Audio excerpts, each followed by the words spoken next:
Clearly I awakened as the hidden class Thunder Mage. Yet everyone still mocks me as useless. Just because Thunder Mages have very high burst damage. But the casting time limits mean the burst duration is short. And once my mental energy is depleted, I have no fighting capability left. Fortunately, I obtained a super check-in system. As long as I check in anywhere, I get special rewards. Those god-level equipment and professions are easily within reach. I arrived early at the school gate today. It's a very important day. Upon arriving, I saw Guojun talking with a group of students clad in a flamboyant red robe. At that moment he caught a glimpse of a familiar figure and sneered, "Hey! Here comes our hidden class Thunder Mage, what's going on? You see a classmate and don't even greet?" I looked at the classmates who were quite friendly with me on normal days, now completely changed, making sarcastic remarks on the side. I shook my head and smiled, such is reality. At this moment, my expression changed, looking at Guojun with a chilling gaze. Guojun felt this gaze and shivered, subconsciously annoyed. He said, "What are you looking at? You better pray you don't meet me in the dungeon, or this day next year will be your Memorial Day." "Coincidentally, I was about to say the same to you," I responded unapologetically. Just then the bus arrived, and they boarded. Half an hour later everyone arrived at the entrance to the deep forest dungeon. Dozens of clay soldiers guarded the place. Security was tight. "Sign this life-death agreement. Whatever happens inside the dungeon has nothing to do with the school. Hope you can preserve your lives and come out of the dungeon in one piece." Chong Ming held a paper, scanning everyone present. I was the first to step forward, took the life-death agreement and flamboyantly signed my name. Then I said to Lu Yang, "I'll go in first." Seeing that I was the first to enter, the faces of my classmates turned sour. "The so-called trash among you entered first. What does that make the rest of you?" Lu Yang mockingly looked at the group who had ridiculed me earlier, reached for a life-death agreement and also signed his name. After entering the deep forest dungeon, I just opened my eyes. Ding! Check-in spot detected. Would you like to check in now? Ding! Check-in successful. Congratulations to the host for obtaining Heavenly Thunder Log Gold Level Skill Book *1. You look at the skill book in your backpack, your eyes light up. Then you sigh, it's only studyable at silver level, better hurry and level up. At this moment, a foul wind hits my face. My eyebrows twitch. I immediately take defensive measures. Lightning barrier. You casually cast an identification spell. Magical beast, leopard rank, bronze 3-star skill, bite. Meeting a bronze 3 stars magical beast right away seems like my luck isn't bad. I licked my dry lips and suddenly threw a lightning ball. Accompanied by a loud noise, the leopard's head was directly smashed by the powerful force of the thunder.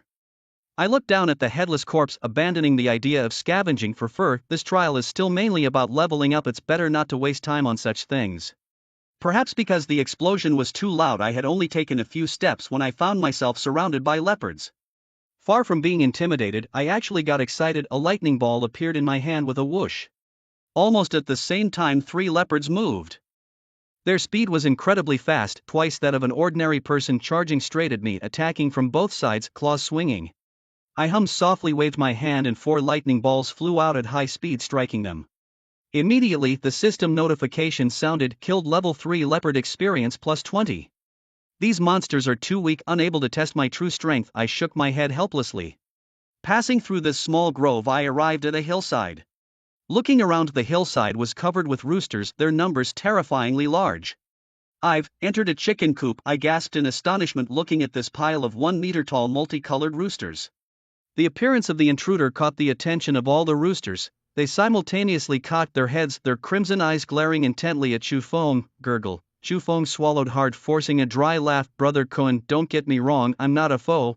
I'll just leave." There were simply too many of these large roosters, and although Chu Feng was confident in his own strength, he understood the saying, even ants can bite an elephant to death. However, the moment he moved, cluck, cluck, with sharp beaks and wings shimmering metallically, capable of easily slicing through stone, the roosters flapped their wings and flew towards him at a jaw-dropping speed. "Brother Cohen, are you serious?" Startled by their aggressive stance, Chu Feng turned and bolted. Despite running, Chu Feng's speed was no match, and the distance between them closed in an instant. Cluck, a beak fiercely pecked towards Chu Feng.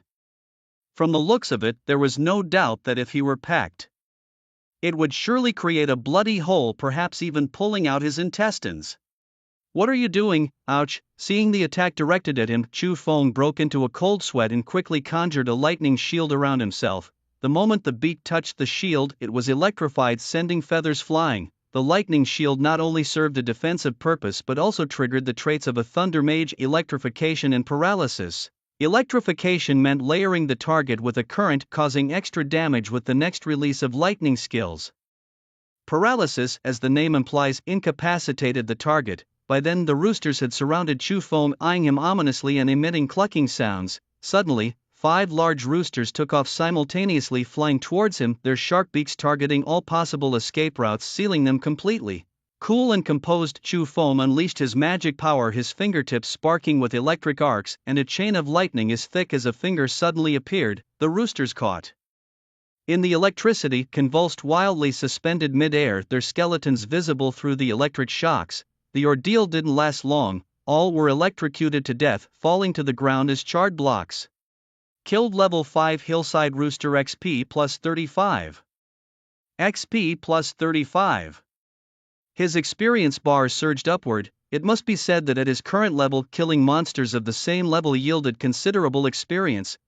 At that moment Chu Feng noticed a light orb slowly drifting from one of Brother Kuan's bodies. It dropped. Chu Feng quickly grabbed the item within the orb. Beginner skill scroll. Upon use, comprehend a skill relevant to one's profession between levels 0 to 20. No prerequisites required.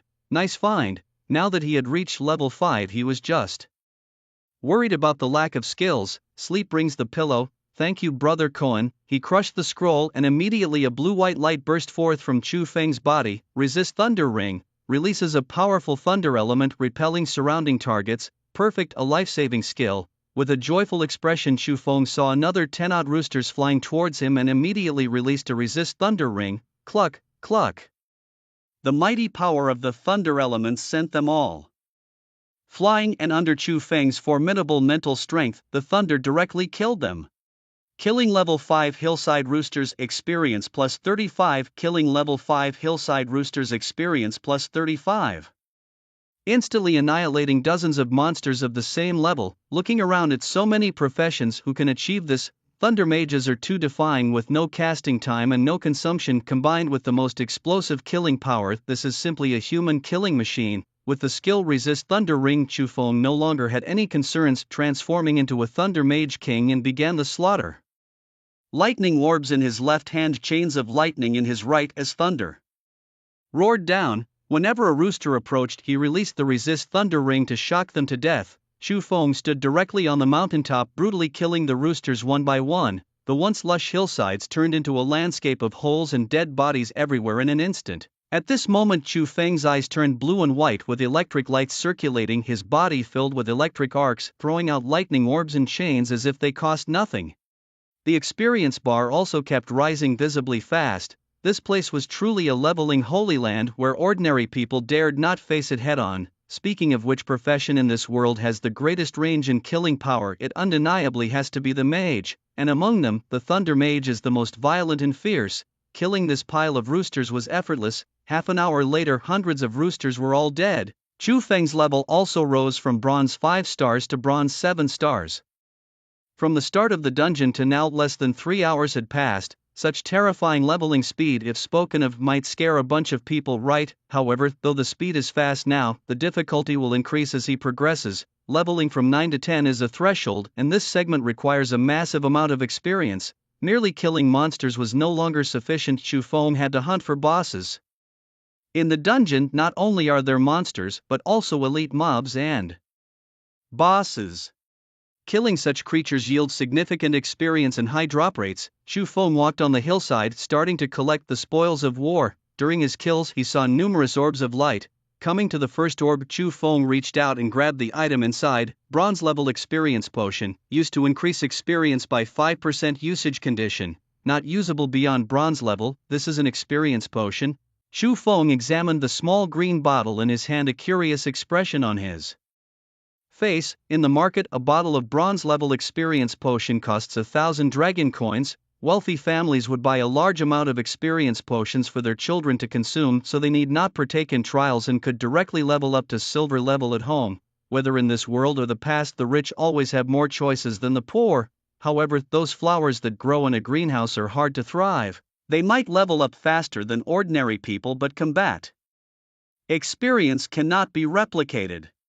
Moving to the next orb of light, Chu Feng held the lute in his hand. Rooster feather shoes, bronze level, strength +3, agility +12. Jackpot equipment. Chu Feng's heart leaped with joy and he hurriedly put on the pair of shoes made of colorful feathers. The moment he put them on, he felt much lighter. Despite their unattractive appearance, the shoes felt incredibly comfortable, surpassing any casual or sports shoes he had worn in his previous life. With a couple of light bounces, Chu Feng felt he could now race Kuanga without falling behind. Although a mage's attributes were inferior to other classes, they should not lack the essentials. The remaining orbs contained only worthless materials like chicken beaks and feathers for crafting. Chu Feng decided to toss them into his backpack to sell later, which would add a little income for his impoverished family. As for the bottle of experience potion, he planned not to use it immediately but wait until he was on the verge of reaching bronze 10 stars to maximize its benefits. Crossing a hill and coming to a plain, Chu Feng noticed several wild bulls scattered around. He casually cast a spell to identify one of the beasts. Prairie wild bull level, bronze 8 stars, strength 125, agility 94, spirit 58, constitution 100, skills, bull charge. A level 8 monster. Chu Feng was startled. He hadn't realized he had traveled so far into the depths of the dense forest. The deeper he ventured into the dungeon, the higher the level of the monsters and correspondingly the stronger they became. This bull was quite large, 3 meters long and 2 meters tall, its massive horns glistening in the sunlight. Its muscles were tight and full of explosive power. This bull must weigh over 1,000 pounds, Chu Feng guessed, realizing it had been a while since he last ate beef. At the moment, Chu Feng was about 100 meters away from the wild bull, a distance beyond his skill's effective range. Thus he walked forward. The bull seemed to notice him but merely glanced and continued grazing. What, looking down on me? Chu Feng chuckled bitterly to himself. From his encounters with leopards and giant roosters, he knew these creatures were highly aggressive towards intruders in their territory, but this bull seemed utterly indifferent. Could it be that he was less appealing than a blade of grass? Closing the distance to 50 meters, Chu Feng formed a basketball-sized ball of lightning and threw it at the bull. Moo! The bull, hearing the whooshing sound, lifted its head and its eyes widened like copper bells before it started to flee, but it was too late. The lightning ball moved incredibly fast, almost as fast as a bullet. Boom! A flash of lightning and the shockwave made the grass sway continuously. The bull's abdomen was blasted open by the thunder, creating a gaping hole that went right through, killing a level 8 prairie wild bull, experience plus 150. Chu Feng was thrilled both by the high experience points and by the realization that he could now instantly kill monsters even of bronze 8 stars level. With his current power, he might even take on a bronze 10 star. Licking his lips, he whispered, "Next up, let's hunt some bosses." The vast prairie was so extensive that Chu Feng's feet were sore and he hadn't even covered half of it yet. In the midst of this quest, he encountered 5 prairie barbarians, none of which dropped any loot upon defeat. Notably, these barbarians seemed oblivious to his presence, as if they lacked any sense of awareness, all being killed while they were grazing. This made the experience gathering painfully slow. When would it ever end? Chu Feng began to grow impatient. Only 12 hours remained until the end of the dungeon trial, but now monsters were scarce, and considering other areas the monsters were too low level. Killing them wouldn't provide as much experience as a single barbarian. He also had no idea how Liu Yang was faring. Chu Feng felt a hint of concern. Only by actually entering the dungeon did one truly realize the terrifying nature of the monsters. Without the ability to form groups, leveling up smoothly was undoubtedly a daunting task. This trial involved 60 middle schools, totaling tens of thousands of participants. Yet having traveled such a long distance, Chu Feng had encountered no other humans, which spoke volumes about the vastness of this dungeon. No time to think further, he had to continue grinding. Chu Feng picked up the pace in his search. Deep in the grassland, a brilliant blue portal suddenly appeared, filled with a powerful spatial force leading to a mysterious world. At that moment, a man and a woman stood in front of the portal. Yushu, the entry to this secret realm requires at least 3 people, and they must be at least bronze 5 stars level. Where can we find a third person? Jiang Yan expressed his dilemma with concern. No worries, let's wait a bit longer. If all else fails, I'll go outside the grasslands, said Shin Yushu, biting her lip lightly. What? The dungeon is so vast, how far must we go to find someone? Moreover, they have to be at least bronze 5 stars level. By the time we find someone, the dungeon trial might already be over. Jiang Yun sighed. This is the only way. I must get into this secret realm. A stubborn spark flashed in Chen Yushu's eyes. All right. Jiang Yun ran his hands through his hair, resigned to their lack of options. The two waited for an hour with no one appearing. If this continued, not only would the secret realm disappear, but they would also waste a lot of precious time. The refresh time and location of the secret realm were random, and the entrance would only exist for 2 hours before moving to the next refresh point. The realm was full of opportunities and had a high drop rate. Most importantly, there was definitely a boss inside, an irresistible lure for anyone. After another half an hour of waiting, Jiang Yun could no longer bear it and said, Yushu, let's not wait any longer. Let's use this time to level up and prepare for the big exam in 3 days. Chen Yushu frowned slightly. Let's wait another 20 minutes. If it doesn't work out, we'll give up. Truth be told, she was reluctant to miss this rare opportunity. Some people might never encounter a secret realm in their entire lives, making it a precious chance, especially just before such a crucial exam. Fine, I'll wait with you for the last 20 minutes, Jiang Yun said, sitting down on the grass. As time ticked by, the spatial energy of the portal gradually diminished. Chen Yushu's patience was nearly worn thin as she paced back and forth anxiously. She cast a look of reluctance and sorrow at the portal behind her. However, just at that moment, a loud noise shattered the silence. What was that sound? Jiang Yun sprang up from the ground, his expression solemn as he looked in the direction of the noise. Such strong elemental fluctuations. Chen Yushu was both alarmed and delighted. Elemental fluctuations meant there were people around. Let's go check it out. Without hesitation, Chen Yushu ran towards the source of the sound, with Jiang Yun following closely behind. Upon reaching the scene, Chen Yushu was astonished by the huge crater in front of her, her mouth agape in surprise. Jiang Yun was also shocked. Such immense destructive power. The man in question was exceptionally handsome, his features sharp and well-defined as if sculpted. He appeared wild and unrestrained, but the unintentional glint of gold in his eyes commanded respect. What a striking young man! Noticing he was being observed, the man's gaze shifted towards them. His eyes were piercing. And Jiang Yun felt a surge of powerful mental force, causing a slight pain in his head. Then suddenly a sphere of lightning appeared, signaling hostility. Don't misunderstand, fellow student. We mean no harm. There's a secret realm nearby, and we're currently short of one person, so we came over when we heard noises, Chen Yushu hurriedly explained. A secret realm. Upon hearing this, the man named Chu Feng withdrew his power and scrutinized the two. The woman was dressed in a white gown, her black hair casually flowing, and her face quite beautiful, worth 90 points out of 100. As for her figure, it was average, perhaps not fully developed. As for the man, he looked quite ordinary, in odd contrast next to such a beauty. Where is this secret realm? Chu Feng asked directly. Upon hearing that there might be a chance, Chen Yushu quickly responded, it's just 500 meters behind me. I'll show you. Alright, Chu Feng agreed, following them to the front of the portal. Looking at the deep blue vortex before him, he was tempted. This was a simple level secret realm. Not very difficult, perfect for solving his current situation of having no monsters to farm. Chen Yushu said, as you can see, this secret realm requires 3 adventurers of at least bronze 5-star rank, but we only have 2 people, so we'd like to invite you to join us. Don't worry, our abilities are strong, we definitely can handle it. Jiang Yun nodded vigorously. At this point he didn't care about Chu Feng's strength. As long as he met the entry requirements, it was fine. What happened inside was no longer his concern. Life or death, it was all up to fate. Chu Feng didn't rush to agree. From what he could see, these two were clearly together. Showing too eager an attitude might lead to being exploited. First off, if we're cooperating, how will we divide the items and equipment we find? He asked. You're a mage, right? All items and equipment related to mages that we find inside will belong to you. If it's equipment for other professions, we have the first choice, but we will compensate you with some dragon coins. Of course, if other items come up, we get first pick. What do you think? Chu Feng pondered for a moment and felt that this arrangement was quite sensible. Alright, I'm in. Upon hearing this, Chen Yushu and Jiang Yun secretly breathed a sigh of relief, exchanging knowing smiles. Now that you've joined, let's introduce ourselves. Following that, Chen Yushu and Jiang Yun displayed their information. Name: Chen Yushu. Occupation: sword. Warrior level: bronze 6 stars. Name: Jiang Yun. Occupation: archer level: bronze 5 stars.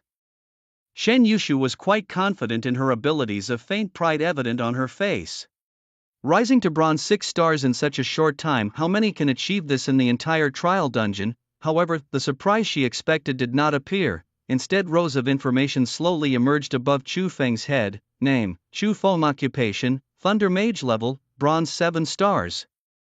7 stars. Both Chen Yushu and Jiang Yun widened their eyes in shock, exchanging looks of astonishment. Are you the one with the hidden class from class 60? Jiang Yun picked up on the crucial point. Yes, that's me. Chu Feng nodded indifferently. Chen Yushu, her mouth agape in surprise, exclaimed, isn't the Thunder Mage considered a weak class? How did you level up so quickly?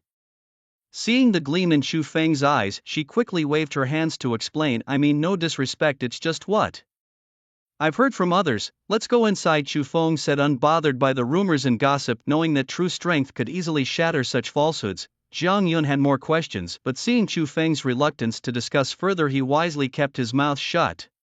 Upon entering the portal, the trio was presented with the basic information of the secret realm. Secret realm, Bear Ridge. Difficulty, easy. Minimum level, Bronze. 5 stars. Participant limit, 3 to 10 people. Description, the Bear Ridge is home to many ferocious, bloodthirsty bears. Adventurers should proceed with caution. An easy level. Secret realm shouldn't be too difficult as long as we're careful, Chen Yushu remarked. Secret realms are categorized into easy, normal, hard, hell, and nightmare levels. Even at the lowest easy level, the monsters inside are stronger than those found outside in regular dungeons. Similarly, the experience points and drop rates are significantly higher. All three agreed to proceed, and suddenly the scene shifted, transporting them to a broad mountain ridge. The lush forest and colorful flowers were everywhere, with the occasional bird song heard in the distance. What a heavenly paradise!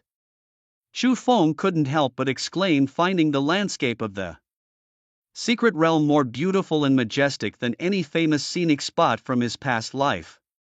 Be careful, we are now inside the secret realm. Stick close to me, Chen Yushu said as she pulled a silver-white single-handed sword from her backpack. Chu Feng, you're a mage, so stay between us, I'll cover the rear, Jiang Yun instructed. Given the mage's shorter attack range, Chen Yushu was a melee fighter suited close combat, while the archer could engage from over 100 meters away, allowing for more strategic positioning. This was a standard tactic where different classes worked together to optimize their positions. Alright, Chu Feng agreed without hesitation. If the monsters aren't too tough, you don't need to use your skills, conserve your spiritual energy, Jiang Yun advised. About 500 meters ahead, the trio encountered the first creature of the secret realm. Beast, savage wild bear. Level, Bronze. 8 stars. Strength, 148. Agility, 68. Spirit, 70. Constitution, 105. Skills, Bear Hug. Fierce Strike.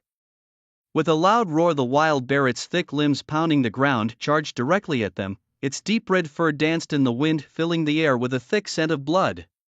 Be careful, Chen Yushu reacted swiftly, her single-handed sword whirling in a dazzling display as she slashed fiercely at the wild bear. Instantly, her sword carved a bloody gash across the bear's body, splattering blood. The bear roared in fury, its sturdy paw swinging towards her with a whooshing force. Chen Yushu quickly leaped back to dodge the attack and, seizing the moment, thrust her sword deep into the bear's neck. The blade sank 3 inches into flesh, and with a forceful pull, blood spurted out like a fountain. The wild bear then entered a berserk state, its eyes glowing red like lanterns, and it stood up on its hind legs, ready to deploy its Bear Hug skill, close to 150 in strength. With strength 15 times that of a normal human plus the damage from its skills, Chen Yushu's body could easily be crushed. Now, Jiang Yun drew a green bow, concentrating magical power into an arrow, aiming for the spot Chen Yushu had just struck. He released the arrow, swoosh. The arrow flew at incredible speed, covering 100 meters in a blink, burying itself deep within the bear, knocking it back. Chen Yushu, ever vigilant in battle, saw her chance as the wild bear staggered backward. Her single-handed sword suddenly shimmered with a pure white glow. Crescent slash. The blade traced a crescent shape, slicing across the bear's neck. Following that, a 3-inch-long gash abruptly appeared, and the wild bear let out a mournful howl before falling dead, killing a level 8 savage wild bear. Experience gained, plus 320. What a hefty experience gain. Chu Feng's eyes lit up. Indeed, leveling up in secret realms was the fastest way. Phew, Chen Yushu breathed a sigh of relief, her pristine white dress now stained with blood. The minimum level for monsters in this simple level secret realm is Bronze. 8 stars, so be careful, Jiang Yun said. Chu Feng watched their coordinated fight, nodding silently. A Bronze 5-star and a Bronze 6-star taking down a Bronze 8-star monster was no easy feat. Any slight mistake from either could have turned disastrous, yet what surprised him most was Chen Yushu. On the surface she appeared to be a delicate, obedient girl, even wearing a dress to participate in the dungeon trial, a true portrayal of a wealthy young lady, yet her strength was impressive. The trio continued onward, encountering several more savage wild bears along the way, all of which were officially dispatched by Chen Yushu and Jiang Yun. With the high experience gains, Jiang Yun advanced to bronze 6-star and Chen Yushu's experience was nearly maxed out. Both were elated. The secret realm was truly a jackpot. Chu Feng simply lay back, not out of reluctance to fight but because these monsters truly posed no challenge. The three of them ventured deeper into the mountains, covering another kilometer, where they came upon a group of savage wild bears resting. Upon witnessing this scene, Chen Yushu and Jiang Yun held their breaths, their steps faltering. 20 ferocious wild bears, we're no match for them now, let's take a detour. Jiang Yun whispered, his voice low, watch your steps, don't startle them. Chen Yushu nodded in agreement. Just as they were retreating, they suddenly backed into a solid wall. Roar! In an instant Chen Yushu's hair stood on end as if he had fallen into an ice pit. Turning around he saw a giant bear several sizes larger than an ordinary wild bear. Monster, brutal wild bear, elite, level, bronze 9 stars strength, 246 agility, 189 spirit, 152 constitution, 199 skills. Super bear hug, super smash, run. Without any hesitation Chen Yushu made a split-second decision and sprinted towards the east. Jiang Yun, not to be outdone and fully utilizing his archer's traits, weaved through the forest continuously. However, they hadn't considered that behind them was a mage with an incredibly slow pace. Even though Chu Feng wore a pair of coin shoes, he was still considerably slower in comparison. Roar! The giant bear roared, awakening all the sleeping wild bears, and more than 20 of them started chasing after them. After running for a while, Jiang Yun had left the wild bears far behind, with Chen Yushu close on his heels, nearly out of the area. At that moment Chen Yushu stopped, looked back at the empty path behind them and wondered aloud, where's Chu Feng? Why bother with him now? Let's just keep running. Jiang Yun panted heavily. No, I can't leave a companion behind. Chen Yushu's eyebrows furrowed as she turned back. Are you crazy? Jiang Yun couldn't understand her actions. After all, Chu Feng was just a temporary companion. Was it worth risking their lives to save him? At that moment, standing there in internal conflict, Jiang Yun gritted his teeth and decided, damn it, if I die today, Chu Feng, you owe me big time in your next life. When they returned to where they had been, the scene before them was astonishing. Thunder roared in the sky and Chu Feng with his tall figure stood among the giant bear, continuously casting spells. Lightning balls flew at the bears as if they cost nothing, and chains of lightning traveled through each bear, charring them black. The most tragic was the elite monster, which was so battered that its skull was split open. In just a few minutes all the monsters were dead. Killing level 8 brutal wild bear experience plus 640. Killing level 9 elite brutal wild bear experience plus 1500.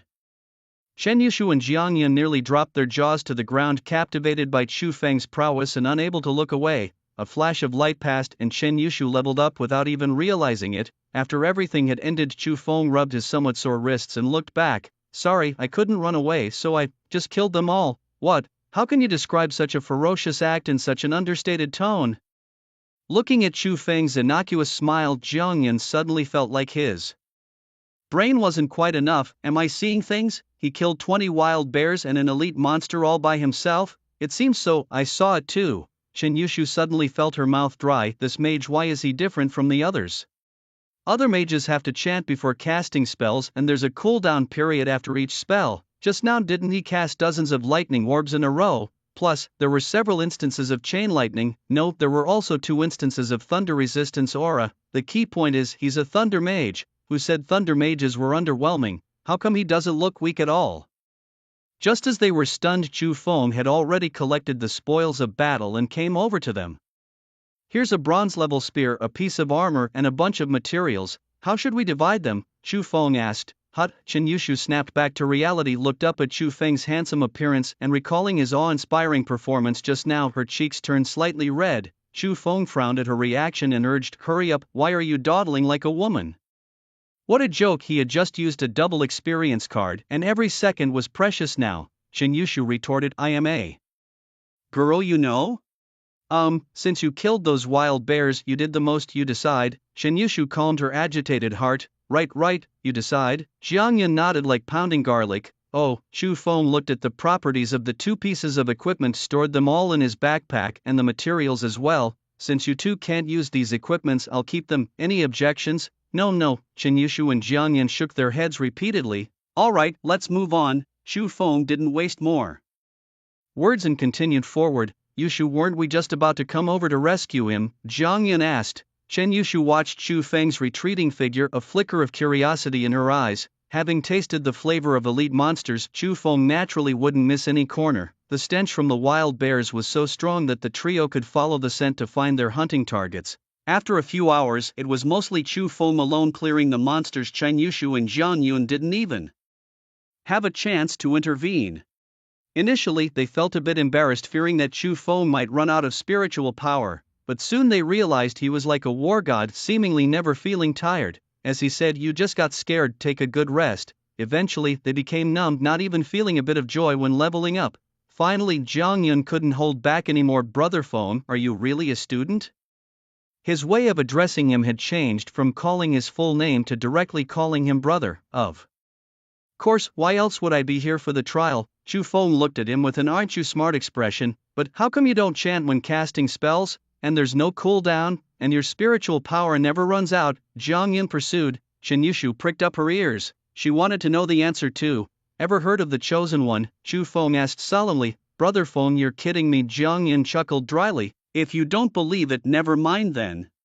Chu Feng glanced at him and quickened his pace. "Hey, Brother Feng, wait for me. I believe. Is my faith not enough?" Jiang Yun hurriedly ran after him, pestering Chu Feng with questions. Chen Yushu pondered for a long while, convinced that Chu Feng must possess an extraordinary treasure that allowed him to cast abilities so recklessly. She felt that there was a veil of mystery around Chu Feng that made one irresistibly curious to peek at the truth. Several hours later, with only 1 hour left until the end of the dungeon, the trio was somewhat exhausted from the prolonged, non-stop battle. However, all the effort was worthwhile under the abnormal leadership of Chu Feng. Jiang Yun had risen from bronze 5 stars to bronze 8 stars. Chen Yushu was on the verge, just shy of reaching bronze 9 stars. As for Chu Feng, with the aid of a double experience card, a sort of cheat, he had successfully advanced to bronze 10 stars.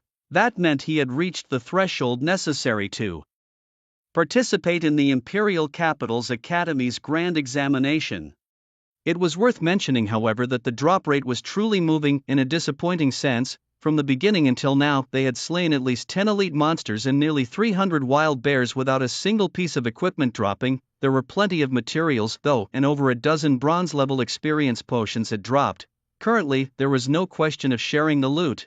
It all went to Chu Feng alone. Neither Chen Yushu nor Jiang Yun had any complaints about this. They were too grateful for their rapid leveling over such a short period. After a brief rest, it was almost time to clear the dungeon. Chu Feng pulled out a pack of rations and began to eat. Carrying rations was essential for participating in dungeon trials. Jiang Yun also had rations, while Chen Yushu brought fruits. "Brother Feng, which academy are you planning to test into?" Jiang Yun asked while eating. "The Imperial Capital Academy." Cough, cough. Jiang Yun choked, saying incredulously, "No way?" "The Imperial Capital's Academy entrance exam is the toughest. Every year our East Sea City hardly sees anyone get in. Just because others can't doesn't mean I can't," Chu Feng said with a slight smile. Upon hearing this, Jiang Yan thought for a moment and nodded. "That's true. With how overpowered you are, it would be weird if you couldn't get in." Just then Chen Yushu looked up at Chu Feng, a mysterious gleam flashing across her eyes. "Let's go." After eating, Chu Feng stood up, dusted off his pants and headed deeper into the dungeon. 10 minutes later, the trio arrived at a valley where a giant bear clad in silver armor was coiled at the center. This bear was even larger than the elite monsters, likely standing 5 meters tall when upright. Around it were several elite monsters and about 30 wild bears. So many. Jiang Yun's face paled as he looked uncertainly at Chu Feng. "Let's go attack directly." "Wait, Brother Feng. Let's make a plan first." Before Jiang Yun could finish, Chu Feng had already dashed off. Chen Yushu, who hadn't drawn her sword for a long time, tucked a stray hair behind her ear and said, "Follow them." Seeing the two rushing off as if eager to meet their demise, Jiang Yun felt helpless. "Well, since we're already here, I might as well join you in this madness today." Pulling out his wooden bow, Jiang Yun chose to flank and ran behind a rock, drawing his bow and readying an arrow. "Brother Feng, whether the Jiang family can continue its lineage depends on you now." Chu Feng threw several thunderbolts to the left, blasting a swath of brutal wild bears to death, and slung several chains of lightning to the right, electrocuting a group of monsters. After reaching the bronze 10 stars level, Lei Dianqiu's lightning ball had grown to the size of a basketball and its power was extremely terrifying. The lightning chain had also thickened to the size of a baby's arm. Easily dispatching the brutal wild bears on the periphery, he charged straight towards the boss. You two deal with the elite monsters, I'll take down the boss. Okay. Shen Yushu nodded in agreement, coordinating with Jiang Yun to draw away the monsters. After reaching bronze 8 stars, the combat power of the two had undergone a qualitative change.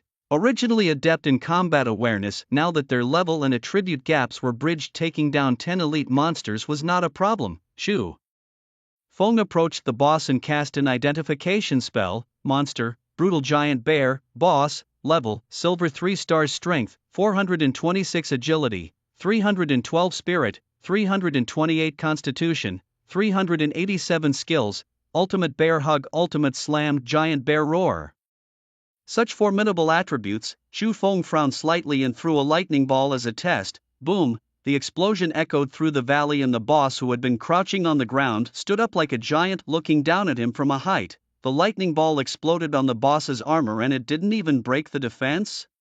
Such strong defense, it seems I can't confront it head-on. This was the first creature Chu Feng had encountered that he couldn't kill instantly. Roar! The giant bear roared, emitting waves of sound that blew Chu Feng back. Taking strides, it charged at him, each step causing the ground to tremble. Ultimate slam.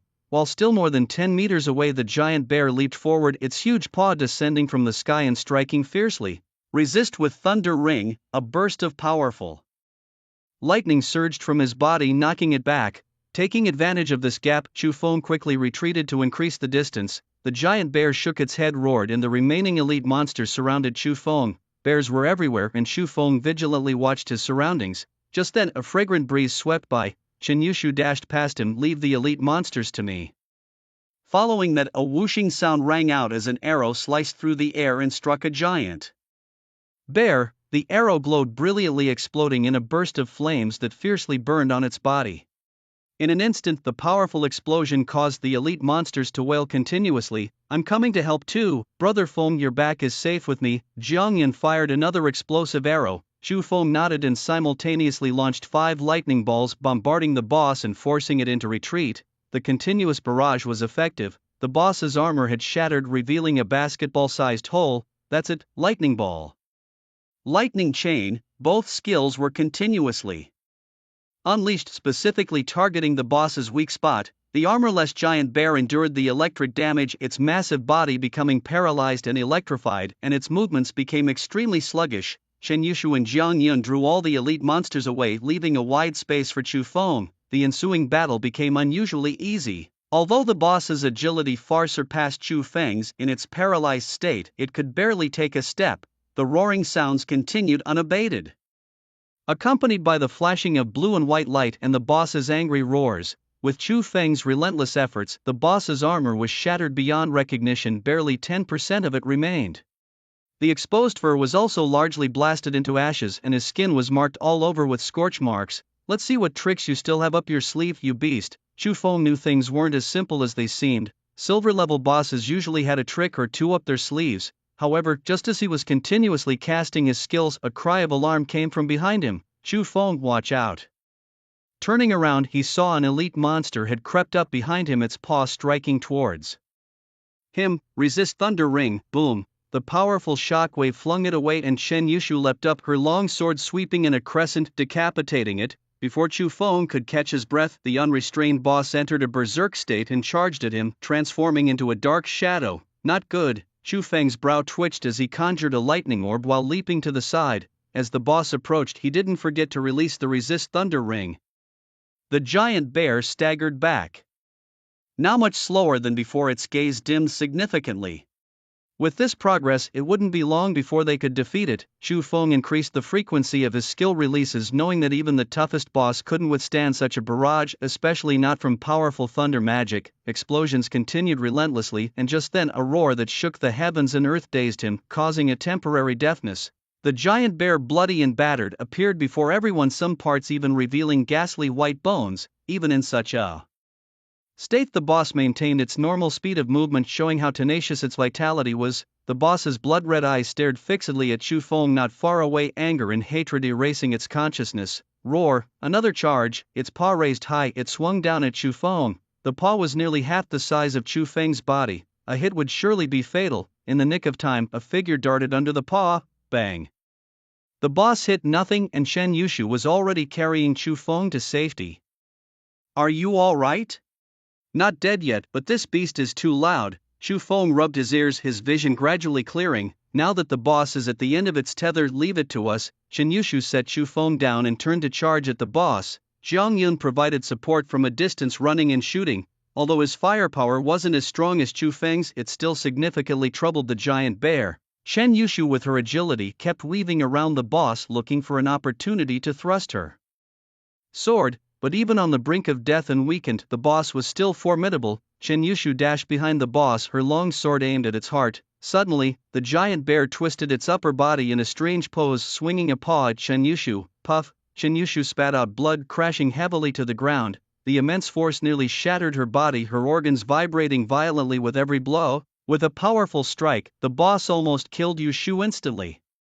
Jiang Yun's face turned pale as he desperately shot arrows, but his attacks were merely an annoyance to the thick-skinned boss. Damn it, Jiang Yun cursed, if only he had a better weapon he could definitely kill this nearly defeated boss. Step by step, the boss advanced toward Chen Yushu, its eyes cold and murderous. These pests dared to challenge its authority and had inflicted such severe damage. It grabbed Chen Yushu's body with one hand, slowly lifting her up while letting out an ear-splitting roar. Chen Yushu struggled to open her eyes, staring into the face of the hideous beast before her, a deep sense of despair flooding her heart. Was this the end? Hey beast, let her go and fight me one-on-one. The bear slowly turned its head to see Chu Feng standing 10 meters away, frantically chugging experience potions. Then, with a flash of light, Chu Feng ascended to Silver Star rank. Bullying a woman? Do you really think you stand a chance against me? In the next moment, Chu Feng pulled out a skill scroll and crushed it. Congratulations, host, for mastering the golden skill, Divine Thunder. Divine Thunder, golden level, summons Divine Thunder to strike the target destructively with power influenced by spiritual strength. Suddenly a realization dawned on Chu Feng, his eyes sparkling with a newfound understanding of thunder. Roaring, the giant bear, its eyes filled with endless murderous intent, looked at the pest that had grievously wounded it. It tossed the human it was holding to the ground and charged at Chu Feng. As Chen Yushu lay on the ground, her gaze fixed on that tall figure, her vision gradually blurring. In the moments close to unconsciousness, her only hope was to survive. Still underestimated the strength of a silver-level boss. Seeing the boss charge at him, Chu Feng, rather than fear, smirked with delight. Bring it on. Without retreating, he advanced to meet the charge. Jiang Yun rushed to Chen Yushu's side, carrying her on his back, watching Chu Feng's fearless demeanor with both awe and fear. Feng, are you out of your mind? We already have one unconscious. If you go down, I'm as good as dead too. Damn, none of you make this easy, Jiang Yun cursed, readying his bow for a desperate fight. In an instant, the giant bear reached Chu Feng, its sharp claws shimmering with a cold light, suddenly striking. Thunder Orb, the same move, but now that Chu Feng had reached the silver rank, its power had changed dramatically. Any professional skill power undergoes a huge enhancement upon advancing a major realm. A basketball-sized orb of thunder struck the giant bear, the violent thunder blasting it several meters away. The boss roared in pain, its chest torn open with streaks of electricity coursing through the wound. Good, the electrified status is now in effect, and next.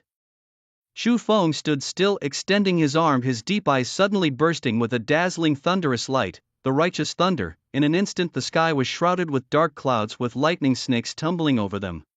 The air was filled with the element of thunder, and a ferocious aura spread out. Such terrifying elemental fluctuations. Jiang Yun looked up at the sky, his eyes filled with horror. Is this the true power of a Thunder Mage? No wonder they are reputed to be the most lethal among mages. Boom! A thick bolt of lightning struck down from the sky. It hit the giant bear directly, unleashing a massive tide of elemental power.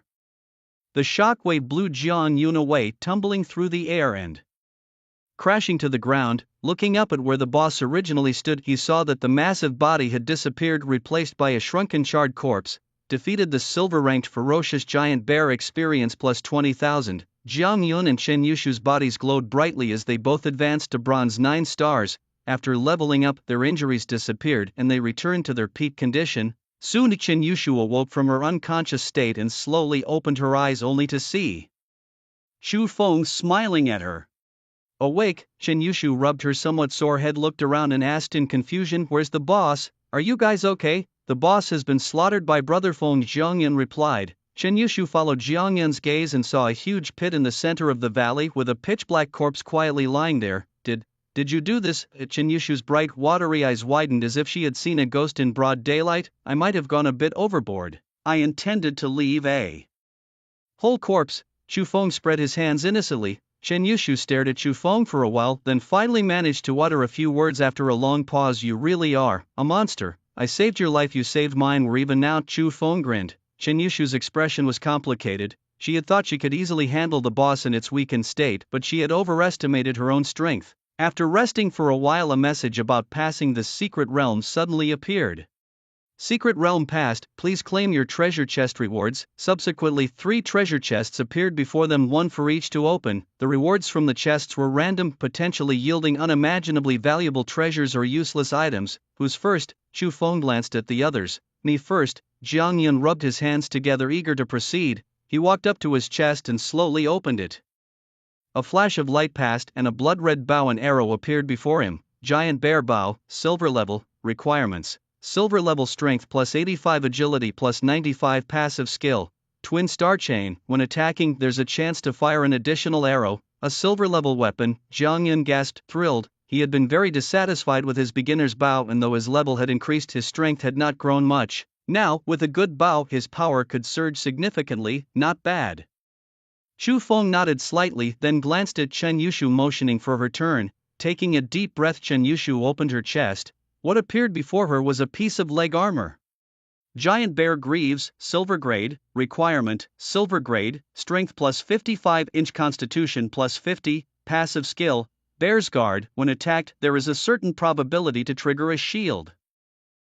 I'm also equipped with silver grade gear. Chen Yushu held the greaves in her hands, expressing her satisfaction. "Now it's my turn." Chu Feng smiled slightly and opened the treasure chest. Giant bear metal, silver grade, requirement, silver grade, all attributes plus 50, passive skill, block. When attacked, there is a chance to be immune to 50% of the damage. Nice piece. Chu Feng nodded in satisfaction, wearing the medal on his chest. This medal, adorned with a silver bear head, looked quite fierce and somewhat mismatched with his demeanor. Jiang Yun and Chen Yushu watched enviously as he unveiled his treasure. Medals like these had no wearing requirements. As long as you acquire enough, you could wear them all over your body. Moreover, the attributes they added were comprehensive, making them highly cost-effective. A silver-grade medal could fetch millions of dragon coins on the market and were hard to come by. Besides opening the treasure chest, there was the final looting stage. The boss had more than a dozen large and small orbs of light, with the most generous rewards garnered from defeating the boss. Chu Feng searched thoroughly, finding that most of the orbs contained materials and experience potions, with only 2 silver grade items. Giant bear robe, silver grade, requirement, silver grade, spirit plus 95, constitution plus 76, passive skill, mental focus, slightly reduces chanting time when casting spells. Giant bear pauldrons, silver grade, requirement, silver grade, spirit plus 65-inch, strength plus 54, passive skill, bear's guard. When attacked, there is a certain probability to trigger a shield.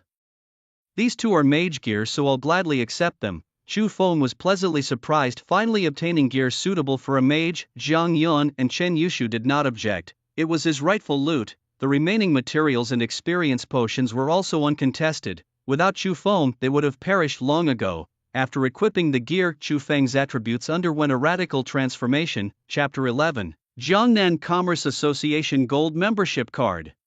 Chance encounter with Gui Jun. Name: Chu Feng. Human occupation: Thunder Mage. Hidden occupation: level, silver 1 star, 12.52%.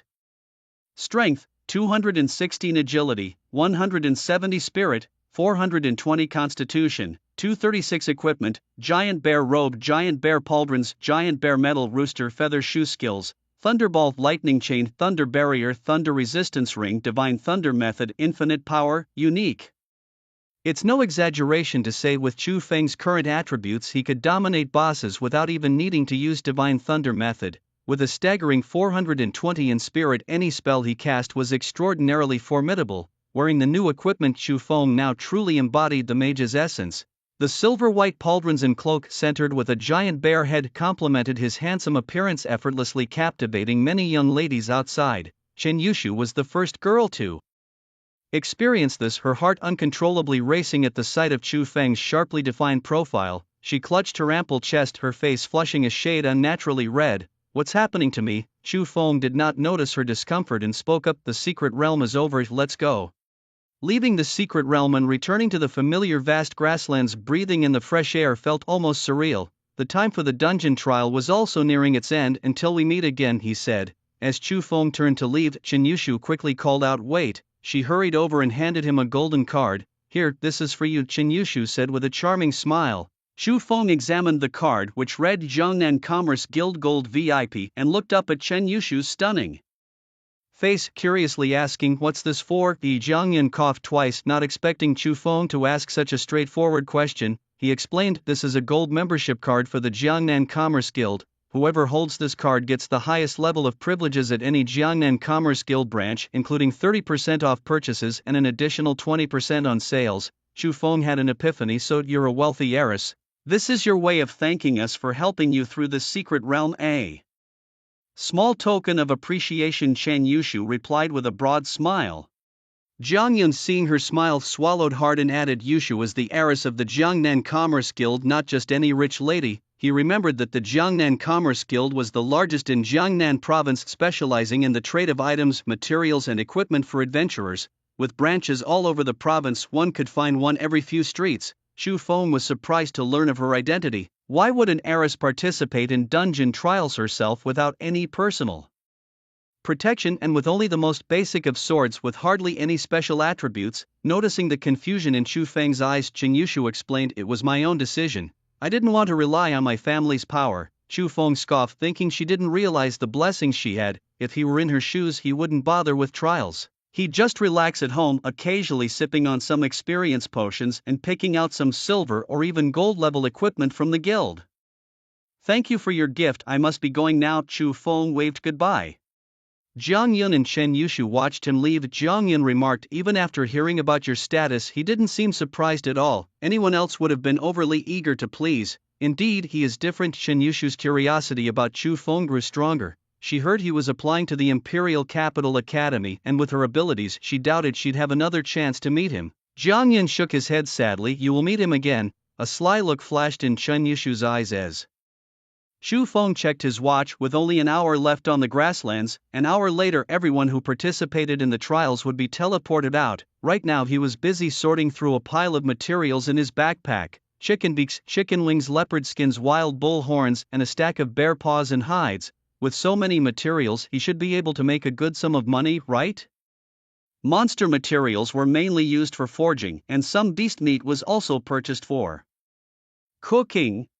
The system backpack was infinite, capable of holding anything he put into it. Chu Feng estimated that these materials could sell for tens of thousands of dragon coins, which meant he wouldn't have to live sparingly anymore. Previously he had relied on meager subsidies for living, with the Liu Yang family occasionally sending some food as aid. Half an hour later, Chu Feng left the Great Plains and entered a forest for meditation.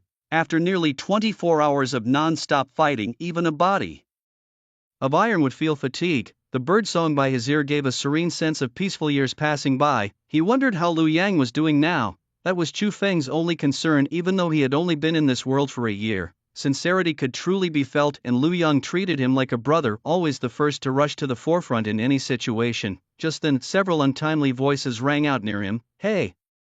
Isn't this our class's trash, Chu Feng? I didn't expect to run into you here."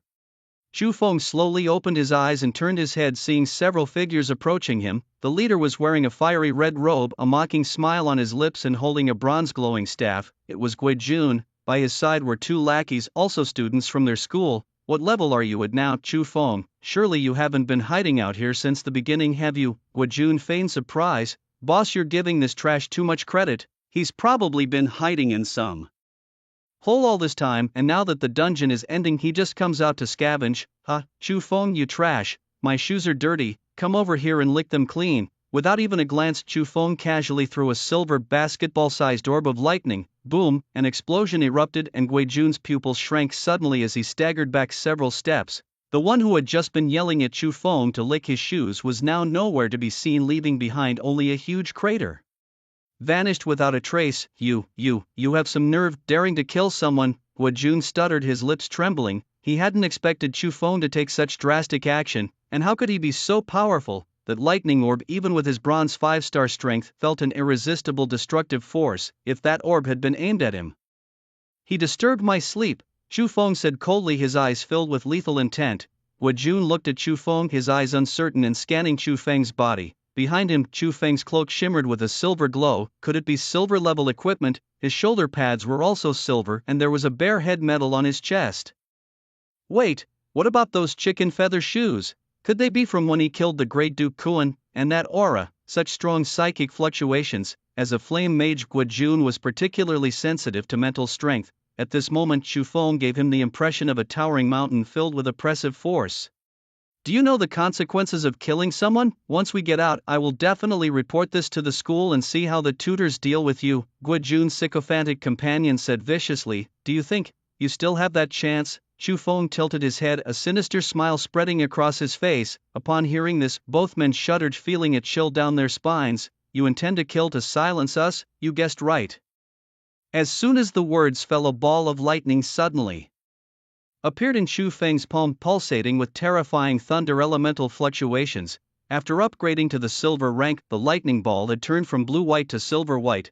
Although its size remained the same, its power had significantly increased. You dare? Gui Jun bellowed, immediately starting to chant as fire elements slowly gathered around him. Why wouldn't I dare? The lightning ball sliced through the air towards them at high speed, crackling fiercely with electricity. I'll handle this. The sycophant pulled out a half-human high shield from his backpack. He was a shield earth warrior known for his strong defense, shield technique. He planted the shield in front of his chest, stepping forward, and suddenly a protective barrier appeared on the shield. Just a minor Thunder Mage, today I will show you. Before he could finish his sentence, the lightning ball struck the shield, unleashing a ferocious force that blasted the shield into pieces. The might of the thunder was not something a mere bronze 4-star shield earth warrior could withstand. Gui Jun watched in horror as his companion disintegrated under the thunder without even a chance to scream. Is this Chu Feng's current strength? Damn it, Gui Jun gritted his teeth, having underestimated the power of the Thunder Mage. After releasing 2 lightning balls, your mental strength must be depleted, right? Gui Jun spotted his weakness. High mental power consumption was a major drawback for Thunder Mages, although I don't know how you managed to cast your skills instantly now. You're as good as dead, Gui Jun sneered, his skills now fully chanted. Flame Vortex. The next moment, a 1-meter diameter ring of fire suddenly appeared, and with a wave of Gui Jun's hand, the flame vortex hurtled towards Chu Feng. Lightning barrier. Chu Feng's eyes sparked, and a silver-white thunder shield appeared out of nowhere. The flames engulfed him, and the collision between fire and thunder sparked countless sparks. Ah, useless. With your current mental strength, the shield you've summoned can't block my attack. Gui Jun laughed wildly as if he had already seen Chu Feng's demise. A waste like you doesn't deserve to live in this world. You should die, Gui Jun said coldly. As time ticked by, Gui Jun noticed that Chu Feng's mental fluctuations still existed, not diminished at all. What's going on? Gui Jun grew curious and walked over to investigate. He approached the area engulfed by flames, looking up and down, his confusion deepening. Could it be that he has some life-saving treasure?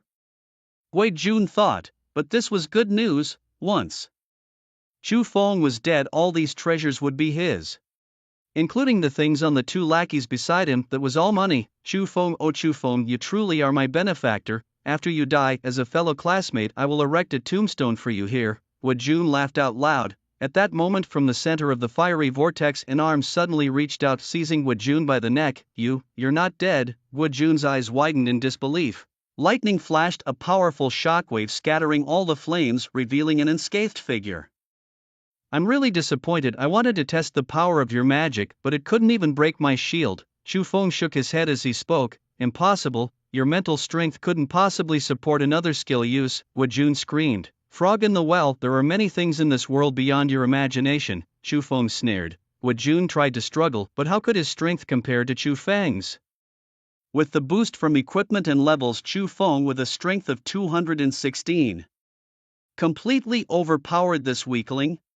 Forget mages, even a bronze level warrior might not surpass him. No, don't kill me, I realize my mistake now, I really do, Guojun pleaded loudly. Weren't you calling me trash? What happened to your arrogance just now? Chu Feng watched his terrified face with interest. No, you're not trash, I'm not just trash, I'm a dog. Brother Feng, rest assured from now on I'll be your most loyal dog. Whatever you ask I'll do, please let me go.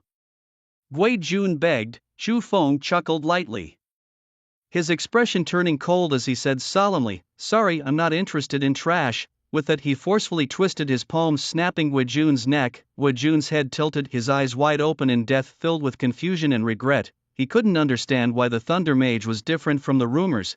This was Chu Feng's first kill, but he felt nothing, as if he had just killed a few monsters. Perhaps in his eyes Guojun was no different from an ugly monster. After a reclasser dies, all their equipment and items burst forth. Those two lackeys didn't have anything valuable, just a bunch of materials, not even a decent piece of equipment. As for Guojun, the staff in his hand was not bad. For a staff, bronze level, requirements, bronze level spirit plus 20 constitution plus 10. Chu Feng held the crooked wooden staff, frowning slightly. This thing, it's ugly, but it'll do for now. After everything ended, it was about time to leave. Outside the instance, Chongming and other class instructors were discussing the results of the trial. I tell you, Chong, your class seems to have about 5 combat professionals, right? How many do you think will make it out alive? The instructor from the neighboring class, Lu Chang, asked. 3, I guess. Chongming conservatively estimated. Based on past traditions, only half usually make it out alive. It's a pity our class 60 finally had a hidden profession. Too bad he's likely to die here, Lu Chang said regretfully. The other instructors also sighed. If it were other types of combat professions, the outcome might not have been so dire.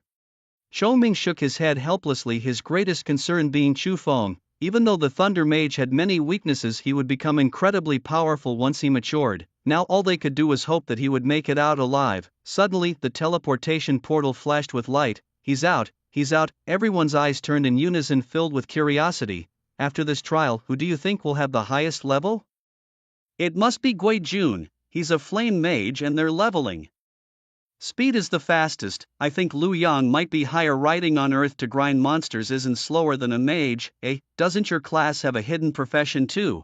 I heard it's called Chu Feng. Forget Chu Feng, that's a useless profession. If he makes it out alive, I'll eat Surstrip. Ming live. They scoffed at Chu Feng, thinking his survival a fool's dream. Even if he somehow scraped through to the end, he might well emerge maimed or mutilated. The portal continued to flicker with light, and one by one figures reappeared on the land.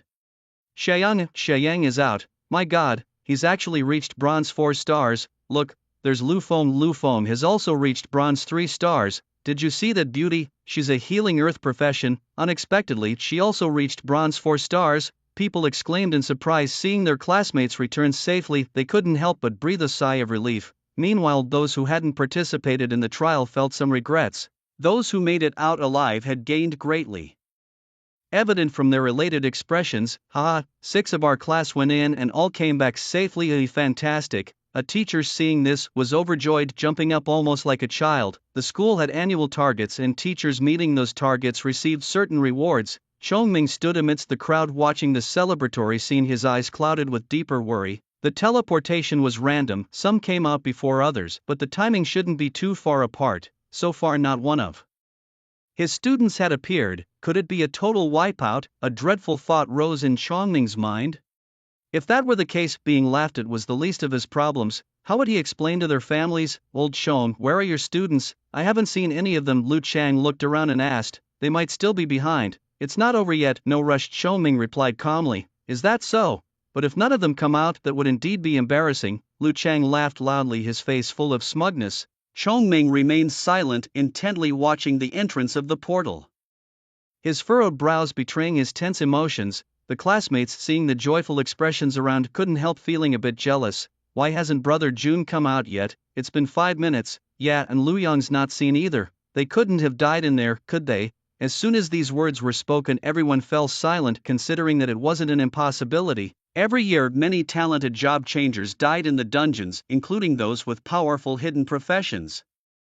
Not just in their school but across other schools nationwide, such cases were not few. The class atmosphere suddenly turned gloomy concerning the honor of the class. If their students performed well, it also reflected well on them. Just then, a towering figure appeared at the entrance of the corridor, muttering to himself, "Damn, almost fell into the river. Liu Yang is out. Wow, bronze 8 stars, what a terrifying rate of leveling. At this level, he must be the rookie king of number 60 middle school this year, huh? Brother Yang is awesome." The students from other classes gasped when they saw his level above his head. Judging from the current levels, the average was bronze 4 stars, with very few at bronze 6 stars, and not a single bronze 7 star had been seen. Now suddenly a bronze 8 star appeared. How could the classmates not be shocked? As soon as Liu Yang stepped out, he saw a crowd rushing up to him, which startled him. "What are you guys doing? Brother Yang, you're too awesome. How did you do it? Bronze 8 star, you must be the rookie king this year." The classmates were incredibly excited, chattering non-stop around Liu Yang. At that moment, they noticed that Liu Yang was wearing a set of bronze-colored armor and a ring that shimmered with a bronze glow on his hand. "This is bronze-level equipment," someone exclaimed. "What, Brother Yang got equipment? That's some good luck." Liu Yang was experiencing the feeling of being the center of attention for the first time and was somewhat unaccustomed to it. Their flattery also made him quite embarrassed. Enough, stop it. Has Chu Feng come out yet?" Liu Yang pushed away the hands that were playfully placed on his chest. The first thing Liu Yang did when he came out was to look for Chu Feng, but after looking around, he couldn't find him. "No, we've been watching the passage and haven't seen Chu Feng." "Brother Yang, why bother with him? He's a waste, dead or alive," someone disdainfully said. Boom, Liu Yang stomped his foot and suddenly a hole appeared on the ground. He lashed out, grabbing the man by the neck, his eyes blood red. "Who did you say is a waste? Say it again if you dare." Liu Yang breathed heavily, his killing intent exploding. The man's face turned ashen, unable to speak as he was choked. "Chu Feng was the first to sign the life and death contract, the first to go in. You people who don't even have the courage to go in, what right do you have to call him a waste?" Liu Yang, like a wrathful deity, scanned his cold eyes over everyone present. Those who met his gaze couldn't help but lower their heads, not daring to meet his eyes. Liu Yang's presence was too overpowering now. "Liu Yang, stop!" A sharp yell came, and with a blur of motion, the person Liu Yang was holding was rescued. "Violence is forbidden within the Dragon Summer Empire. Have you forgotten everything I taught you?" Chongming said sternly. Liu Yang snorted coldly and spoke, "If I hear any of you insult Chu Feng again, don't blame me for being rude." It was a naked threat. No one dared to speak nor even breathe aloud. "You." Chongming's tone faltered, then he sighed deeply. He could understand the feelings, but if it led to impulsive actions, no one could save him, not even a genius. "Liu Yang, prepare well for the big test in 3 days, Chongming said appreciatively as he looked at Liu Yang. Liu Yang nodded and turned back to the passage, his eyes filled with worry. "Madman, why aren't you coming out yet?" 10 minutes later, the light from the portal gradually weakened. In total, 95 people emerged from the instance with a survival rate of less than 50%. Becoming a class-changed fighter didn't mean soaring to success. How many brilliant talents have emerged through the ages, yet few are remembered through the annals of history. They are the ones who emerged from mountains of corpses and seas of blood, bearing the souls of countless dead. No matter how powerful the profession, once dead it holds no value. "Let's go, it's over," Chongming said as he walked up to Liu Yang and patted him on the shoulder. "Teacher, you guys go ahead, I'll wait here for Chu Feng," Liu Yang said slowly. He refused to believe his brother was dead, especially not failing in a trial. Chongming was about to say something but swallowed his words. He remembered his own past, watching his companions die powerless to help. He understood this feeling. Everyone needed time to grow. Death, one just had to get used to it. As Chongming turned to leave, the portal flashed again and a disheveled figure appeared at the entrance. "Damn, almost fell into the river." Something terrifying happened in the instance. Chu Feng was sleeping peacefully when suddenly a giant bird ablaze with fire appeared above him. It was so large it could blot out the sun. He had thought this beginner's trial would only have monsters up to silver rank at most, but when he cast an appraisal spell he found the creature was at least 20 levels higher than him, unidentifiable. Meaning this bird was at least of master level, and it was flying straight at him, frightening Chu Feng into fleeing. Their speeds were not on the same scale, and Chu Feng, driven to a cliff, had no choice but to jump. Below the cliff was a river, and just as he was about to hit the water, a gentle teleportation force enveloped him, and in the blink of an eye he was outside. Chu Feng rubbed his somewhat sore head, just opening his eyes to find a crowd staring at him as if he were a monster. "What are you looking at? Is there something on my face?" Chu Feng subconsciously touched his face. Just then, reflecting on the river water, he realized he had indeed become more handsome recently, especially after advancing to the silver level, which noticeably improved his aura. He. His level is silver 1 star, a pock-faced boy exclaimed in shock. My god, it must be an illusion, right? Isn't he the well-known loser from the class next door? And his profession isn't even that strong. How is this possible? Everyone was in disbelief, including Chu Feng's classmates. Chongming's face was also filled with shock. In his many years of experience, there were few who could level up to silver during a trial, but he was a Thunder Mage, a profession so weak that casting 2 thunderballs required him to sit down and meditate for 10 minutes. How did he manage this in such a short time? At that moment, the room fell silent, then a huge shadow rushed over and gave him a fierce bear hug. Brother, I've missed you so much. I knew you wouldn't die. Chu Feng's eyes widened, nearly choked to death by the hug. This bear of a creature, its strength seemed to have increased even more. All right, I know you've missed me. Chu Feng quickly withdrew himself. If this continued, he might become the first person in history to be literally hugged to death by a companion's overwhelming joy. Fengzi, why did you come out so late? You almost scared me to death, Lu Yang said with a laugh, playfully punching him. Chu Feng recalled the giant bird and shivered, sighing, it's a long story.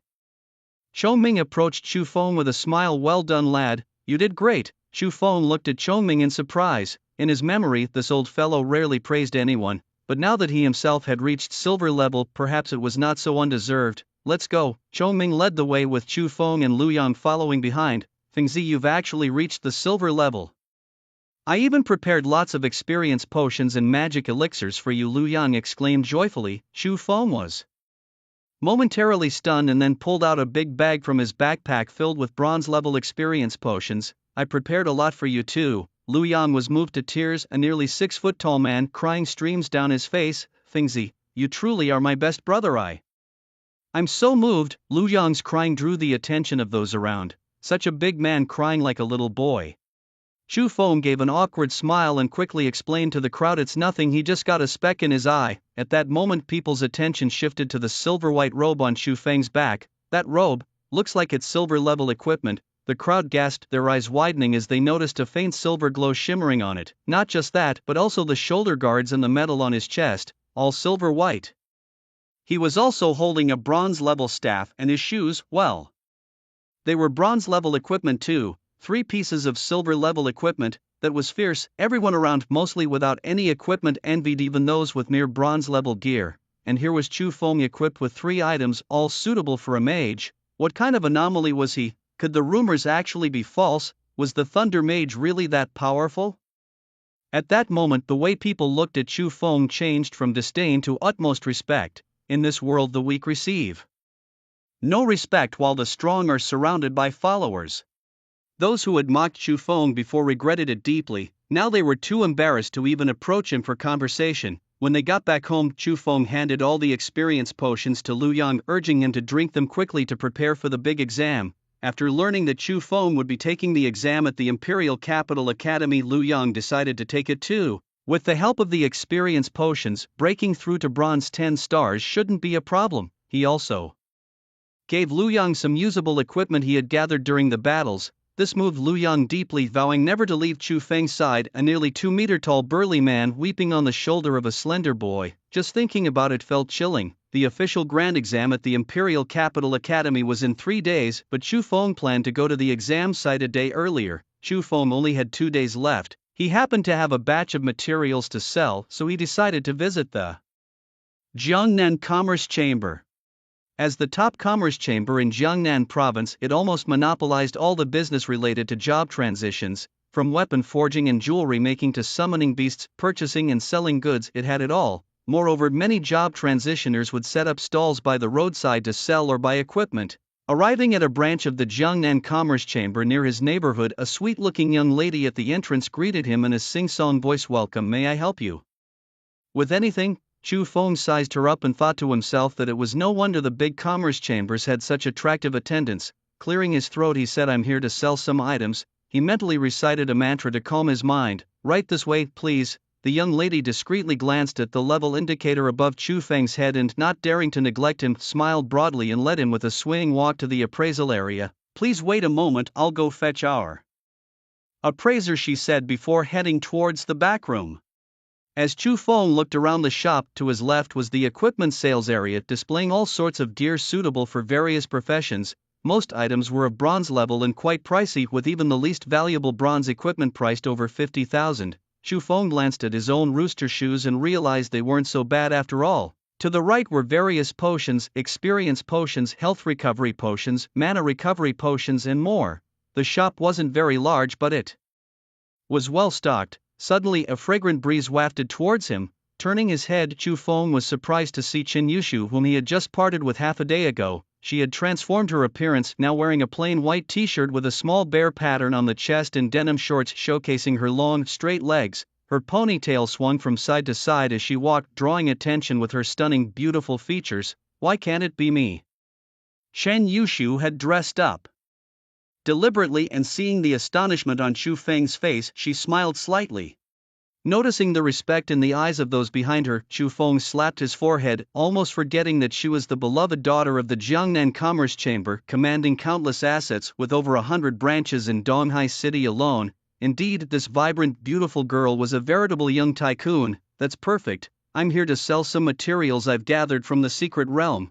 Please settle them for me, Chu Feng said, waving his hand grandly as a pile of materials, shimmering in various lights, appeared on the estimation platform. Though individually these materials weren't very valuable, their sheer quantity made them a significant source of income, at least enough to keep Chu Feng well fed and comfortable for the coming year. Chen Yushu examined the materials without showing much surprise. With her experience, she had seen countless treasures. Did you just raid an entire dungeon? She asked as she began to tally them up. Owing to the excessive number of items, she had called several staff members to help count them. 10 leopard skins, 50 chicken beaks, 100 chicken wings, 14 wild bull horns, 800 bear paws. After tallying everything up, Chen Yushu tapped on her computer and then said, all these items are of bronze level quality and the total price comes to 81,621 dragon coins, including the gold VIP treatment. Let's round it up to 100,000 dragon coins. How about that? Deal. And also get me 100 bottles of silver level life potions. Chu Feng nodded in agreement. The final value was much higher than he had anticipated. One must admit the Jiangnan Commerce Guild was quite a fair trading place. If he had gone to another guild, unfamiliar as he was, they might have taken advantage of his youth and lower level to overcharge him. A bottle of silver level life potion costs 100 dragon coins, totaling 7,500 after the discount. Chen Yushu waved over a hand, and soon the items Chu Feng wanted were brought over. Looking at the rows of red potions before him, Chu Feng's mind raced. Do you have skill scrolls for sale? We have the standard elemental mage skill scrolls, but currently none for thunder mages, though I can place a purchase request at the headquarters for you and notify you as soon as we have them in stock. Chen Yushu tucked a stray hair behind her ear and continued. Bronze level skill scrolls are generally around 1,000 dragon coins, silver level ones range from 10,000 to 100,000 inch, and gold level scrolls start at a 7-figure price. Hearing this, Chu Feng couldn't help but whistle silently, thinking that the money he'd earned from the next dungeon might still not be enough to purchase a skill. As a hidden profession, thunder mages had low drop rates and were hard to sell. If a transferee happened to find a thunder mage skill scroll, they might just discard it, considering there's no market without demand. All right, please keep an eye out for me, Chu Feng nodded. Afterwards, he looked around at the items in the guild. The mage equipment was generally of poor attributes and quite pricey, definitely not something he could afford at the moment. A simple bronze level ring could cost tens of thousands of dragon coins, and it only added a meager 2 points to spirit. Chen Yushu, walking beside him, patiently explained the properties and importance of these items, including things that might be needed in battle. With such a sales assistant by his side, Chu Feng suddenly realized he was indeed lacking a lot of things. For instance, elixirs that boost magic damage by 5%, resistance potions that reduce damage by 10%, etc. Although he possessed infinite firepower and could endlessly refresh his thunder shield, sometimes when faced with sonic attacks or control skills, limitations could arise. After a round of shopping, he had spent 50,000 dragon coins, and that was with a discount. As he swiped his card, Chu Feng couldn't help but sigh. Transferees really burn through money. Aren't you going to buy any magic potions?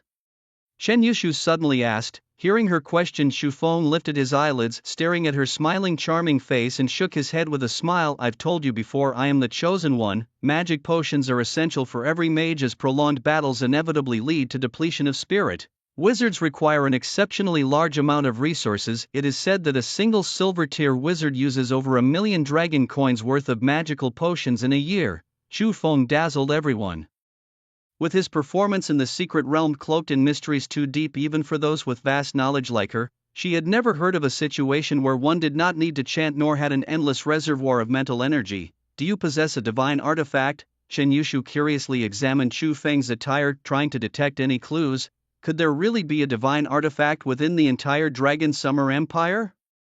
Shufeng just shrugged his shoulders. If he actually had a divine artifact, would he need to be seen around a trading guild?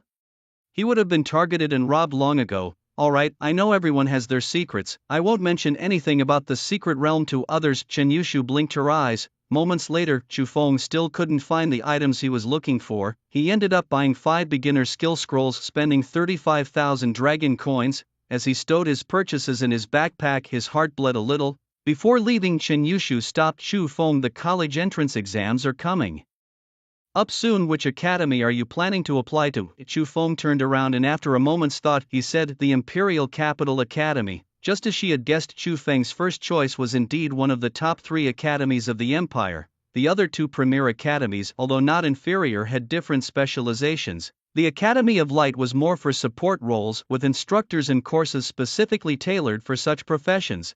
The last one, the Four Symbols Academy, could be said to be the largest reserve camp for the Dragon Summer Empire's Four Symbols army. In this academy, one would study various military knowledge directly joining the army upon graduation. The Imperial Capital Academy was Shufeng's thoughtful choice, the best option for a wizard who had the liberty to switch professions. It was said that within this academy one could learn extremely rare ancient magic. The ancient thunder magic was incredibly powerful, capable of devastating destruction combined with unlimited firepower. He didn't even know how he could lose. I'm also planning to apply to the Imperial Capital Academy. See you at the exams, Chen Yushu said with a girlish laugh.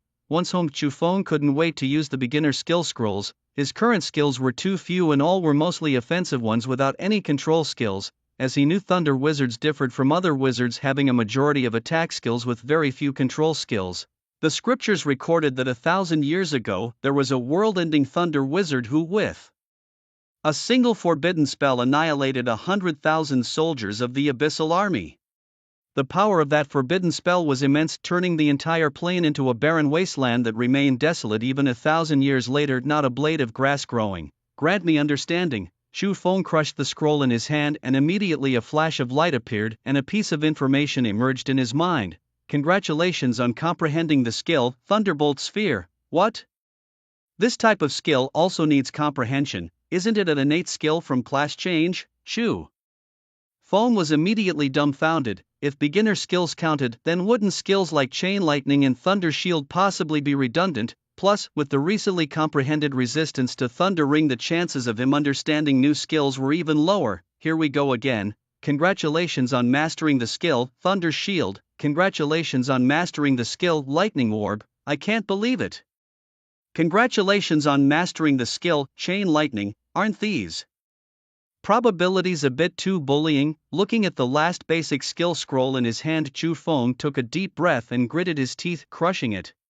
Congratulations on mastering the skill, Thunder Prison. Shufeng felt a surge of joy in his heart and immediately checked the skill description. Thunder Prison, Silver Grade, summons a field of thunder, causing targets within the area to become stunned and continuously suffer damage. After reading it, Shufeng nodded in satisfaction. Although the name sounded a bit too fanciful, it was actually very practical. With this control skill, the big exam would be much more stable. Shufeng took out his phone to check the latest messages on the forum and found yet another group of noobs loudly sharing their understanding of class transitions. A small fraction was various professions bickering, nobody willing to back down, each believing their own profession was the strongest. No matter the world, there will always be people who are delusionally confident. With the National College Entrance Exam approaching, the Ministry of Education has provided some answers to inquiries about it. The most eye-catching response was 4 words: life and death irrelevant. Could people die during the exam? Xu Feng was stunned by this. He hadn't looked into it too much before. During previous exams, he typically just checked the final scores to see which province or city had produced a genius student. Now that it was his turn to take the exam, he couldn't help but feel nervous. Is this an exam or a death sentence? Could people really die, or was that an exaggeration? Xu Feng suddenly felt awkward. It was tough enough getting through to senior year and transitioning classes, and now he had to risk his life for an exam that seemed hardly worth it. They claim it's to let students witness the harshness of the outside world, but not everyone is required to take the college entrance exam. However, once you participate, you must be prepared for death. No wonder not many people took the exam each year. Xu Feng secretly nodded in agreement. With a population of 14 trillion in the Dragon Summer Empire, tens of millions take the college entrance exam each year. Excluding those who think of working early or becoming adventurer class shifters, the remaining either pay to enter technical schools to learn vocational skills or become couch potatoes, idly lying at home all day. After briefly scanning and finding no useful information, Xu Feng exited the forum. At that moment, Liu Yang sent him a message. Liu Yang, Fingzi, I've advanced to bronze 10 stars. I can join you for the big exam at the Imperial Capital Academy now. Xu Feng, congratulations. Prepare well these next few days and maybe tell your dad to prepare your coffin just in case. Liu Yang, Xu Feng, I heard people might die during the exam, just giving you a heads up. Liu Yang, the hell man, how could I possibly die in an exam? You think these 36 D-pecks are just for show? Xu Feng? 2 days later, in front of the gate of number 60 middle school, Xu Feng and Liu Yang arrived early, ready for their journey to Jianghai City, the capital of Jiangnan province, to take part in the big exam. They had made ample preparations for today, ensuring they were in peak mental condition. Xu Feng hadn't even flipped through his cherished photo collection the night before. 10 minutes later, Xiangming Shan arrived fashionably late. So Chu and Lu, you've arrived so early. Xiangming wore his characteristically stiff smile. Teacher, what about our plane? Xu Feng asked, puzzled. What plane? Xiangming responded, the plane to Jianghai City. Xu Feng was baffled, glancing around as he wondered if they were instead meant to take a magical train. Ahem, the reason I asked you to come so early today is that the plane the school had booked is unexpectedly unavailable, so everyone will go by magical train. Xiangming explained impassively. The plane is unexpectedly unavailable, but didn't you notify us 3 days ago to come at this time? Xu Feng quipped, his lips curled in disdain. This world has grown 10,000 times larger than before. The distances between cities have significantly increased. From Donghai City to Jianghai City it will take at least 10 hours by magical train. Soon after, Xiangming hailed a taxi and they rushed to the train station. The magical train, a relic of an older era, had abandoned the traditional steam and electricity models. Powered by a magical stone, the train moved at incredible speeds. 10 hours later, the trio finally arrived at their destination, Jianghai City. As the capital of Jiangnan province, the city thrived with towering buildings everywhere. Occasionally, a few broom-riding individuals flew overhead, and Xu Feng couldn't help but marvel at the big city's distinct vibe. Walking down the streets, they saw a group of muscular beastmen performing. One beastman had a 1-ton boulder on his chest, and another swung a 5-meter hammer at it. Cracking the stone open, the crowd around applauded enthusiastically, some throwing money as a tip, others simply clapping. Aside from the beastmen, there were centaurs pulling cabs and dwarves sitting outside bars drinking. A group of elf men and women were live streaming on their phones, their voices so melodious it could make one's bones tingle.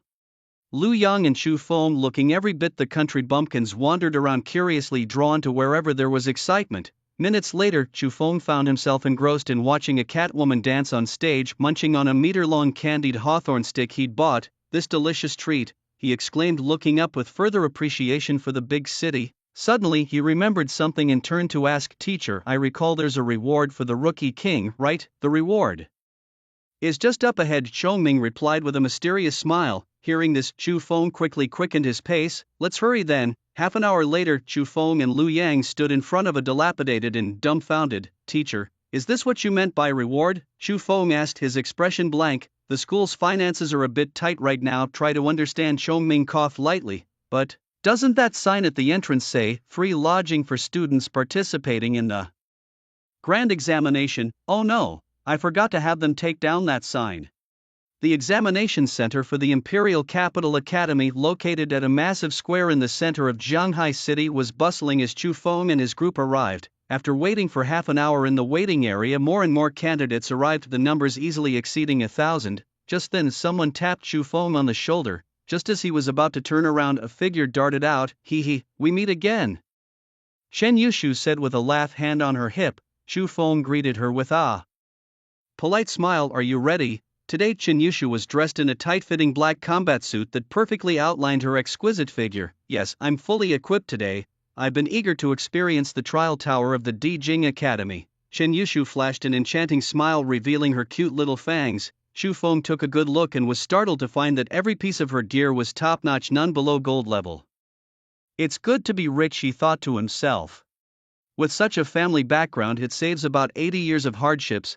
At that moment Chen Yushu noticed a burly man staring intently at her, which was somewhat unsettling. Who is this? She asked, feeling a bit uncomfortable. Xu Feng followed her gaze and introduced, this is my good brother Liu Yang, and this lady here is Chen Yushu, the heiress of the Jiangnan Commerce Guild. Hello, Chen Yushu said politely with a smile. Hello, Liu Yang replied, blushing slightly as it was his first time seeing such a high-caliber beauty in person. Suddenly a towering structure plummeted from the sky. Then a majestic voice echoed across the plaza. The Di Jing Academy's trial tower is now open. Boom! The door to the first level of the trial tower slowly opened, revealing a dark and deep entrance to all. The rules are as follows, the voice continued. The trial tower will arrange different tests according to different professions and levels. Support and lifestyle professions will face non-combat test scenarios. Those who pass the test will earn corresponding points, and outstanding performers will receive extra bonus points. During the test, the use of any items other than equipment is prohibited and violators will be disqualified. This announcement caused a stir among the crowd. Many had come prepared with various combat support items like magical orbs, and the restriction posed a significant challenge. Now line up to enter the tower. At the command, all the examinees neatly formed a single file and orderly entered the trial tower. Even the usually arrogant scions of great families or large guild members didn't dare to make a fuss and quietly proceeded inside. This grand examination was a significant annual event in the Longsha Empire held by Di Jing Academy and other institutions. Each year millions of candidates participated. At that moment Xu Feng noticed several figures at the top of the trial tower, each with a large LV-65 above their heads. These must be the proctors for this trial, legendary level powerhouses dispatched by Di Jing Academy, he thought, impressed. Under their supervision, no trickery could escape their watchful eyes. As Xu Feng entered, a line of information appeared in front of the supervising proctors. Xu Feng, Silver 1-star Thunder Mage, the only one with a hidden profession this year from Donghai City. Unfortunately, the Thunder Mage was a profession that was weak in the early stages and had a long transition period. A century ago, Di Jing Academy also had a student who was a Thunder Mage who tragically fell in battle. Untapped genius can hardly be of great use. First we'll see. The tower was pitch black, so dark one could not see their own hand before them. Before the assessment officially began, Xu Feng sat on the ground meditating. Ding! The system detected a check-in point. Would you like to check in now? The moment has arrived. Yes. Ding! Check-in successful. Congratulations to the host for obtaining the unique hidden passive skill.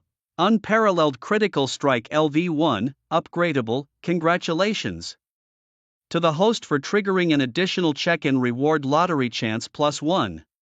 Next check-in point, Ordinary Level Secret Realm, Unparalleled Critical Strike LV1, upgradable. Any form of attack can trigger double damage. Upgrade requirement. Kill 3 golden level or above bosses, 0/3. Seeing the skill description, Xu Feng's heart leapt. What a powerful passive skill, and it's even upgradable.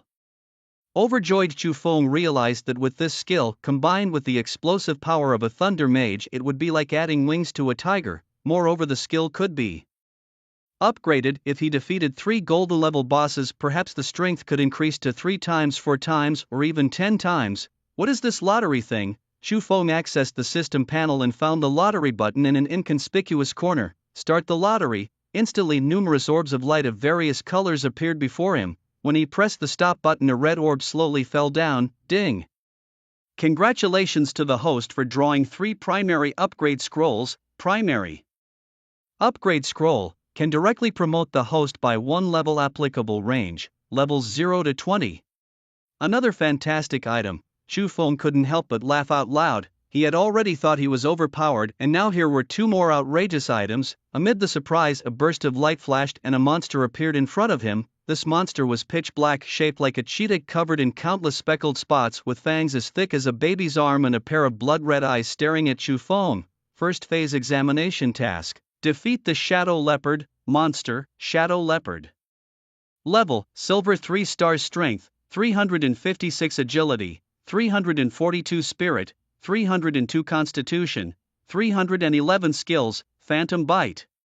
Such intensity for the first phase. Chu Feng waved his hand and threw a thunderball out. Boom! The explosion was thunderous, lightning flickered, and the ground trembled. As the aftershock subsided, where was the shadow of the Shadow Leopard? Not even a corpse was left. Killing a level 13 Shadow Leopard, experience plus 1200. Was that a thunderball? Chu Feng looked ahead in surprise. That spectacle was akin to a small-scale heavenly thunderstrike. Unparalleled critical strike was too fierce. This time he was determined to be the top scorer at the provincial level of the big exam, but on second thought, a silver 3 stars monster seemed a bit too weak and the first phase of the exam lacked substance. Meanwhile, at the top of the trial tower, a group of examiners showed shocked expressions. An instant kill? Such speed, and he seemed not to have chanted when casting the spell? Could there be a mistake with the trial tower? The trial tower does not err. His spiritual fluctuations were more than 10 times stronger than an average silver 1-star mage. What a monstrous young man. According to the settings of the trial tower, every job changer would face monsters 2 levels higher than themselves. Although some people could pass quickly, Chu Feng's speed was truly unprecedented. The first stage of the exam mainly tested the basic strength and combat experience of the candidates, although the level of the monsters was 2 levels higher than that of the candidates. They were merely minor monsters.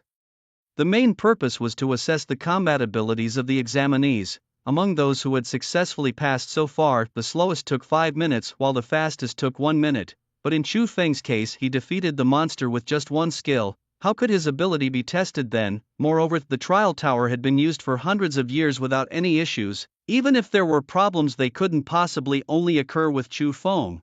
How about we do it again? Suggested the proctor. No, someone objected. Arranging another magical beast would break the rules. Indeed, it wouldn't be fair to Mr. Chu Feng. Another agreed. How about this? Let's arrange a stronger magical beast for him, and if he can defeat it, reward him with an extra 1,000 points. With this suggestion, the proctors fell into deep thought, considering that the point bonus could justifiably make up for it. Moreover, as some students had not yet completed the exam, such an arrangement wouldn't be entirely against the rules. The proctors were curious how Chu Feng, a Thunder Mage, managed to achieve such instant kills. On the first floor of the tower, Chu Feng had just sat down to rest for barely 2 minutes when another magical beast appeared before him. This time it was a Shadow Leopard, but larger, with thicker fangs and more ferocity than the previous one. Magical beast: Shadow Maniac Leopard. Golden level, silver 3 stars. Strength: 405, Agility: 412, Spirit: 387, Constitution: 400, Skills: Phantom Bite.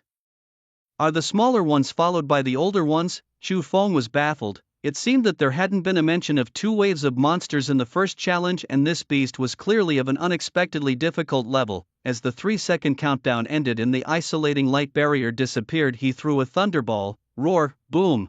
The thunderball exploded, and the combat ended just like the first time. Another instant kill. Killing a level 13 Shadow Leopard, experience plus 1800. The proctors were shocked again.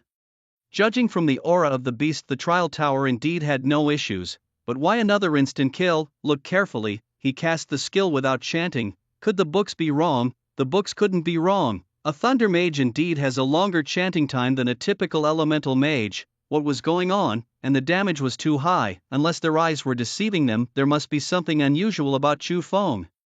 Could he possess powerful equipment that reduced chanting time? Just then, a middle-aged man strode forward. What's going on? Why was an extra test arranged for the candidate? This person was the chief examiner of this grand examination, the legendary warrior Song Yuan, who, although 100 years old, still looked like a vigorous man in his 30s. His aura was sometimes vast like the sea, unfathomable, and sometimes like thunder, earth-shatteringly powerful. Even the legendary proctors seemed like mere ants before him. Mr. Song, everyone bowed and explained the situation to him. I've heard about this young fellow. Song Yuan approached the light screen, glanced at Chu Feng, and praised, "He's a fine seedling." The examiners were startled. This guy actually received Mr. Tsong's commendation. Everyone knows those acknowledged by him have a bright future ahead. In the entire Imperial Capital Academy, Song Yuan might not be the strongest in strength and ability, but his discernment is undoubtedly the sharpest. "Mr. Tsong, what should we do next?" "Should we continue testing?" someone asked. "There are many geniuses in this world, each with their own secrets." Song Yuan waved his hand and declared, "The exam continues on to the next phase." At this moment, the last candidate also completed the test. In the plaza, Song Yuan's authoritative voice boomed, "The first phase of the examination is over. Number of participants, 1265. Number who passed, 785. Number of deaths, 26. Now, announcing the results, the rankings suddenly appeared in the minds of the candidates. First place, Chu Feng, time, 0.5 seconds points, 2000. Second place, Kai Lu Feng, time, 30 seconds points, 800. Third place, Wei Fan, time, 60 seconds points, 700. Fourth place, Shen Yushu, time, 1 minute 20 seconds points, 600. 98th place, Lu Yong, time, 2 minutes 49 seconds points, 100. Chu Feng, looking at the rankings, wasn't surprised. A clearing time of 0.5 seconds wasn't his limit. If he timed his skills at the moment the light screen vanished, he could be even faster. If he couldn't secure first place with an infinite firepower buff, he might as well go back to the drawing board. As for the others, he didn't recognize the second or third place, but their speeds were quite fast. Chen Yushu being in fourth place was expected. To smoothly pass this major exam, her family must have provided considerable help, like the combat suit she wore today. It looked like a tight outfit but was actually a piece of gold-level equipment. Besides, her weapons and other gear were certainly not lacking. As for Lu Yong, his performance was quite decent. This guy might have a special talent in the tank class, wearing a set of bronze-level equipment yet scoring better than many in silver-level gear. Kai Lu Feng, looking at the leaderboard, his face darkened nearly to the point of dripping water. First place, 0.5 seconds, impossible, that should have been me. He must have cheated. No normal person could be that fast. Even an archer equipped with the best gear and sufficient attack distance would need more than 0.5 seconds just to draw and notch an arrow, not to mention other classes. Melee goes without saying, and mages need to chant. He couldn't think of any possibility other than cheating. Shen Yushu, looking at the leaderboard, secretly rejoiced. Hee, I knew this bad boy would be first. Meanwhile, Lu Yang's honest face showed deep surprise. Fengzi is awesome. As everyone was analyzing the situation, a familiar voice rang out again. Proceed to the second phase of the exam. Candidates, please choose your difficulty level, easy, normal, hell. Those who wish to withdraw may leave now. Choose your difficulty and take responsibility for your life or death. This phase of the exam was similar to the first, involving slaying demonic beasts. The only difference is the mechanism. This level is more about survival. With 30 minutes on the clock, players must slay the continuously appearing demonic beasts, survive, and you pass the level. The higher the difficulty, the more points you earn for each beast slain, and the higher your rank. Lu Yang chose the hell difficulty. For him, the word give up does not exist in his dictionary. Chen Yushu also selected the hell difficulty. She has her own pride and strives to be the best. Kai Lu Feng didn't hesitate and directly chose the highest difficulty. First place must be mine, no one can snatch it away. This year, several talented youngsters in Jiangnan province have a high probability of being admitted to the Imperial Capital Academy, but don't speak too soon. This year's ultimate mission is not that easy to pass. I heard that Donghu province has produced several hidden professions this year, including one named Su Yueshi who has turned into a space mage. Space?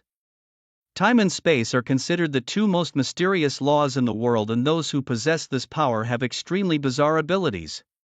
500 years ago, there was a battle between the human race and the orc race, with both sides fielding armies numbering in the millions. That war lasted a full 3 years. The human race suffered over 300,000 casualties, with countless ancestors dying on the battlefield. However, just as the orcs launched their final assault, a mysterious legendary space mage appeared and single-handedly turned the tide of the battle, teleporting the entire army of 100,000 orcs into an alternate dimension. The war ended prematurely, with the orcs' defeat and retreat, hiding in a corner for a century without emerging. As for those 100,000 orc warriors, there was no further news. No one knew where they had been sent. After that battle, the reputation of space mages was thoroughly established. Today, that predecessor is now one of the 5 great leaders of the Longsha Empire with terrifying strength. Suddenly, the examiner's gazes uniformly turned towards Chu Feng. The clash between 2 great mages of hidden professions. It was uncertain who would come out on top. The Holy Knight of Yannan Province, the Sword Handler of Nanchuan Province, the Dragon Rider of Shiguang Province, and the Curse Mage of Dongguan Province, these are all hidden professions applying for the Imperial Capital Academy, Longsha Empire's 3 highest academies. Just our academy alone has 10 of these hidden profession applicants. This is truly an unprecedented era, everyone sighed. Hidden professions that rarely appear even once in 10 years, but this year a large group has emerged. This shows that this year's competition among those changing professions will be fiercer than ever before. Chu Feng looked at the 3 difficulty options, then at his own points, and after some thought he chose the hell level, hoping for a greater challenge. He didn't want to be disappointed. Chu Feng yawned. The exam was too boring, lacking any real challenge. Is the Imperial Capital Academy truly one of the 3 toughest academies to test into in the Longsha Empire? It feels too easy, as simple as eating and drinking. Moreover, choosing the hell level had another reason. The higher the difficulty, the higher the rank and level of the monsters and the more experience gained. Since it's all about one-hit kills, why not choose the option with more experience? This youngster also chose the hell level. The examiners instantly perked up. These 30 minutes would be enough for them to clearly see Chu Feng's true capabilities. Besides, the 3rd-ranked Wei Fan and the 5th-ranked Chu Su also chose the hell level. With all their might they pursued upwards. In the second phase of the exam, the goal was to test the combat experience and innate talents of those transitioning in their careers. Outside in the square, the magical large screen was displaying the ranking of scores. My goodness, the person in first place took only 0.5 seconds. Is he even human? And Kai Lufeng was also incredibly fast, breaking through in just 30 seconds. Where did this kid in first place even come from? I've never heard of him before. Surely, there must be a mistake with the trial tower? Historically, there's never been anyone who's cleared it so quickly. Chong Ming, sitting in the spectator stands, was shaking, slightly overwhelmed with shock. Chu Feng had brought him an immense surprise. In all his years in the profession, he had never achieved such a high level of success. If the performance continued to be this outstanding, becoming the national top scholar wasn't out of the question. By then, he would be the mentor of the top scholar, a middle-aged man sitting next to Chong Ming. Glanced at the leaderboard and then asked old Chong, if I remember correctly, didn't one of your students transition into a Thunder Mage? Indeed. Chong Ming gave him a glance and non-committally nodded his head. This middle-aged man was an old classmate of his, and back in their school days they even shared a dorm room. However, their relationship was far from cordial, even outright antagonistic. They competed in every aspect, whether it was grades or strength, and even their taste in women was alarmingly similar. But Chong Ming often found himself on the losing end until they graduated and went their separate ways, each taking up positions at different schools. Every year, they would meet on the day of the big exam, a dreaded twist of fate. Too bad, the Thunder Mage is too weak. Even if he grows, he'll just be a one-off spell cannon, hardly great material. Liao Chengfeng sighed, shaking his head. The future of my students is not for outsiders to judge. There are no noble or weak professions, remember? Chong Ming asked calmly. Liao Chengfeng's face stiffened. Those were the first words their instructor had said in their very first class at Donghai Academy. So where does your proud student rank? Liao Chengfeng scoffed. He had brought 3 students to participate in the grand exam at the Imperial Capital Academy today, and the best among them ranked 265 in the first phase. Honestly, to stand out in a crowd filled with geniuses was already quite the achievement. Rankings are only temporary and don't prove anything, Chong Ming replied with a slight smirk. Seeing his expression, Liao Chengfeng felt uncomfortable. Bringing a nobody to the grand exam and still managing to smile. An ordinary background, a worthless profession. What right did he have to smile? Old Chong, you're not just putting on airs because you're afraid I'll mock you, are you? Liao Chengfeng wore a look of smug understanding. Since you're so curious, I might as well tell you, Chong Ming replied, extending a finger leisurely. The worthless profession you mentioned is currently ranked first. Oh, only first place, huh? Liao Chengfeng nodded, scoffing, ready to ridicule. Then it hit him suddenly. What did you say? That nobody is ranked first? Liao Chengfeng's eyes widened in disbelief. That's impossible. It seems you still haven't taken our instructor's words to heart, Chong Ming replied coolly. In this world, there are no worthless professions, only worthless practitioners. Chongming looked into his eyes and spoke earnestly. Liao Chengfeng stared grimly at the list above his face, looking extremely ugly. Seeing his astonished expression, Chongming felt a surge of satisfaction in his heart. Though he maintained a calm and collected demeanor on the surface, his unruffled appearance made Liao Chengfeng feel as miserable as if he had eaten something foul. The second tier of the tower, the last 10 seconds counting down, the second phase of the exam was about to officially begin. Monster, twin-winged bird, elite, level, silver 5-star strength, 389 agility, 406 spirit, 326 constitution, 377 skills. Blade of Windstorm Assault. The first creature they faced was a silver 5-star, and an elite one at that. The examinees' faces fell. This stage was even more challenging than they had anticipated. The screen slowly faded and the exam officially started. Chu Feng slightly raised his eyelids, yawned, and threw out a lightning ball. Boom! He killed a level 15 twin-winged bird, elite, gaining plus 2000 experience and plus 5 points. What to do for the next half hour? Perhaps no one would notice if he took a short break. Casually dispatching this large bird, 10 seconds later another appeared, same level, same attributes, so the same formula. Lightning ball, thunder ravaged the giant body of the twin-winged bird, tearing it apart instantaneously, not even giving it a chance to scream. Killing a level 15 twin-winged bird, elite, he gained another plus 2000 experience and plus 5 points. 10 seconds later yet another elite twin-winged bird, killing a level 15 twin-winged bird, elite, he gained plus 2000 experience and plus 5 points. The second phase of the exam was akin to a survival battle, with monsters appearing every 10 seconds. If the examinees did not kill them quickly enough, the creatures would start accumulating, putting the examinees increasingly on the defensive. The leaderboard was constantly changing, and the names of a few participants were disappearing, not from giving up but from dying. The exam was designed not only to select talented individuals but also to weed out the weaker candidates. What the Imperial Capital Academy lacked least was geniuses. What it needed were all-around exceptional candidates.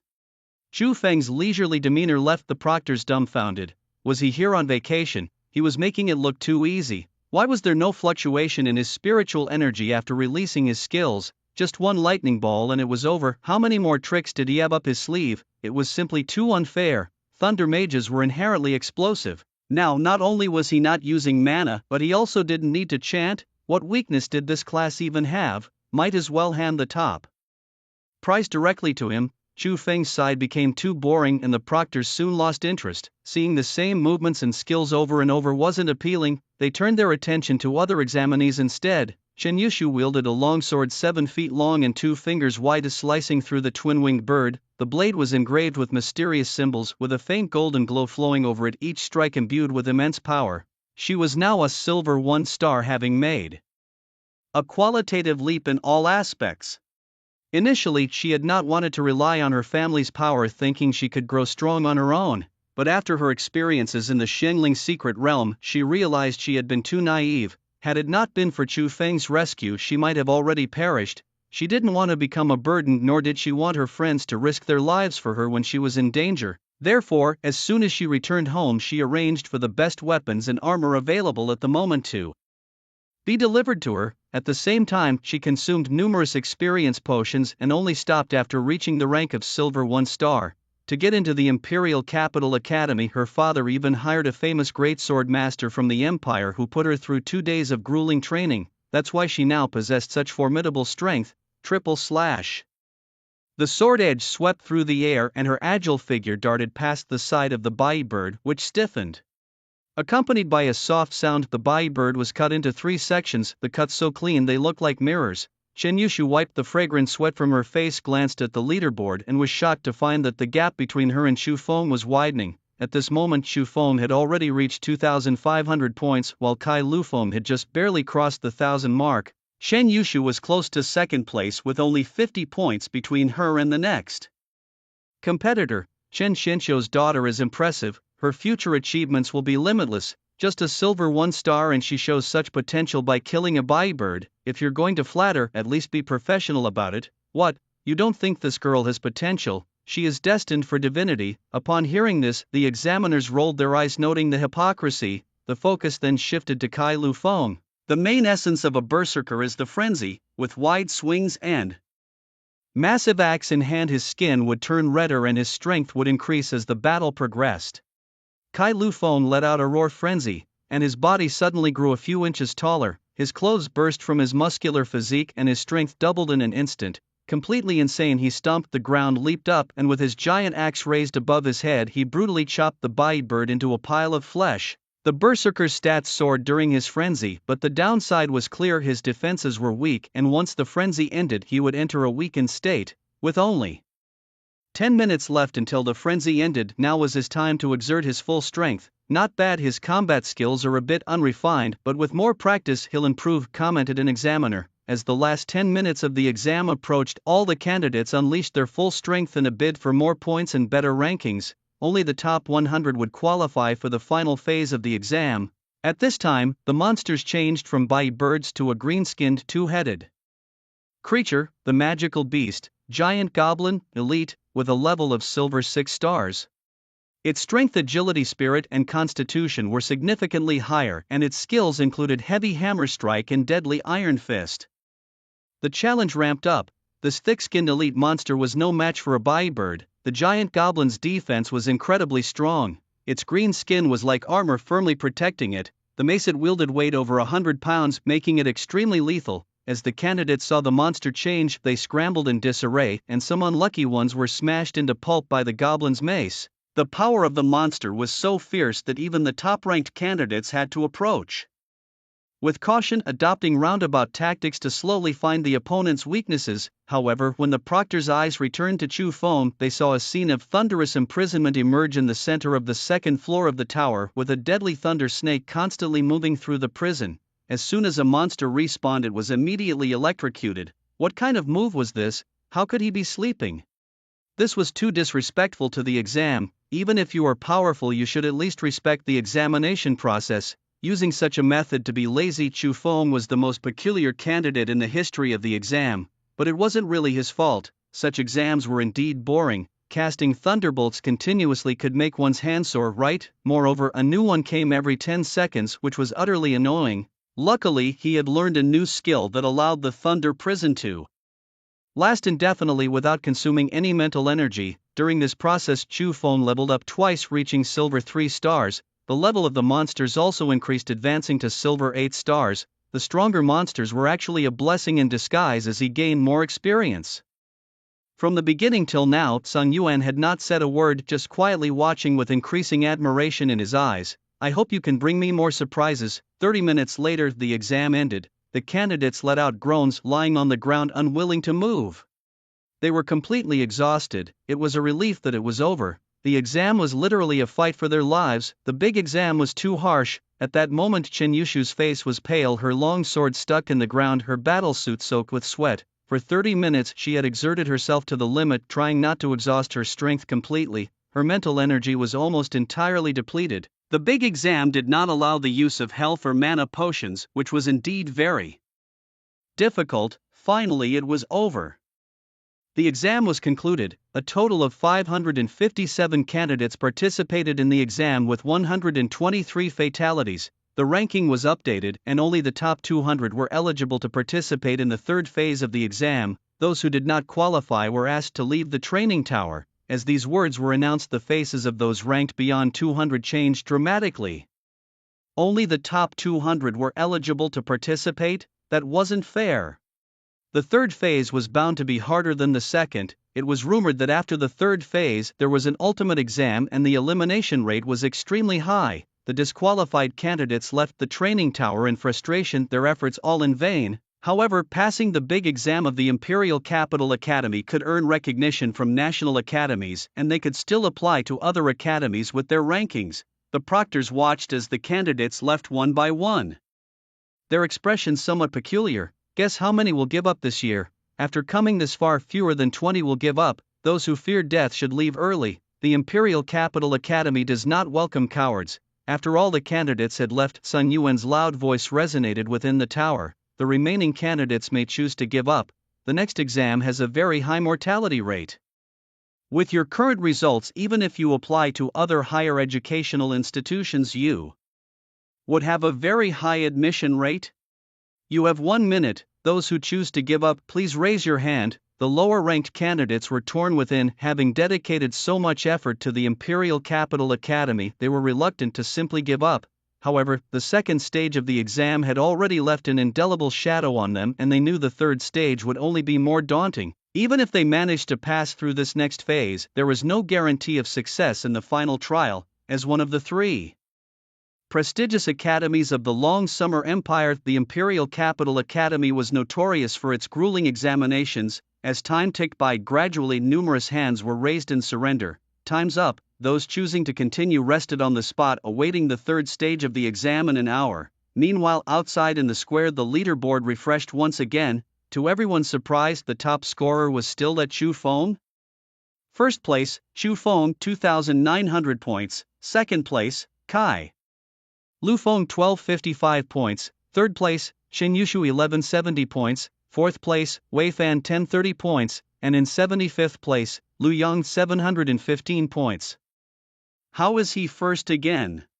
And the points don't even make sense. Logically, if one killed all the monsters, they could only earn a total of 900 points. So did he max out? Incredible, this freak. Xiongming, upon seeing the leaderboard, burst into laughter, almost wishing he could grab a microphone and announce to everyone that the first placer was his student. His face beamed with pride as he provocatively glanced at Liao Chengfeng. All of Liao Chengfeng's students had been eliminated, with one even dying in the training tower. His face turned green with rage. Liao Chengfeng scoffed, "Don't get too cocky, the final results are not yet settled. You think Chu Feng can't stumble? What's the matter? Can't accept it? How about we make a bet?" Xiongming, puffing out his chest, asked with a grin. In a fit of anger, Liao Chengfeng was about to agree, but then he caught the sly look in Xiongming's eyes and swallowed his harsh words back. "We'll see, I'm ready whenever you are."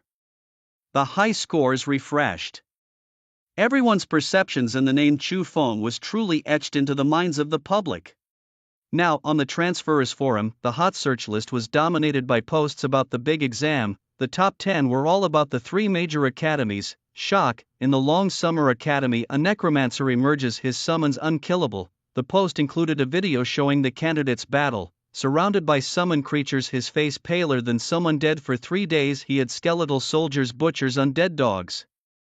With an array of summoned undead beasts protecting him, he needed only to will his thoughts to slay the monsters. The corpses would then turn into new undead summons, a truly freakish sight. Below the post, people were discussing, convinced this candidate must be the top scholar of this year's exam, yet some were not convinced, bringing up the even more freakish Chu Feng and posting the leaderboard. Upon seeing this, netizens were astounded. Is this guy cheating? How could he have such high scores? One from above said, "NC identified. Which one is Chu Feng? Can someone in the know share more info?"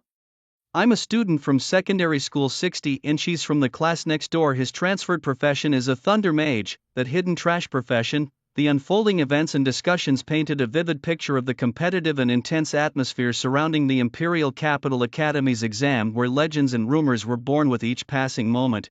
"Are you kidding me? A single stone stirred up 1,000 waves." At first, everyone was adamantly disbelieving, thinking it impossible for the Thunder Mage to be so formidable. As the public opinion fermented, the post kept getting pushed to the top, dominating the #1 spot on the charts. The buzz was also skyrocketing. Even other forums started to mention the name Chu Feng. The vast majority were skeptics, with a small portion remaining watchful. Poor middle school students, in order to prove they weren't lying, faced an army alone, furiously typing away at their keyboards. In today's age of advanced internet, some individuals managed to dig up information about Chu Feng. Chu Feng, male, 18 years old, occupation, Thunder Mage orphan. Once confirmed, people were greatly shocked. Could a Thunder Mage really take first place? Are the monsters in the Imperial Capital Academy's trial tower made of paper? Comment from above. Nonsense. Assessment complete. There might be a glitch in the trial tower. Everyone please calm down and wait for an official statement. Regardless, I bow down in respect. First, Thunder God is awesome. Are we starting to praise him now? There sure are a lot of filial children on the internet. At this moment, an expert explained the Thunder Mage profession. After fully understanding it, a group of people finally realized how terrible this profession actually was. So here comes the question: how could such a lousy profession take first place? What were the others even doing? Within an hour, the name Chu Feng swept across the net, becoming a newly rising internet celebrity. Who knows which mischief maker posted his enrollment photo online? Once the photo was released, the buzz was unstoppable. His stunningly handsome appearance made countless girls swoon, declaring themselves fans of Ifeng. A group of brainless fans even set up a Chu Feng super topic. On the third level of the tower, Chu Feng, who had slept for a solid hour, woke up groggily upon hearing the notification sound. He had no idea about the storm he had stirred up outside. The third phase of the exam was entering the preparation stage. Suddenly a blue scorpion appeared in front of him. Magic beast, ice crystal giant scorpion, gold level boss. Level, silver 10 stars strength, 777 agility, 712 spirit, 623 constitution, 735 skills, deadly poison needle ice freeze. This giant scorpion made of ice crystals was 3 meters tall and 5 meters long, with its tail needle almost making up half of its body. Its armor was deep blue, exuding a deep cold glimmer. The instant the monster appeared, the air temperature plummeted and the ground was covered in layers of ice crystals. A gold level boss. Chu Feng was stunned for a moment, then immediately ecstatic. A perfect opportunity to test my current strength. And it could also help complete the conditions for upgrading my unparalleled critical strike, killing 2 birds with 1 stone. The proctors watching Chu Feng's delighted expression were somewhat baffled. He seems happy. The sky must not be normal, right? Chapter 22. The birth of a gold level boss and the top scholar. The strength of a gold level boss was unquestionable. Just a few days ago, the damn giant bear nearly slapped him to death. The boss's stats were only a few hundred points higher than ordinary monsters, but its abilities were not something that could be summed up by 1 or 2 numbers. Just like the giant scorpion in front of him, its surface armor was made of legendary millennium ice, hard as meteoric iron, and behind it the venomous sting and the 2 massive pincers are weapons of formidable lethality. Countdown, 3, 2, 1, the exam begins. The moment the screen vanishes, the crystal scorpion suddenly flashes, disappearing from its spot with incredible speed. Such quickness, spiritual perception is pushed to its limit, forming a vast psychic net that covers every corner of the second floor of the tower. Just then an intense chill wraps around him, with icy frost starting from his feet and gradually spreading to every corner of his body. Chu Feng's pupils suddenly contract, his body shakes and the power of thunder erupts, shattering all the frost into icy fragments. Suddenly, a gust of wind from above, followed by a roaring sound. Looking up, he sees the ice crystal scorpion somehow behind him, and its thick tail sting suddenly descends. Resist, thunder ring, Chu Feng shouts explosively, forcefully repelling the giant scorpion, then throws out a thunderbolt, accompanied by a massive roar. Half of the scorpion's body is blasted apart by the thunder, with blue-white blood spurting out like a fountain. With the scorpion weakened by electrical shock and paralysis, its dark eyes lifelessly gaze at him, filled with immense murderous intent. Phew, that was close, almost got overturned. Chu Feng wipes the sweat from his forehead, surprised by the beast's ferocious attack right from the start. With its freezing skill, it seems one can never be too careful, especially when facing a boss. To hell with you, another thunderbolt ends the life of the crystal giant scorpion, killing a gold level silver 10-star crystal scorpion boss. Experience plus 50,000 ding. Congratulations to the host for successfully killing a gold level boss. Progress 1/3. Subsequently, a clearance information panel appears in front of Chu Feng. Congratulations Chu Feng for successfully clearing. Clearance time 30 seconds. Currently ranked first. Seeing this result, Chu Feng frowns. He is not satisfied with this performance, believing that if he were more serious he could reduce the clearance time by at least 29 seconds. Sino equipment dropped. What a waste of such a good boss. Chu Feng shakes his head regretfully, wishing he could have obtained gold level equipment, then he would have made a fortune. All monsters in the trial tower are mere projections and not physical entities, their strength only 30% of their real form. Thus, candidates can only gain experience. At this moment, the examiners at the top of the trial tower are all wide-eyed, dumbfounded. Another instant kill?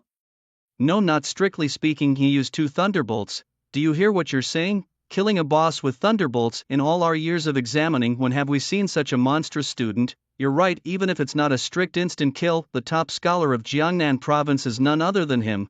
Song Yuan observes Chu Feng's battle closely, stroking his chin, remaining silent. From the second phase until now, Song Yuan has been watching Chu Feng. Initially he thought this young man was relying on some artifact for instant casting, but no matter when he used his skills he never felt any fluctuation of an artifact from him. As he said himself, many geniuses harbor their own secrets. the greatest secret Chu Feng possessed was not only his ability to cast spells instantaneously but also the damage his skills could inflict. Normally, a Thunder Mage's burst in killing power is indeed several times stronger than that of mages at the same level, however it's never to the extent where even a gold tier boss with 10 stars of silver rank couldn't withstand more than a few hits. I hope you can bring me more surprises. With a flash of light in his eyes, Song Yuan turned and left. The other candidates still battling received the news of Chu Feng's completion and they were dumbstruck. To clear it so quickly, Chu Feng was truly a beast. How is anyone supposed to live with this? Damn it, I nearly killed myself scraping just a layer off the boss and you're telling me you've already passed? Upon seeing this message, Kai Liufeng's face darkened as if it could drip water. He had planned to strike down the boss with the force of thunder in the final challenge and seize the top spot, but to think he had cleared it so quickly, damn it, don't let me run into you or I'll make your life worse than death. Before the grand examination he had boldly declared he would take the top scholar position in Jiangnan province. Now relegated to second place, how could he accept this? Kai Lufeng glared at the crystal scorpion, his body flashing red as he entered a berserk state. With a fierce swing he chopped off its head. Congratulations to student Kai Lufeng for successfully clearing the challenge. Clearing time, 2 minutes 12 seconds, currently ranked second. Kai Lufeng snorted coldly, his face extremely unpleasant. He was decked in gold tier equipment and yet he was a full 1 minute and 30 seconds slower than his opponent. Being stepped on by this unknown newcomer was something he couldn't accept. Shen Yushu also ended her battle, finishing in 2 minutes 30 seconds, a very impressive result. Lu Yong knelt on the ground, his body covered in blood grooves, having fought to his physical and mental limits. Things he has already passed, I can't let him down. Lu Yang's body burst forth with a powerful aura, the spirit of earth rising slowly, clutching the long spear Chu Feng had given him, and once again engaged in a fierce battle with the boss. As time ticked by, more and more spectators gathered outside the arena, all there for Chu Feng taking the trial. Many were eager to see the true face of this Thunder Mage and to see if his true level was indeed as formidable. 10 minutes passed and the third phase of the assessment ended. The final results were displayed in the plaza, Chu Feng's name in gold letters prominently at the very top. Seeing his clearing time listed there, people could hardly stay in their seats. 30 seconds, seriously, what a fast man. This year's provincial top scholar has to be him. How could this unknown kid popping out of nowhere take first place? It was beyond belief. Chu Feng becoming the top scholar might just change everyone's perception of Thunder Mages. Chongming, upon seeing the results, excitedly stood up from his seat. Good lad, worthy of being my student. Liao Chengfeng, silent, stared hard at the leaderboard, initially suspecting something fishy. Now it seemed the results were acknowledged by the Imperial Capital Academy. He was extremely frustrated, almost wishing all his students were eliminated rather than seeing one of them taking first place. Chongming would surely boast about this in the future, flaunting himself as the tutor of a provincial top scorer. As the third phase of the exam concluded, out of the 200 candidates who participated, 138 passed while 62 met their demise. All examinees were then instructed to leave the testing tower. As the tower's grand doors swung open, the candidates emerged, their spirits high and faces beaming with pride. In that instant the crowd erupted in cheers, their screams piercing the air. Energized by the cheers, the examinees looked up proudly, their chests puffed out and faces filled with arrogance. Chu Feng, Mom loves you. Brother Chu, please go out with me. Chu Feng, how the hell are you so fierce? I'm so in love. It turned out the cheers weren't for us. The clown was me. Lu Yong, dragging his severely injured body, stepped back into the sunlight. Drawing a deep breath of fresh air, his face broke into a smile of bliss. He had finally made it through. The battle had been tremendously tough, especially when the boss used a freezing attack towards the end, immobilizing him. Fortunately, he still had just enough mental strength left to activate the Earth Guardian defense, blocking the boss's strike and seizing the chance for a counterattack, and thankfully he had survived. Shen Yushu and Kai Lufeng also exited, drawing significant attention and causing a stir among the onlookers. Look! The heiress of the Jiangnan Commerce Guild is out. She's so beautiful, if I could marry her I'd gladly live 10 years less. Only 10 years? Too small an ambition for me. I'd give up 50. Kai Lufeng, who secured the second place, was also highly skilled. Yes, it's no surprise given his brother Kai Haodue is the president of the Proud Moon Guild, explaining his profound background. At that moment, Kai Lufeng turned to glance at Shen Yushu, instantly dazzled by her beauty. especially now as her combat suit clung tightly to her sweaty body. Beads of sweat decorating her brows, each movement she made exuded an extraordinary charm. Most importantly, her demeanor seemed to captivate men's gazes, making hearts skip a beat. "Hello, I'm Kai." Kai Lufeng was just about to introduce himself when Chen Yushu, her face alight with surprise, whisked past him. "Chu Feng, you're incredible, securing first place." Chen Yushu ran up to Chu Feng, who had just emerged, her face bright with joy as she congratulated him. Kai Lufeng watched Chu Feng, darkly resenting him for snatching away the first place. He memorized Chu Feng's face, snorted coldly, and turned away. "Man, you're too awesome," Lu Yang said with a laugh. "It wasn't that hard." "Really?" Chu Feng replied nonchalantly, spreading his hands. Hearing this, Lu Yang and Chen Yushu fell silent. Realizing he might have sounded too boastful, Chu Feng quickly added, "Actually, it wasn't as easy as I made it sound. I still had to use a couple of skills." Their expressions only darkened further. After a while, the final scores were displayed on the big screen. First place, Chu Feng's score, 12,560. Second place, Kai Lufeng's score, 5230. Third place, Chen Yushu's score, 4895. Fourth place, Wei Fan's score, 4560. Fifth place, Lai Chenling's score, 4325. 72nd place, Lu Yang's score, 2325. At that moment, the cheers reached an unprecedented climax. People were shouting Chu Feng's name with a fervor reminiscent of teenage girls meeting their favorite pop star. "What's going on? Have they lost their minds?" Chu Feng was momentarily stunned, completely baffled. "It seems, Feng, you've truly become famous," Lu Yang said, his eyes gleaming with meaning. "Yeah, someone here is a celebrity now," Chen Yushu remarked sourly. Chu Feng was startled by their words. Could it be because of his exceptional performance? But he hadn't done much, just thrown a few thunder orbs. Damn it, he should have kept a lower profile. "Those who pass the exam, gather around," Song Yuan's voice echoed. Over 100 examinees assembled in the center of the square, looking reverently at the middle-aged man standing before them. Song Yuan surveyed their somewhat youthful faces and announced loudly, "First of all, congratulations to this year's Jiangnan province top scholar, Chu Feng. As the top scholar, you will receive multiple rewards from the Emperor Capital Academy. First, a reward of 100,000 points. Next, 100 years of free access to the Emperor Capital Academy library. And lastly," Song Yuan paused, then continued, "a free entry to the first level of the Eternal Tower." As his words dropped like a bombshell, they instantly ignited the crowd's emotions. "My goodness, 100,000 points, Emperor Capital Academy is really generous. 100 years of free access to the library, that's an opportunity money can't buy. But the last item is the most magical. The Eternal Tower, closed for 1,000 years, has now reopened." The crowd was in shock, finding it utterly incredible. The rewards for previous year's top scholars were only a fifth of this year's, not to mention the points, which in Emperor Capital Academy are as good as hard currency. There are places where money won't get you and only points can. The library of Emperor Capital Academy is one of the most magical places in the world. It holds records of all skills and spells from ancient times to the present.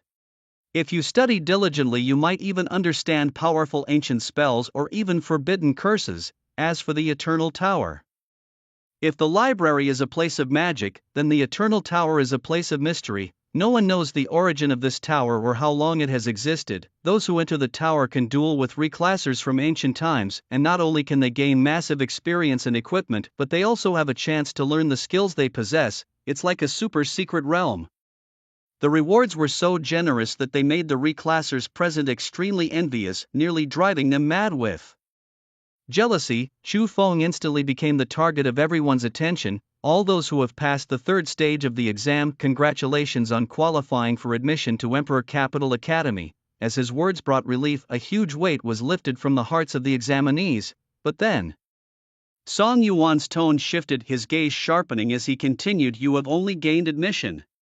To truly earn the recognition of Emperor Capital Academy, you must complete one final ultimate trial." "What?" The examinees were baffled. "What's going on? Wasn't it just 3 stages? Why is there another now?" "The final trial. Defeat a golden tier boss of at least 1 star, remove the representative evidence and report to the Imperial Capital Academy in half a month. You may form a team or go solo.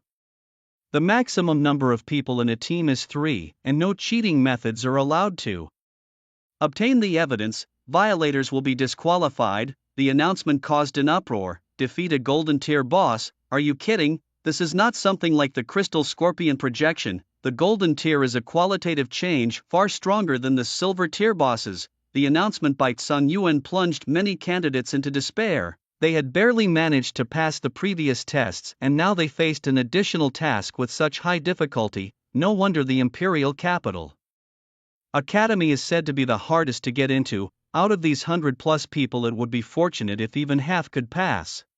With a grand gesture, Sun Yuan branded each person with a mark which served to verify the completion of their trials. Lu Yang, let's team up, Chu Feng called out. Sure, Lu Yang nodded, which was exactly what he wanted. Add me too, I know where a golden tier boss can be found. Chen Yushu volunteered. Hearing this, Chu Feng and Lu Yang exchanged looks, both seeing surprise in each other's eyes. Golden tier bosses were rare and hard to come by. The chances of encountering one in the wild were extremely low, almost as likely as finding 1,000,000 dragon coins on the ground. As for dungeons, once such a level of monster appeared, it would immediately be monopolized by various guilds who would kill it at the first opportunity. Some adventurers specialized in this line of work, tracking boss movements and then selling the information to guilds for a high price. Originally, this was Chu Feng's plan, but now that Chen Yushu suddenly wanted to join them, it was a bit unexpected. Is the information accurate? Chu Feng asked. Just yesterday our guild's patron mentioned it briefly. He said there's a place with exceptionally strong spatial fluctuations, highly likely to be a secret realm. Chen Yushu pondered for a moment before explaining. A secret realm? Lu Yang excitedly rubbed his hands together. If it really is a secret realm, then aren't we going to strike it rich? Indeed, following Chu Feng a prodigy, as long as the secret realm wasn't outrageously difficult. Anything below a hard level should be manageable. The chance of encountering a golden tier boss in an easy level secret realm was low, at least it should be normal level. A secret realm's value must be considerable, right? Are you willing to share with us? Chu Feng narrowed his eyes. A normal level secret realm could yield millions of dragon coins at worst, and if equipment above the golden tier were to drop, that would be a huge profit. Chu Feng didn't think his charm was so great as to have this wealthy lady share such valuable information. I'm the top scorer on the Imperial Capital Academy's entrance exam leaderboard. Isn't that enough? Besides, you saved my life once, consider it a thank you gift from the Jiangnan Commerce Guild, Chen Yushu said. Just as Sun Yuan mentioned, they all had the mark. Any cheating would result in disqualification. The Jiangnan Commerce Guild indeed had many patrons, and with their wealth, finding a few people to risk their lives was simple. However, the rules were limited. They could only find other students participating in the Imperial Capital Academy's entrance exam. Besides Chu Feng, there was no better candidate present. Moreover, they were comrades who had faced life and death together, fought side by side, and sought each other's help out of mutual need. I think with our strength, it's feasible to venture into a normal level secret realm, Lu Yang said. Chu Feng didn't agree immediately. He was considering the feasibility. The appearance of spatial fluctuations would inevitably attract the attention of third-party forces, and there was no telling if the Jiangnan Commerce Guild would receive first-hand information. This meant they would surely encounter others who wanted to contend for the secret realm. The strength of these opponents was unknown. After a long pause, Chu Feng spoke. Go back and find out the exact location, then contact me by phone. So, are we teammates now? Chen Yushu asked with a smile. Do I have a reason to refuse? Chu Feng shrugged his shoulders. Given his and Lu Yan's abilities, finding a gold-level boss was like finding a needle in a haystack, and completing the task within half a month was as difficult as ascending to heaven. The Imperial Capital Academy didn't seem to care, assigning such a task to a group who had just graduated from high school. Indeed, the high mortality rate was not without reason. To enter the academy, one needed not only exceptional talent but also resources and luck. All three were indispensable. Alright, note down my phone number and we'll be in touch. Chen Yushu and Chu Feng exchanged numbers before she waved goodbye, watching her departing figure. Lu Yang spoke. Fengzi, the three of us should be okay, right? Hard to say. If it's a high-level secret realm, we might not even qualify to enter. Chu Feng was uncertain, but Chen Yushu would definitely find a way to complete the task. At that time, they would merely play the role of enforcers. As for the treasures that might be found, that would be decided later. At that moment, Chongming walked over from the stands with a vigorous stride, his face glowing with health as if he had rejuvenated by 20 years. Haha, good lads, you've given me a big surprise. Since its establishment, school number 60 has never had anyone top the major exam. Chongming laughed heartily, patting their shoulders vigorously. Master, is there a reward this time? Chu Feng rubbed his sore shoulders. Of course, there are rewards, not just from school number 60, but Donghai City will definitely reward you too. Chongming looked more and more pleased with Chu Feng. How is this kid so lovable? I never realized how adorable he was before. Forget it, it's probably just an empty promise. Chu Feng rolled his eyes without mercy, having figured out the school's true nature.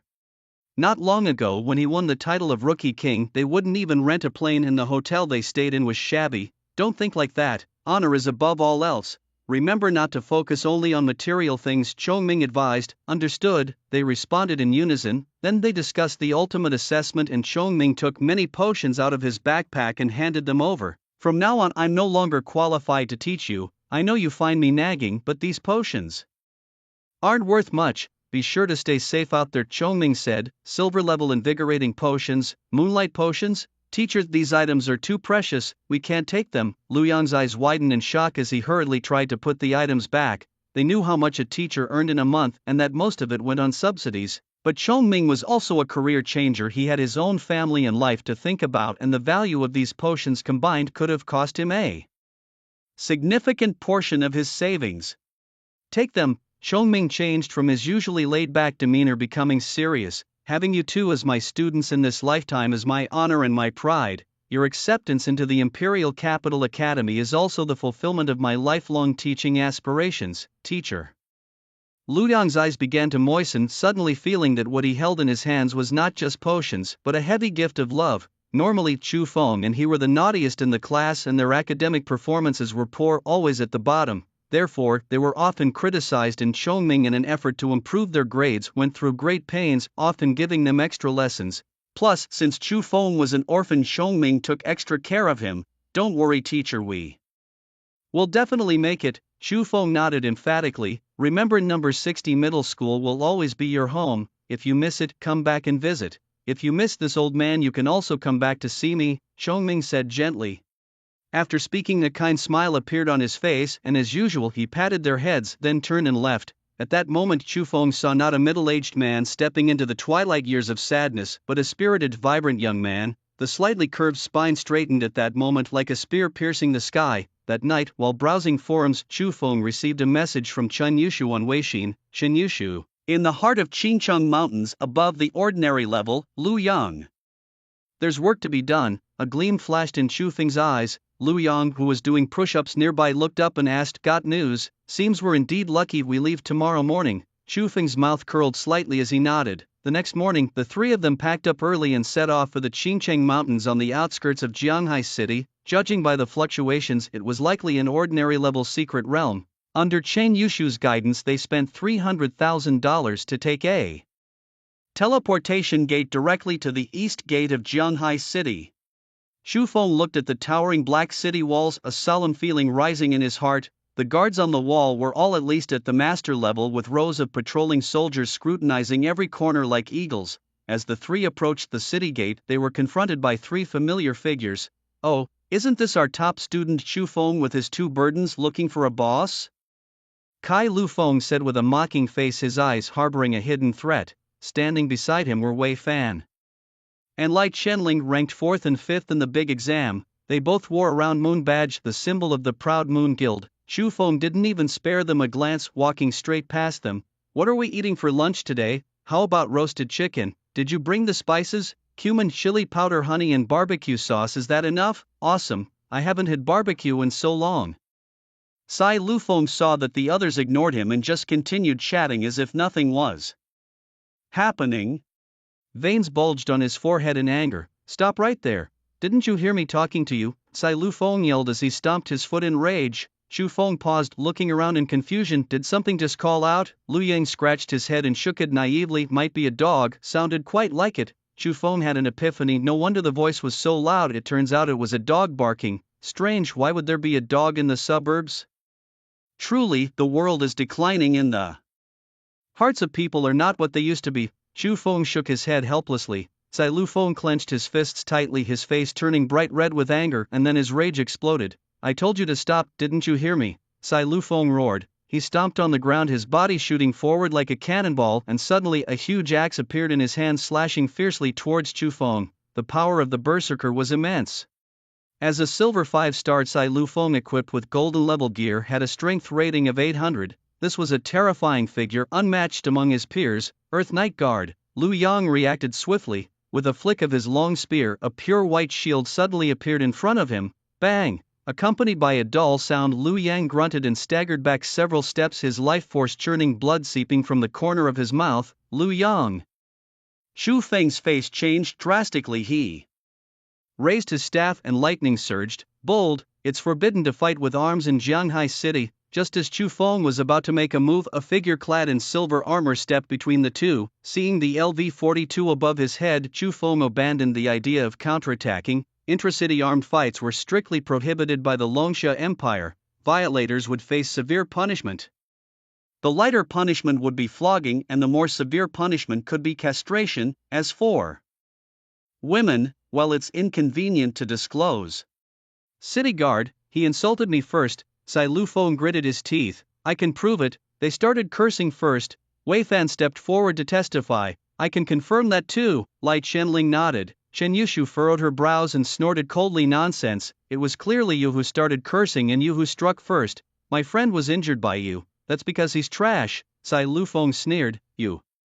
Chen Yushu's expression tightened and a long sword suddenly appeared in her hand, her aura swiftly rising. Silence. The city guard shouted loudly, looked around and said sternly, I don't care who started cursing, but I know who struck first. Then the city guard walked up to Cai Lufeng, slowly pulling out a chain. Please come with me. Cai Lufeng didn't care at all, not taking the city guard seriously. He flashed the badge of the Proud Moon Guild on his chest and proudly said, I am the younger brother of Cai Hao Yue, the president of the Proud Moon Guild.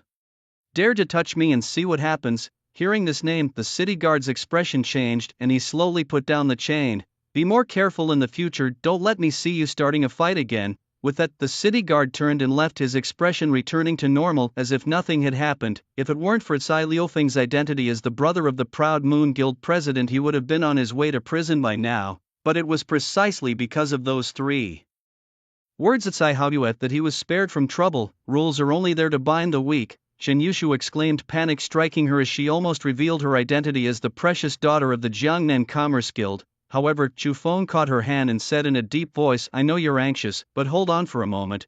But they attacked people in broad daylight and the city guards did nothing. Chen Yushu fumed. Cai Lufeng laughed loudly, stepped out of the city gate, walked outside, then turned to face Chu Feng, making a throat-slitting gesture with undisguised murderous intent in his eyes. Look at his arrogance. He better not let this young miss catch him, Chen Yushu said fiercely, waving her fist. I'm not seriously hurt. After drinking some red medicine, Lu Yang's complexion had regained its rosiness. Why did you stop me just now? Chen Yushu asked, puzzled. The Proud Moon Guild is a well-known large guild in Jianghai City, and Cai Liufeng's brother Cai Hao Yue is a legendary strongman. The guild has over 1,000 members and they engage in murderous looting, Chu Feng explained. So, you're scared? Chen Yushu frowned. Chu Feng glanced at her sideways and slowly explained, the guild never cares about their reputation, they don't mind what the outside world thinks of them. But it's different for you. Your Jiangnan Commerce Guild is in business and reputation is crucial, especially in this era of widespread internet. Even a little rumor can impact your business. So we just let it go?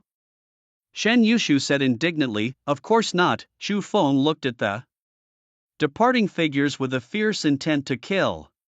They dared to hurt my brother. I want them to pay with their lives. As he spoke, Chu Feng suddenly erupted with a powerful spiritual wave, his robe fluttering in the wind and his eyes turning a stark silver white. Chen Yushu stared at Chu Feng's sharply defined profile, sweetly recalling his words. Let's go. Don't keep the Grim Reaper waiting. The Qinchang mountain range, located 50 kilometers outside the east gate of Jianghai City, required a trek across a plain to reach. The range was vast and it would normally take a full 3 months to cross. Therefore, once they left the city, the trio pressed on with all their might, following the directions indicated by the low-tech map. Along the way, they encountered numerous bronze-level monsters, all of which Chu Feng dispatched with a single thunderbolt. Each use of his power blasted a huge crater in the ground, terrifying like a meteor strike. Chen Yushu and Lu Yang, shocked by his power, finally understood why Chu Feng had topped the exams. Such destructive power, even a gold-level boss would struggle against him. To prevent further environmental damage, Chen Yushu and Lu Yang decided to clear the obstacles themselves. The 50-kilometer journey took them a full 8 hours, delayed by the monsters along the way. When they arrived at the Qingcheng mountain range, it was already evening and the sun was setting. The afterglow draped a golden armor over the mountains, and the rivers reflected the shimmering light, turning everything golden. I can't go on, I need to rest. Lu Yang collapsed by a small stream, panting heavily. You're already this tired from such a short distance? You've grown up for nothing, Chu Feng said. Upon hearing this, Lu Yang immediately got defensive, arguing, wasn't I the one fighting off monsters all along the way? Ask yourself, did you even lift a finger? Didn't you guys tell me not to harm the environment? Is it my fault I'm awesome? Chu Feng cried out in injustice. Just then, Shen Yushu signaled for them to be quiet, whispering, stop talking, someone's coming.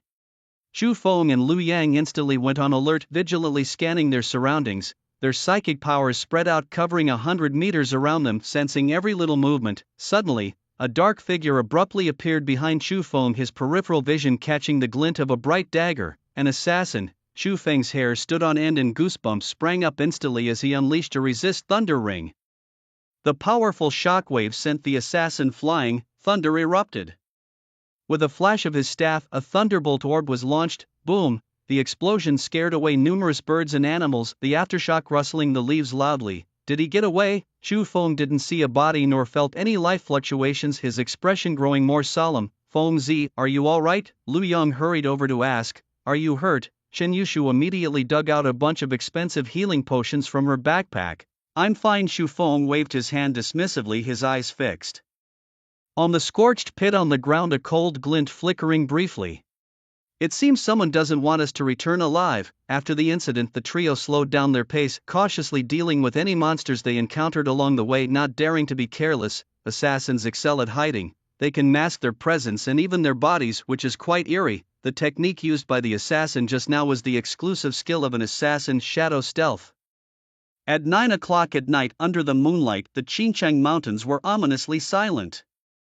Occasionally interrupted by the roars of unidentified monsters from afar, each of the trio held a fist-sized magic crystal lamp, the light from which allowed them to see clearly within a 10-meter radius. How much further to the core area? Chu Feng asked. Chen Yushu checked her phone and responded, we're almost there, it's just ahead. Chu Feng nodded slightly and hurried forward. Just then a whooshing sound approached at an astonishing speed. Earth Guard. Lu Yang's response was as quick as ever, setting up a shield in front.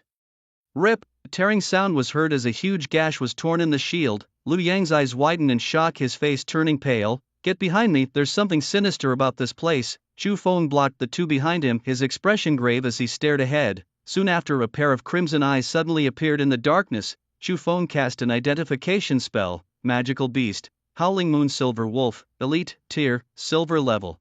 Gold 1-star strength, 798 agility, 855 spirit, 862 constitution, 803 skills, Moonblade Pounce.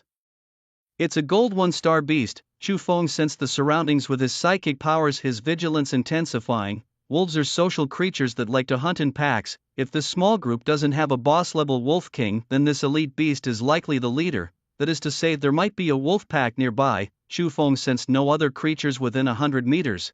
A cluster of light gathered on his staff, and suddenly a chain of lightning shot out.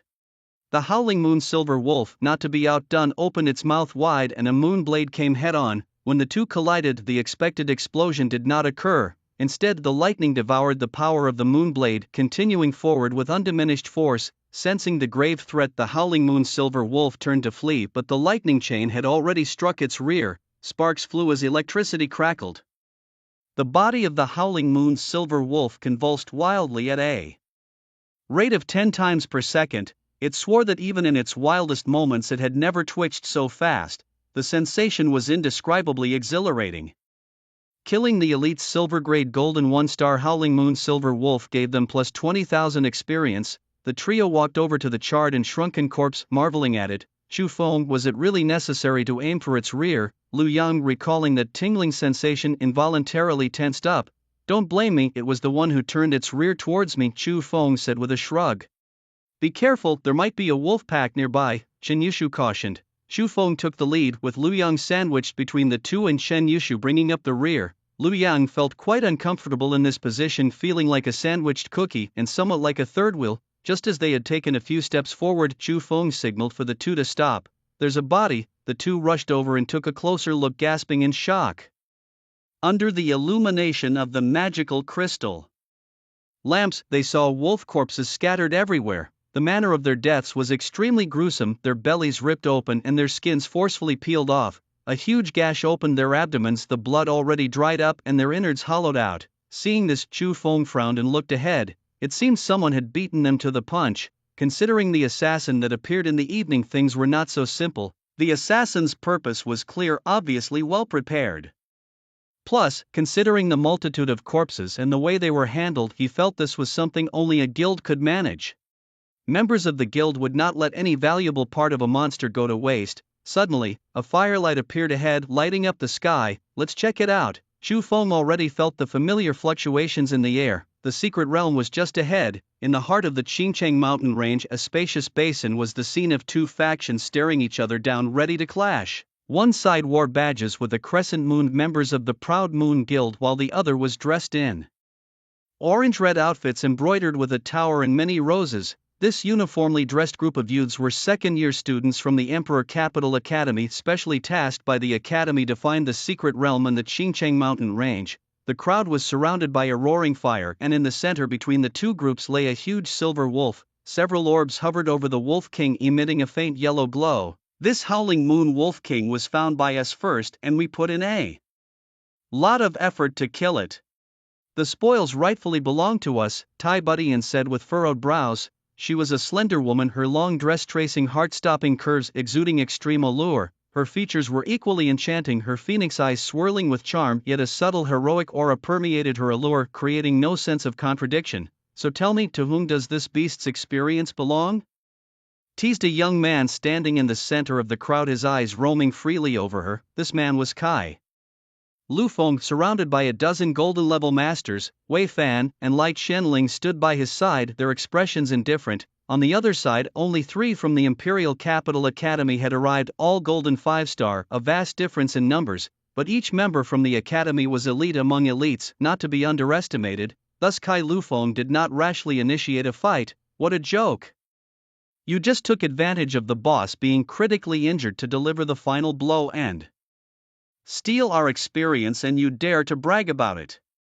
Tai Budian scoffed coldly. The concept of kill-stealing in monster battles was well known. No matter how much effort you put in, if someone else lands the last hit, they take all the experience. Not only that, but even the loot dropped would lose its original ownership. However, ownership only lasts for 10 minutes, after which it becomes unclaimed. If you think the spoils of war belong to you, then come and take it.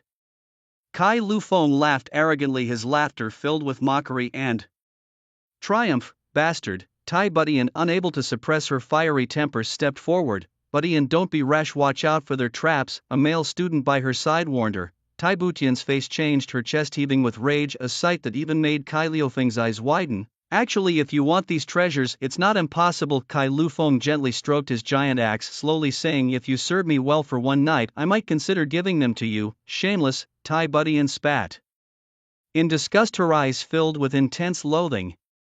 At this point, a frail young man from the Imperial Capital Academy who had been silent stepped forward and said, "Budian, we are outnumbered, maybe we should let it go." Tai Budian was very unwilling, as these were rightfully theirs. "Zhou Jiaming is right, we'll remember this for now and settle it later," Yun Fan said coldly. Observing the situation, Tai Budian noticed that the enemy was fully prepared, not only with main combat classes but also support classes like earth mages, priests and wizards. These classes might lack damaging skills, but they possessed numerous control skills which were extremely annoying. "Fine, we'll remember this, you all wait and see." Tai Budian turned to leave. Kai Lu Feng paused, suddenly looking up with a glint of cold light in his eyes. "Did I say you could leave?" As soon as he spoke, the ground under Tai Budian and her companions softened, their legs sinking into a quagmire. Not good. They reacted quickly, breaking free from the bind, but as they stood up, a cloud of black mist enveloped them, plunging them into blindness. "Damn it, a bunch of cowards, have the guts to face me in a fair fight." Tai Budian clenched a long halberd in her hand, shouting angrily, "Save your energy, tonight you'll have plenty of energy to spend." Kai Lu Feng licked his lips excitedly. Judging by the shape of Tai Butian's legs, she was still a novice. That magnificent curved pear-shaped lower body and seductively beautiful face. What attracted him the most was her fiery personality. Kai Lu Feng had a thing for hot peppers. Usually, the fierier a woman's character, the louder she screams, "Bastard, I will kill you." Tai Butian took several deep breaths, trying to calm herself down. Their team composition wasn't great. She was a spellbreaker skilled at ignoring defenses with extremely strong offensive capabilities. The other two members were an assassin and an earth mage. They were not good at group battles, especially since the Proud Moon Guild had deployed so many support classes. Therefore, the best course of action now was to flee. Let's go.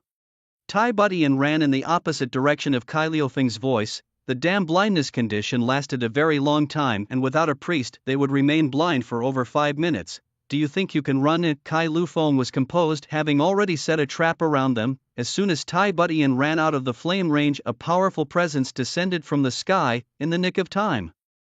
Tai Butian hastily retreated as a shield warrior landed on the ground, creating a terrible aftermath.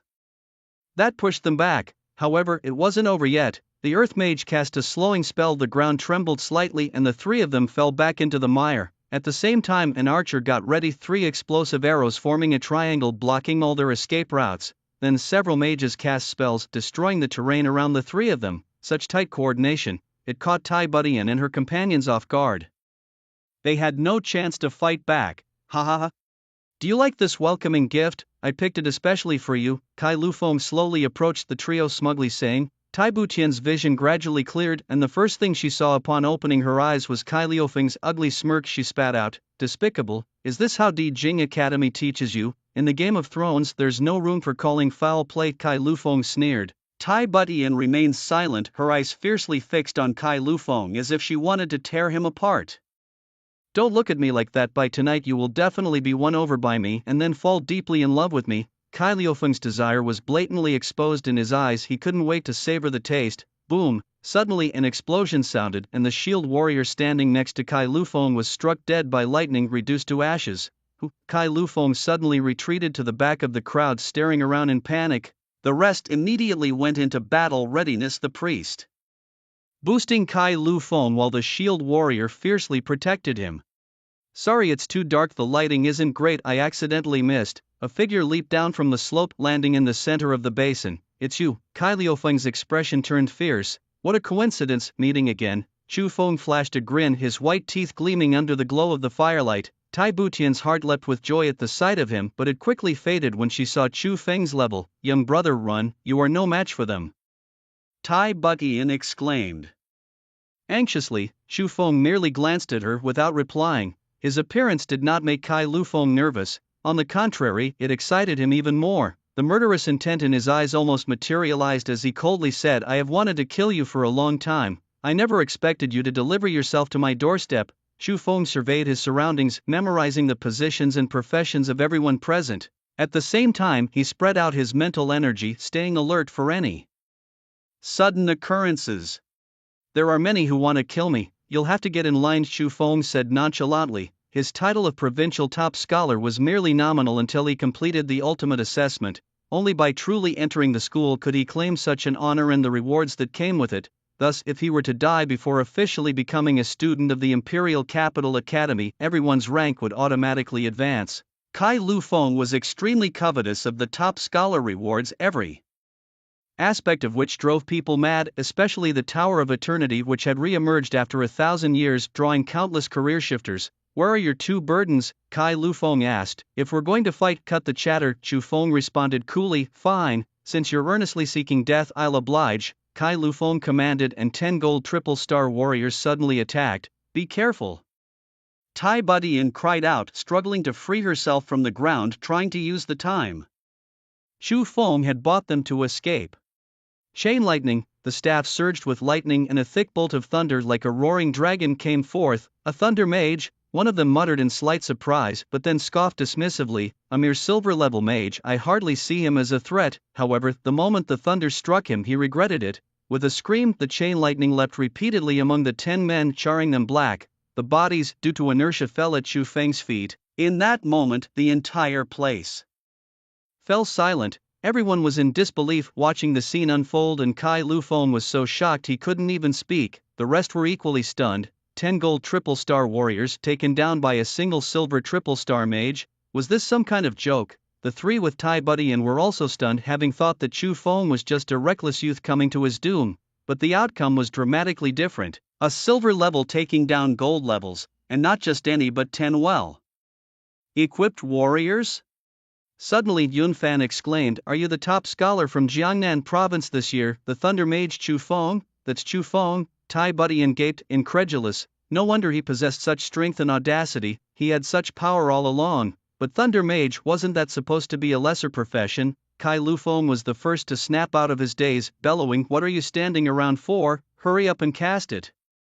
At that moment, the wizard and the earth mage began their incantations. However, Chu Feng gave them no chance to retaliate, pointing his staff from afar. Thunder Prison. With a thunderous roar, a massive cage of lightning instantly enveloped several support-type professionals, the terrifying thunder furiously wreaking havoc, reducing them to ashes. At this moment, Kai Lu Feng staggered back several steps, his chest heaving violently, his face unnaturally pale. No wonder you clear levels so fast. As a mage you don't need to chant, Chu Feng's lips slightly curled up. "Congratulations, blind man, you've noticed the crux.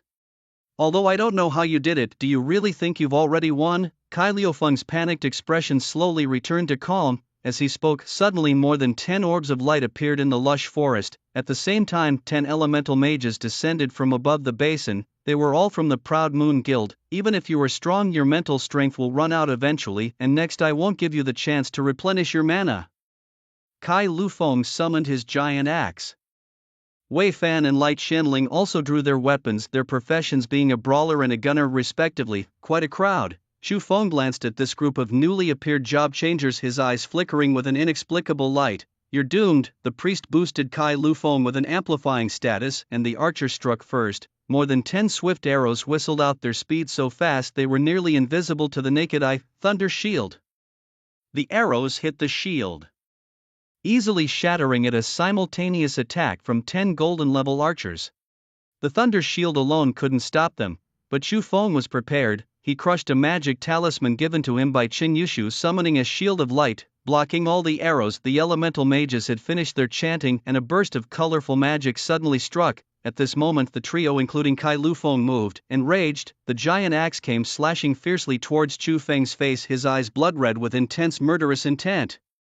Attacks came from all directions, leaving no way out, but Chu Feng had no intention of retreating. He was just a decoy. Bang, bang, explosions were continuous, and the shield of light quickly lost its luster, soon shattering. As the assault poured out, Chu Feng's figure had already vanished, leaving Kai Lu Feng lunging at thin air. "Where is he?" Kai Lu Feng looked around in confusion. Suddenly, he remembered something and turned around.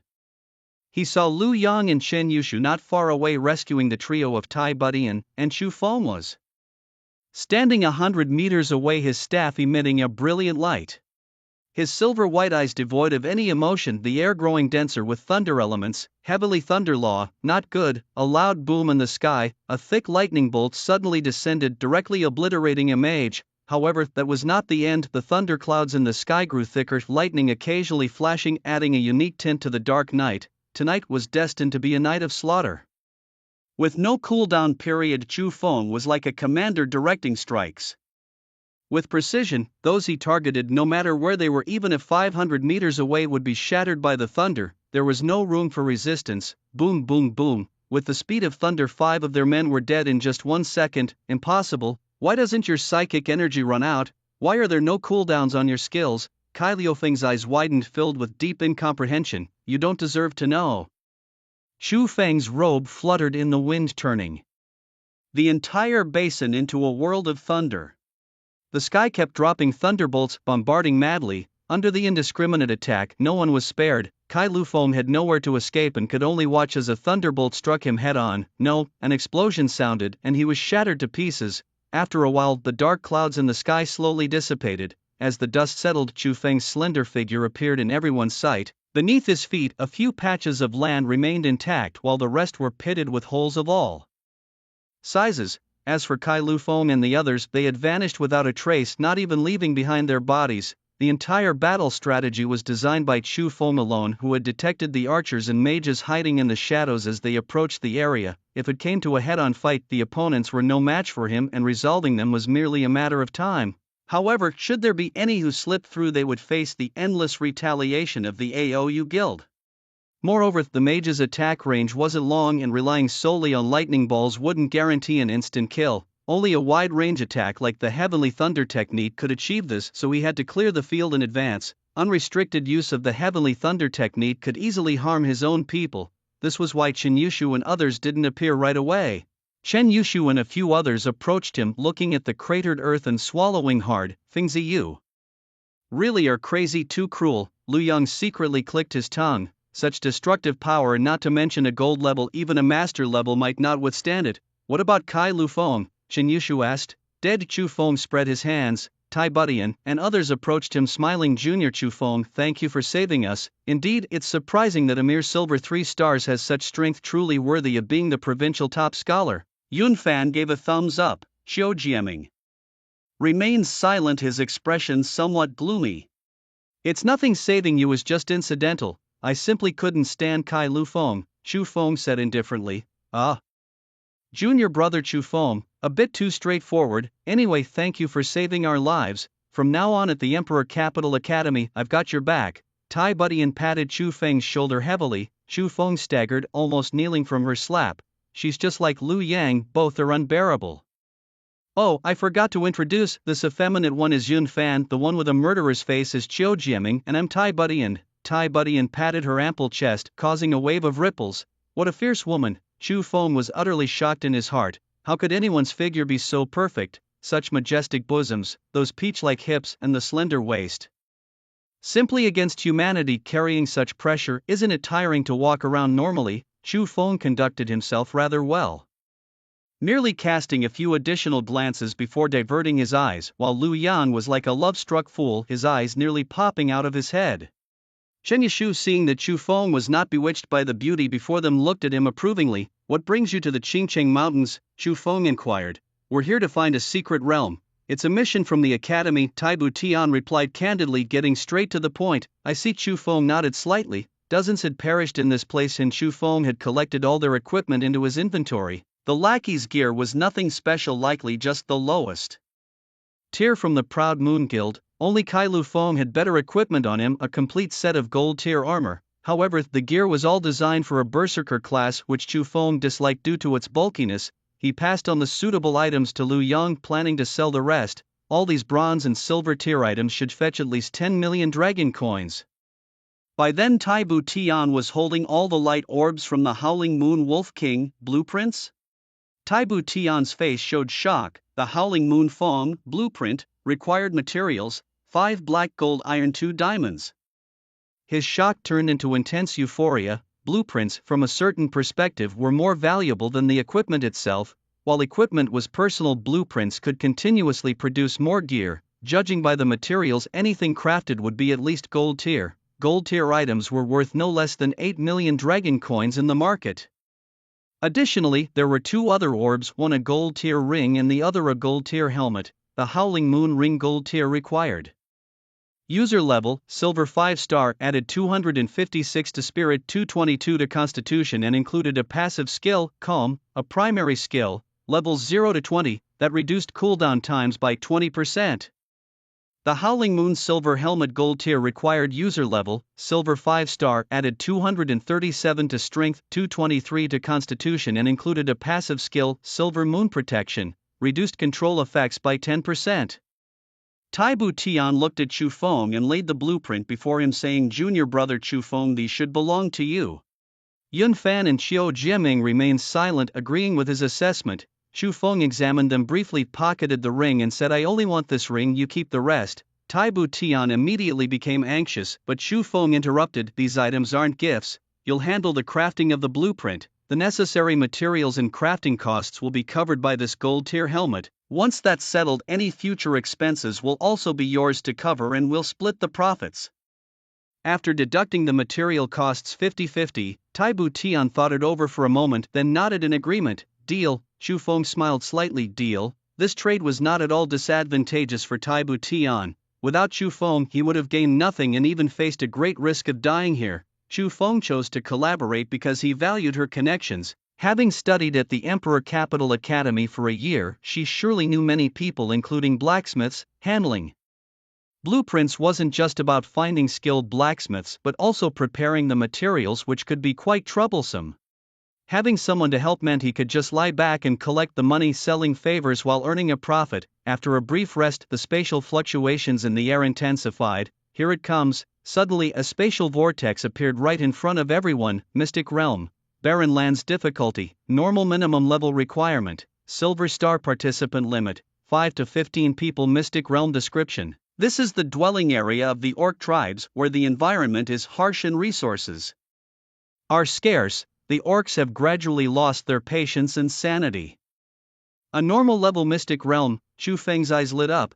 With this, securing a gold level boss was certain. Junior brother Chu Feng, let's enter together, Tai Budian suggested. Chu Feng did not respond, his gaze fixed on Xiao Jiaming, who hadn't spoken from the beginning. We have 3 people and so do you, which perfectly meets the participant requirement, Tai Budian said. Okay, but... Chu Feng's eyes flashed coldly and suddenly he shot a thunderbolt from his staff. Boom! Xiao Jiaming's chest was blasted open, leaving a bloody hole, and he fell dead on the ground. Now you only have 2 people. Chu Feng suddenly made his lethal move, catching everyone off guard. Junior brother Chu Feng, what do you mean? Why kill someone without any reason? Yun Fan said with an unpleasant expression. Both Liu Yang and Chen Yushu were puzzled, but they believed Chu Feng must have had his reasons. He was not a man who indulged in killing or would attack others without a cause. Junior brother Jiaming was quiet and not good at expressing himself. He surely didn't offend you, did he? Yu Tai Budian asked solemnly. Chu Feng remained silent, walking over to the body and pulling out a badge from Xiao Jiaming's waist. Tai Budian looked closely and his eyes widened in shock. Jiaming was from the Proud Moon Guild. Yun Fan was also stunned. Chu Feng then pried open Xiao Jiaming's hand, revealing a communication charm that had not yet been used.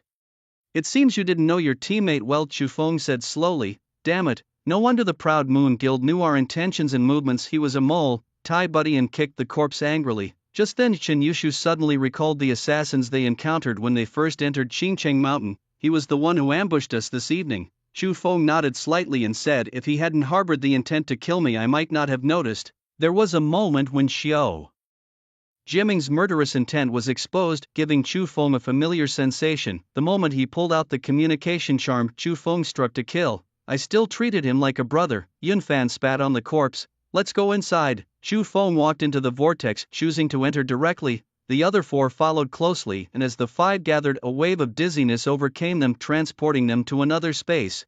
This was an immense desert with golden sand stretching as far as the eye could see.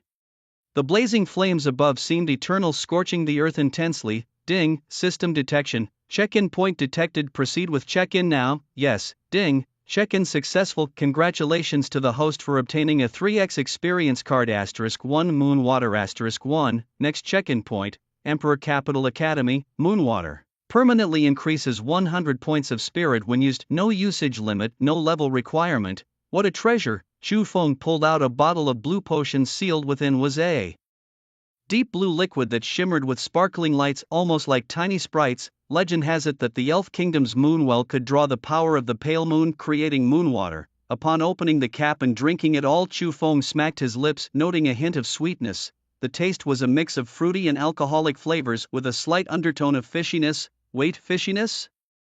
After drinking, Chu Feng noticeably felt an increase in his mental strength. Tai Budian surveyed the terrain and remarked, orcs are known for their immense strength and their reverence for the physique, having no understanding of magic.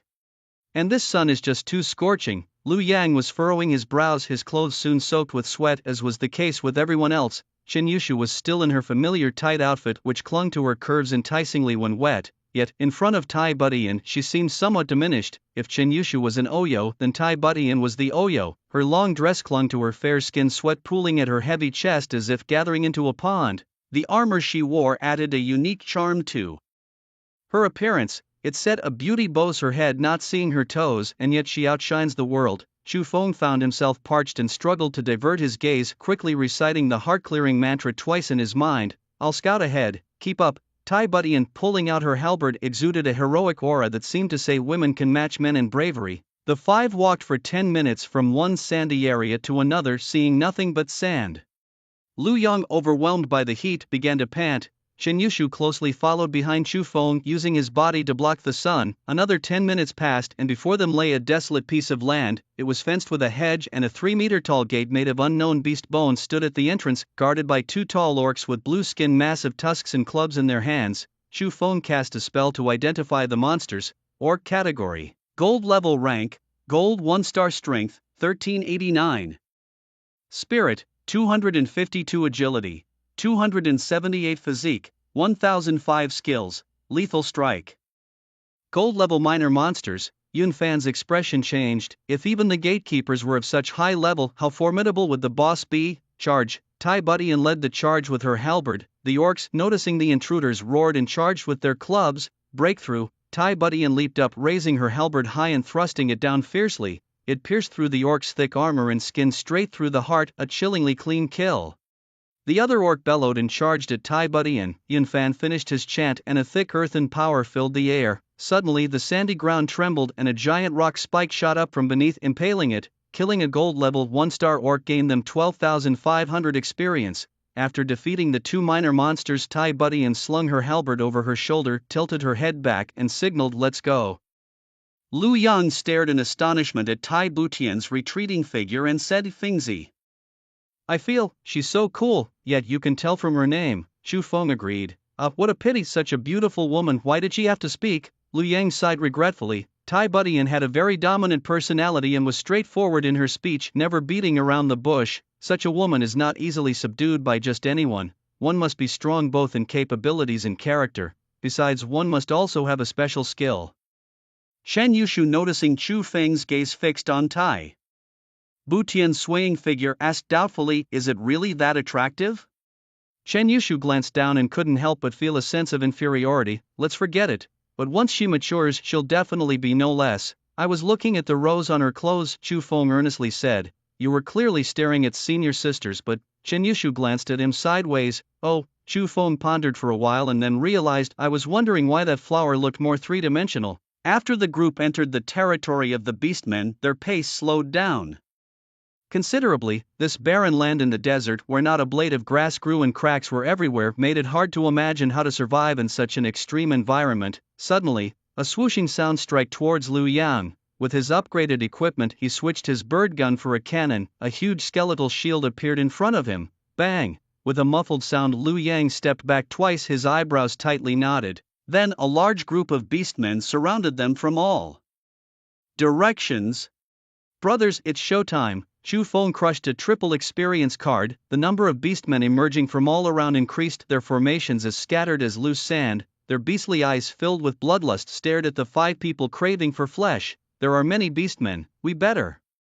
Tai Budian was analyzing the situation and was about to make a plan when suddenly a thunder snake shot out beside her. Thunder shattered the air, killing more than 10 beastmen with its immense power. Killing gold level 1-star beastmen experience plus 37,500. "Sister, I'm going in first." Chu Feng, holding his staff, charged forward. The death of their kin further enraged the beastmen, their nearly 8-foot bodies swelling, veins bulging and their green skin turning slightly red. They charged from both sides, roaring with infinite battle spirit. Chu Feng, alone against the horde, with a lightning orb in his left hand and a lightning chain in his right, bombarded relentlessly. He brutally carved a path through the massive number of beastmen. The fearless beastmen seemed blind to Chu Feng's power, ignoring the devastating thunder. Lightning orb, lightning chain, heavily thunder law, thunder prison. With skills continuously alternating without concern for spiritual energy or cooldowns, Chu Feng turned into a magic machine gun, annihilating all the beastmen that rushed at him. Tai Budian and others were dumbfounded by such monstrous damage. Even the gold-level minor monsters couldn't withstand it and were blasted into debris. This easy leveling method was something Tai Budian and Yun Fan were experiencing for the first time. "Junior brother Chu Feng, so powerful. If I remember correctly, Thunderball is a basic skill, right?" As they said this, the two exchanged glances, seeing both shock and helplessness in each other's eyes. It was unbelievable that second-year students from the prestigious Emperor Capital Academy were being led and leveled up by a high school graduate. No one would believe this if they heard it. The experience bar was shooting up rapidly. Each orc slain brought over 10,000 experience points, and with a triple experience card each was nearly 40,000. It wasn't long before Chu Feng was enveloped in a flash of golden light, advancing to silver 4 stars. Thrilling, an excited smile played at the corners of Chu Feng's mouth. This was what leveling up was all about. This was the slaughter he reveled in. If he had area of effect skills right now, he could clear the field in just a few moves. Tai Budian and others joined the battlefield too. Wielding her long halberd as a breaker, she could ignore the orc's formidable defenses. The moment her halberd touched the greenish skin, it sliced through as easily as cutting tofu. Yunfan's combat style was quite different from Chu Feng's. Like a traditional mage, he stood behind the front lines casting spells. Chen Yushu and Lu Yang, though not as powerful as the others, achieved impressive efficiency through their collaboration. Chen Yushu led the offense while Lu Yang focused on defense, enhancing their teammates' strength with his Earth Knight's battle roar. In just 2 minutes, they had slain over 100 orcs. With such rapid efficiency, Chen Yushu and Lu Yang felt the thrill of skyrocketing through the ranks, both reaching silver 3 stars. And Chu Feng was just 1 level away from reaching silver 5 stars. This pace of leveling astounded Tai Budian. At this rate, they might reach gold level by the end of the secret realm. A gold level freshman was unheard of. Junior brother Chu Feng was a freak. Tai Budian couldn't help but comment. Studying at Emperor Capital Academy, surrounded by prodigies, each student was the top transmigrator from their respective province. But she had never seen such a monstrous freshman. Chu Feng was not just any mage, he was a Thunder Mage, already so strong before even starting at the academy. It was hard to imagine how high his future achievements might go. After 5 minutes of combat, Chu Feng's hands were numb. These orcs seemed endless. No sooner had he slain one than 2 more would appear. Suddenly, an axe came flying out of nowhere, its force so strong that the wind from it stung his face. Thunder Shield. The axe struck the shield and was forcibly embedded in it, stopping nearly inches from his face. Chu Feng looked into the distance, his eyes blazing with murderous intent. Damn it, an ambush! He saw a group of orcs standing behind one particular red-skinned orc whose skin seemed to burn under the sunlight. Monster, orc, elite, rank, gold level 5-star strength, 1845 agility, 268 spirit, 234 constitution, 1798 skills, flying axe throw, fatal strike. After donning a full set of gold-level equipment, Chen Yushu's combat power significantly increased. The orcs couldn't last more than 3 strikes against her. With dazzling swordplay and agile movements, her swordsmanship was as enchanting and pleasing to watch as magic. Tai Butian's combat style was much more straightforward, with wide swings and flexible, powerful kicks. With a single strike, he shattered the orc's skull, spewing a mix of blood and brain matter in a gruesome spectacle. Yunfan ready. Yunfan held his staff across his chest, and a sudden burst of earthy yellow light erupted. A thick wall of earth rose from the ground, isolating more than a dozen orcs on the other side. Tai Butian's long halberd danced like a propeller, cutting down all the surrounding orcs. Blood flew everywhere. The scene was horrific. With Yunfan's assistance, Tai Butian's pressure was greatly reduced, allowing him to clear the beasts much faster. At the same time, Lu Yang let out a roar. His mount, the Spirit of Earth, slowly appeared, with a phantom rider manifesting before him. He stomped on the ground, sending all nearby orcs flying. Tai Budian and Chen Yushu joined forces, carving a bloody path through the dense swarm of orcs. Soon, they reached Chu Feng's side. Fengzied, there are too many orcs. Lu Yang's spear struck like a dragon, sending an orc flying before he fiercely bashed it with his shield. We can't keep being dragged down like this. We must find a way to end this battle quickly. Chen Yushu's mental energy was nearly depleted. After drinking a blue potion, she plunged back into the fray. Capture the leader first. Chu Feng at a red-skinned orc not far away, his gaze icy cold. Heavily thunderstrike. Dark clouds filled the sky and thunder struck suddenly, killing the red-skinned orc instantly. Upon killing the elite gold 5-star orc, they gained plus 75,000 experience. With the death of the elite orc, the morale of the remaining orcs plummeted. Thanks to everyone's efforts, the battle was nearing its end. Chu Feng threw a lightning orb, killing the last orc. It was over. The ground was littered with orc corpses, the thick stench of blood filling the air. Although there were some minor mishaps, the outcome was satisfying. Tai Budian and Yunfan leveled up. Lu Yang and Chen Yushu gained 3 levels and Chu Feng gained 4 levels, now a silver 7-star. Chu Feng put on the Howling Moon Ring, boosting his spirit to a higher level. Tai Budian and Yunfan collected the equipment dropped by the orcs, while Chen Yushu and Lu Yang stayed to rest and recover. After a while, Tai Budian and Yunfan finished collecting the spoils. among the loot was only one piece of gold level equipment, orc armor. Requirements: silver 8 stars plus 302 strength plus 287 constitution with a passive skill, Beast Soul. Attacks have a chance to trigger, increasing damage by 10%.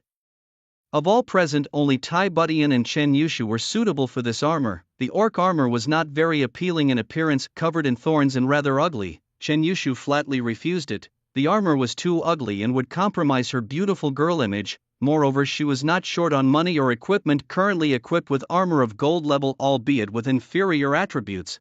Thus Tai Budian gladly accepted it, adding a touch of wild beauty to his appearance. After resting for a while, the group continued their journey. Along the way they encountered a few scattered orcs which they easily handled. Hours later they reached a narrow canyon. High cliffs towered on both sides, casting shadows over the canyon as swirling sands danced through the air, adding a touch of mystery and danger. According to the secret map, entering the canyon meant truly venturing into the heartland.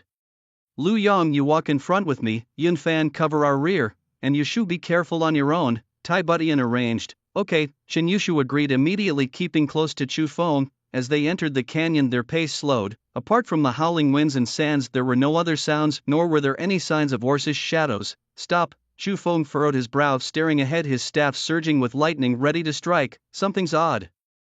Yun Fan also sensed a life force. What is it, Feng Zi? Lu Yang looked puzzled. Chu Feng remained silent, pointing at the ground and murmuring, underground. As soon as his words fell, sand erupted not far ahead and a massive figure suddenly burst forth. A giant sandworm a meter in diameter appeared before them, its body covered in disgusting mucus and its mouth spiraling with rows of sharp teeth. Beast, Baron Sandworm tier, golden level, golden 5 stars strength, 1052 agility, 895 spirit, 1379 constitution, 698 skills. Death Ray Bite. The moment the sandworm appeared, Lu Yang immediately took a defensive stance. Puff puff puff, more sandworms emerged all around, densely surrounding them. Lu Yang, don't just stand there, these disgusting worms are no simple matter, Chu Feng warned. This is a normal level secret realm, far stronger than those creatures outside. And here in the heartland the monsters are definitely stronger than the orcs. We must not take them lightly. I'll take the ones in front. Tai Budian declared, downing a potion that boosted his strength by 250, the rest are mine. Yun Fan pulled out a spirit-enhancing potion and drank it, gaining plus 250 spirit. Chu Feng wasted no time and began his attack with a thunderbolt righteous method, serving them an appetizer of lightning balls and chains, killing a golden 5 stars Baron Sandworm experience plus 49,000. Chen Yushu faced the flank monsters, her single-handed sword dancing through the air, her agile figure weaving between sandworms. Earth split slash, her long sword glowed with a white light as she leapt and slashed down on a sandworm, cleaving a gash that spewed white fluid. The sandworm shrieked, its massive body retreating back into the earth and disappearing. Chu Feng, tracking the movement of the sandworms underground, unleashed another thunderbolt righteous method, blasting a huge hole in the sandy ground, killing a golden 5 stars Baron Sandworm experience plus 49,000.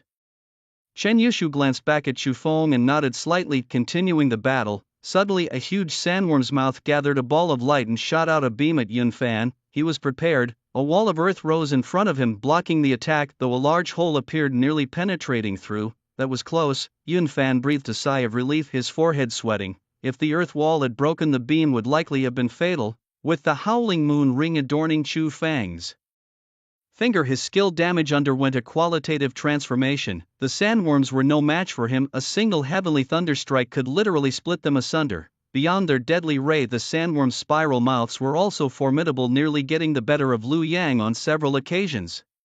Fortunately, Chu Feng's quick reflexes saved the day, or else Lu Yang's robust frame would have barely filled the gaps between the sandworm's teeth. After about 15 minutes, the battle concluded. Tai Budian picked up a necklace and approached Chu Feng. Junior brother, this piece of equipment suits you well. Death Hunter's tier, gold level requirements, gold level spirit plus 386 agility plus 289, includes a passive skill, Spirit Surge, increases skill damage by 10%.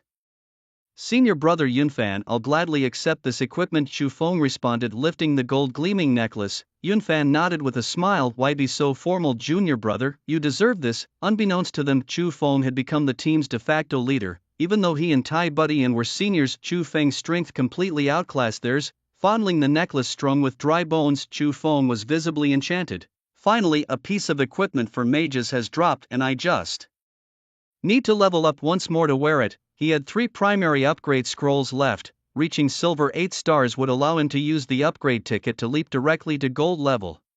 Once he upgraded to gold level and enhanced his skills, his combat power was set to explode. Besides the necklace, Tai Budian divided the materials into 5 parts, distributing them to everyone. At the same time, there was also an intermediate skill scroll. No one else needed the skill comprehension, so it naturally fell into Chu Feng's hands. Intermediate skill scroll. Randomly comprehend a skill for your profession between levels 20 to 40. Usage requirement. Level 20. Chu Feng glanced at his nearly full experience bar, a smile of delight playing on his lips. Junior brother Chu Feng, being with you is too much pressure. I feel like a burden, Yunfan said with a wry smile. Yeah, a freak like you is rare even in the Imperial Capital Academy. Tai Budian nodded in agreement. Chen Yushu chuckled, her interest peaked as she watched Chu Feng's face visibly darken. Fengzi is not only a hot topic on the forums but also has his own fan club, Lu Yang suddenly said. Really? Are you a star now? Yunfan asked, astonished. Chu Feng spread his hands. I honestly didn't know, Lu Yang. You must be bluffing? Don't believe me, just check Weibo once we leave this secret realm. Lu Yang chuckled, continuing, and 70% of your fans are women, drawn by your good looks. Hearing this, Tai Budian cast a glance at Chu Feng and mused, I hadn't noticed before, but now that I look, he indeed is quite handsome, like a peerless gentleman unmatched in this world. With his stunning appearance coupled with formidable strength, Chu Feng's future as a top influencer was not out of reach. Chu Feng waved his hands. Spare me, please. I don't want to go out wearing a hat and mask. The group burst into laughter and continued their journey. In the distance, they spotted an altar constructed from white bones surrounded by 4 towering stone pillars. Engraved on the surface were mysterious runes flickering with a crimson glow. Standing on the altar was a beastman priest, holding a bowl filled with blood in both hands. The area around the altar was crowded with beastmen, densely packed and too numerous to count. Among them were many red-skinned beastmen who knelt on one knee close to the altar, their faces showing a devout expression. What should we do? There seem to be too many of them, Yunfan asked. We can't fight them head-on, let's lure the monsters out and push forward little by little, Tai Budian said, frowning. Wait here, I'll go alone. Chu Feng stepped forward. What? No, the 4 exclaimed in unison, but it was too late. Chu Feng had already charged into tossing out spells and slaying the beastmen. His appearance drew all the monsters aggro and they roared as they rushed towards him. Chu Feng! Tai Butian's eyes widened as he grabbed his long halberd to go help. At that moment Lu Yang stood in front of them and said, we'll only be a burden if we stay by his side, trust in Fengzi. The 3 remembered the battle in the Qingcheng mountain basin. Chu Feng's indiscriminate thunder magic had obliterated everyone. Running while casting, Chu Feng soon reached within 10 meters of the altar. He pulled out a light guardian shield and crushed it forcefully. The light guardian shield, a grandmaster level magic talisman, could withstand a full blow from an epic level job changer. Chen Yushu had given him 3 and he had only used 1 during the battle with the Proud Moon Guild. Beasts received the baptism of thunder. Chu Feng's eyes suddenly turned silvery white. He raised his staff high and the sky filled with dark clouds. Thunder serpents rolled within the clouds and the sound of thunder roared. Divine thunder justice. Countless bolts of thunder descended, transforming the entire canyon into a pool of lightning, sparing no beastmen. Suddenly a red-skinned beastman raised his axe. Fool me once, shame on you. Fool me twice, shame on me. Chu Feng smirked coldly. Thunder prison. Thunder elements quickly gathered, enveloping 3 red-skinned beastmen, and in almost an instant they were annihilated. The 4 standing at the entrance were stunned. Chu Feng's tall figure stood in the center of the map, surrounded by a silvery white world. Alone, he had slaughtered hundreds of beastmen. The scene of divine thunder pouring down left them speechless, like the wrath of the thunder god venting furious anger. This could no longer be described as a miracle, it was a divine act. Soon Chu Feng's body flashed with golden light, leveling up again. Silver 8 stars, come let's see how powerful.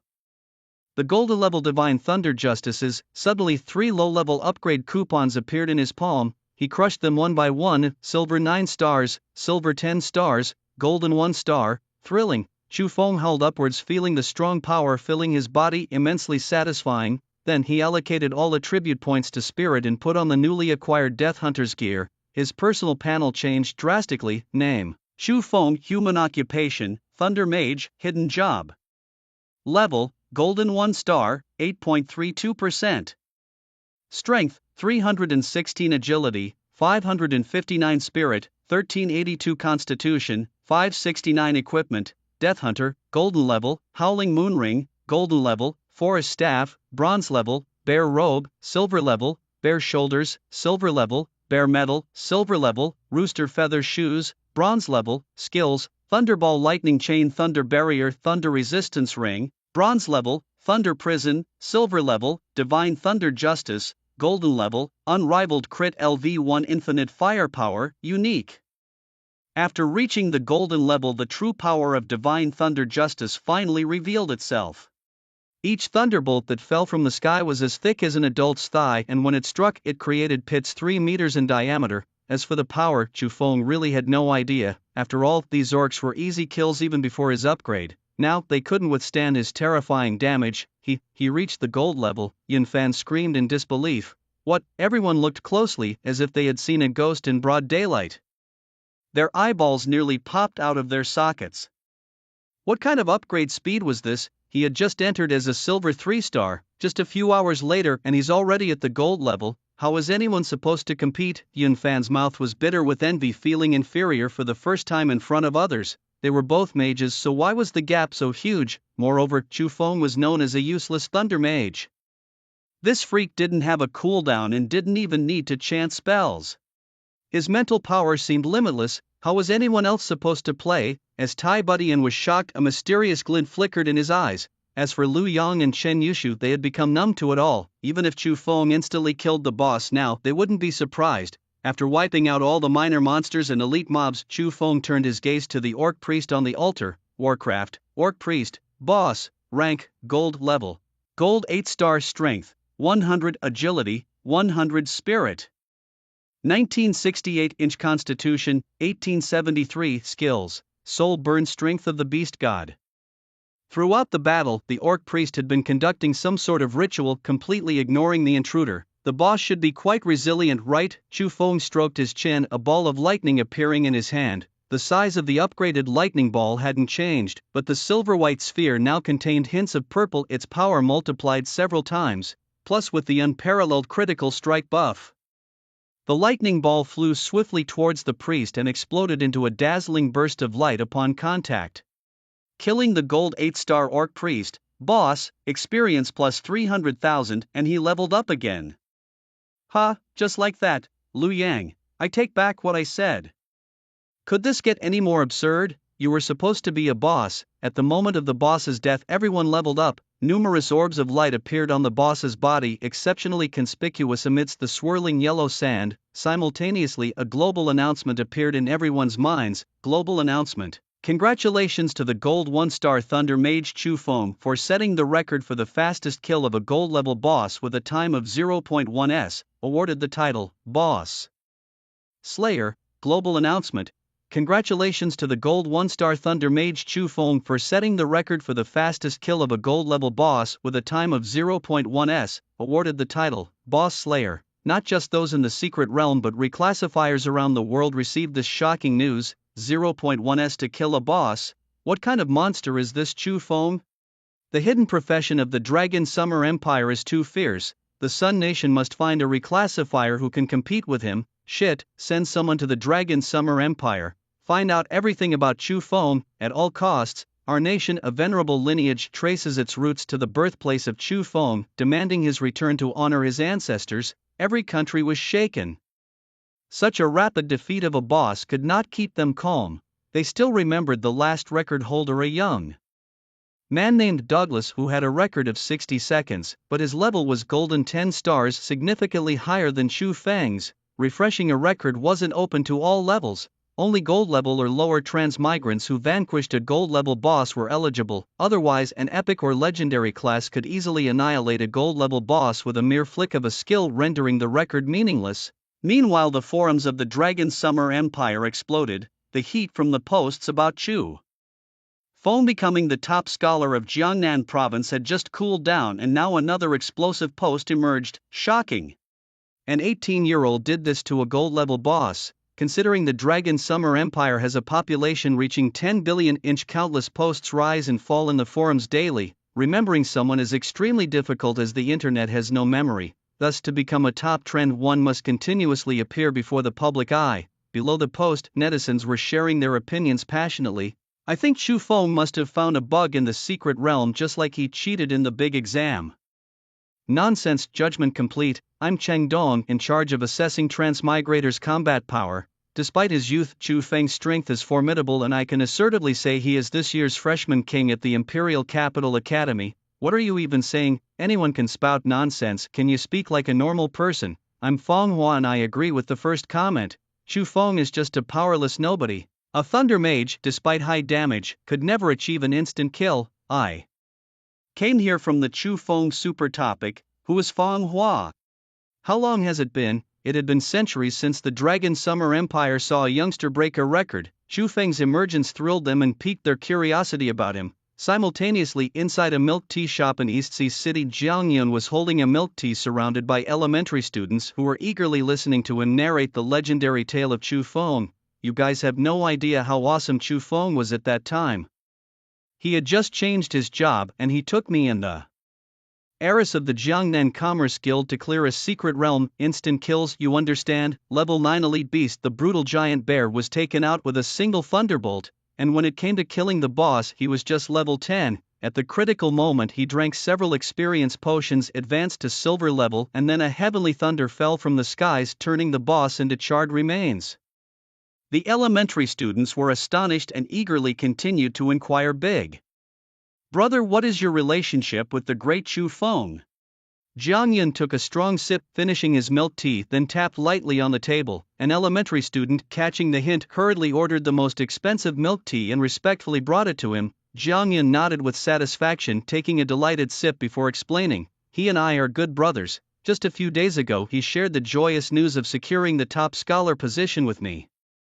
As his words fell, the elementary school students immediately looked up to Jiangyun with admiration. Just then the voice of the young lady from the milk tea shop chimed in. Jiangyun, isn't this like the 10th time you've lied to elementary students? You, a student who failed his big exam, should stop bragging here. Jiangyun's face turned slightly unnatural and he defensively said, don't slander me, I'm telling the truth. Then show me the chat history, the young lady retorted skeptically. Jiangyun was instantly troubled. Chat history? He didn't even have Chu Feng's contact information. If only he knew Chu Feng would become this impressive.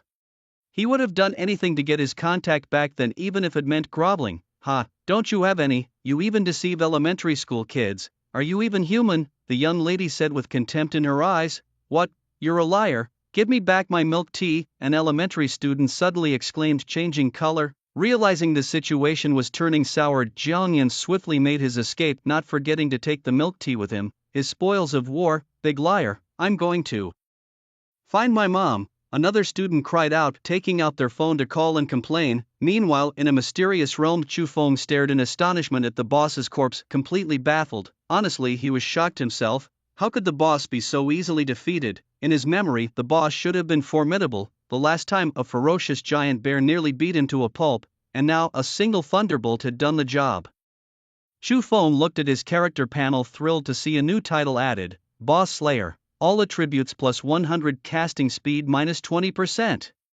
Such a significant boost in attributes. Was this the charm of titles? Once equipped, his title was emblazoned in bold, gilded letters above his head, extremely eye-catching. Generally, titles were only awarded for unprecedented feats like pioneering new territories, setting records, or creating history. Thus, acquiring a title was incredibly difficult, with perhaps only a few among 100 million succeeding. As his companions, the Iron Supplement Heaven group approached and observed both the altar and Chu Feng, their expressions grew odd. Feng Zi, we've known each other for what, 15 years? Lu Yang said in astonishment. To be precise, 15 years, 3 months and 8 days. Chu Feng nodded. When did you start becoming such a freak? Lu Yang asked again. How can you blame me? Blame the system for giving me such a strong buff, Chu Feng retorted with a TSK. Chu Feng, it's hard for you to remain unknown now. How about you give me an autograph? Who knows, if one day you become a top celebrity, it might be hard even to see you. Iron Supplement Heaven remarked teasingly. Senior, don't make fun of me, I really don't want to be high profile. Chu Feng spread his hands in a helpless gesture. His words plunged everyone into silence. Realizing the atmosphere had turned a bit awkward, Chu Feng quickly explained actually killing a boss still takes some effort, you need to use a thunderbolt. As he finished, their faces turned even darker. Gaining spoils from a battle was always a thrilling joy, especially after defeating a boss. Boom, what a blast! The orc shaman's ritual yielded 4 orbs of light, with the rest being mere materials. Among these, one was a golden grade experience potion, a rare find indeed, just a single bottle. Bronze grade experience potions are commonplace, readily found in dungeons or secret realms, and they drop frequently, but anything above bronze grade is a rarity. Even slaying a boss might not guarantee one, and the price of a golden grade experience potion, over 10 million dragon coins, practically priceless. As the sole contributor, Chu Feng naturally claimed this potion for himself. The second orb of light revealed a golden grade gun, the Soul Snatcher. Specifications: gold grade, requires golden 5-star, adds plus 587 to strength, plus 496 to agility, and comes with a passive skill, Soul Snatch. Attacks have a chance to inflict a debuff on the target, reducing their attack by 20% for 10 seconds. This is no ordinary gun, not a cold weapon, but a genuine firearm. Its silver-white body gleamed with a faint golden light, and it was engraved with mysterious patterns that seemed to embody the soul itself. This weapon was meant for a gunner, a role none of us could fulfill but Chu Feng. It's yours to keep, Tai Buddy said. The gunner is a rare profession and weapons for it are seldom dropped. Selling it could fetch a high price at auction. The third orb of light was a ring, golden in color and engraved with patterns identical to those on the Soul Snatcher gun. The Soul Snatch ring, gold grade, requires golden 5-star, adds plus 409 to spirit, plus 325 to agility, and also has the passive skill, Soul Snatch. Sorry seniors, looks like this is another piece for me, Chu Feng said with a slight smile. Yunfan remained silent, feeling somewhat embarrassed to claim anything for himself, given that he had contributed little to the team. His presence merely filled the required quota for the mission. The last orb of light was an ancient-looking sheepskin scroll, yellowed with age, its lines barely discernible.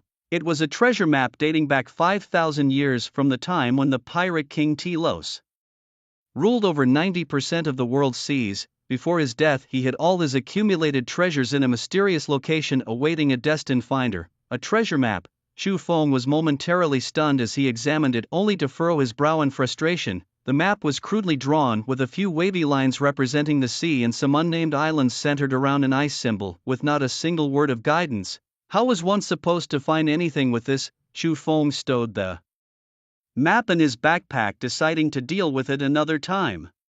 After collecting all the orbs, the 5 stood waiting at the spot, expecting the secret realm's treasure chest to appear. Isn't it over? Haven't we already cleared this? Yunfan asked. Could it be that we missed something? Lu Yang said. Just then Chu Feng suddenly sensed a sinister aura spreading from behind them. Warning, the secret realm is undergoing changes, a hidden boss has appeared, please be cautious. Warning. The secret realm is undergoing changes, a hidden boss has appeared. Please be cautious, hidden boss. Chu Feng abruptly turned around just to see the massive altar suddenly shaking. The bodies that had just died suddenly dissolved, turning into a stream of black and red blood flowing towards the altar. For huge stone pillars trembled wildly, and the sand beneath their feet soared into the sky, forming a tornado rushing towards the altar. Then the altar suddenly exploded. A dark column of light shot straight into the sky. Ha ha, I am finally seeing the daylight again. Suddenly a pair of huge black wings unfolded, and a demon slowly rose from beneath the altar. Abyssal demon, boss, tier, epic level, master 5 stars, weakened state, strength, 2564 agility, 2493 spirit, 2148 constitution, 3178 skills, demon fire deluge, demonic gaze. Demon. Shinyushu was so frightened that she turned pale. The others also kept backing away, their faces extremely ugly. An epic tier, currently in a weakened state and still at a master level. How could they fight this? The abyssal demon madly absorbed the elemental forces permeating the air, its frail body visibly swelling at a rapid pace. At the same time, purple-black flames burned on the demon, distorting the space around it with heat. What to do? This boss's attributes are too high. We are definitely no match for it. Yunfan felt as if he had fallen into an ice cellar, his face turning deathly pale. Abyssal demons. Demons sealed thousands of feet underground for tens of thousands of years. It's unimaginable that they've been reborn using the orc tribe's sacrifices. Tai Butian's face was solemn. The demon race is the most evil race in this world, bar none. They specialize in devouring the fear of living beings, turning it into their own power. Tens of thousands of years ago, the demon race ravaged the globe, and where the abyssal army passed, it was like locusts crossing, leaving no grass growing. That unparalleled battle lasted a century. Finally, with the sacrifices of top job changers from various countries, they were resealed. After that battle, humanity recuperated for tens of thousands of years, leading to the prosperity of today. This is a peaceful era bought back with the blood and tears of countless ancestors, but now the demon race's treacherous heart is still alive. Foolish weak humans, why do you not kneel before the noble Lord Bona? Lord Bona's grating voice echoed in everyone's ears. Kneel to this disgusting race, in your dreams. Yunfan snorted coldly, swearing never to submit. Oh, Bona's face bore a playful smile. He slowly said, you humans always like to put on a die-hard attitude, but you all know very well the lowliness in your bones is thicker than any other race. Bullshit. Lu Yong pointed at him and cursed angrily. If you want to fight, then fight, stop dilly-dallying. If I grunt even once, I'll take your surname. Hearing this, Bona's face turned ice cold, his wings flapped, and a powerful sandstorm howled towards them. Oath of the earth. Lu Yong positioned his long spear across his chest, slamming his shield into the ground. However, the power of the sandstorm was beyond what he, a mere silver 5-star, could withstand. It swept him off his feet and hurled him against the mountain wall, causing him to spew a mouthful of fresh blood. Weak humans, you have successfully aroused my killing intent. Bona sneered coldly. Despair filled the eyes of Tai Budian and his companions, their faces pale as death. The difference in strength between the two sides was immense. They had no chance of comparison. Other than waiting for death, there was no other path they could take. Humans received the baptism of demonic fire. Bona spread his arms wide. An abyssal demonic fire surged up in front of his chest. What do we do now? Chen Yushu's pretty face turned deathly pale, her hands trembling as she clutched a shield of light.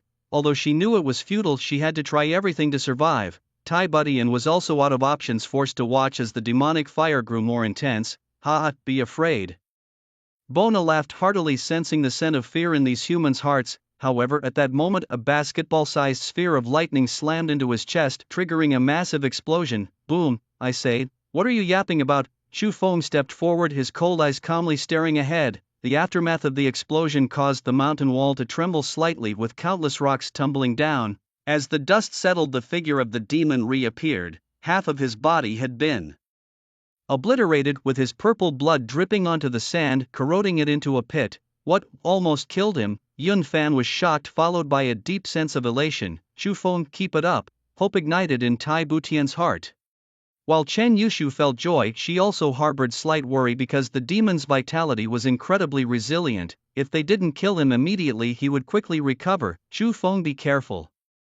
Bona's grotesque face grew even more crazed. To think that in this era there still exists a Thunder Mage. I was careless, but no matter how much you struggle today, you all must die. Suddenly, a powerful devouring force erupted from Bona. His damaged parts rapidly healed, with flesh growing back at a visible rate. Shu Feng, growing impatient, casually tugged at his ear. You're really noisy. Bona's expression stiffened, then twisted into intense fury. A mighty abyssal demon, a grand member of the demonic race, to be looked down upon by a nobody. Such an insult was unbearable. In the next moment, the abyssal demonic fire burst forth explosively. A wave of scorching flames swept out, instantly spreading across the entire space, the flames sizzling as they burned the air as if they could strike directly at the soul.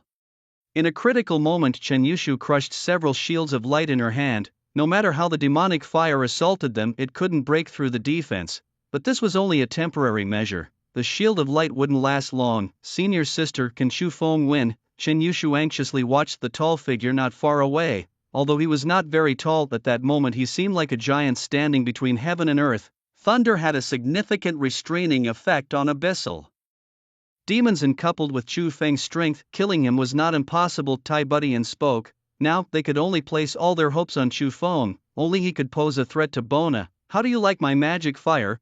Bona laughed wildly, his injuries now fully healed. Chu Feng looked at him expressionlessly. After raising his thunder shield, the magic fire couldn't hurt him at all. However, like the shield of light, it couldn't last very long. The longer the time, the stronger Bona would become.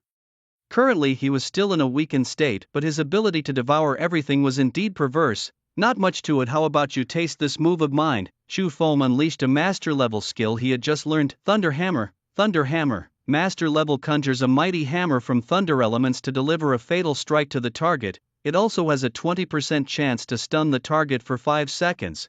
Chu Feng had comprehended this skill using a mid-level skill scroll when the Abyssal Demon first appeared. Initially throwing a thunder orb was just to probe this demon's strength. Unexpectedly this beast was so vulnerable. Now with the electrified status added, a thunder strike could cause massive damage. In the next moment a hammer formed from lightning suddenly appeared above the abyssal demon's head, its silvery white mass signaling strong thunder fluctuations. Bona looked up feeling a thick sense of threat inside. Impossible, how can a mere 2-star gold ant threaten me? Bona roared hysterically. His power burst forth in an attempt to stop the hammer's fall.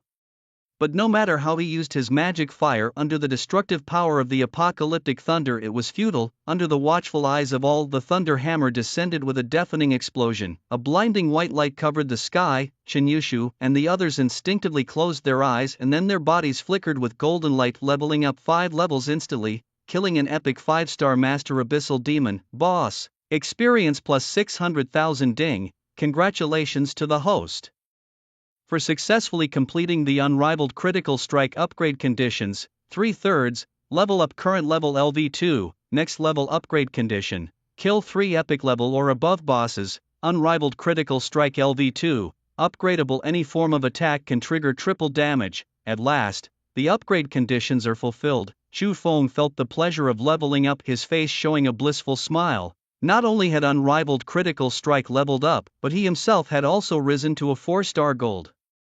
Stepping out once, he had risen from a 2-star silver to a 4-star gold, a total of 12 levels.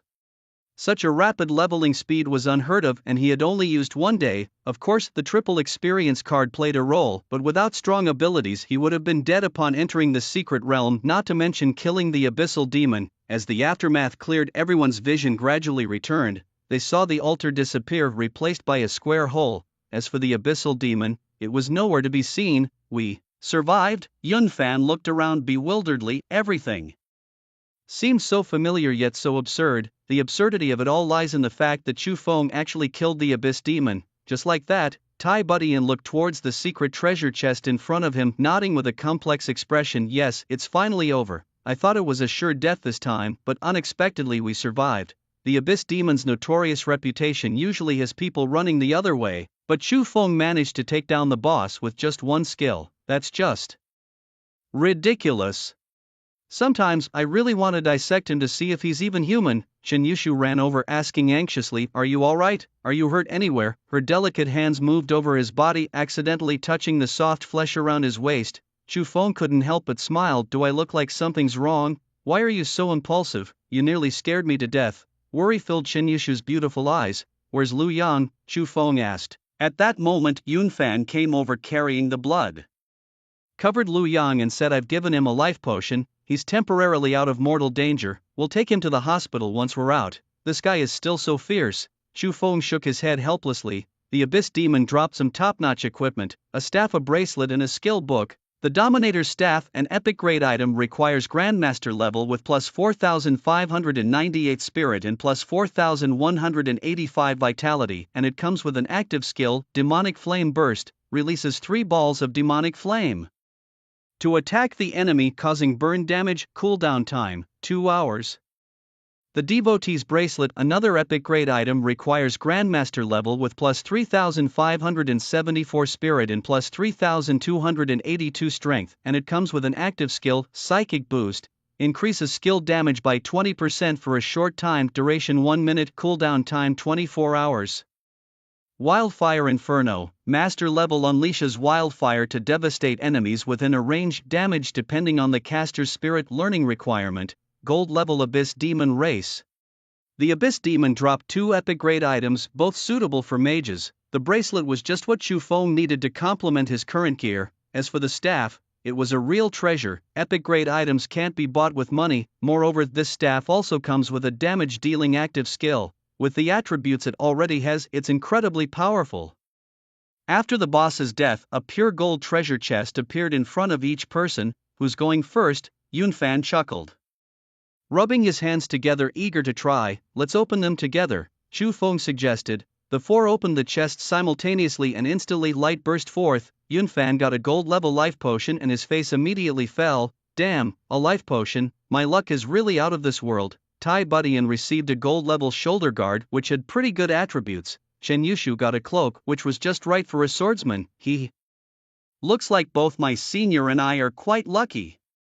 Shen Yushu draped the golden cloak over herself and she shimmered brilliantly. Yunfan saw their proud faces and felt like crying without tears. After all the effort to defeat a boss and at the most thrilling moment of opening the treasure chests, it was such a letdown. Chu Feng, what did you find? Yunfan asked as he approached. Chu Feng held a vermilion token with the character, City, engraved on it, looking rather puzzled. A city creation command, is that for real? Yunfan suddenly shrieked in surprise. What?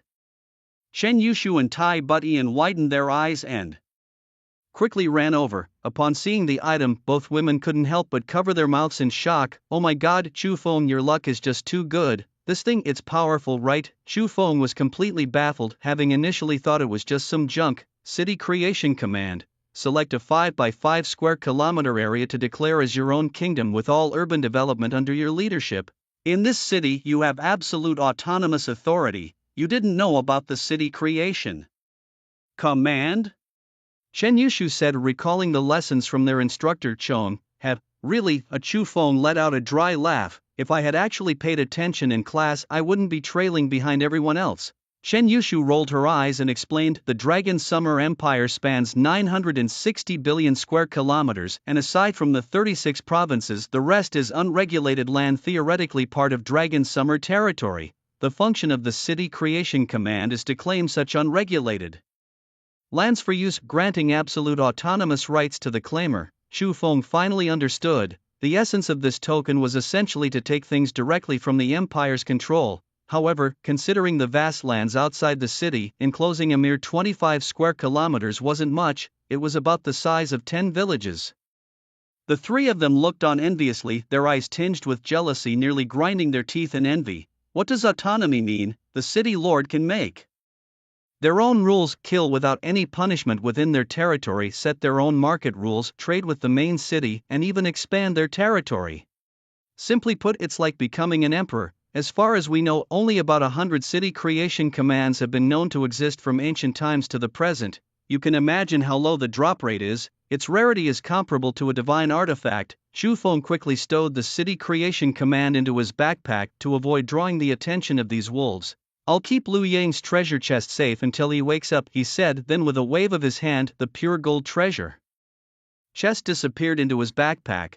The chest would vanish in 24 hours if not opened. It's time to go. Chu Feng stretched lazily. It had been a tiring day, acting both as a father and a mother. Outside the secret realm, the sun was blazing, its rays scattering the lingering evil spirits. A group of people, all wearing the insignia of the Proud Moon Guild on their chests, were searching something on this scarred and barren land. Captain, we've been searching all night and haven't even seen a single corpse.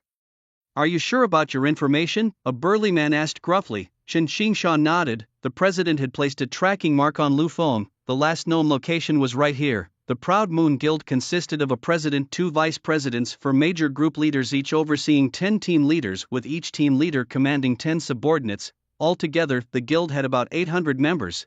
The guild leader seemed to have vanished amidst the chaos, nowhere to be seen during such a critical time. The big man shook his head. One murmured, only to be silenced by Chen Xingshan's fierce rebuke. Shut up, speak behind backs again and I'll cut your tongue out. Just then an alarm shout from a team member caught everyone's attention. Captain, over here, one of our own. Rushing to the scene, Chen Xingshan flipped the body over and after a brief inspection declared solemnly, Qiu Jiaming, he was from our Proud Moon Guild. Strange, wasn't Qiu Jiaming out training with a sophomore from the Emperor Capital Academy? They were supposed to head to a secret realm. Young Master Lu Feng should have been with him. Scratching his bald head, the big man was puzzled. Suddenly, a vortex appeared before them. Out of it stepped 5 young individuals radiating immense power, especially the stunningly beautiful young man in the center, whose presence was so compelling it sent shivers down one's spine. It's cooler outside. Chu Feng stretched lazily, revitalized. Chu Feng. Chen Yushu suddenly spoke up. HM? Following her gaze, Chu Feng saw a group of people eyeing him warily, weapons in hand ready to strike. Hi there. Chu Feng greeted with a wave of his hand. As Chen Xingshan was about to speak, he suddenly noticed the golden words above Chu Feng's head. Boss Slayer, you're Chu Feng, he exclaimed. What, he's Chu Feng, the handsome guy who defeated a gold-level boss in just 0.1 seconds? And he's also this year's top scholar from Jiangnan province, the crowd gasped, their hearts trembling at the sight of the legendary figure. Indeed. Chu Feng chuckled wryly to himself, thinking being famous isn't all great. Wherever I go, I'm recognized. Being too handsome is a trouble too. Noticing the guild badge on their chests, his eyes sparkled mysteriously. Our friends from the Proud Moon Guild, I've heard much about you. No need for formalities, brother Chu. Chen Xingshan greeted him with a bow, then glanced at Tai Budian and Yun Fan, dressed similarly to Chiu Jiaming. His expression briefly changed before returning to normal. I've long heard of you, brother Chu, truly a paragon of talent, to possess such strength at a young age, truly a dragon among men. Too kind, it's just good luck, Chu Feng replied modestly. How he speaks, as if he's out of a martial arts movie. Could he be suffering from Chinibu? Someone whispered with a smirk. He's too modest, Chen Xingshan replied with a forced smile, his sharp gaze turning towards Tai Budian and Yun Fan. May I ask if you students from Emperor Capital Academy were classmates with Chiu Jiaming? As the question hung in the air, tension rose though their faces remained calm. What if we were? What if we weren't? Tai Budian retorted. Before Chen Xingshan could press further, Chu Feng interjected. I don't have time for roundabouts. You're looking for Kai Lu Feng, aren't you? Brother Chu, do you know the whereabouts of the young master? Chen Xingshan was overjoyed in his heart. He's dead, Chu Feng said indifferently. What?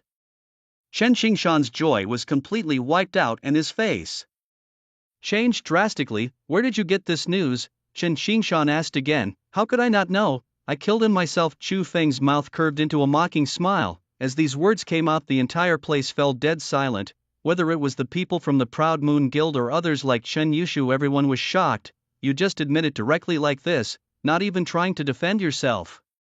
Tai Budian didn't expect Chu Feng to be so straightforward. Isn't he afraid of the Proud Moon Guild's retaliation?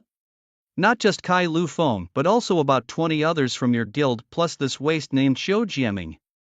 All killed by me. Chu Feng's smile remained on his face, not panicking at all. The highest level among them was just golden 10 stars, and the other 10, though all golden ranked, posed no threat to him. In fact, their combat power was even less than that of the orcs in the secret realm. How daring! Do you know the identity of young Master Lu Feng? How dare you be so arrogant? Chen Xingshan's aura exploded with fury. So what? Do I need to check the family tree before killing someone? Even if the Heavenly King himself came, I would not hesitate to kill, Chu Feng said lightly. Good, very good. Chen Xingshan was infuriated. He hadn't seen such an arrogant youth in a long time. However, at that moment, suddenly a lightning orb flew out. It directly killed 3 people behind him. The terrifying aftermath blew the surrounding trees down, and the powerful explosion shocked everyone.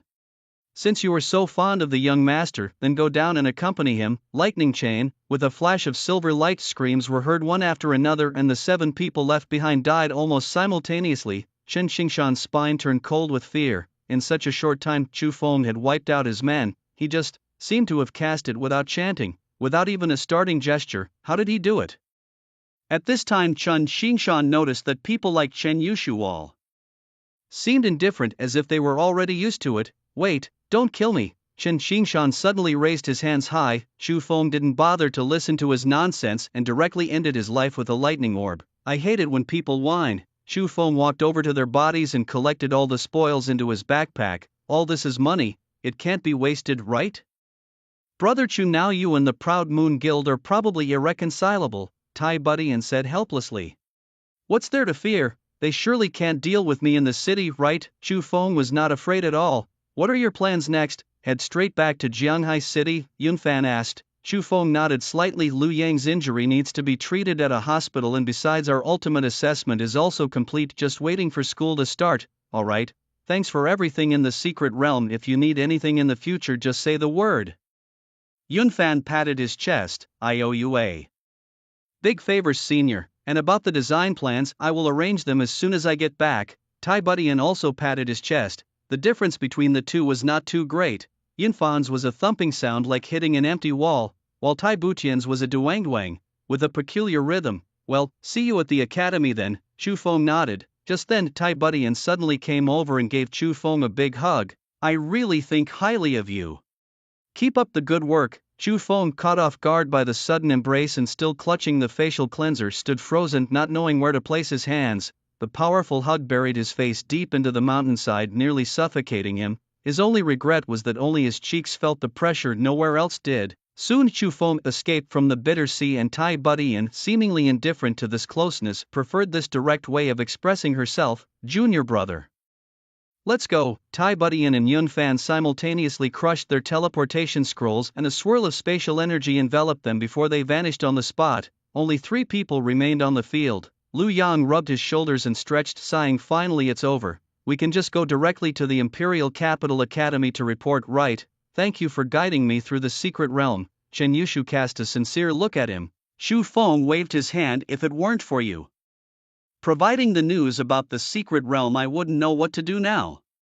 I should be thanking you. Anyway, if you need anything in the future, just contact me, Chen Yushu said. We're friends. I won't stand on ceremony with you. Friends? Chen Yushu mulled over this unfamiliar yet familiar term, smiling broadly. Then, see you at the Imperial Capital Academy. From childhood she had countless friends who flattered and fawned over her. These relationships always felt like there was a barrier. Growing up, she knew that these superficial friends were drawn by her family status. If not for the Jiangnan Commerce Guild, perhaps she would live like Chu Feng, leading an ordinary life and making real friends. Born into a conglomerate, she often found herself helpless, forced into unwilling activities and a prearranged life. During the trials with Chu Feng, she experienced passion and fervor, things she had never encountered before. The past 2 days felt like a dream. Goodbye. Chu Feng waved his hand.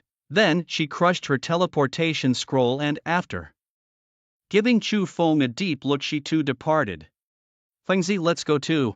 I need to quickly bring the good news to my father, Lu Yang chuckled. However, just then a system notification sound suddenly rang out. Ding! System issued a time task. Kill the world boss. Time limit, 4 hours. Task reward, Golden Dawn, God level. Task failure penalty, level -5. Chu Feng's expression shifted slightly. You go ahead, I still have some things to handle. Seeing the serious look on his face, Lu Yang didn't ask further. They were very familiar with each other, understanding thoughts through mere glances. Chu Feng had his secrets, and Lu Yang wouldn't pry or interfere too much. Then take care, I'll wait for you. Alright. Once Lu Yang left, Chu Feng began to check the task details. Was this the first time the system had assigned him a task? Killing a world boss for a god-level reward. Upon seeing this, Chu Feng's pupils abruptly dilated, his breathing suddenly became rapid. Divine level. The significance of these 2 words surpassed everything, as the pinnacle of this world was the divine level. Just by completing this time-limited quest, he could obtain a divine artifact. Chu Feng was deeply shocked. Wait, stay calm first. Chu Feng breathed heavily, trying to calm himself. The world boss was a boss transferred from another world through a space-time rift, at least of legendary level or higher. How could such a powerful boss be slain? Chu Feng fell into deep thought. A boss over level 70, he knew just thinking about it that he, a mere 4-star gold rank, was not qualified to contend against it. Moreover, the quest required him to kill, not just participate in the killing. It meant he had to deliver the final blow to the boss. With only 4 hours, the difficulty was immense. Failure in the quest would even reduce his level. Damn it, system, were you forcing a good man into prostitution? Chu Feng cursed loudly. Ding.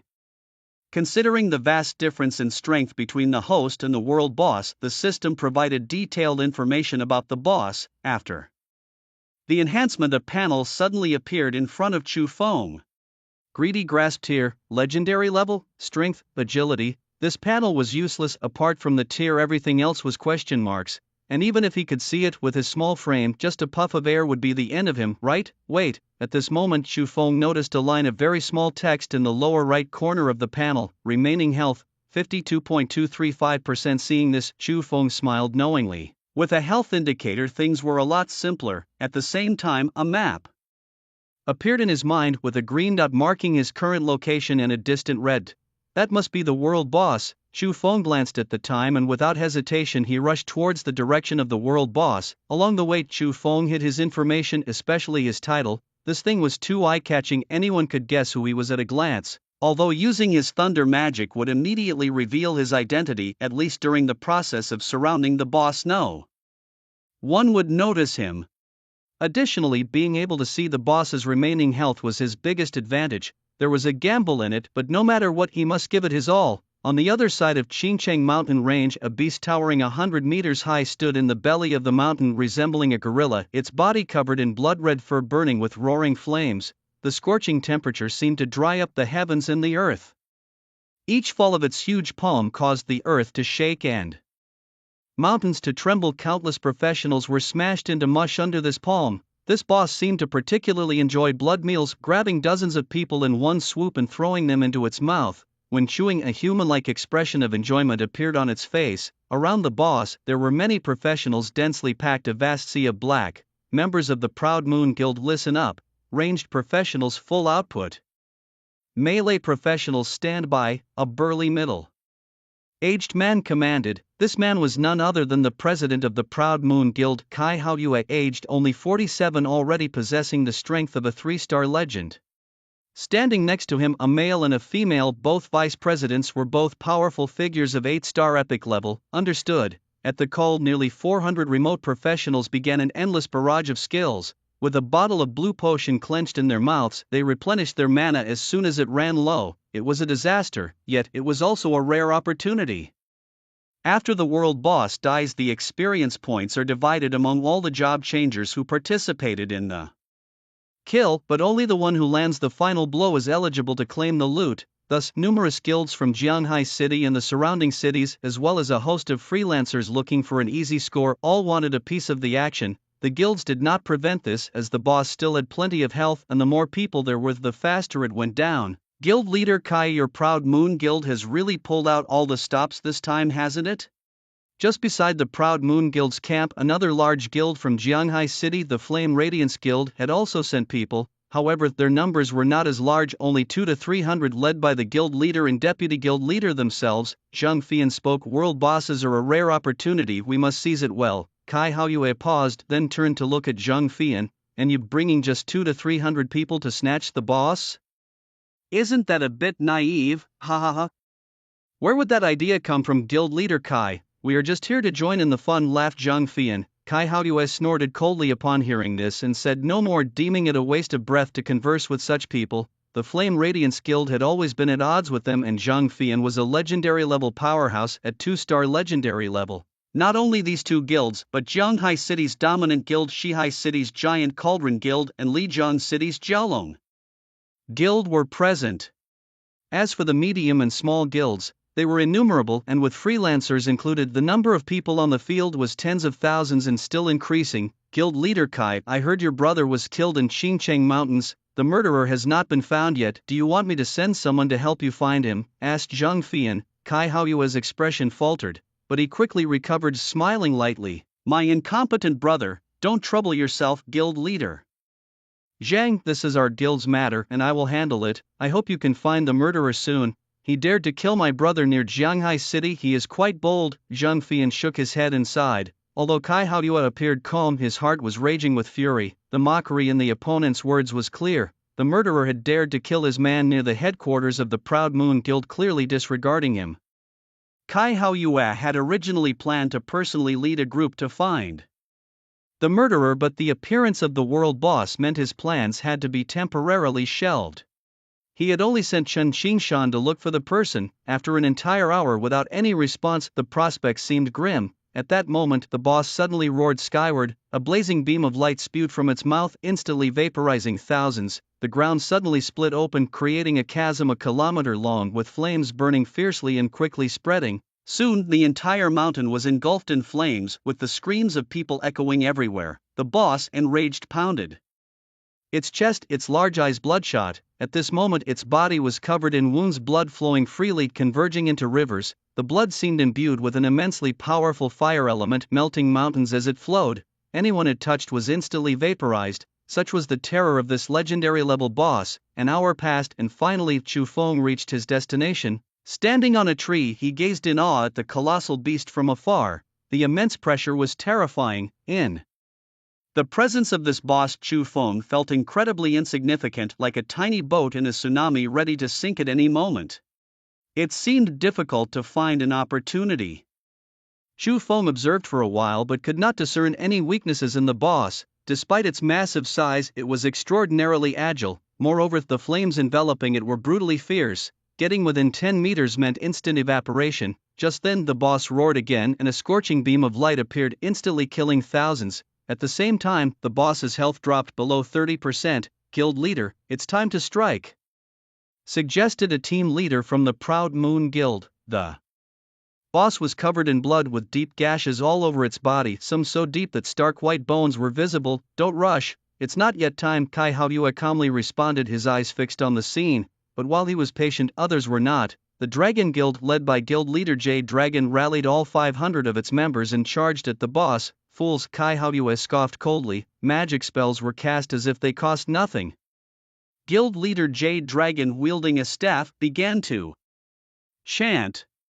A giant red hexagram appeared beneath his feet and the explosive fire element gathered from all around. Starfall of destruction. Suddenly, the air filled with a strong sulfur smell as the sky tore open. A massive meteorite, trailing a long tail of fire, left a deep mark in the sky as it fell. It was an epic level skill. This is an epic skill, someone exclaimed. Soon, the massive meteorite smashed onto the boss, causing a tremendous shockwave that flattened a small hill. Adventurers within a kilometer were blown away, some even torn apart mid-air by the aftereffects, with blood raining down. When the dust settled, the boss reappeared, now with a deep red mark on its shoulder, blood spurting out like a volcanic eruption. Despite the powerful skill, it couldn't inflict substantial damage on the boss. Instead, it enraged the beast even more. In the next moment, the boss pounded its chest and roared skyward, its flames suddenly bursting forth, shooting up into the clouds.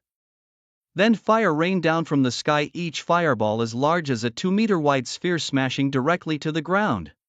Screams of agony filled the air, the earth seeming to be hammered repeatedly. Chu Feng kept retreating, staying out of the boss's attack range. From his perspective, he could see that 90% of the Dragon Guild members were instantly killed. Those below the master level didn't even have the chance to scream. Even guild leader Jade Dragon was severely injured, losing an arm and fleeing in panic. This bombardment deeply ingrained the ferocity of the boss in everyone's hearts, causing most solo adventurers to withdraw from the fight. Though they were greedy, they weren't foolish. After unleashing their ultimate attack, the boss gasped for air, his expression listless and devoid of any mental energy. It was time. Kai Haoyue, clutching her dark golden scythe, shouted loudly, "Members of the Aoyu Guild, attack!" At her command, the full assault began. Seeing the Aoyu Guild spring into action, Zhang Fian couldn't be outdone and led a charge himself. When one moved, all moved. Other large guilds joined in too. In an instant, the area was a flurry of activity. Multicolored skills bombarded the boss, eliciting a tremendous wail as explosive flames scattered, melting anyone who carelessly came into contact. Beasts, Kai Haoyue's brow furrowed as she crushed an epic-level ice crystal shield talisman. Immediately, a thick ice shield formed around her, keeping the scorching heat at bay. Then, scythe in hand, she leaped forward. A shadow of the Grim Reaper suddenly appeared behind her. Soul Judgment. A black light passed through the boss as if time had stopped. Roar. Suddenly, a gash from the left shoulder to the right leg appeared, spilling bloody organs and intestines. Kai Haoyue, a rare profession known as the Judge, was characterized by her sharpness, able to slice through the hardest materials. This move drastically reduced the boss's health, pushing it into a near-death state.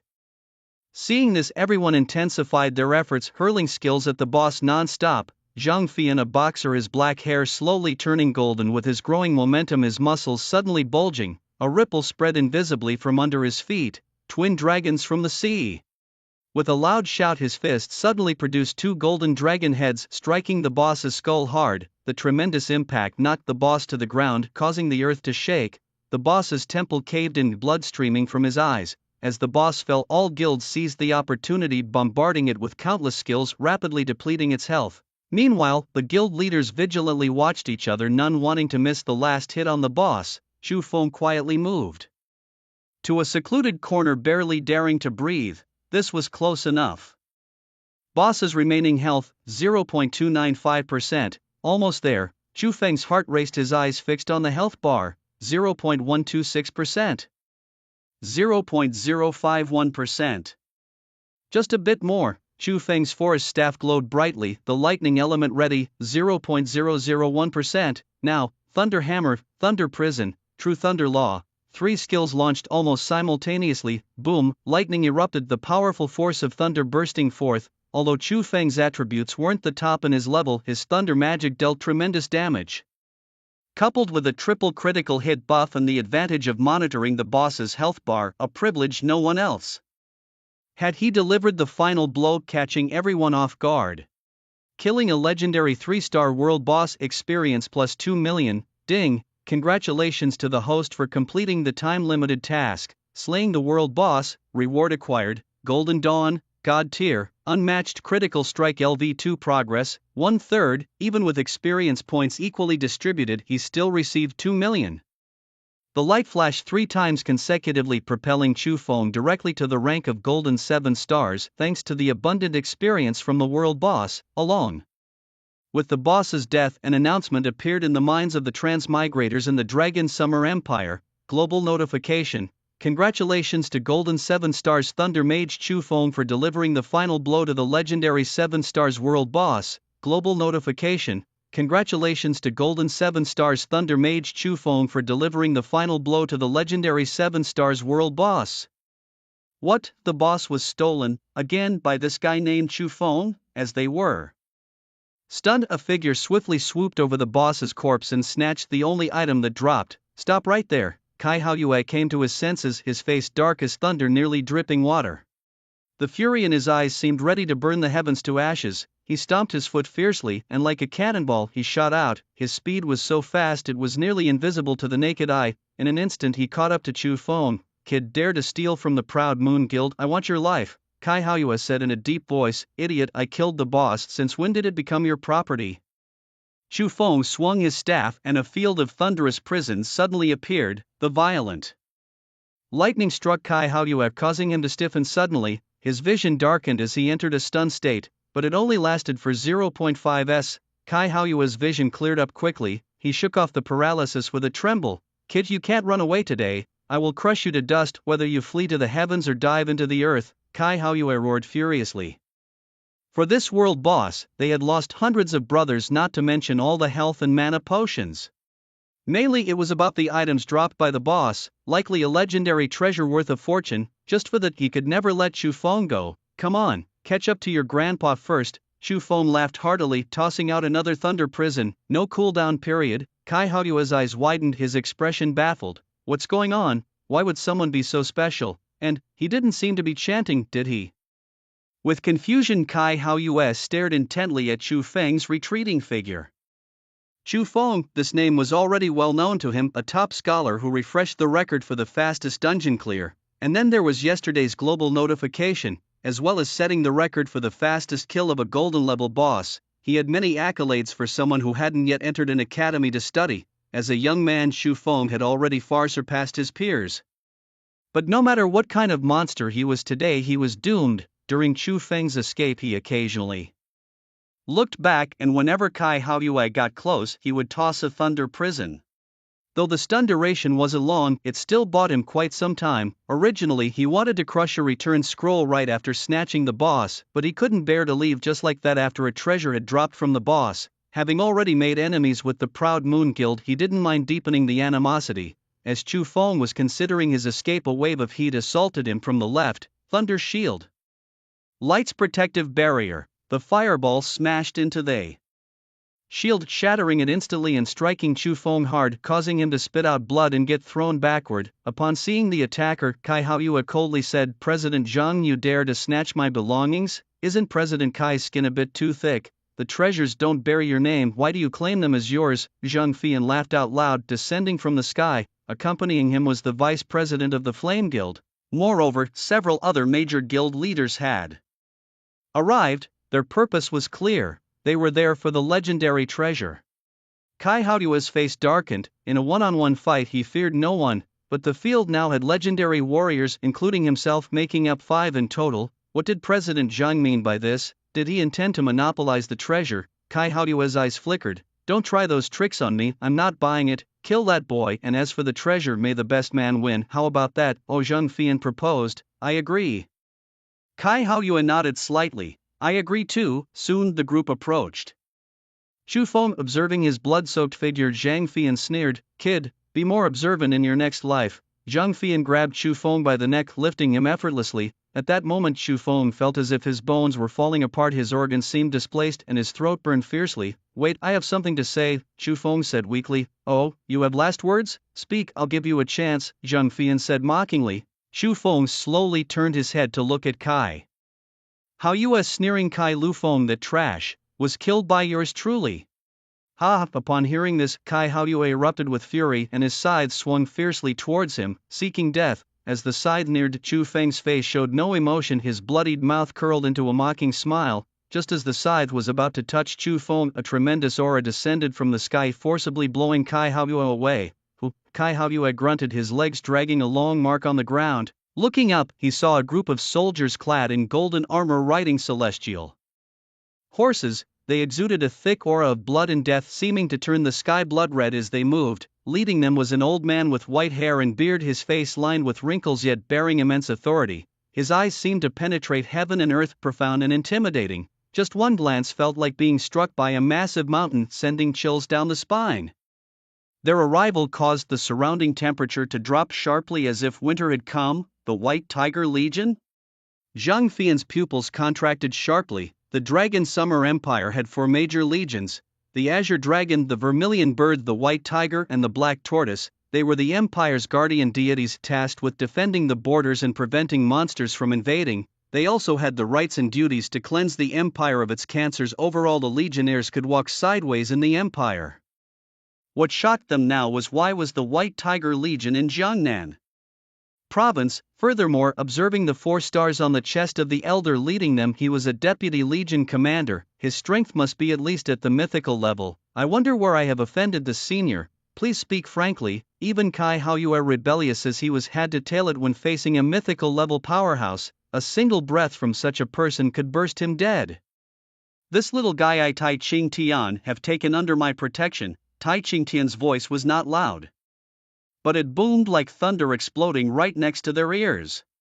Hearing this name, the faces of the presidents of several large guilds changed, their hearts violently shaken. The name Tai Ching Tian weighed like 10,000 caddies. His presence made other nations tremble with fear, having once single-handedly slain a world-class world boss, shocking the globe. Yet, this legendary figure now stood before them, declaring his protection for Chu Feng. Senior, Chu Feng has stolen my boss and killed my brother. He was at fault first, I just wanted an explanation, Kai Haoyue said, steeling himself. Scram! With a slight opening of his mouth, Tai Ching Tian unleashed a fierce gale, blowing Kai Haoyue sky high, disappearing in an instant. A breath and the man was gone. Chu Feng was utterly astonished. Wasn't this a bit too exaggerated? Realizing the gravity of the situation, Zhang Fian and others hurriedly fled. Staying any longer meant they might be the next to suffer.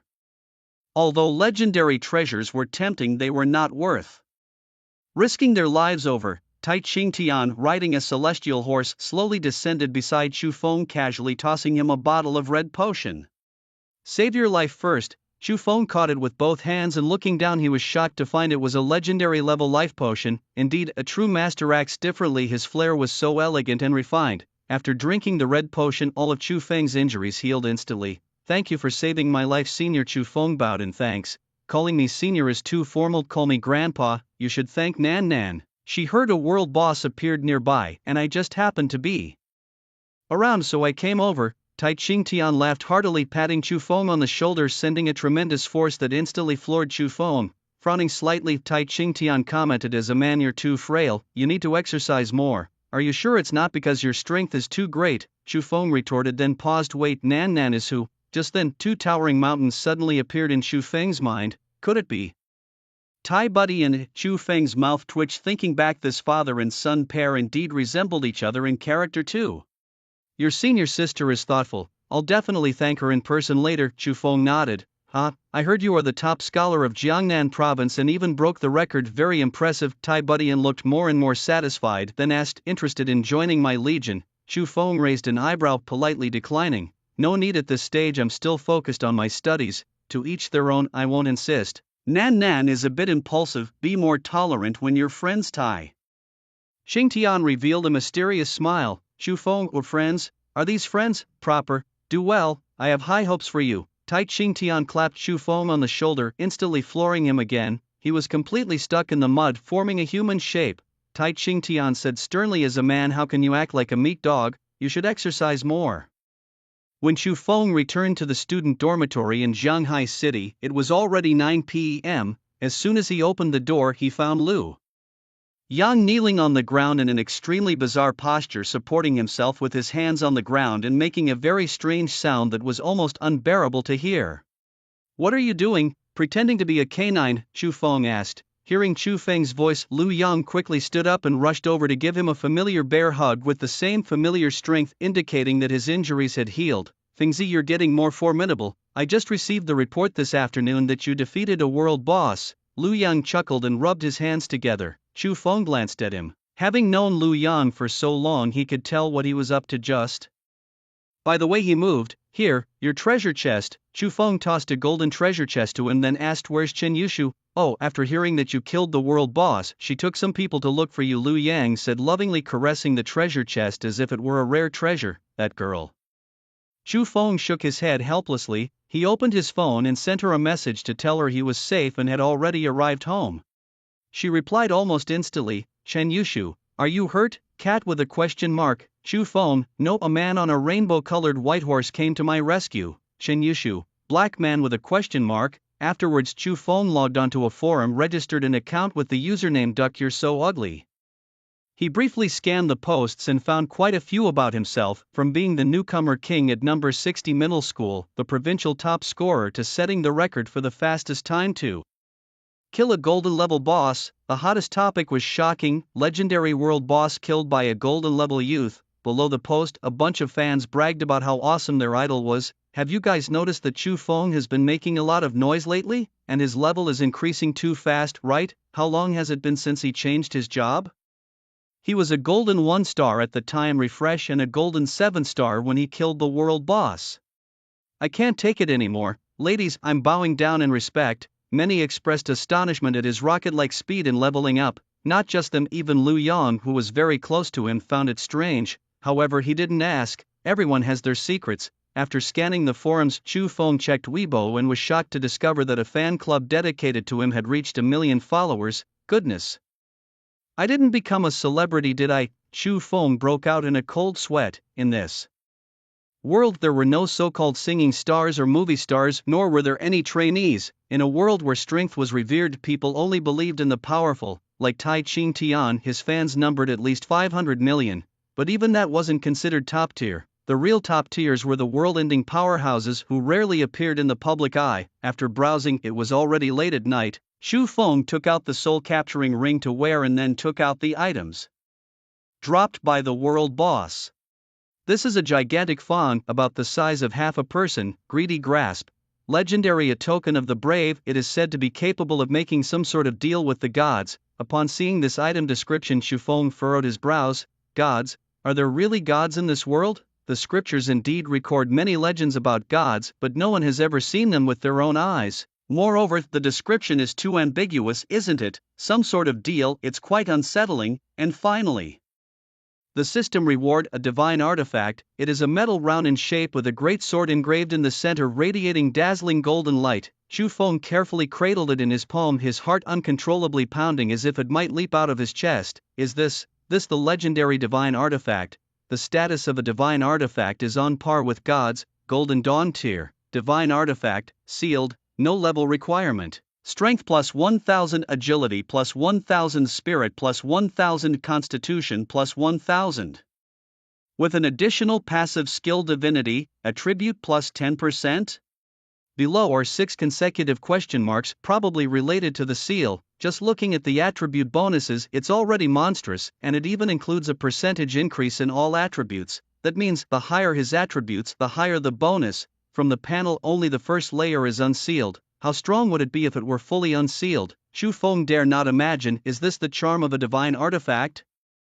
He stroked the metal, feeling as if he were dreaming. A divine artifact that countless people dream of now lying in his palm. If people knew, it would certainly bring about fatal trouble. Fortunately, the metal looked very low-key. To the uninformed, it might just seem like a gold-level metal. Chu Feng slowly wore it on his chest alongside the giant bare metal. The moment he put it on, he felt as if something more had been added to his mind, his entire being bathed in divine light, looking extraordinarily sacred. His attributes underwent a drastic change with his spirit value reaching 3,334.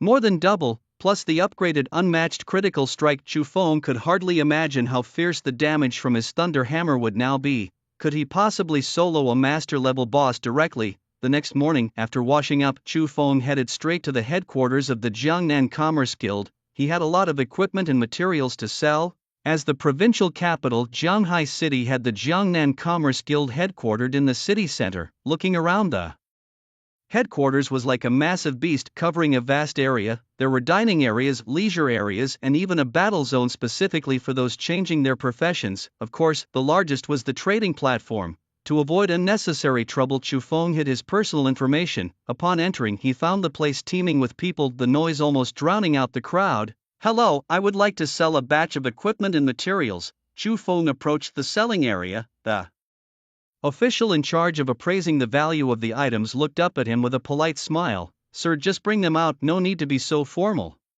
"Are you sure?" Chu Feng raised an eyebrow. "Do you have any concerns, sir?" the official asked. "No concerns really, just that I might have quite a bit." Chu chuckled. "Don't worry, with the strength of our Jiangnan Commerce Guild, no matter how much." He hadn't finished his sentence when suddenly a huge pile of gold-level beast bones and countless silver and bronze-level materials appeared on the counter. These were his spoils of war, amongst which the beast bones were obtained from a secret realm. The moment the materials appeared, they filled the entire table and even piled up into a small mound. The person in charge was momentarily stunned and swallowed hard. "Can you settle this in 10 minutes? Chu Feng asked again. Although the workload was immense, the man reassured. "Please trust my capabilities, sir." He wiped the sweat from his forehead, slightly shocked. He had seen big scenes before and wasn't easily shaken, but the amount Chu Feng brought was simply too much. Was he stocking up? He quickly counted. There were over a dozen gold-tier materials, dozens of silver-tier, and not to mention the bronze-tier ones, and the quantities were astonishing too. "Since you've said so, I won't hold back," Chu Feng remarked and dumped another large pile of equipment, forming another small hill. "Let's start, get it done within 10 minutes, Chu Feng urged, pursing his lips. "I admit I was a bit loud just now." 10 minutes quickly passed, during which Chu Feng surveyed the equipment in the surrounding display cases, none to his satisfaction. The generally available merchandise at the Jiangnan Commerce was not of high quality. Not only were the attributes inferior, but the skills attached didn't match either, and the prices were more than 10% above market rate. "Sir, we have finished tallying your materials and equipment. The total price is 35,780,000. The person in charge's face turned pale, sweat soaking his back. Tallying these items felt more exhausting than leading 10 consecutive tours. Chu Feng nodded in satisfaction. The price was as he expected. He then pulled out a gold membership card and slammed it on the table. "Now it's 42 million. The person in charge's pupils shrank. He picked up the gold membership card, exclaimed, "You are Mr. Chu Feng?" As soon as these words were out, the noisy hall fell silent instantly. Countless eyes turned towards him. "Is that Chu Feng? Just as the rumors said, he's really handsome, and have you noticed? There's a faint golden glow around him, how magical. Just yesterday he single-handedly snatched a world boss from several major guilds and came back unscathed. Did you not know? Yesterday the White Tiger Legion came and their deputy commander Tai Qingtian declared he would protect him. No wonder Kai Haoyue was so seriously injured yesterday. He is still unconscious in the ICU." The crowd was amazed, looking at this new internet sensation as if they had seen a ghost. Chu Feng had too many labels on him. Not only was he powerful, but he also had Tai Qingtian, the deputy commander of the White Tiger Legion, a mythical figure, as his backing. Who would dare to provoke him? The person in charge noticed the crowd's gaze and realized he had made a critical mistake and quickly apologized. "I'm sorry, Mr. Chu, I lost my composure." "It's all right," Chu Feng waved his hand. "Sometimes being famous isn't necessarily a bad thing, at least in many situations having a reputation could make things easier. I will transfer the money to your card now." With that, the person in charge pulled out his phone and transferred more than 42 million to Chu Feng. After receiving this huge sum, Chu Feng originally wanted to buy some skill books, but then he remembered that the Imperial Capital Academy allowed direct access to the library for learning skills, so he dismissed the thought. It seemed that he really had nothing to buy. He already had all the necessary equipment and his staff and bracelets weren't yet eligible for an upgrade. Given his rate of leveling up, he would meet the requirements soon enough. "By the way, I have a piece of gold level equipment I want to sell. Can I put it up for auction here? Chu Feng remembered the soul-snatching spear still lying in his backpack. Mr. Chu might not be aware, but the Jiangnan Commerce Headquarters holds an auction in the middle of each month. If you're not in a hurry, you can store your equipment here temporarily, the manager explained patiently. Chu Feng frowned upon hearing this. It was still a long half-month until the auction, and he did not have the patience to wait that long. Besides, in half a month, the tens of millions it might fetch could seem less appealing. Mr. Chu, no need to worry. Besides the auction, we also have a consignment area, the manager added. All right, lead me there. Chu Feng nodded. Better to sell it directly than let it rot in his possession. The manager walked ahead, leading the way while explaining the rules of the consignment area. Items on consignment are sold at a fixed price. If you see something you like, you can simply pay and take it immediately. This applies to materials, equipment, auxiliary potions, etc. Similarly, if you wish to purchase a specific type of item, you can list your requirements as well. However, payment in advance is necessary, and the Jiangnan Commerce will take a 5% commission after the transaction is completed. Arriving at the consignment area, Chu Feng noticed it was even more crowded than the main hall. Counters lined up in front of him with items for sale on the left and the buying area on the right. What would you like to consign, Mr. Chu? The manager inquired. These two, the soul-snatching spear and the skill book, devastating blaze. Just price them as you see fit, Chu Feng responded. Very well, the manager nodded and promptly began processing the paperwork. Such were the perks of high status. A golden membership card immediately elevated him to top-tier VIP, enjoying privileges others could not. Chu Feng browsed the consignment area, nodding to himself at the array of valuable items. There were even Grandmaster level pieces. However, the prices were astronomically high with too many zeros to count. He also noticed that items in the consignment area were generally cheaper than those sold directly by the Jiangnan Commerce, likely a strategic move. The commerce primarily earned through commission. Suddenly, Chu Feng stopped in front of a booth, a mysterious glint in his eyes. Tempest Fury. Master level, a skill that uses mental power to summon the force of the wind, brutally striking enemies within range and slowing them down with a cooldown of 30 minutes, a gold 1-star mage skill book with no class requirement and an area effect. Chu Feng was tempted. Just then, the manager came jogging back, having completed the procedures. Mr. Chu, your items have been consigned. The soul-snatching spear is priced at 30 million and the devastating blaze skill book at 5 million. Chu Feng remained silent, just quietly staring at the booth in front of him. Following his gaze, the manager asked, Mr. Chu, are you interested in this item? A master-level skill book without any class restriction should be quite marketable, right? Chu Feng glanced at the price again and saw that this item was only selling for 30 million. That's too cheap. A normal master-level skill book, even for the least popular class, would cost at least 50 million. Moreover, the skill Fury of the Storm isn't just a ranged mage skill, it also includes a certain level of control effect. Mr. Chu was unaware that while this skill indeed deals high damage, its limitations are quite significant. The person in charge paused and explained, this skill not only has a long cooldown, but it also has a lengthy casting time. A gold-level mage without wearing any equipment needs to chant for a minute, and the mental energy it consumes is enormous, almost completely draining a gold-level mage's mental energy with one use of Fury of the Storm. On hearing this, Chu Feng's eyes lit up. What is a major disadvantage for others is actually an advantage for him. The stronger the skill, the greater the consumption. The casting time will also be longer. Correspondingly, the cooldown time will be extended. Just like a forbidden spell, the casting time could reach up to half an hour. And during this process, one must continuously consume mana potions. The cooldown for a forbidden spell, short as 3 days, long as half a month. I'll buy this skill book. Chu Feng directly swiped his card, spending 24 million, and then immediately crushed the skill book. He successfully mastered the master-level skill, Fury of the Storm. Seeing Chu Feng's action so swift, a swipe, a grab, a pinch, all done in one go without any hesitation or pause, especially after hearing about the disadvantages, only made him more determined to buy. The person in charge felt confused, wondering if he had not made himself clear enough. The skill book had been displayed here for several years, always overlooked. The price had been reduced over and over from an initial 100 million dragon coins down to the current 30 million. No mage would be foolish enough to buy such a lackluster skill, typically neither excelling nor failing terribly. Low-level mages couldn't afford to use it, high-level mages wouldn't bother looking at it. Mr. Chu, this.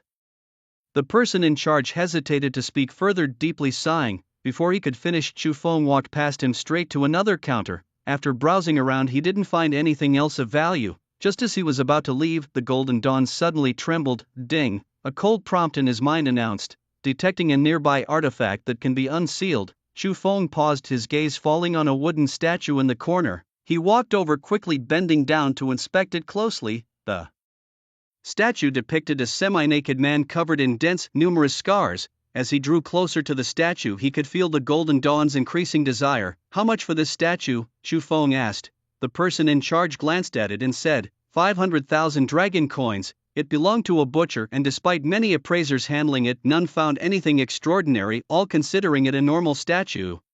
But that butcher insisted on selling it for 500,000 dragon coins. Chu Feng didn't think too much, directly swiping his card to purchase it. The moment he held the statue in his hands, his pupils suddenly flashed with a golden light. Ding! Detection of an unsealed item. Would you like to absorb it? Yes.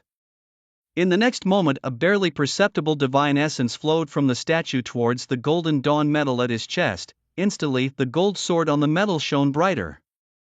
Ding! Golden Dawn, artifact, second layer seal, unsealing progress, 1/5. Chu Feng was delighted at the sight, realizing that divinity was needed to unseal the artifact. However, divinity is elusive. It might be in a statue, inside a stone, or even in the excrement of a stray dog. Thus, obtaining divinity is purely a matter of luck.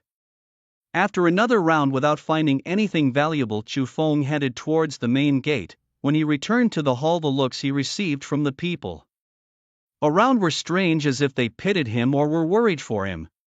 Just then, a man stepped forward, about to speak, but the person beside him grabbed his arm tightly and said sternly, "Mind your own business." Chu Feng glanced at him, a wicked smile forming on his lips. It seemed there were indeed some foolish ones who wanted to challenge him. The moment he stepped out of the gate, he noticed the bustling crowd had vanished, replaced by a group of fierce-looking men. It was the Proud Moon Guild again. Their persistence was indeed relentless.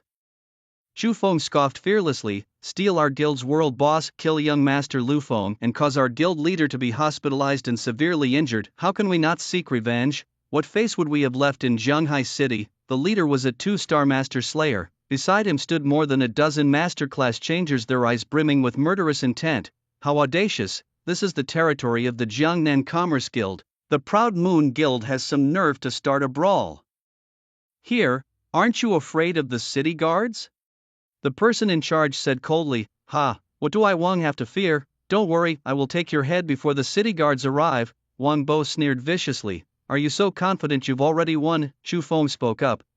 I've made my inquiries. Tai Qingtian is currently on a mission in the East Sea and won't be able to interfere. Wang Bo, holding his greatsword, licked its blade excitedly. Mr. Chu, don't worry, I will do everything in my power to keep you safe.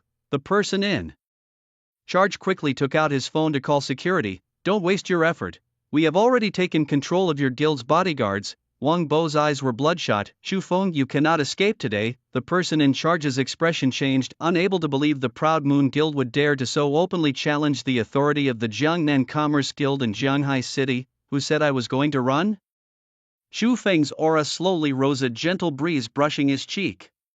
I just learned a new skill and need someone to test its power. Since you've come right to me, why not lend a hand? Storm's wrath. As his words fell, his staff erupted in brilliant light. In an instant, a fierce wind rose. The chilling blades of wind mercilessly sliced through everything. Trees, rockeries, stone benches, all were reduced to dust under the storm's fury.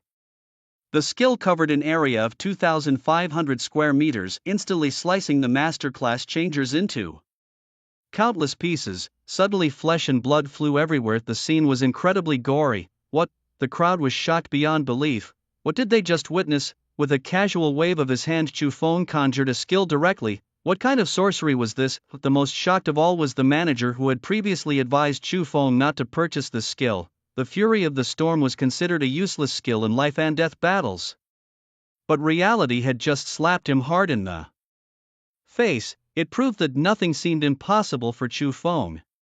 Since his job change, he had done many unbelievable things. Perhaps the instant casting of skills was his greatest reliance. My God, what kind of monster was this man that the lady knew? Wang Bo's muscles bulged as he desperately resisted this power. The tornado roared, sweeping up everything in its path, leaving only destruction wherever it passed. Wang Bo could no longer withstand it. He roared in fury and turned into a rain of blood, vanishing into the dust. as Chu Feng waved his hand grandly. The storm disappeared, leaving nothing but ruins behind. This battle, a gold level against a grandmaster level, and the opponent couldn't even withstand a single move. Tap tap tap. At this moment the city guards arrived belatedly, clad in silver armor and exuding a fierce aura. They approached him. Who is causing the disturbance in the city? With that question everyone fell silent and instinctively glanced at Chu Feng. It was me. Chu Feng stepped forward, openly admitting it. Come with us, the city guard said emotionlessly, his face as stern as iron, reaching out to grab him. Wait, it was the members of the Proud Moon Guild who provoked this first, the manager quickly explained. It doesn't matter who started it. If the rules are broken, punishment must be meted out. The city guard showed no leniency. The manager was extremely anxious. Chu Feng was a close friend of the wealthy heiress from the Jiangnan Commerce Association, and his arrest could lead to unforeseen troubles. Others also sighed. It had been hard enough for Jiangnan province to produce a genius, and now his potential might be cut short. The rules of Jianghai City were absolute. Challenging the rules was akin to challenging the entire Longsha Empire. No one dared to speak up for him. Just as the manager was about to call Chen Yushu for help, Chu Feng was quicker, displaying a platinum token. The White Tiger token is here. Who dares to touch me? Chu Feng shouted, his voice thundering like a roaring explosion. Chapter 45. The shit hits the fan. The moment the White Tiger token appeared, the hands of the city guards holding the shackles stiffened. The entire place went silent. The manager's eyes bulged, nearly popping out of his head. The White Tiger token, that was the supreme military command of the White Tiger Legion, representing the will of the entire legion. With this token one could wield the powers of the White Tiger Legion, even mobilize the troops. Seeing this token was like seeing Tai Qingtian himself. After a moment of stunned silence, the guards knelt down en masse. This token, given to him by Tai Qingtian before his departure, served as another form of protection. Having such a strong support, Chu Feng was certainly going to cling to it. Only a fool would not. I ask you, does the White Tiger Legion have the right and duty to punish the wicked and eradicate evil? Chu Feng asked loudly. Yes, the Proud Moon Guild, these beasts who rape, plunder and commit all manner of evil. As the appointed envoy of Tai Qingtian, do I have the right to execute first and report later? With a straight face, Chu Feng asked his question, not betraying any emotion. The person in charge twitched at the corners of his mouth. These two accusations were utterly baseless. Even with 100 times the courage, they wouldn't dare commit such acts in Jianghai City. Such a severe accusation, it completely cleared him of the actual crime of murder he committed. Moreover, by bringing Tai Qingtian into the equation, the city guards dared not utter a word. The Proud Moon Guild has brazenly threatened to kill me. They show no respect for the law. This is a provocation against the rules of Jianghai City, a challenge to the White Tiger Legion, and an affront to the entire Longsha Empire. What do you say? Should such scum be killed? Chu Feng's voice was not loud, but it resonated with a compelling force. They should be killed, the city guards shouted in unison. Very good. Chu Feng nodded in satisfaction, slowly tucking the White Tiger command back into his pocket. You've arrived too late, causing me to accidentally damage so much public property. You city guards will be responsible for the compensation, Chu Feng said somberly. The city guards showed their fear and dared not speak. Shortly thereafter he turned and patted the official on the shoulder, instructing him, handle the compensation with them. I must be going. Huh? The official was bewildered and said, actually these items aren't that expensive. Mr. Chu, you could easily afford to pay for them. Talking to the city guards about compensation, who knows how long that will take. What's that? Chu Feng pretended not to hear clearly, leaning in closer. Thud, the White Tiger command accidentally fell to the ground. Sorry, I didn't catch that. Could you say it again? Chu Feng picked up the White Tiger command and leisurely placed it back into his backpack. Mr. Chu, you must have heard things. I didn't say anything. The official wiped the cold sweat from his forehead. A teachable child indeed. Chu Feng nodded in satisfaction, then his gaze swept over the onlookers as he loudly declared, tell Kai Haogue, I've noted this debt. Let him heal well, for I shall personally take his head one day. With that said, Chu Feng flung his robe dramatically and left in style, not forgetting to pick up the items that had fallen from Wang Bo and others. This act was too satisfying, truly refreshing. Chu Feng felt as if every pore in his body had opened, the gloominess swept away. The crowd watched his departing figure in stunned silence, astonished. Back at the hotel, Chu Feng saw Lu Yong holding a phone, smiling weirdly as if he were a blooming old chrysanthemum, wrinkled and unattractive. What Are you laughing at? Chu Feng approached quietly and took a closer look. Good heavens, little sweet not sweet, that name definitely belongs to a delicate girl. Lu Yang, a burly man flirting with a petite cute girl, seemed like a scene right out of Beauty and the Beast. Thinks he's spying on someone's privacy is very impolite. Lu Yang quickly covered his phone. You're not flirting, are you? Come, let me give you some advice. Guaranteed success. Chu Feng patted his chest confidently. You?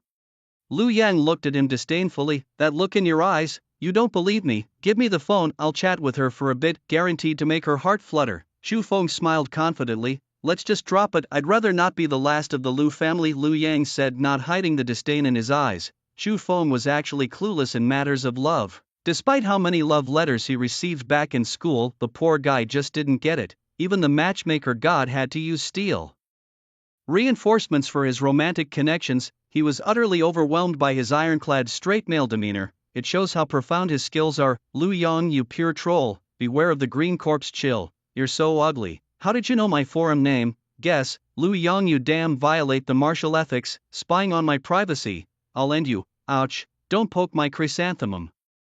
In the following days, Chu Feng and Lu Yang visited every tourist attraction in Jianghai City.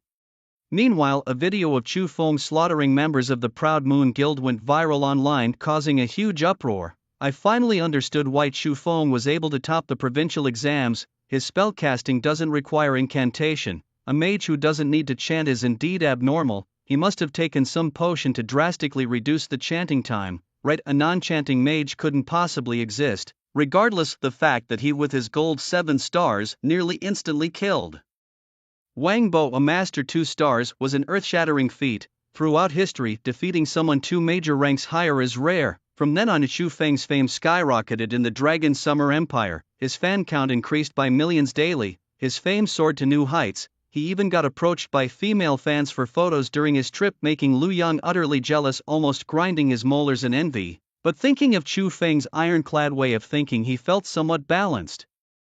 Indeed, God is fair. One day before the semester started at the Imperial Capital Academy, Chu Feng and Lu Yang embarked on their journey to school. Now a millionaire, he no longer needed to ride the cursed magic train. He spent 5 million dragon coins and stepped through the teleportation portal, appearing in Dawn City the next second. The capital of the Dragon Summer Empire is surrounded by 5 main cities: Dawn City, Flamefall City, Twilight City, Mountain River City, and Hundred Flowers City. These 5 main cities encircle the capital like 5 guardians. Each city spans over 1 million square kilometers, immensely vast. The Imperial Capital Academy is located in the heart of Dawn City, covering an area of 100,000 square kilometers. Notably, Dawn City isn't strictly part of the Dragon Summer Empire's territory. It's a main city built 10,000 years ago by a mythic figure using a city building command. It took 100,000 years of expansions to reach its current size. As they set foot on this land, a giant crab as tall as a man suddenly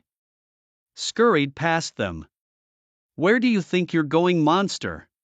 Immediately after, a man in the orange-red uniform of the Imperial Capital Academy chased after it on a broom. In the next moment, a flash of sword light and the crab was sliced in 2, revealing its golden roe shining brilliantly under the sunlight. Then he started a fire right there and began to cook the crab. Both were stunned. Seafood running around in the street? What a place! As expected from a main city, no need to run to a restaurant. Ingredients are everywhere. Just then, a donkey sauntered past them leisurely. Glug. Chu Feng and Lu Yang exchanged glances, swallowing hard. How long has it been since we last had donkey meat sandwiches? It had been 5 years. When in Rome, do as the Romans do, I said, looking at Chu Feng. Let's try that. After that, both of us turned our eager eyes towards a plump donkey nearby. Soon after, Chu Feng and Lu Yang sat down on the ground, each holding a fragrant leg of donkey, munching away contentedly.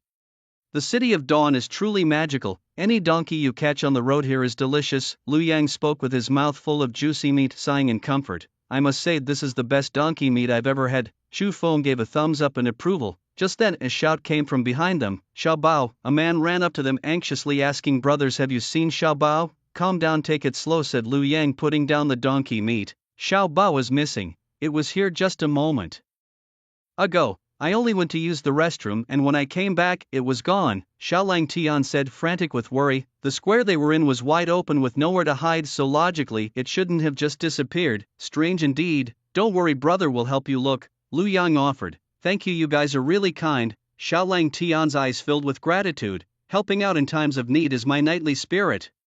Lu Yang chuckled. Having just filled our stomachs, moving around will help us digest. Chu Feng stretched lazily. Right, both Chu Feng and Lu Yang approached him, asking, what does Xiao Bao look like? Give us a description so we can start looking. A person. Xiaolang Tian was momentarily puzzled, then shook his head. Xiao Bao isn't a person, it's my pet. At that moment they suddenly remembered the large crab that had scuttled past them earlier. Could his pet be a crab? Lu Yang tentatively asked. No, Xiao Bao is a brown donkey, have you seen it? Hope flickered in Xiaolang Tian's eyes. A donkey? The two men exchanged glances, swallowing nervously as sweat beaded on their foreheads. Seen, yes, and tasted. Xiao Bao is really important to me, it's like family. Xiaolang Tian's eyes reddened with sorrow. If something bad has happened to Xiao Bao, I curse those who hurt it to be born without an anus. Fire blazed in Xiaolang Tian's eyes with hatred. Hearing this, the two men involuntarily tensed up. Just then, Xiaolang Tian's stomach growled loudly. He gave an embarrassed smile. Do you still have some of that meat you were eating? Chu Feng and Lu Yang looked at each other, seeing the shock in each other's eyes. We do, but it might not be appropriate for you. Lu Yang stammered, it's fine, I'm not picky. I can eat any meat. Xiaolang Tian licked his lips. Are you sure? I'm sure, you said it yourself. Lu Yang slowly pulled a piece of donkey breast meat from his backpack, trembling as he handed it over. Xiaolang Tian grabbed it, sniffed it vigorously, his eyes lighting up. As he took his first bite, the grilled meat captured his taste buds, and he quickly devoured it. While eating, he didn't forget to praise, your cooking is really good, so delicious, heh. As long as you don't mind, Lu Yang chuckled dryly, filled with guilt. They hadn't realized the donkey they had caught was someone else's pet. By the way, what meat is this? It's so tasty. I'll have my chef buy this kind of meat to cook next time. Xiaolang Tian asked, what kind of processed monster meat was that? I forgot the species. Chu Feng replied, if you find this type of monster species later, remember to tell me. Xiaolang Tian instructed. Later? There's no later. Shortly after, the three of them traveled together, and from Xiaolang Tian it was learned that he too was a freshman at the Imperial Capital Academy. Moreover, his identity was not ordinary. It seemed that one of the top leaders in the academy was his father. I can't believe I met the legendary Thunder God on my first day in the City of Dawn. I'm so lucky, Xiaolang Tian exclaimed. Chu Feng said, if you hadn't ridden a donkey out, you might have been luckier. When the three arrived at the entrance of the Imperial Capital Academy, they looked up at the majestic gate and were slightly startled. Grand, imposing, solemn and dignified, it seemed to gather all the beauty of heaven and earth, inspiring awe. Arriving at the registration point, they found a long queue already formed, all freshmen of the academy for that year. Unsurprisingly, where there were new students, there were seniors. At the gate stood a group of senior students, eyeing each young and beautiful freshman girl with a peculiar gleam in their eyes. Once a good-looking freshman girl finished registering, they immediately went up warmly to guide them in and introduce them to the Imperial Capital Academy. It seems that in any world, the attraction between the sexes is inevitable. After waiting for over an hour, it was finally Chu Feng's turn. Place of origin, East Sea City, Jiangnan Province. Name, Chu Feng. Occupation, Thunder Mage. Hearing these 4 words, the bespectacled admission officer looked up at him, slightly astonished. Is this the Thunder God Chu Feng? Just like the legend, his aura is truly extraordinary. No wonder he gives such a strong oppressive feeling. I heard he can now kill master-level experts. This year's freshmen are too fierce, a space mage, a necromancer, and now a thunder god. They suddenly felt great pressure, as if these great figures were heavily weighing down on them, making it hard to emerge. After Chu Feng handed over the golden level boss killing proof, he received an identity badge and 2 sets of uniforms, still the familiar orange-red attire embroidered with the Eternal Tower and a rose. Student Chu Feng, welcome to the Imperial Capital Academy, the instructor said with a smile. Thank you, instructor, Chu Feng replied with a smile, holding the identity token and walking towards the gate. In front of the gate was a magical barrier that covered the entire Imperial Capital Academy. One needed the identity token to safely enter, otherwise if an intruder approached, the magic array would unleash a devastating destructive force capable of instantly killing anyone below the legendary level. Holding the token, Chu Feng stepped in without hindrance. Ding! The system detected a check-in point. Would you like to check in now? Yes, ding, check in. Successful. Congratulations to the host for successfully acquiring the unique hidden profession, Dragon Language Mage. Next check-in point, Eternal Tower. At that moment Chu Feng seemed to hear a thunderous dragon roar in his mind. At the same time his spiritual power doubled. This is the terrifying aspect of having dual professions. Of course, having twice the spiritual power does not mean the numerical value doubled, but rather the skill damage. If a single profession is likened to an unsharpened sword, then a dual profession is the sharpened blade. It's the legendary Dragon Tongue Mage. Chu Feng was ecstatic. Thunder Mage plus Dragon Tongue Mage. He was confident that no one at his level could defeat him. Moreover, if he switched to a set of golden level equipment, it wouldn't be impossible to instantly kill a 10-star Grandmaster. The Thunder Mage's damage is primarily ferocious, but the Dragon Tongue Mage is known for its dominance. However, throughout history there have been only a few Dragon Tongue Mages. It is impossible for humans to change their class to become a Dragon Tongue Mage through normal class change. Only the offspring born from the union of humans and dragons have a tiny chance of awakening. Once awakened, a Dragon Tongue Mage is incredibly powerful, almost as if they are the darling of the heavens and the master of elements. In some ways, thunder magic cannot compare to dragon magic. This is because a Dragon Tongue Mage's special trait is magic immunity. It ignores magical defenses, is immune to magical damage and control effects. This trait is outrageously twisted, ignoring magical defense is different from Iron Tietian's magic-breaking trait. She can only ignore physical defenses, whereas the Dragon Tongue Mage can penetrate even magical shields. Being immune to magical damage and control is even more exaggerated. Basically, ranged classes can't hurt him at all. Facing melee combat, he has resistance with a Fire Ring and Thunder Shield, not losing any health from ranged attacks. This is truly invincible. Chu Feng looked at the basic skills of the Dragon Tongue Mage and found only two. Dragon Breath. Basic skill summons a dragon to breathe out a cone of breath, dealing massive damage to enemies within a conical range, the effect depending on the spirit value. Dragon's Majesty. Basic skill unleashes the majesty of the dragon, lowers the attack power of enemies within a certain range and causes dizziness. Such powerful skills, Chu Feng was secretly alarmed. Although they are basic skills, Dragon Breath is an area damage and very powerful. Dragon's Majesty is a control skill. Chu Feng was eager to test the strength of the Dragon Tongue Mage. At that time, Lu Yang and Xiaolang Tian had already completed their registration, and the three of them stepped into the campus together. Walking on the wide roads of the Imperial Capital Academy, they marveled at the majestic buildings and beautiful scenery around them. This is the heritage of a grand academy. Xiaolang Tian, the son of a major leader within the academy, grew up in the Imperial Capital Academy and was very familiar with it. The academy has 15 colleges: Divine Combat College, Swift Wind College, Heavenly Law College, Shadow Stream College. There are 3 types of accommodations: 4-person dormitories, double rooms, and standalone villas. A 4-person room costs 50 points per month, a double room 150 points, and a standalone villa 500 points. The points you earn during the big exam are the most important currency in the Imperial Capital Academy. Dragon coins are not very useful here except in the cafeteria and small shops. Everywhere else requires points to access. As for your class assignments, they will be sent to your phones via text message tonight. Because the academy is so large, they rented a magical broom as a means of transportation. Riding the broom was very fast, taking only about 10 minutes to reach the dormitory area. It's unclear if he was carsick or broomsick, but he felt a bit nauseous after the ride. Chu Feng had no intention of staying in a quadruple room. With plenty of points to spare, he saw no need to be frugal and spent 500 points to rent a private villa to share with Lu Yang. Xiaolang Tian stayed with his father in the faculty dorms, which had a far superior environment.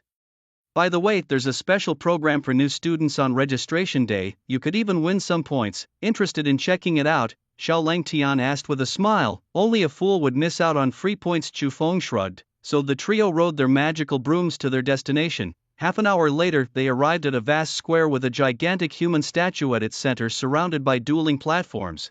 This was the combat square of the Imperial Capital Academy, where internal fighting was forbidden and violators would be immediately struck down by magical formations. Xiaolang Tian pointed to a crowd not far off. Every year the academy opens up the combat power test stone for freshmen to test their strength. Hit a certain benchmark and you earn points. It's a way the academy encourages a competitive spirit among students, and only freshmen are eligible to participate. From afar, the cheers of the crowd were as lively as if they had been injected with adrenaline. reminding him of how people in his past life would gather to watch football. Approaching, they saw a huge black stone engraved with magical symbols used for testing combat strength. Suddenly, a young swordsman thrust his sword fiercely at the stone. The moment the blade touched the stone, information flashed upon it. Level: Silver 5-star combat power, 2658 reward points, 100. As the numbers appeared, the crowd nodded in approval. A silver 5-star level surpassing 2500 was a decent achievement, though not outstanding in the talent-filled Imperial Capital Academy. Make way, Liao Fan is up. At that moment, a man with a gentle appearance surrounded by a crowd stepped forward. He wore nothing less than gold-level equipment and his aura was extraordinary. His presence made some instinctively clear a path for him. Liao Fan might not have been a top-tier genius, but his uncle was the head instructor of the Swift Wind College at the academy. As a rare death mage, Liao Fan's reputation matched his strength. He stood before the stone and began chanting as tiny vibrant grasses sprouted from the cracks in the blue stones under his feet. Soon, the air filled with a burst of wood elements, making everyone feel as though they had returned to a season of rebirth. Deathflower, his staff glowed intensely, and a flower carrying an extreme stench slowly drifted towards the stone. Then, it exploded violently. A foul smell spread quickly, causing people to cover their noses and retreat. Chu Feng, already dizzy from riding the broom, felt his stomach churn at the smell and gagged out loud. Level: Silver 9-star combat power, 3298. Reward points, 200. Wow, the crowd marveled at the data. Achieving over 3000 in the silver realm, especially for a wood attribute mage known for lower damage, was no small feat. Liao Fan, hearing the exclamations around him, brushed his bangs from his forehead and left with a smile. However, as he caught a glimpse of a familiar figure out of the corner of his eye, his steps faltered. Xiaolang Tian, what brings a support class like you to a place like this? What's a healer doing here, joining in the fun? Liao Fan sneered. Xiaolang Tian's face turned sour upon hearing this. He retorted, "Does the Imperial Capital Academy belong to your family? This is a public area, why can't I be here?" Both had grown up in the Imperial Capital Academy, disliking each other since childhood and often clashing as they grew older. But after Xiaolang Tian awakened as a priest, Liao Fan became even more arrogant. A healer is only fit to hide behind others like a shrinking turtle. Aren't you embarrassed to show your face here instead of hiding behind your father? Liao Fan laughed loudly. Xiaolang Tian clenched his fists, his face turning a shade of purple with anger, deeply stung by Liao Fan's mockery. But he was powerless. As a priest, he was not suited for solo combat and was no match for Liao Fan in terms of fighting ability. "Go back home, you don't belong here," Liao Fan declared. "Since when is it your place to decide whether I belong here or not?" Xu Feng spoke up slowly. "And who are you? Do you think you have a say here?" Liao Fan shouted loudly. Xu Feng narrowed his eyes. The last person who dared to raise their voice at him had ended up as fertilizer for nature. Xiaolang Tian, grabbing Chu Feng's arm, said helplessly, "Let it go. Liao Fan is vengeful and he has an older brother, Liao Hui, in his 3rd year who is very strong. There's no need for you to make an enemy of him for my sake. You misunderstand. I'm not doing this for you, I'm doing it for Xiao Bao." Xu Feng turned his head and said. Xiaolang Tian was puzzled. "What does this have to do with Xiao Bao? Kid, don't think that scoring well in a small place means you can disrespect others. The world is vast and there are some people you cannot afford to offend," Liao Fan threatened. Lu Yang chuckled to himself, wondering what Liao Fan's reaction would be if he knew he was talking to Chu Feng. "I'm not sure about offending, but if we're talking about abilities, you're not even qualified to carry my shoes," Chu Feng said indifferently. As his words fell, Liao Fan burst into laughter as if he had heard the funniest joke in the world. "Just another arrogant bumpkin. You look sharp but seem to have a dull mind." Liao Fan said, his own strength considerable, and with a brother who was a member of the student council, this brash talker didn't know who he was dealing with. "I admire your courage. I hope your strength matches your bold words. I'm curious, how did your father manage to produce such an idiot? Genetic mutation?" Chu Feng asked. Liao Fan's face darkened. "Do you know who I am? Who gave you the audacity to speak to me in that tone?" Chu Feng shook his head sadly. These people must be in the late stages of adolescent delusion, thinking a powerful father can make them invincible. Sooner or later his father will be worn out by his filial piety. "I'm not here to argue with you, open your eyes wide." With that, Chu Feng walked directly to the front of a huge rock, his staff held across his chest. When people saw him holding the staff in his hand, their expressions were peculiar. A bronze staff? Seriously, it seemed to be a forest staff. Was he really planning to test his combat power with a bronze weapon? Could it be that his main weapon was bronze grade? Liao Fan's eyes were cold as he stared at Chu Feng, eager to see how much combat power this guy could unleash. Lu Yang and Xiaoleng Tian were also looking forward to it. The legendary thunder god, how strong was he really? Suddenly, a thunderbolt shot out, striking a huge rock and causing a tremendous shockwave. Those standing close were forcibly pushed back several meters by the aftermath. Looking up, they saw a series of numbers suddenly appear on the combat power testing stone. Level: Gold 7 stars. Combat power: 124,872. Reward points: 5,000. 124000. Combat power: a newcomer with a gold 7 stars rating? Could that be a mistake? Was he an upperclassman pretending to be a newcomer? While everyone was stunned, someone suddenly shouted, "Thunderbolt!" He is Thunder God Chu Feng. Yes, lightning skills. Besides him, was there any other Thunder Mage in the country? Too strong. His basic skills alone produced a combat power of 124,000. If he were to use gold level skills or master level skills, could his combat power exceed 500,000? In the entire Imperial Capital Academy, there were few freshmen who could compete with him. Not to mention freshmen, even seniors might not be able to achieve a combat power of 500,000. It seemed that this time Liao Fan had bitten off more than he could chew. The onlookers suddenly perked up, all eyes turning to Liao Fan. He had a look as if he had eaten excrement, his face as black as coal. Speechless, he was profoundly shocked. A sense of indescribable humiliation overwhelmed him. He had thought this guy was just a nobody. But it turned out he was the Thunder God. How about that? Are you satisfied with this number? Chu Feng's mouth curved into a mocking smile. Don't be smug. When I reach the gold level, I can achieve the same high combat power. Liao Fan, unable to contain his anger, dropped a harsh remark. Is that so? What about this? Chu Feng raised his staff again, and as everyone watched, the sky darkened with clouds, suddenly unleashing a dazzling thunderbolt that seemed powerful enough to pulverize the huge rock. Level: Gold 7 stars. Combat power: 587496. 587,000. Combat power. There it was, a no-chance skill. Whoever says Thunder Mages are weak from now on, I'll give them a piece of my mind. Everyone's eyes widened, their mouths agape in shock. Chu Feng turned to look at the stunned Liao Fan and asked, when you reach the gold level, you should be stronger than me, right? At this everyone laughed. Reaching the gold level indeed raises the damage of skills and accordingly improves attributes. But keep in mind, Chu Feng was holding a bronze grade staff, wearing bronze grade shoes, and his robe, shoulder guards and chest badge were only silver grade. In contrast, Liao Fan was decked in gold from head to toe. The difference in their gear was vast, yet Chu Feng's combat power still obliterated him. This is the gap.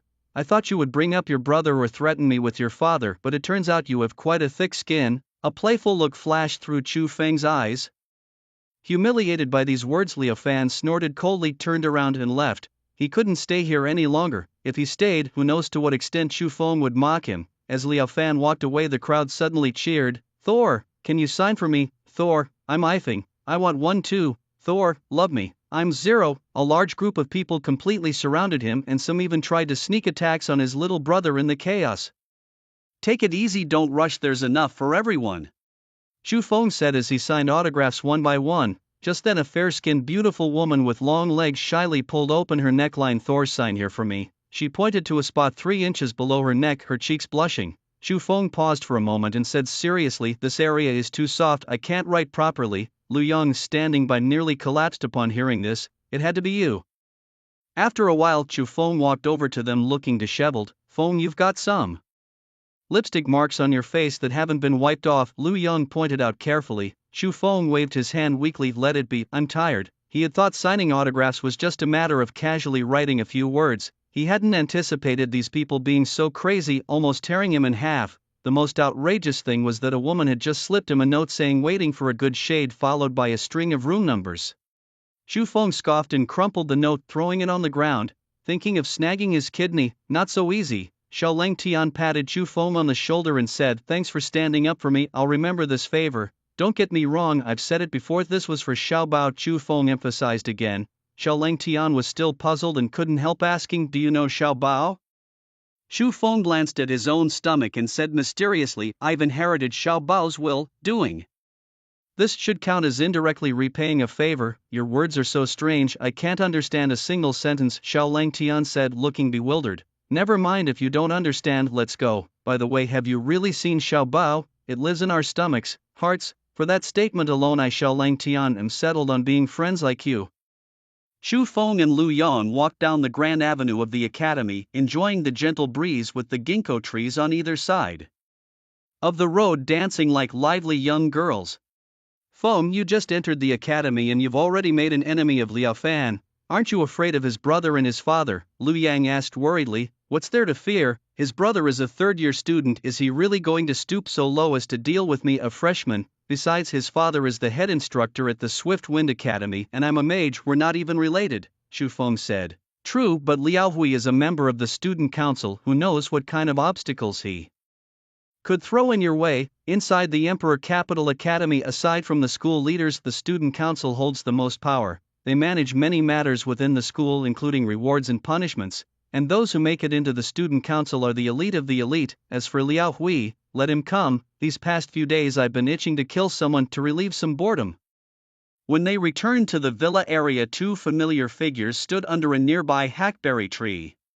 The familiarly turbulent figure, whose loose robe clung to her like a tight outfit, made one wonder if the clothes might burst open at any moment. Her face was enchantingly beautiful, yet her brows carried a strong sense of valor. The other person had a soft and delicate face, also very beautiful, but unfortunately had an Adam's apple.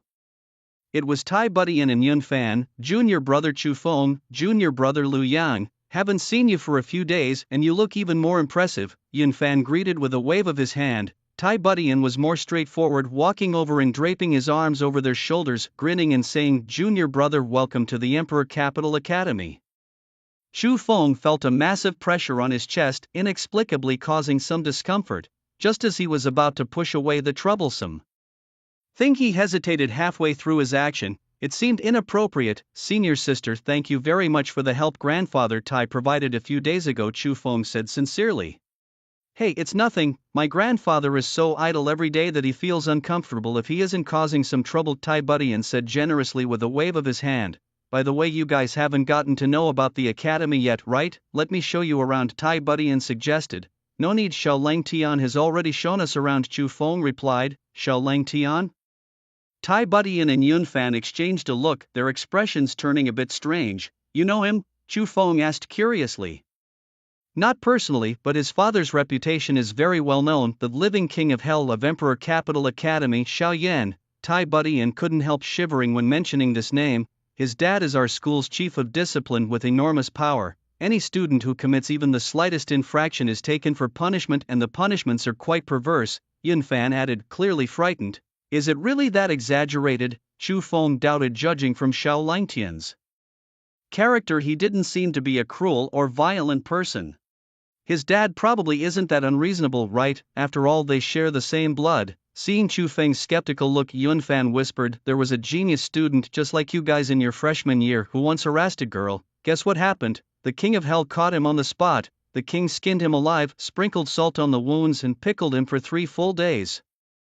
Then he was hung from the statue in the martial arts plaza for 3 more days. By the time he was taken down, his body was rotting and maggots were everywhere. That person was a cousin of the student council member Liao Hui, Liao Qianming." Recalling this event, Yun Fan's face turned pale and his lips trembled. "There are many different punishments, each one more horrifying than the last, and that's how the king of hell got his fearsome reputation." Yun Fan wiped the cold sweat from his forehead, feeling terrified. "Because of the king of hell, Xiao Lang Tian has been friendless from childhood and no one dares to play with him," Tai Budian added. Now he understood why there was always a hint of loneliness in Xiao Langtian's eyes. With such a father, others naturally kept their distance. No wonder Liao Fan, his childhood friend, not only stopped playing with him but also targeted him at every turn. So that's why he decided to keep a donkey as his companion. After hearing this story, Chu Feng was filled with emotions. Due to a bizarre twist of fate, he ended up cooking someone else's companion. It was delicious, but at the cost of his virtue. Tai Budian and Yun Fan took them to the cafeteria for a meal, then they each returned to their dormitories to rest. Back at the villa, Chu Feng chose to stay in the master bedroom on the 2nd floor, while Lu Yang stayed on the 1st floor. The villa was over 500 square meters, fully furnished and luxuriously decorated. It must be said, those 500 points were well spent. Ding! Just then, a text message arrived. "Dear Chu Feng, you have been assigned to Class 1 Year 1 at Tianfa Academy. Please report to your class promptly at 8 o'clock tomorrow morning." Chu Feng was not surprised by his class assignment. It was normal for a mage to study at an academy specially designed for mages. At that moment Liu Yang came over to take a look and said, "I've been assigned to the Chi-Tu Academy, which is right next to yours." Thump thump, suddenly there was a knock on the door. Who could it be at this late hour? Chu Feng wondered as he opened the door only to find a middle-aged man with white hair and a heroic demeanor. "Director Sun Yuan." Chu Feng was startled. "Follow me." Sun Yuan nodded slightly, almost imperceptibly, and turned to walk away. Chu Feng, completely confused, thought, what's going on? Why would the director come to my door? Could it be because of my outstanding performance in the freshman activities? He followed, full of questions. Sun Yuan walked to the lakeside, looking at the reflection of the moon on the water, remaining silent. After a long silence, Chu Feng couldn't help but break the quiet. "Director, what did you want to see me for?"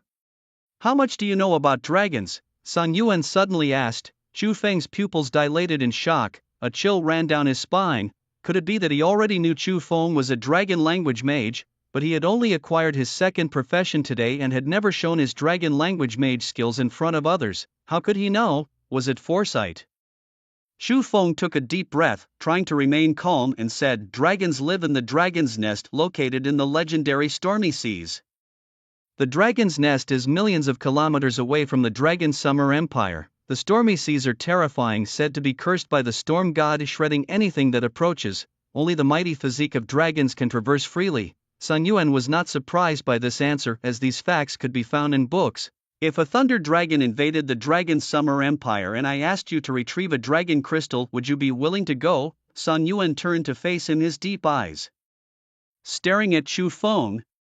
"Director, don't joke with me. With my current strength, a mere breath from a thunder dragon would kill me," Chu Feng said with a wry smile. "What kind of creatures are dragons?" "They are divinely favored beings, possessing epic strength from birth, not to mention mature dragons." Although he was confident in his own abilities, he wasn't foolish enough to fancy himself a dragon-slaying hero. What if that thunder dragon was already dead?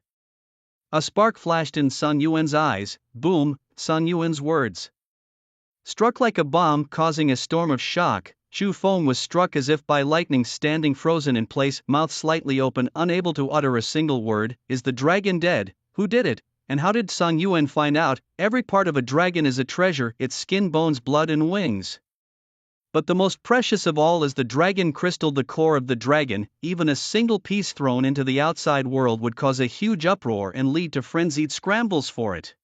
Yet, upon discovering this, instead of keeping the benefits to himself, he shared the news with me. Sun Yuan noticed the uncertainty in Chu Feng's eyes and explained, "The place where the thunder dragon died is in a secluded canyon surrounded by thunder magic restrictions. Ordinary people can't enter. Only those who possess the power of thunder can open the seal and approach the body." Chu Feng frowned. If that was the case, then he indeed was the best candidate. After all, throughout the entire Dragon Summer Empire, he might be the only one capable of controlling the thunder element. "What do you want me to do?" Chu Feng asked, his interest piqued. "I only want the dragon blood. You can take the rest of the materials, including the dragon crystal," Sun Yuan said slowly. Looking at his white hair, Chu Feng suddenly remembered that a few years ago, Sun Yuan had been poisoned with a severe cold toxin in a secret realm. His bodily functions had rapidly declined, even threatening his lifespan.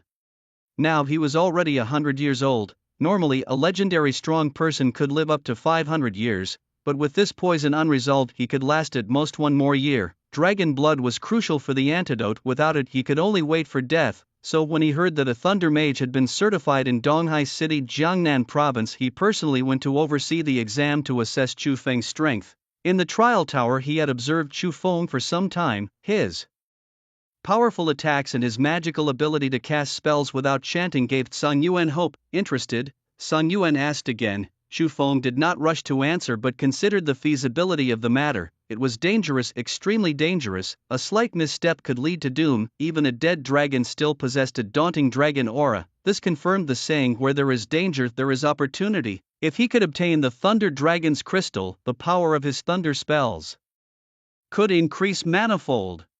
The damage from his dragon language mage skills could also greatly improve. Perhaps he could even merge two entirely different skills together. Honestly, it was hard to resist. "I'll go." Chu Feng nodded solemnly. Sun Yuan nodded and said, "The Thunder Dragon has been dead for a month now, but its dragon aura has not yet dissipated. wait a little longer and when the time is right I will notify you." After speaking, Sun Yuan disappeared into the night like a ghost, leaving his majestic voice echoing. "Remember, tell no one about this." Chu Feng, watching the direction of his disappearance, licked his lips excitedly. He might not be able to be a dragon slayer, but scavenging from a dragon's corpse could still be worth a try. When he returned to his villa, he was surprised to find a young woman lying on the sofa. She wore a loose teddy bear pajama top that reached her knees, revealing her smooth, fair legs and a face so beautiful it was breathtaking. "How come you're here?" Chu Feng asked. "You came to school and didn't look for me, so I had to come myself." "What, am I not welcome?" Chen Yushu asked with a playful smile. At that moment Chu Feng noticed that Lu Yang had disappeared without a trace, his room door locked tight, probably chatting online with a girl. "How could you not be welcome? A distinguished guest graces my humble abode." "It's an honor indeed," Chu Feng said with a chuckle as he handed her a bottle of drink. "Flatterer, are you prepared for tomorrow's freshman trial?" Chen Yushu unscrewed the cap and took a sip. "What freshman trial? I haven't heard of it." Chu Feng looked utterly confused, as no one had ever mentioned such a thing to him. "You don't know about the freshman trial?"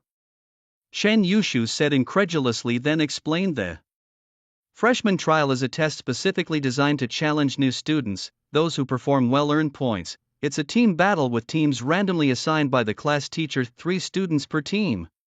After hearing this, Chu Feng finally understood. Isn't this just like military training at the beginning of college? It's meant to intimidate the students into obedience, cloaked under the guise of a trial, but really it's a way to smooth out their rough edges. Everyone who gets into the Emperor Capital Academy is a top genius, and naturally, they carry some arrogance. "Do I look like someone who needs to prepare?" he retorted.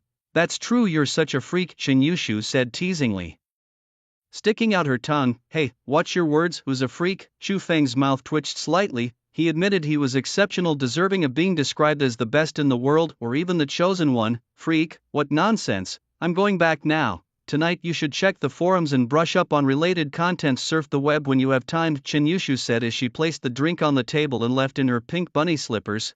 "The freshman trial, huh? I should meet a lot of geniuses, right?" Chu Feng smirked, sprawling on the sofa like Guyu, his nose catching a hint of the gentle fragrance Chen Yushu had left behind. "Hope it won't disappoint me. If there's no challenge, then Emperor Capital Academy is just too boring." The next morning at 7, Chu Feng finished washing up and went to the cafeteria with Lu Yang for breakfast before heading straight to the classroom. It must be said, the academy is truly vast. It takes 20 minutes to ride a broom from the villa area. Arriving at the Skylaw Academy, he checked the signs and found his class. As soon as he entered, the noisy atmosphere instantly quieted down. Everyone stared at him with a mix of frenzy and reverence. That's Chu Feng, the legendary god of thunder. I heard he hit over 500,000 on the combat power stone yesterday. Incredible, and he's already a golden 7-star. Chu Feng casually found a spot to sit down and closed his eyes to rest.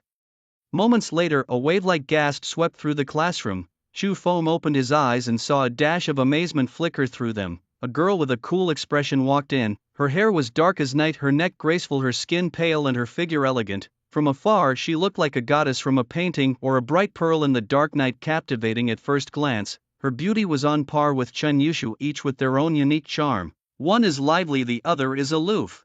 The mysterious aura emanating from her was telling. She is Su Yueshi, the Space Mage. This year, the Skylaw Academy has 2 hidden professions. One is the Thunder Mage and the other is the Space Mage. Su Yueshi topped this year's magical examination in the capital and has now reached the rank of Golden 5 stars. She and Chu Feng are hailed as the freshman twin stars of the Skylaw Academy, and many are eager to see which of them is stronger. Upon entering the classroom, Su Yueshi scanned the room, and those her gaze landed upon found their breaths hitching. Her imposing presence didn't stem from her beauty, but from the constant ripples of spatial energy she emitted, as if she could isolate anyone from this space at any moment. As she took her seat, Chu Feng's mind suddenly buzzed with a notification. Ding! Detection of an artifact capable of unsealing nearby. Chu Feng's spirits lifted. He sharply turned to stare at Su Yueshi. As he looked at her, Su Yueshi was also staring back at him, but her eyes were filled with intense combativeness. Look, the twin stars are locking eyes. They wouldn't be thinking of fighting it out in class, would they? Impossible within the academy grounds. Remember the magic array? Who do you think is stronger? Hard to say. The Thunder Mage has high damage output, very explosive. The Space Mage excels in unpredictability. You never know what card she will play next. The crowd disgust animatedly faces alight with intense curiosity. The upcoming freshman trial would likely be a fierce battle of dragons and tigers. Just then, a middle-aged man wearing sunglasses walked in, dressed in a suit despite the sweltering heat, his hair perfectly combed and wearing expensive leather shoes. He carried a thermos cup and exuded a melancholic aura. "I am your class guide, my name is Li Zhangbai. For the next 4 years, I will lead your magical education.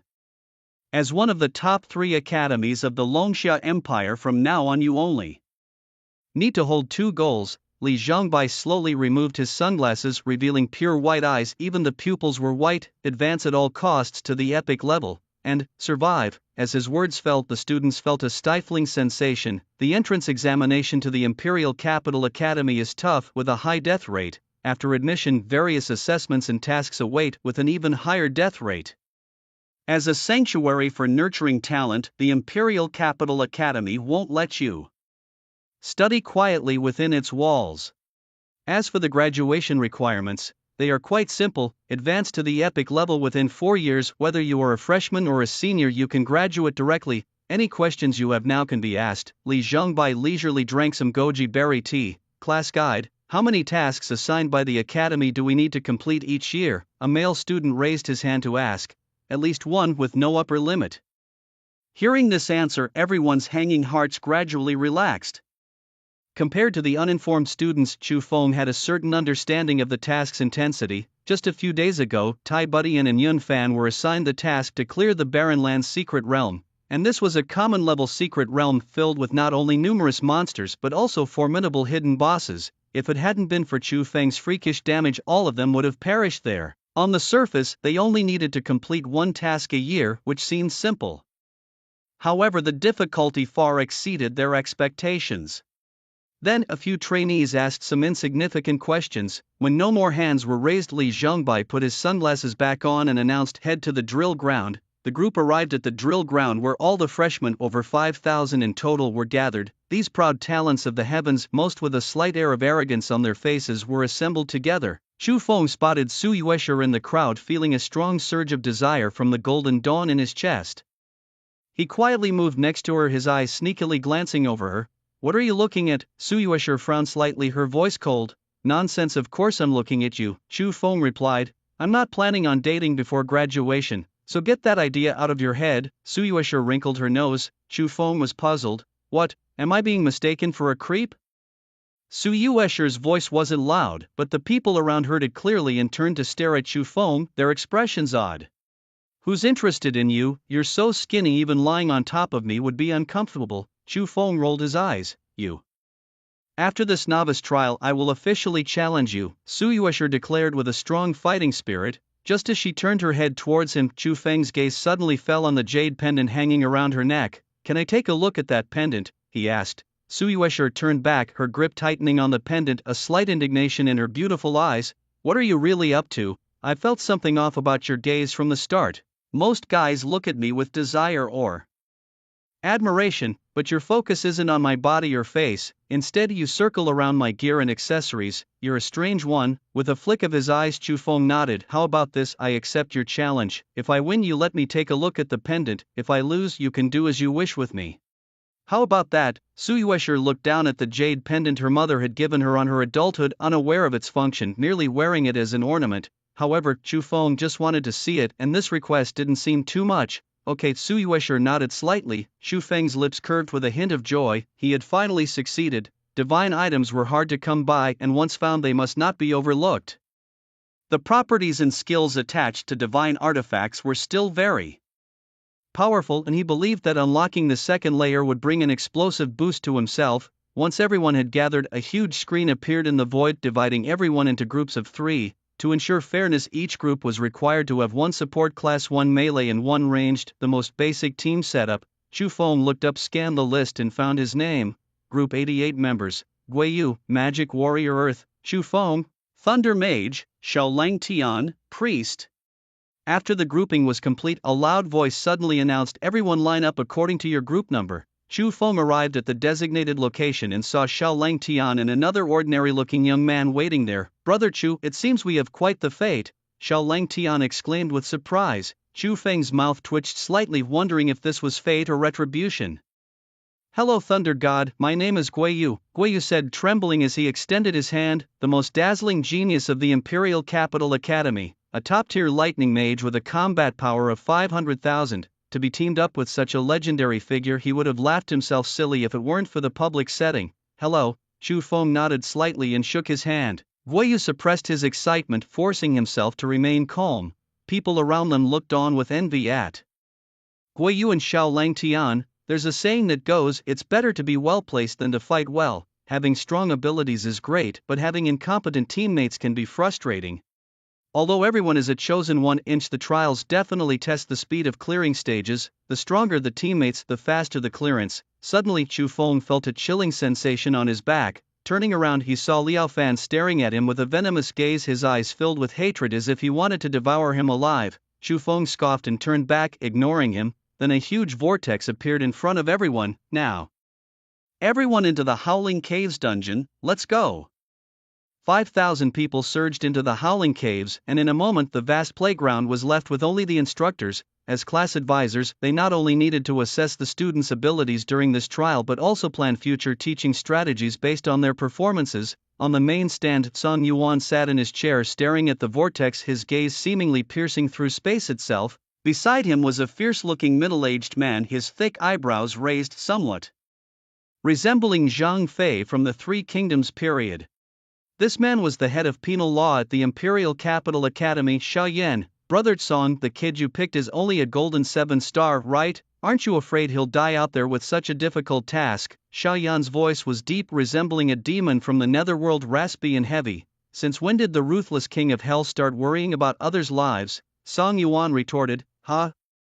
Xiaoyan laughed heartily, his eyes intensely fixed on the leaderboard where the name Chu Feng was displayed. I don't care about his life or death, but remember, you only have 1 year left, don't you? And remember, I hate attending funerals. 1 year is enough, Song Yuan replied calmly. As they spoke, representatives from the student council and various clubs came to observe the trial. After the trial, it would be time for these organizations to recruit new members, and they would be looking to attract all sorts of talents. A young man looking strikingly similar to Liao Fan, with high cheekbones and protruding eyeballs making him resemble a vulture, crossed his arms. This year Liao Hui was in charge of the student council's recruitment. Normally he disdained such tasks, but with his younger brother entering school as an elder brother, he had to watch over Liao Fan. Isn't this our great leader, Liao? I heard your little brother got thoroughly humiliated yesterday. Aren't you going to help him get back his face? Teased a handsome young man in a robe. Xin Xiaowan, if you want to fight we can go to the martial arts square right now. Liao Hui's face darkened. Don't always think about using your fists. Is that how all of you in the student council solve problems? Xin Xiaowan curled his lips, continuing, if you ask me, your brother is way too bold. With just over 3,000 combat power he dared to provoke someone with 500000. Your Liao family's generation really is fearless. Xin Xiaowan's words had deeper implications, referring not only to Liao Fan but also to Liao Chenming, who had once harassed a female classmate and was ruthlessly punished by the king of hell, courting death. Liao Hui's eyes flashed dangerously, his aura bursting forth powerfully, an invisible wave of energy exploding from his body. Ha, don't be so hot-tempered, we're all classmates here, let's value peace. Xin Xiaowan chuckled, about to provoke him further when suddenly the ranking board in the sky changed. A team shot up to first place as if riding a rocket with incredible speed. First place, Team 88, members, Guiyu Chu Feng Xiao Lang Tian, time for the first level, 20 seconds. What, am I seeing this right? They passed the first level in 20 seconds? That's terrifyingly fast. I know this Chu Feng. He's the genius that the leader of our Qingtian society specifically wanted to recruit. The Qingtian society altogether has only 5 members. A tiny club like that also has the audacity to recruit a thunder god. Aren't you celebrating a bit too early? The early stages might be simple, but blindly using up mental power, even if he is very strong, will lead to fatigue. Soon, 1 minute later, the second team to pass the first level emerged. Second place, Team 16, members, Wang Yanlong, Wang Junming, Chen Xinfeng, time for the first level, 1 minute 50 seconds. The second place's speed is also quite fast. Isn't this Wang Yanlong the top scholar from Yannan province? Right, he is a holy light knight, inherently strong against undead creatures. No wonder his speed is so remarkable. I remember the fastest record to pass the first level in previous years was About 40 seconds. As this statement was made, everyone realized the terrifying aspect of the situation. Chu Feng's team had only used 20 seconds, that's twice as fast as the historical first. What kind of monster is this? Liao Hui squinted his eyes, looking at the leaderboard with a slightly unnatural expression. Back when he was a freshman, it took his team 5 minutes with the efforts of 3 people.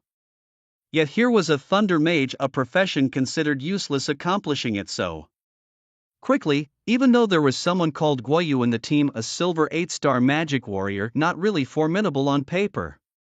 The monsters in the first level of the Howling Caves were all above silver 10 stars, and there was even a golden 1-star elite monster at the end, with both quantity and quality being high, and they completed it in less than half a minute. Could it really be, as the legends suggest, that Chu Feng possesses a treasure that reduces chanting time? A hint of an inexplicable look flickered in Liao Hui's eyes, his lips curling into a cold smile. A treasure that can reduce chanting time, huh? As time passed, other teams also gradually passed the first level. Suyushi's team ranked 5th with an undead mage and a curse mage above her. The ranks were: first place, 20 seconds; second place, 1 minute 50 seconds; third place, 3 minutes 10 seconds; fourth place, 3 minutes 25 seconds; fifth place, 3 minutes 33 seconds.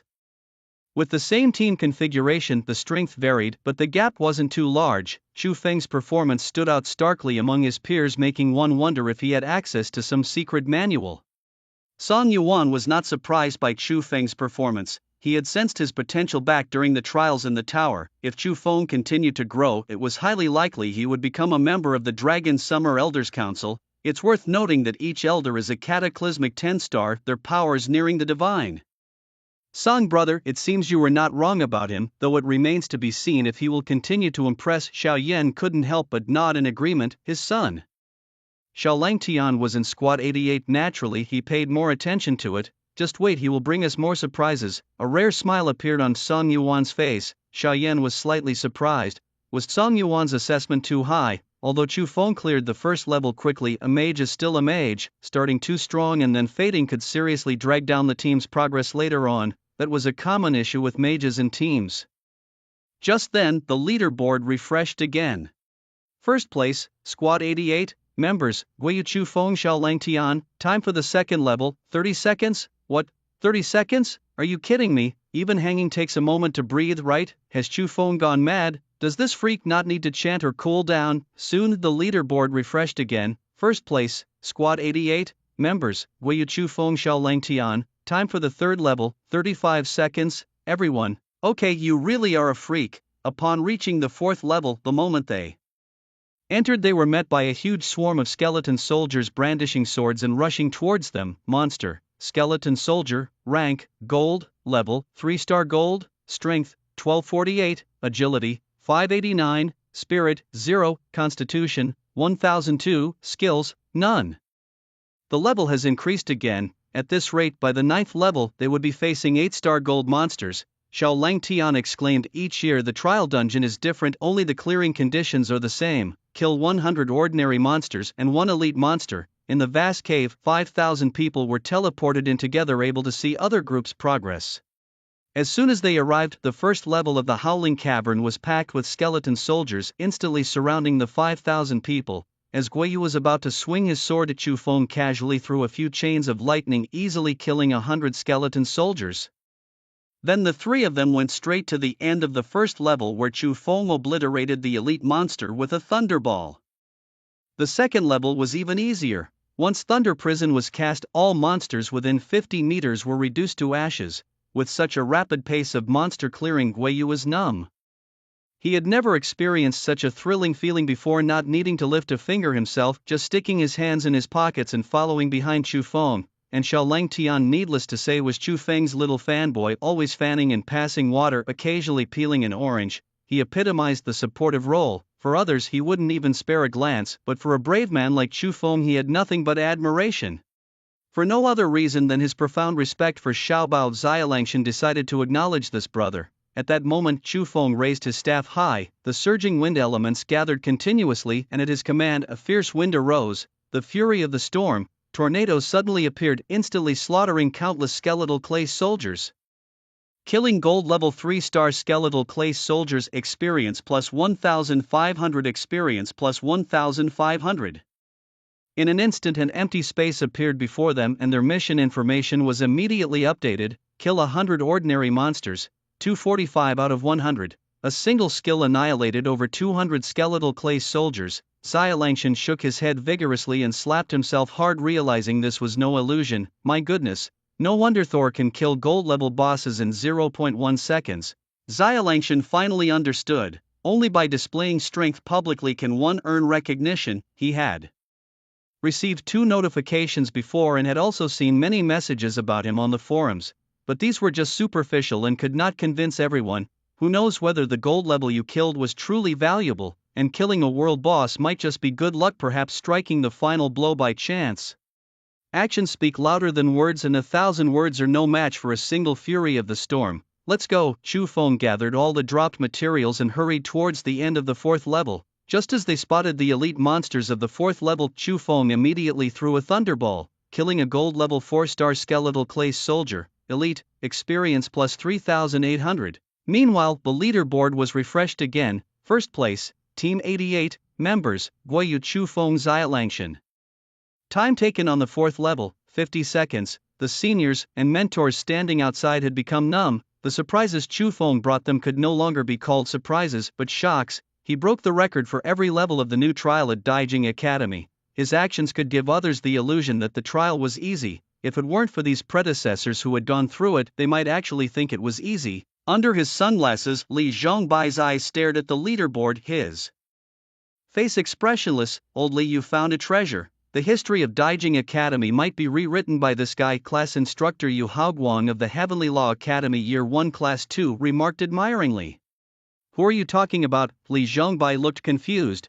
Yu Haoguang slapped his forehead apologetically. Chu Feng, your class student, currently ranked first. Li Zhongbai was a Lingtong profession and his eyes were nearly blind under normal conditions. Only by consuming spiritual power could he gain vision. The moment he opened his eyes, they became the most terrifying weapon.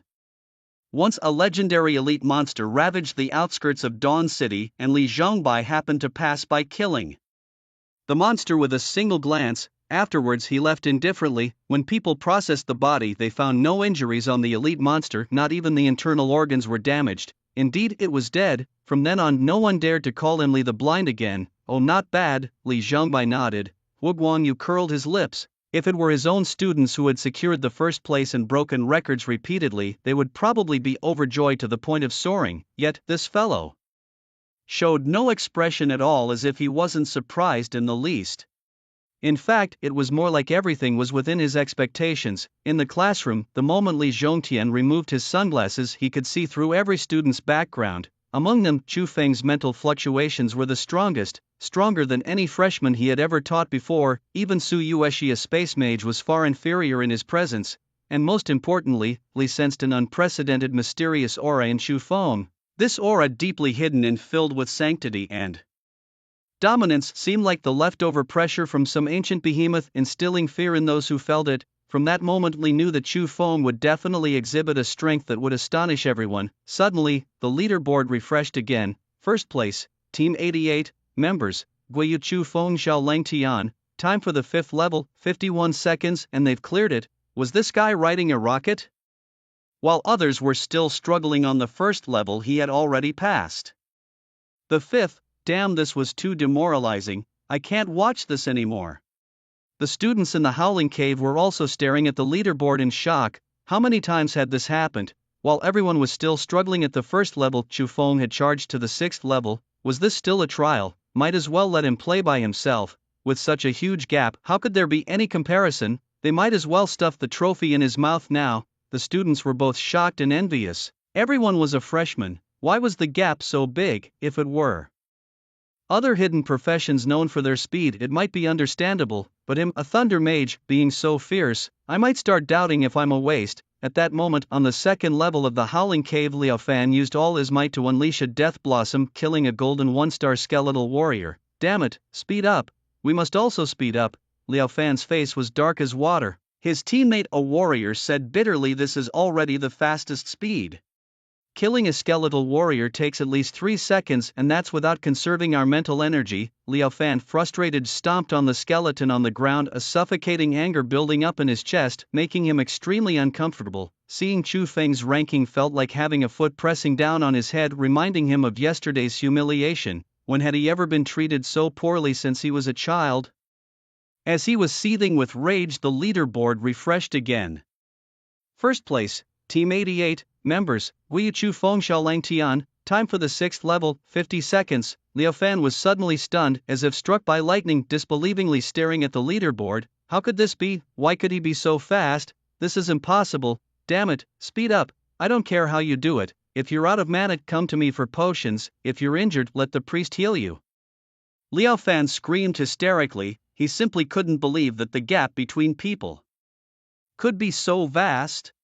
Although Chu Feng's level was much higher than his, there were limits even for a mage, right? The other two members of the group could only roll their eyes helplessly and continue to fight. If it weren't for Liao Fan having a good brother and a good father who would bother with this envious maniac, his vindictive nature pettier than a pea, it's no wonder he was humiliated by the Thunder God. At the same time, on the 3rd floor of the Howling Caves, Chen Yushu was constantly monitoring Chu Feng's ranking. Seeing him continuously surprise everyone, she couldn't help but show a proud expression. The two male members of the group, captivated by her beautiful smile, were momentarily spellbound. What are you looking at? Aren't you going to kill the monsters? Chen Yushu put her hands on her hips, her lovely brows furrowing tightly. Humph! Little boys, mesmerized by me, huh? The two snapped out of it and returned to grappling with the skeleton warriors. It seemed they wanted to showcase their strength in front of Chen Yushu, exerting all their might. Seeing them perform so eagerly before her, Chen Yushu felt a momentary daze, the sensation of being adored by all returning. Big dummy, to think you wouldn't want to take another glance at someone as beautiful as me. Chen Yushu remembered how last night Chu Feng had driven her out the door feeling a wave of grievance. She had always been the center of attention wherever she went, and even more so at school with countless admirers. She was always confident in her looks, but in front of Chu Feng she began to doubt herself. Could it be that Chu Feng had different preferences? But that couldn't be right either. That day at the entrance to the secret realm he had still. Thinking of this, Chen Yushu's cheeks turned a bashful red. On the other side, Lu Yong, engaged in a tense battle with the help of his teammates, stomped a skeleton warrior underfoot, extinguishing its soul fire. Damn, I'm exhausted. Lu Yang panted heavily, gulping down a red potion, his wounds slowly healing. Without Chu Feng around, it just wasn't the same. Usually he would just hide behind and quietly gather experience. It was only on the battlefield that he realized how lacking he was in combat experience. Once dependency kicks in, it's hard to shake off, and Lu Yang didn't want to be the one dragging his feet, so he exerted extra effort in this trial. Chu Feng cleared another level? He must be on the 7th one by now, right? He's simply incredible. Seconds to clear a level, Lu Yang noticed. The shocked expressions of his teammates touched his nose subconsciously and said, yeah, that's not even his full strength. Upon hearing this, the two turned their heads abruptly. Dude, you know the Thunder God? Lu Yang chuckled, raising an eyebrow. I'm not just saying, the Thunder God is my brother, and my best buddy. With this revelation, his teammates immediately became unsettled, crowding around to ask, have you seen the Thunder God's true strength? You've seen the videos online, right? Lu Yang looked at their curious faces and asked, I've seen them. He fought a Grandmaster level expert in Jianghai City and defeated him. Is that true? Many say it's fake, but I think it's unlikely. My aunt's cousin lives in Jianghai City, and she said she was nearby at the time and indeed felt a strong disturbance. Lu Yang cleared his throat and stated, although I didn't witness it myself, it definitely happened. The two looked at each other, utterly astonished. However, the information you received was incorrect. Chu Feng did not engage in a fierce battle, but instead used a single skill to instantly kill a Grandmaster-level opponent. Lu Yang revealed the truth. Both of them gasped in shock. Such strength at such a young age. What heights could he reach with a few more years of study? It was unimaginable. At that moment, Lu Yang's figure seemed to grow taller in their eyes. The other top 10 teams were slightly surprised when they saw Chu Feng's performance. As their own strength increased, their horizons broadened, and their understanding of other professions deepened. Therefore, they were not too perturbed. The final challenge was the crux of this trial. The earlier stages were quick, merely demonstrating his high damage output. The wide-reaching area damage skills of a mage, coupled with the high damage of lightning magic, made his achievements seem reasonable. If he hadn't been that fast, he wouldn't deserve the title of Thunder God. Suyushi was desperately trying to catch up. The Su family of Modu, who had defended the frontier for tens of thousands of years, had a spirit of never giving up ingrained in their bones. countless ancestors had gone forth to the front lines earning glorious military achievements for the Dragon Xia Empire, so she knew her destiny. She had to use these 4 years to continuously enhance her strength, and Xu Feng would be the first stepping stone on her path of growth.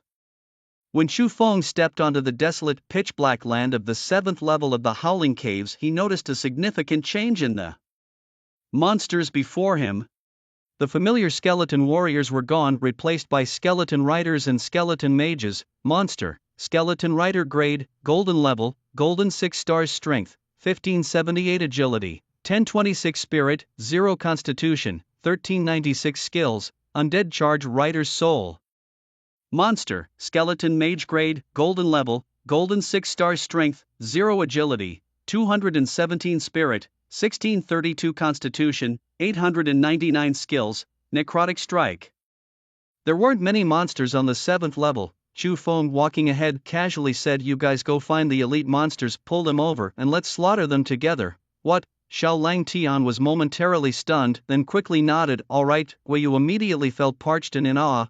Was this the poise of a top player? While everyone else was dealing with monsters one by one, he simply had all the monsters pulled together, and he spoke so casually about it, it made it seem so easy that I could almost believe I could do it too. Just as the two managed to lure the elite monsters over, they were shocked to find over 100 corpses already on the ground. Thunder God, save me! Gui Yu ran for his life, chased by a skeleton horse blazing with green flames. Xu Feng yawned, not even bothering to look, and casually threw out an orb of lightning. A silvery light swept across. Gui Yu's pupils dilated, and he suddenly crouched down, the orb of lightning passing just inches above his head. Boom! Accompanied by an explosion, the elite monster was instantly shattered into countless pieces. With the killing of the golden 6-star skeleton rider, elite, experience plus 16,980, Xiao Lang Tian's body flashed with light, instantly advancing to silver 10 stars. Driven by the massive amount of experience, it was hard not to level up. Xu Feng's single skill could kill a swath of monsters, far more than required by the trial. Gui Yu watched the corpse on the ground with a lingering fear. Swallowing hard, if he had reacted just a moment slower, would he have ended up the same way? Xu Feng strolled over leisurely and patted him on the shoulder. "Young man, your reflexes aren't bad.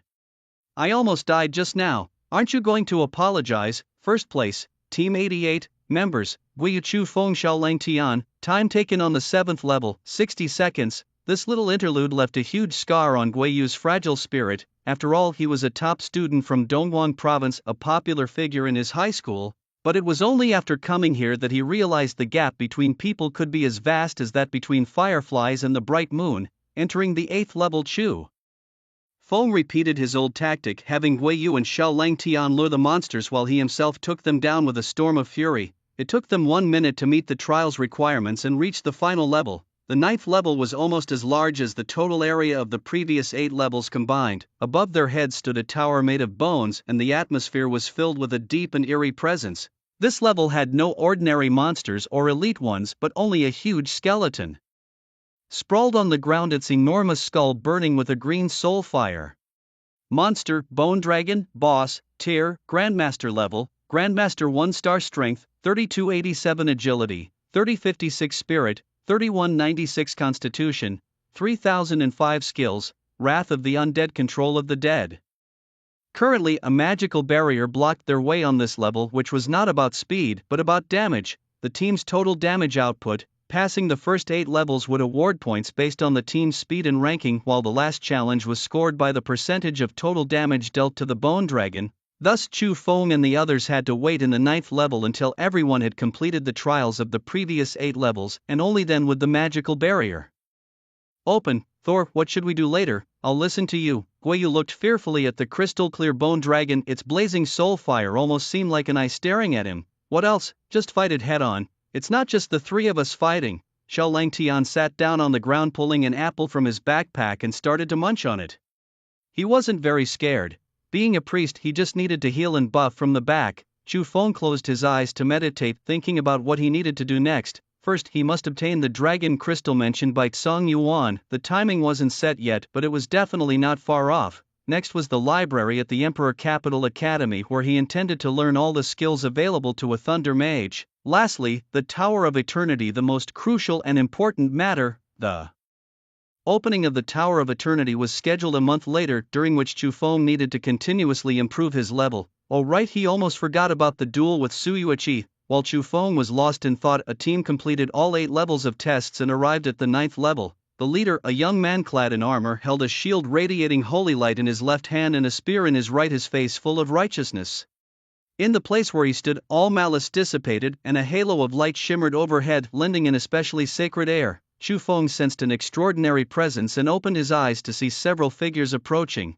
Guiyu and Xiaoleng Tian instantly became alert, summoning their weapons and preparing for battle. After all, it was permissible to kill in the trial, and the academy imposed no restrictions against it. The leader of the group, a young man, ignored their defensive stance and walked straight up to Chu Feng. His nearly 2-meter height was imposing. Wang Yanlong, a golden 4-star holy light knight. Wang Yanlong extended his hand. Chu Feng, a golden 7-star Thunder Mage, shook his hand in return. I mean no harm. I simply wish to propose a partnership, Wang Yanlong said, noticing the wary expressions on Guiyu and Xiaoleng Tian's faces. Partnership? Chu Feng did not outright refuse but asked with interest why? The final challenge assesses the team DPS ratio. When the overall strength of each group is similar, the differences between them are not significant enough to impact the final rankings, Wang Yanlong explained. So you're suggesting that some groups might secretly ally to target those with higher rankings? Chu Feng analyzed. Exactly, Wang Yanlong nodded. In every session, high-ranking groups are targeted by those ranking lower with the sole purpose of preventing them from scoring in this challenge. Currently you're ranked first and I'm second. If things proceed normally, the top 10 rankings are unlikely to change. The only way for lower-ranked groups to climb up is through this method. And what kind of partnership are you proposing? Chu Feng inquired. It's simple. You attack, we defend. Your team will handle the boss while we protect you. I will persuade a few more groups to join our alliance, Wang Yanlong explained. And the conditions? Chu Feng knew that partnerships were fundamentally about benefits. No one would work for free. After the trial, the points you earn will be divided equally. A glint appeared in Wang Yanlong's eyes. He was eyeing the first place points reward, a total of 300,000. The second place would only receive 150,000, the third 100,000, and so on, with fewer points for lower ranks. The disparity in the base numbers was significant. Chu Feng chuckled inwardly, realizing that Wang Yanlong was after his points. Guiyu seemed tempted, considering that if they did not form an alliance as Wang Yanlong suggested, they might not only miss the top 10 but also risk their lives. Thunder God, maybe we should cooperate, Guiyu proposed. I think it's feasible, although I'm not sure who else is in the alliance. With Liao Fan's vengeful nature, he'll definitely seek revenge, Xiaoleng Tian also agreed, nodding. Wang Yanlong with a confident smile watched Chu Feng, believing the other would not refuse. After all, being first meant being the prime target in the final challenge, and many would be eyeing him at this stage. As the current second rank, his proactive invitation left Chu Feng with no reason to refuse. I'm sorry, but I refuse to cooperate, Chu Feng said slowly. His words stunned everyone present. Wang Yanlong's face changed and he frowned deeply, pressing, have you thought this through? What? Guiyu was a bit confused. Not cooperating means you're planning to take on thousands of enemies alone and still have time to kill the boss. Although Xiaoleng Tian was somewhat surprised, he did not question Chu Feng's decision. It's all because of his attitude towards Xiao Bao. If there's real danger as a friend, he would spare no effort to save him. Even if it meant turning into a demon, there's nothing to consider. I won't give away my points, nor will I trust strangers with my back. Chu Feng spoke bluntly. Wang Yanlong stared into Chu Feng's eyes and nodded after a long while. What a stranger! If that is so, then please look after yourself. With that, Wang Yanlong snorted coldly and left his face gloomy. He hadn't expected Chu Feng to reject his offer of cooperation. Doesn't he fear death? Big brother, what should we do next? A fellow trainee asked. Chu Feng's combat strength is definitely the strongest. No one would question the damage of a Thunder Mage. Finding other groups, Chu Feng is the best choice, but not the only one. Wang Yanlong spoke out. Looking back, he saw Chu Feng meditating with closed eyes, a sneer flickering at the corner of Wang Yanlong's mouth. If Chu Feng's group unfortunately perishes, then it would actually be a good thing for him. He would move up a rank to first place, so whether they cooperate or not, he won't lose. As time passed, more groups arrived. Most of them were in bad shape, some with arms broken, some drenched in blood, and some groups completely annihilated. This trial was brutal, to say the least. Any trial arranged by the Tijing Academy posed a risk to life. Bad luck or poor teamwork could lead to total disaster. Wang Yanlong pulled together a few groups from the top 10 as well as a dozen ranked lower. Initially, he had also approached Su Yuetsi, but this Ice Queen didn't plan to give him the time of day. She refused outright without a word.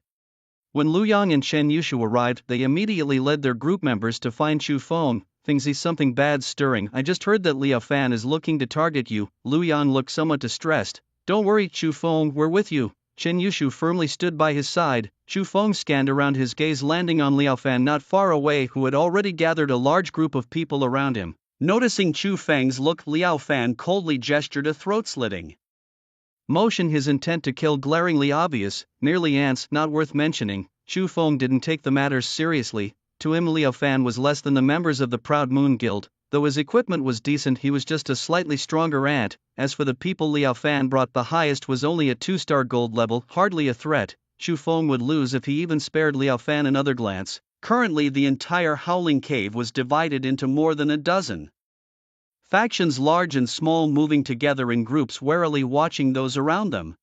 There were also quite a few solo groups, mostly people confident in their own strength, such as Su Yuetsi, and those with hidden professions like Dragon Tamers, Sword Magician, Curse Mage, and the most mysterious of all, the Necromancer, seen sitting alone in a corner surrounded by hundreds of skeleton warriors, unapproachable by anyone. Once all the trainees had gathered, the voice of Xiao Yan suddenly boomed overhead. A total of 5,126 new trainees participated in the trials. 597 have died.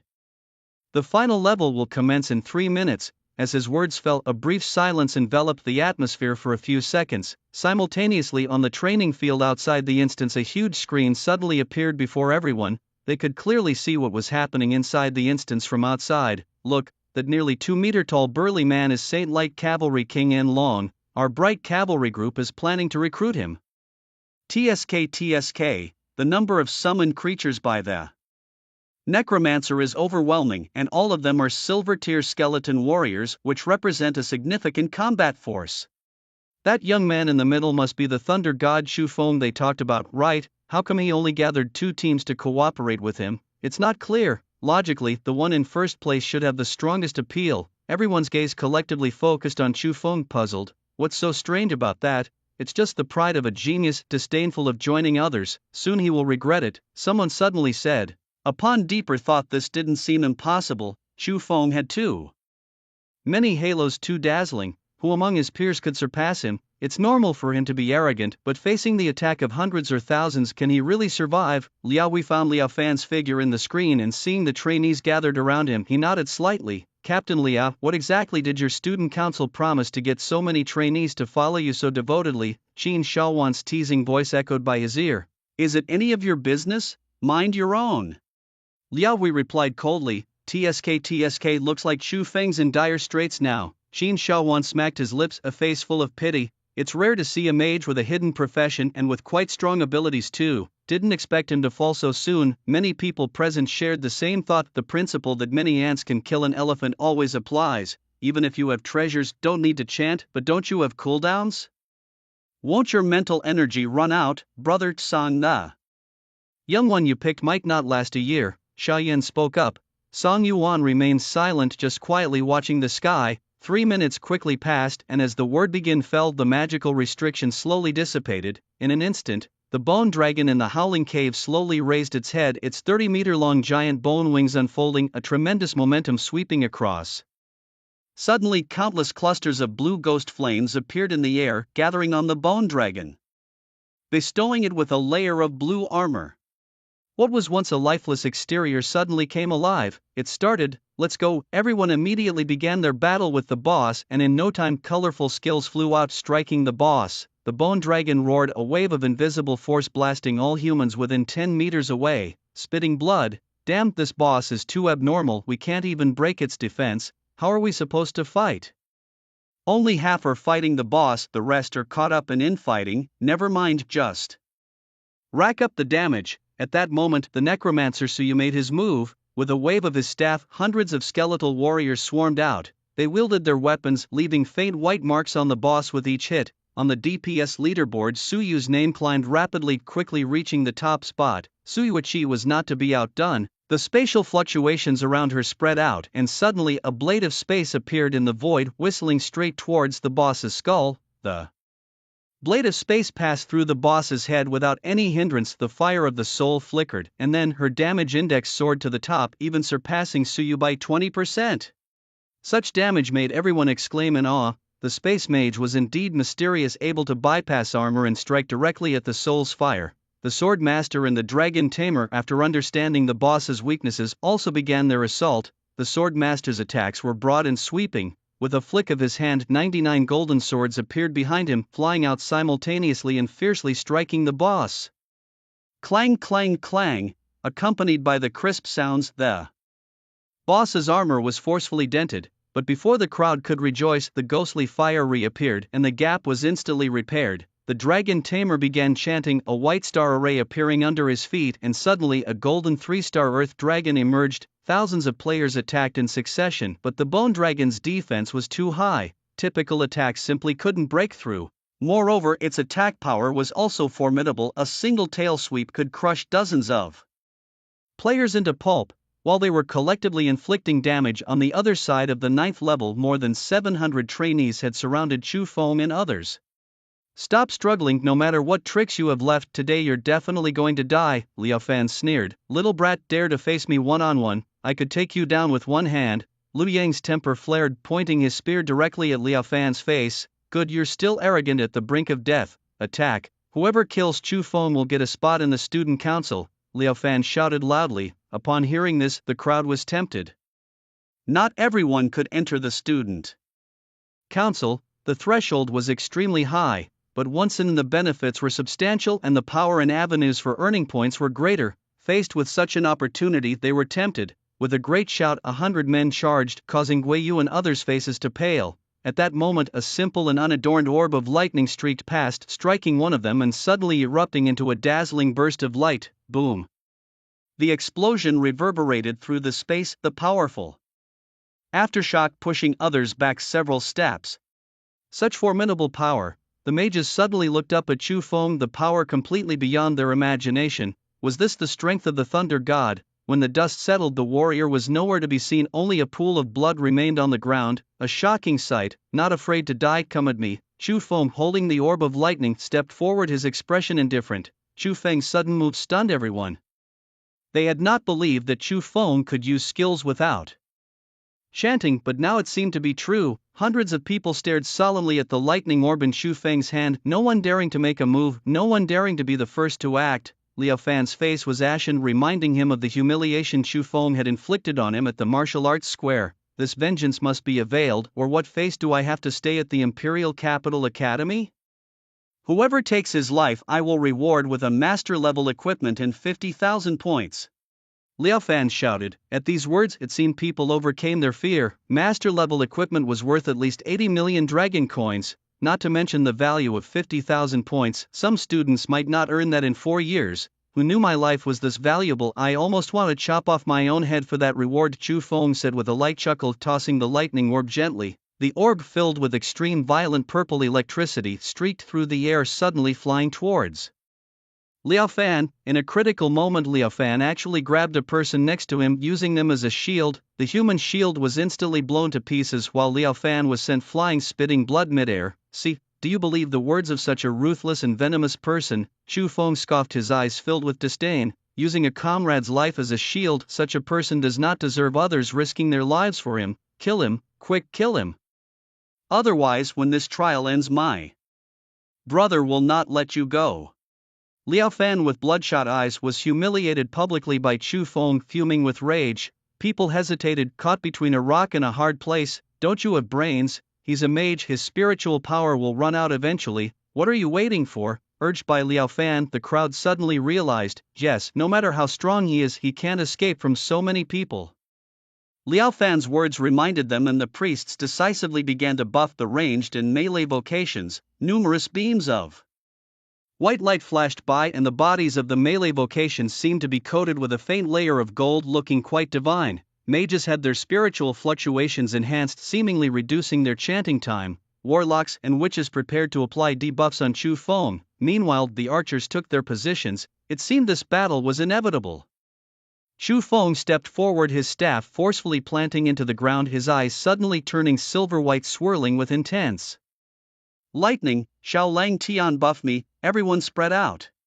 Remember survival first, Chu Feng instructed. Shen Yushu and the others nodded solemnly, their faces more serious than ever. The battle was unavoidable, whether it was due to the vendetta with Liao Fan or for the sake of competing in this trial. They had to fight. In the next moment, Xiao Lang Tian waved his staff, adding a psychic enhancement and divine protection to Chu Feng. Gui Yu and the others also peaked in their condition. Thor, we follow your lead, the people behind him said with fervent eyes. Kill! At Chu Feng's command, with the lightning orb in his left hand and a chain of lightning in his right, he instantly killed 30 people. Lu Yang roared, charging forward, a vast nightly shadow slowly rising, his fighting spirit reaching its peak. Compared to other riders, Lu Yang's spirit as a rider was far more solidified. Perhaps it was his personality that endowed him with the bravery, perseverance, loyalty, and pride of a rider. The spirit of a rider has little to do with personal attributes, it mainly relates to one's character. That's why in times of crisis Lu Yang could unleash an unprecedented powerful combat force. This was also the reason he stood out among countless candidates at the Imperial Capital Academy. At one moment he slammed his shield into the ground and a massive shockwave sent 5 people flying. Following swiftly, his spear moved like a dragon, its tip gathering a dazzling light, piercing through the hearts of 3 opponents in one fell swoop. Shen Yushu's attack was more like an art form. Her agile figure, combined with exquisite swordsmanship, weaved through the crowd. Each swing of her sword drew arcs of scalding blood. However strong as their individual abilities were, they couldn't withstand the fierce onslaught of so many. Barely a moment into the encounter, Lu Yang was hit by an explosive fire meteor from a fire mage, grunting as he was blown back, dragging a long mark on the ground. Shen Yushu was also wounded, a deep bone-visible gash on her shoulder from which blood flowed freely.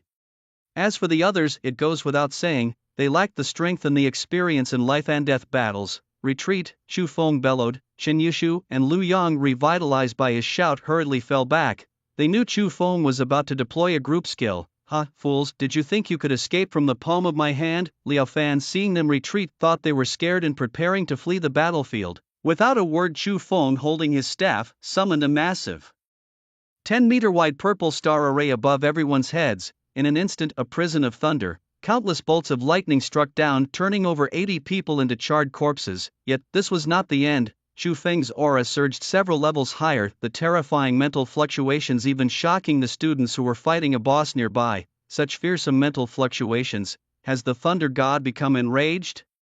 A siege of 500 couldn't kill him, and even now his mental power hasn't run out. The crowd was stunned.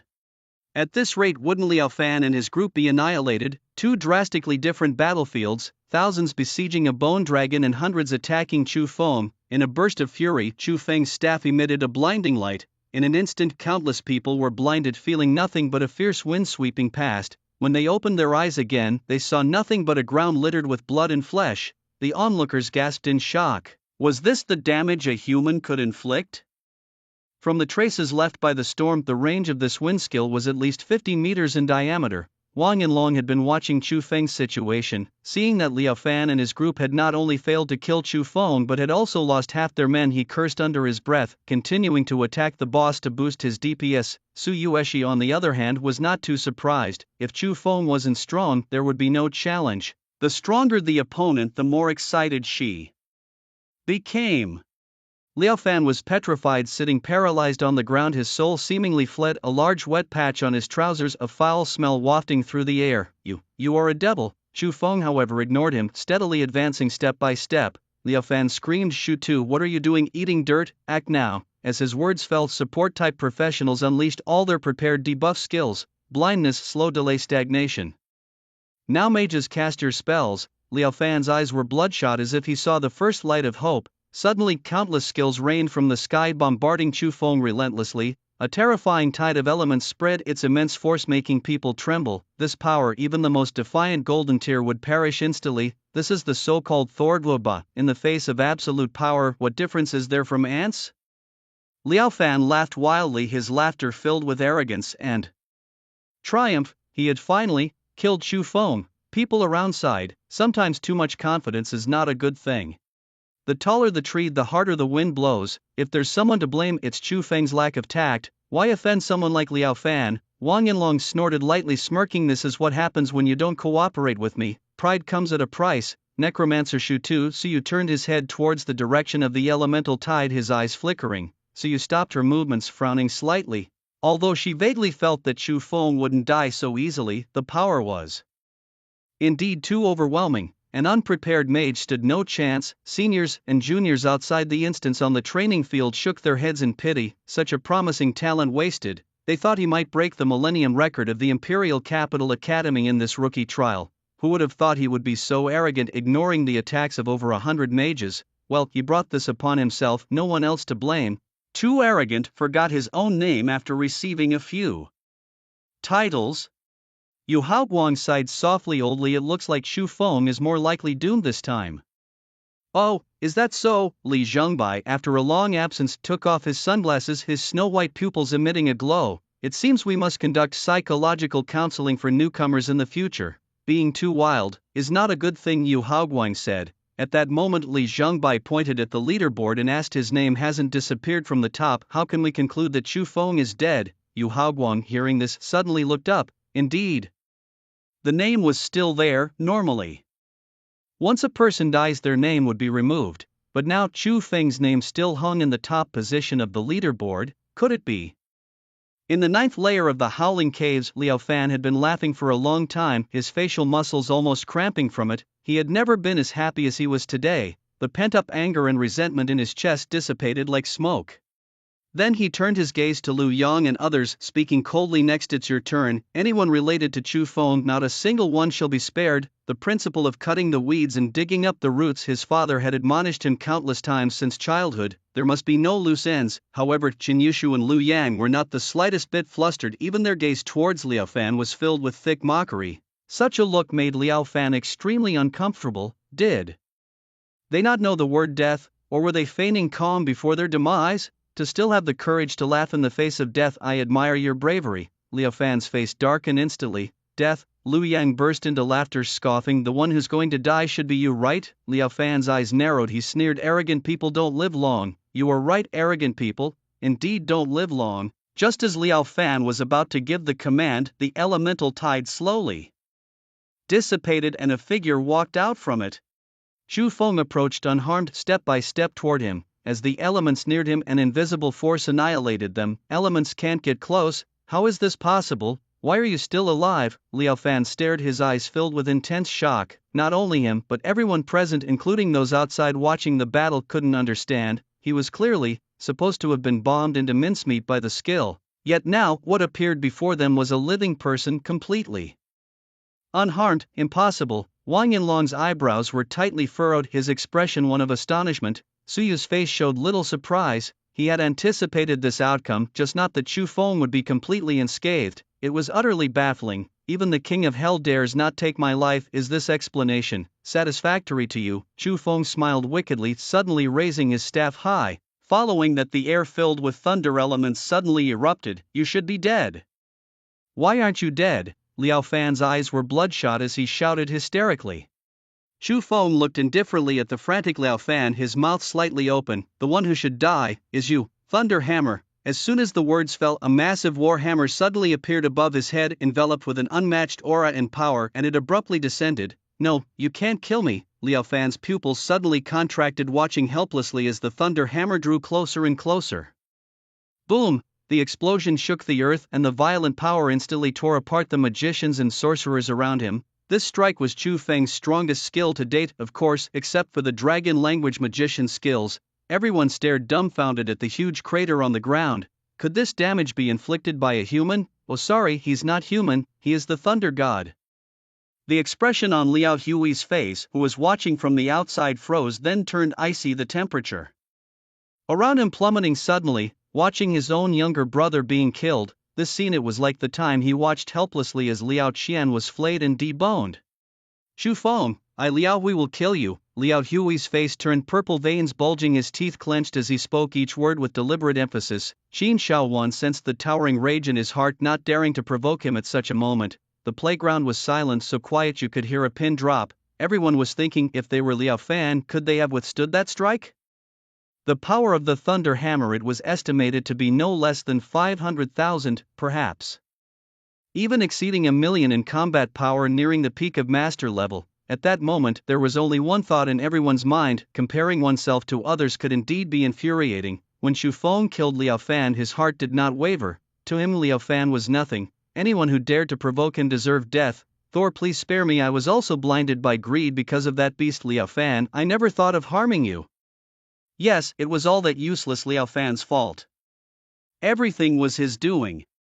I truly realize my mistake now. I was blinded by greed. I couldn't see the forest for the trees. Please just let me go as if I were nothing. The remaining people all knelt on the ground, desperately kowtowing, trying to arouse Chu Feng's compassion. But Xu Feng was never a man of wide sympathies. Would you forgive someone who had already struck you with a knife? Better luck in your next life, and remember to be smarter.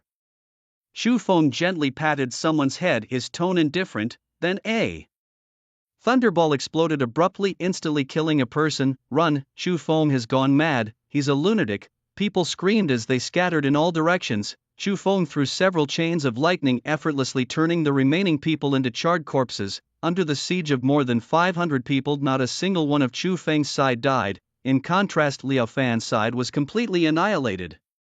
From beginning to end, they couldn't understand how Xu Feng could walk out unscathed from the siege of over 100 mages. Over 500 people died, all within just 10 minutes. Xu Feng alone, single-handedly facing 500 talents from the Imperial Capital Academy. Such a feat was enough to make countless people fearful. Such a massacre had never occurred in the history of the Imperial Capital Academy. The entire place was silent, everyone's gaze fixed on the unharmed Xu Feng, their hearts filled with incredible shock. How did he manage to avoid injury? It wasn't clear.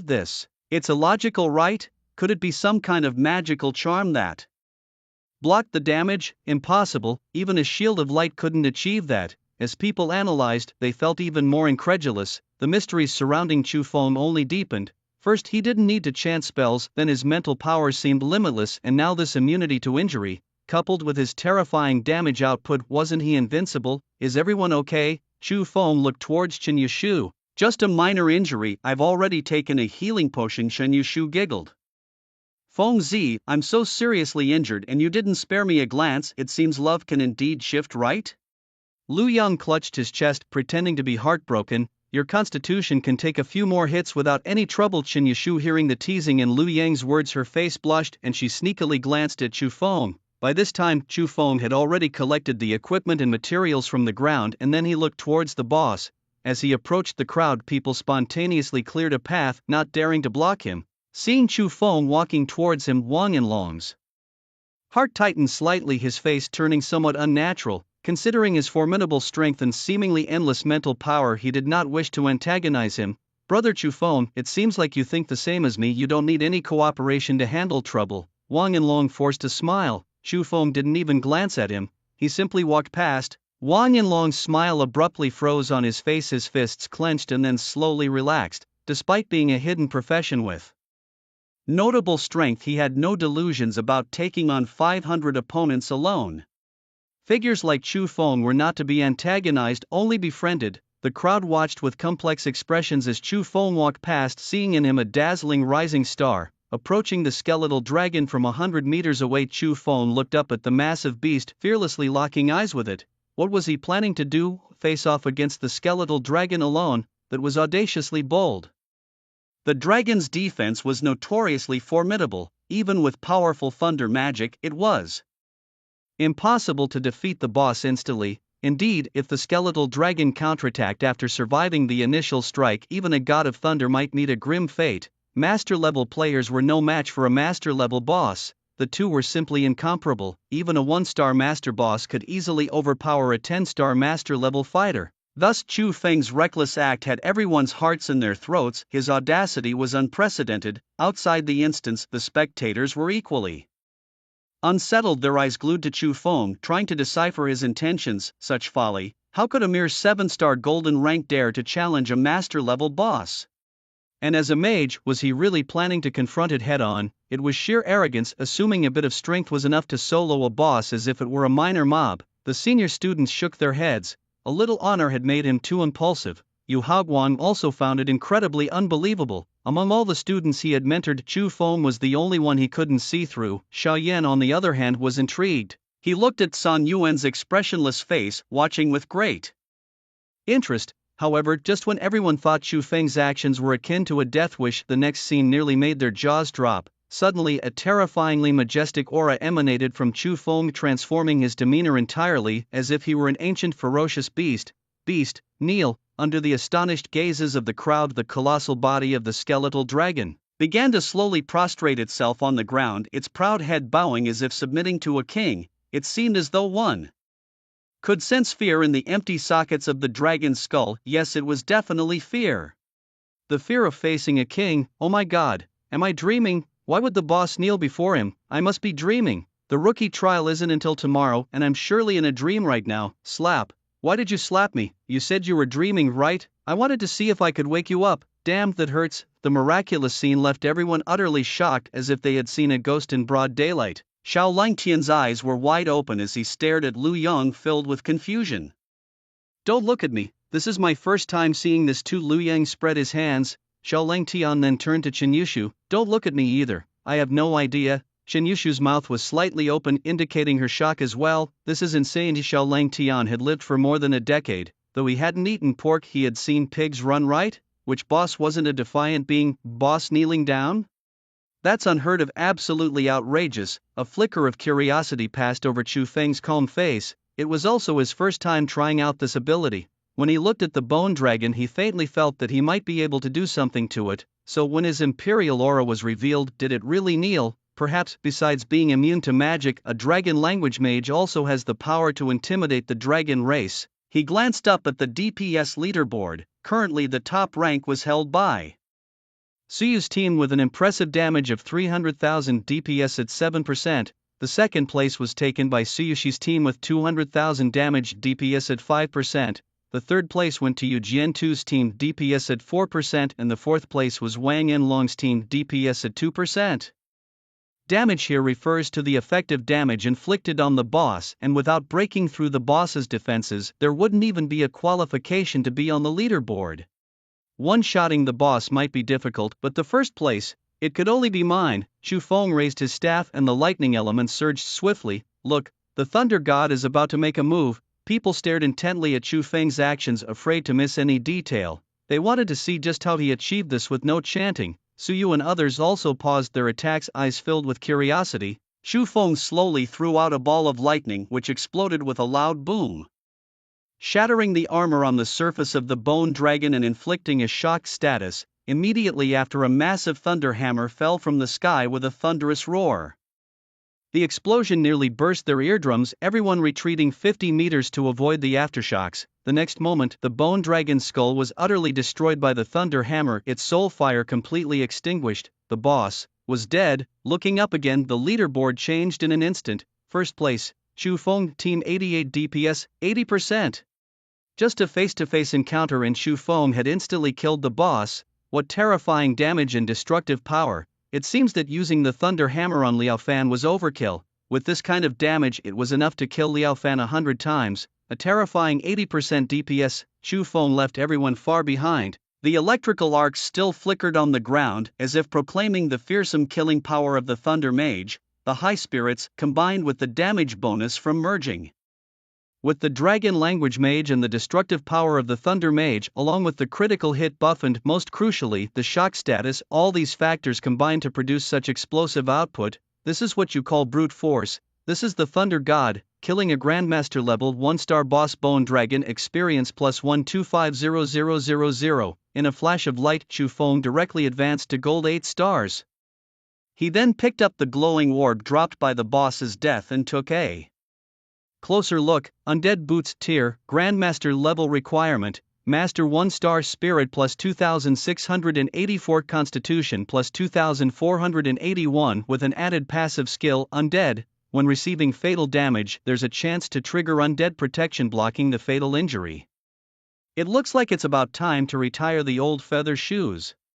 Chu Feng glanced down at the brightly colored shoes before slowly tucking them into his backpack. These were master-level equipment and Chu Feng was not far from reaching that goal. as he turned to leave the dungeon, he suddenly realized that his classmates were staring at him in stunned silence, their expressions comically foolish. Thor might beat 500 people, but I wonder if he could take on a few thousand of us. What are you trying to do?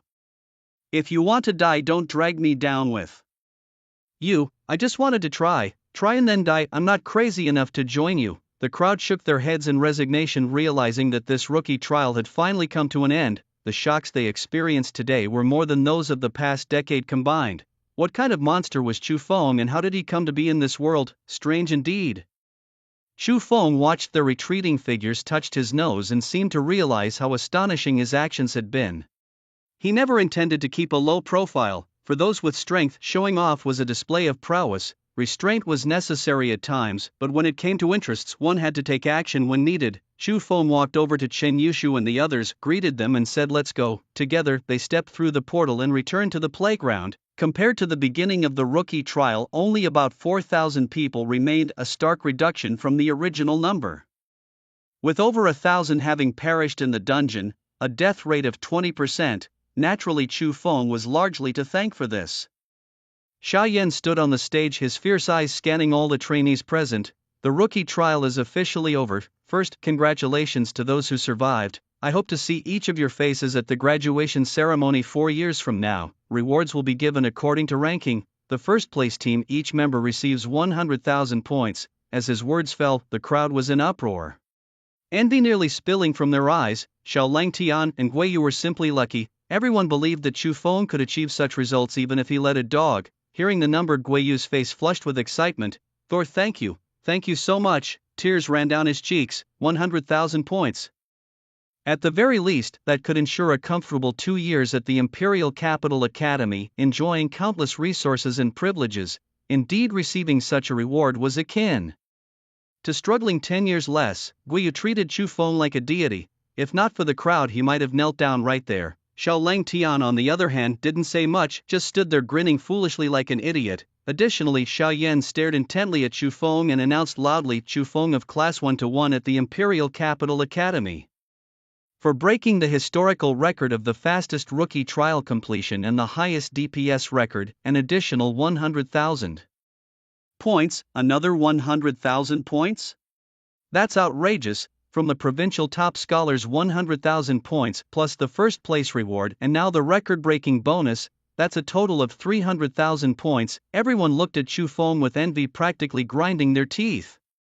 The most astonishing part was breaking the record, an unprecedented feat of completing the trial in 20 seconds, where the fastest historical record at the Imperial Capital Academy was 1 minute and 20 seconds. This record might stand unchallenged for tens of thousands of years. Chu Feng, you're amazing. Chen Yushu genuinely delighted for him, her pretty face flushed with excitement. Fengzi, it looks like it'd be hard for you not to become famous now. Lu Yang sighed. He vividly remembered that afternoon when countless people were scrambling to take photos with Chu Feng. The crowd was so overwhelming that it even blocked the entrance of the scenic area, causing a traffic paralysis. The star effect was terrifying. Following that, Xiao Yan waved the identity badge in his hand, and thousands of small and large light spots fell on the people. When they checked their points again, they had received the corresponding rewards. Now Chu Feng had a total of 312,060 points. Renting a villa costs 500 points, so with his current points he could rent one for 52 years straight.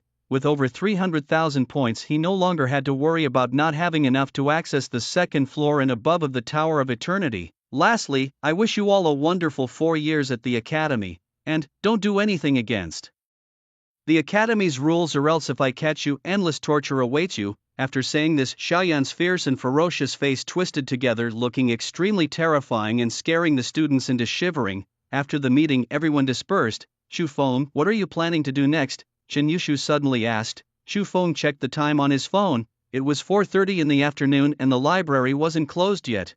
I might as well make a trip there. I have some personal matters. You guys go ahead, Chu Feng said as he pulled out a magical broom from his backpack.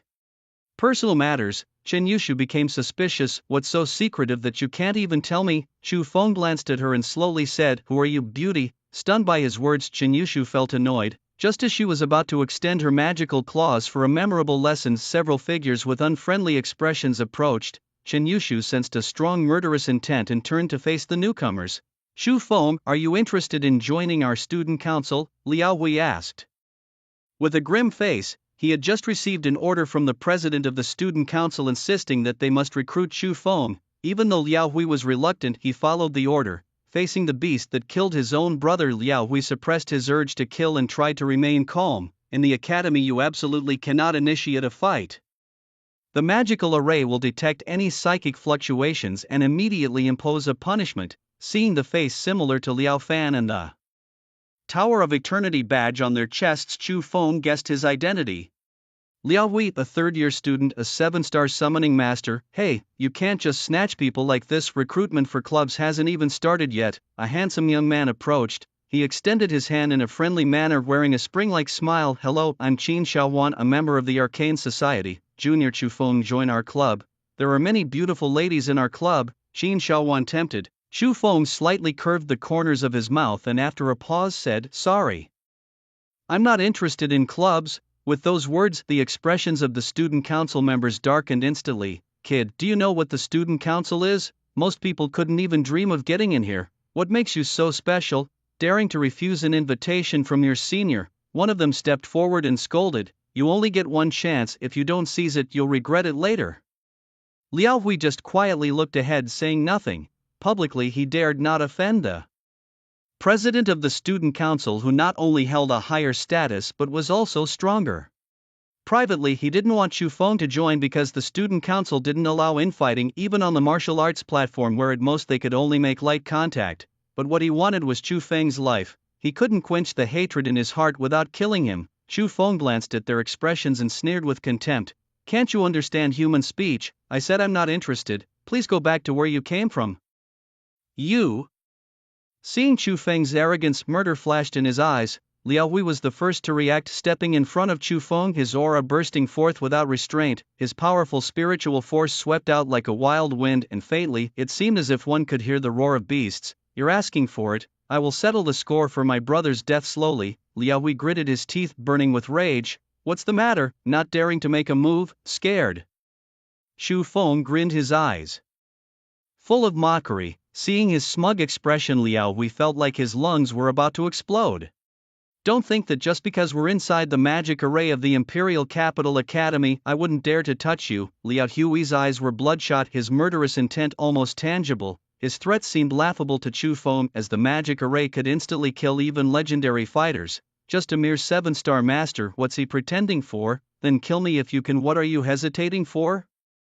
Chu Feng saw that he hadn't made a move yet and continued to provoke. Your brother was a loser. It took over 500 people and they still couldn't beat me alone. What use is there for such a person in this world? Better to die and be reborn as something better, don't you think? Liao Hui was pushed to the brink. His staff suddenly appeared. Everyone tensed up, knowing that if Liao Hui made a move here, he would definitely be annihilated by the magic array. Captain Liao, don't fall for this kid's tricks, someone cautioned. Hearing this, Liao Hui slowly lowered his staff, staring intensely at Chu Feng, and after a long moment he said, I'll take your life myself.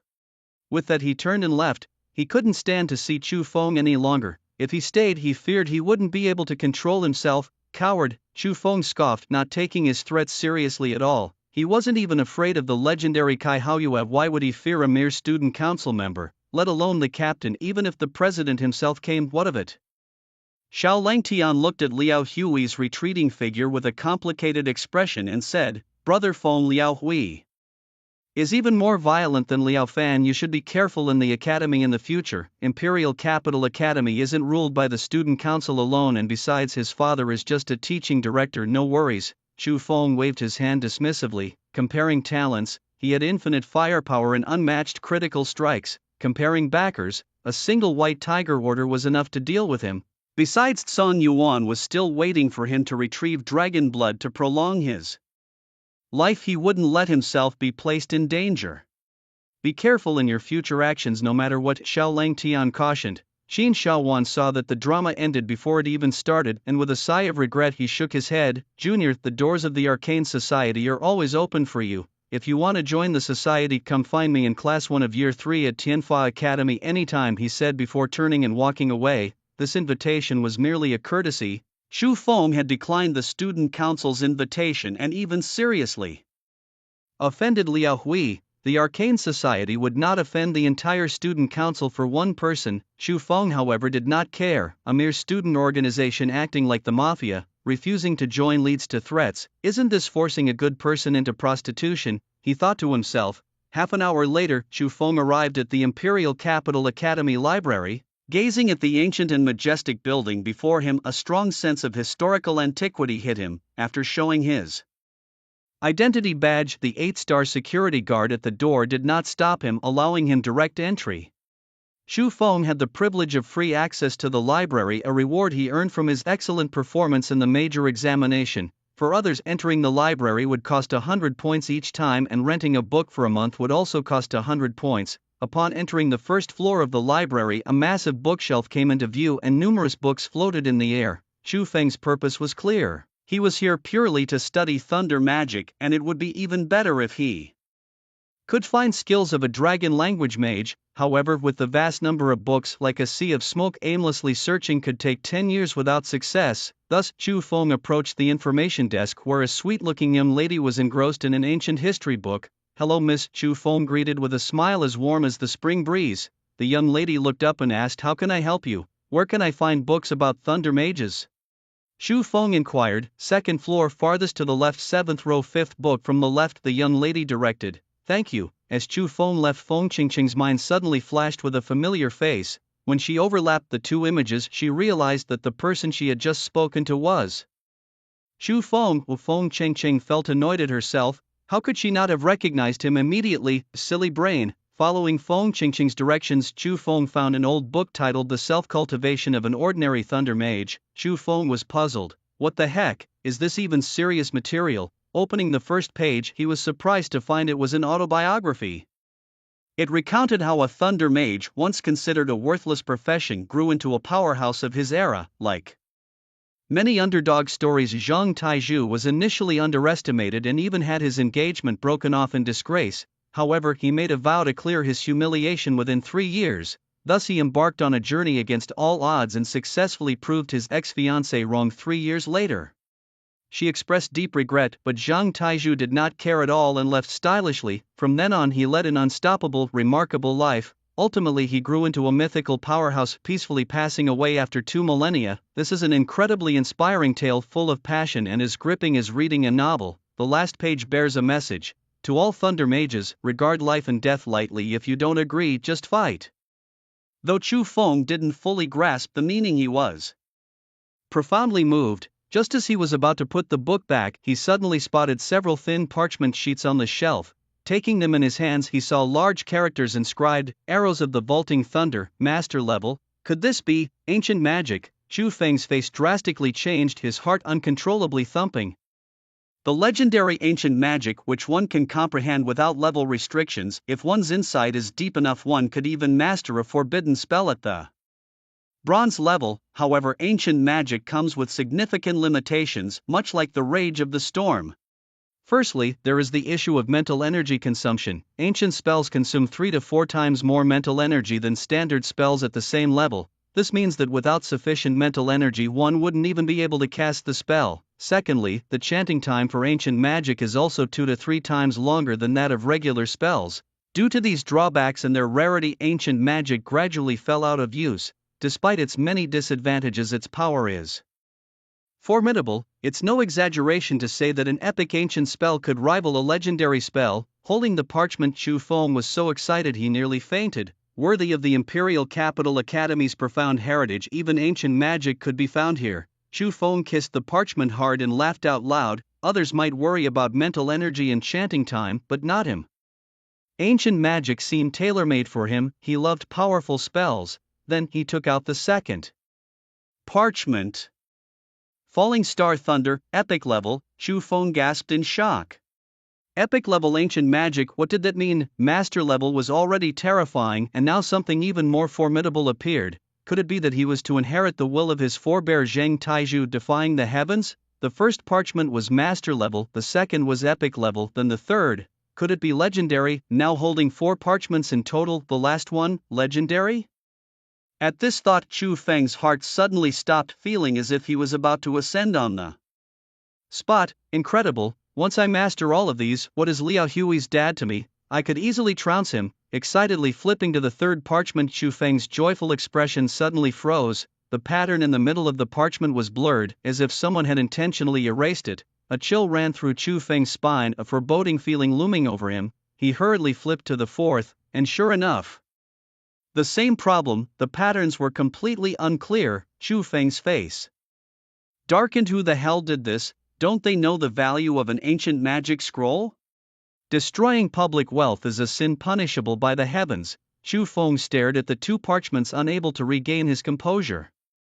It felt as if someone told you that you won the lottery, but when you went to claim your prize you found out the ticket had expired. Well, learning a few tricks is worth it. Chu Feng sighed with regret. One shouldn't be too greedy in life. Having one or two moves is quite enough. Just as he was preparing to comprehend, he encountered a problem. There were several cryptic runes drawn on the sheepskin scroll, completely indecipherable. How could he possibly understand this? Chu Feng stared at the runes for a long time but couldn't make heads or tails of them. As his fingers touched the runes, a system alert suddenly sounded in his mind. Ding, unlearned skill detected. Sky Thunder Arrow, proceed with comprehension. Yes, Chu Feng was overjoyed. It seemed that in critical moments one must rely on the system. Subsequently, a progress bar appeared in front of him. 1%, 2%, 3%. The speed was slow as a snail, barely inching forward. Half an hour later, the progress bar finally filled. Sky Thunder Arrow, Master Level Ancient Magic. Gather the power of Sky Thunder into an arrow, dealing devastating damage to the target. The power depends on the mental value. Continue. Ding, unlearned skill detected. Falling Star Thunder, Epic Level, proceed with comprehension? Yes, an hour later, the progress bar was full. Falling Star Thunder, Epic Level Ancient Magic. Summon Star Thunder from beyond the heavens, dealing devastating damage to the target. The power depends on the mental value. Done. Chu Feng, struggling to contain his excitement with trembling hands, put the sheepskin scroll back. With my current strength, releasing the Sky Thunder Arrow could probably instantly kill an epic level powerhouse, right? Chu Feng excitedly licked his lips. I dare not claim to instantly kill an epic level boss, but with the addition of Falling Star Thunder, I still have a fighting chance. I hope that idiot Liao Hui comes knocking soon. I can't wait to test out the power.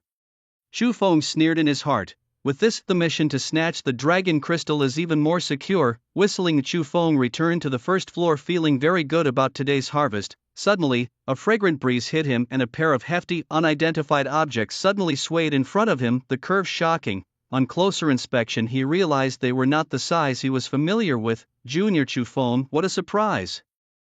Feng Chengcheng stood with her arms spread, blocking his path. There seemed to be quite a height difference between the two. Feng Chengcheng only reached his shoulders, looking petite and delicate, but why were her front measurements so large? They could compete with Tai Budian. The sight was a tremendous visual shock to Chu Feng. A baby-faced giant asterisk, truly more impressive in person. One day I must have Chen Yushu come over and ask how she grew to such a size. You needed something? Chu Feng paused. I'm Feng Chengcheng, a sophomore from the Forging Academy. I have something to show you.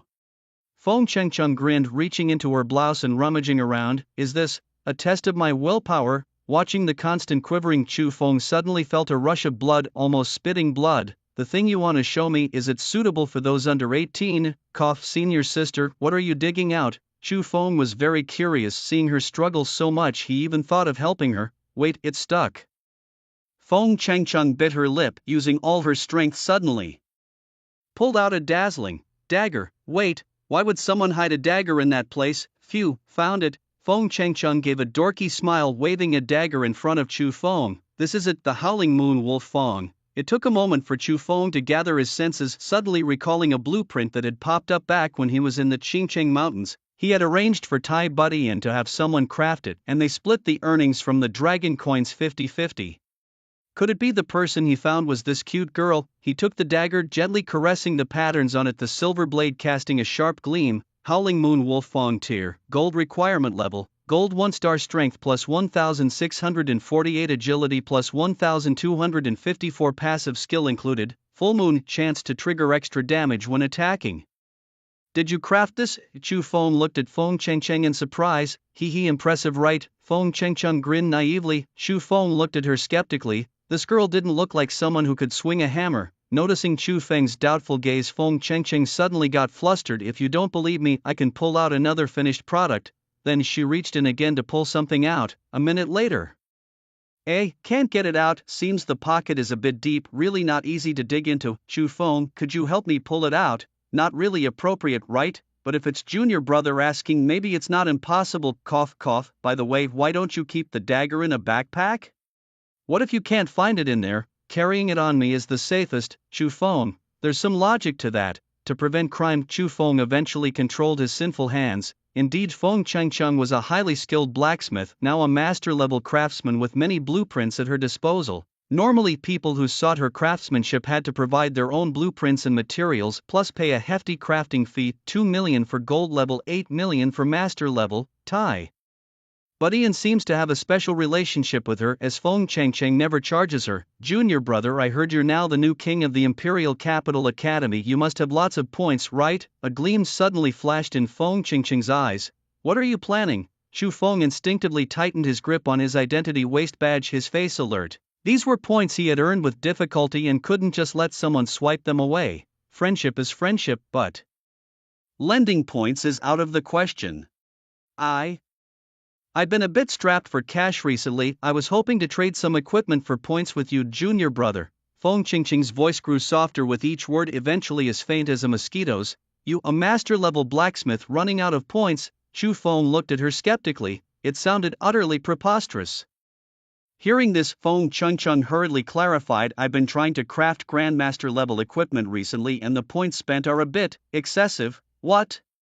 Chu Feng was stunned. A master-level blacksmith dreaming of crafting grandmaster-level equipment? Sorry, I suddenly remembered I have something else to do, maybe next time. Chu Feng turned and walked away without hesitation. Engaging in such unrealistic endeavors was simply wasteful, and he wasn't about to see his points go down the drain. Drat! Seeing her walking ATM about to leave, Feng Chengcheng hastily pulled out a shimmering master-level robe from her backpack. This master-level robe. I'll trade it for just 20,000 points. Feng Chengcheng bit her lip, her pretty face showing a pained expression. Chu Feng immediately turned back and took a closer look. The robe of Revelations grade, master level, required level, golden 5 stars, spirit plus 1697, constitution plus 1745, additional passive skill, enlightenment. Releasing skills has a chance to trigger the enlightenment effect, dispelling all negative states. Nice attributes. Chu Feng examined the glowing robe, which also had a huge hexagram engraved on it. It looked very stylish and suited his temperament.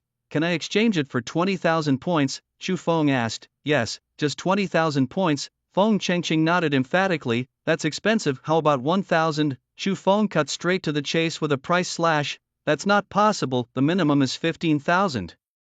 Feng Chengcheng shook her head repeatedly. Still too much, the most I can do is 7,000, 12,000. How about this, let's meet halfway, 10,000 points? Well, okay then. Feng Chengcheng gritted her teeth and nodded in agreement. Chu Feng transferred 10,000 points to her, happily took off his giant bear robe and put on the robe of revelation. Name, Chu Feng. Human occupation, Thunder Mage. Hidden job, Dragon Language Mage. Hidden job, level, golden 8 stars, 12.25%. Strength, 1646, agility, 2425, spirit, 5233, constitution, 3844. Over 5,000 in spirit. If he reached the master level and switched to epic level equipment, his attributes could break 10,000. Combined with various buffs and ancient magic, Chu Feng didn't even know how he could lose a fight. Thanks, senior sister. Please let me know if you have such good deals in the future. We can negotiate the price. Chu Feng grinned. Feng Chengcheng was carefully considering whether she had made a profit from this deal. 10,000 points was indeed a lot, but exchanging a master-level robe seemed like a loss. Based on the market prices at the Imperial Capital Academy, master-level equipment generally cost over 15,000 points. With attributes like the Robe of Revelation, a price of 20,000 was not unreasonable, but the market for mage equipment was typically priceless. Higher-grade mages either farmed their own dungeons for equipment or came from wealthy families like Chen Yushu, who never lacked for gear. For weaker mages, points were spent on leveling up. 20,000 points, who knows how long one would have to save. This robe of revelation was her pride and joy. She wouldn't have offered it if she hadn't hit a bottleneck. Pleasant trading, senior sister. See you next time. Chu Feng left the library content, pulled out his magic broom and whooshed away with a sound. The more Feng Chengcheng thought about it, the more something seemed off. She immediately pulled out her phone and sent a voice message to Tai Budian. Sister Budian, I think I might have just done something foolish. At 8 o'clock in the evening, Chu Feng returned to his villa shaking his dazzling robe in high spirits. In the village lives a girl named Xiaofang. She is beautiful and kind.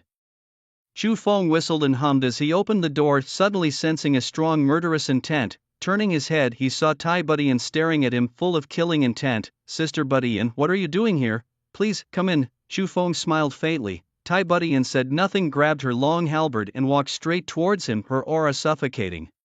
Chu Feng was just about to speak when suddenly Tai Budian appeared before him with a swift movement, his long halberd pointing straight at Chu Feng's neck. Speak, why did you bully Cheng Cheng? Tai Budian demanded. What? Chu Feng, completely bewildered, responded, I didn't bully her. Then why is Cheng Cheng's robe of revelation on you? Tai Budian asked, his expression darkening. I bought it with 10,000 points. Chu Feng suddenly realized, accusingly, thinking she had complained. That robe is worth 20,000 points, and you still say you didn't bully Cheng Cheng? Tai Butian's halberd moved half an inch closer. Chu Feng, feeling speechless, gently pushed down the halberd that was across his chest and explained, even when you go to the market to buy vegetables you haggle over the price, right? It was a willing transaction, how can that be called bullying? Besides, I helped her when she needed it most, she should be thanking me. Tai Budian paused and thought it over. Realizing his point made sense. He had heard about Feng Chengcheng's financial troubles, though he himself had been tightening his belt lately.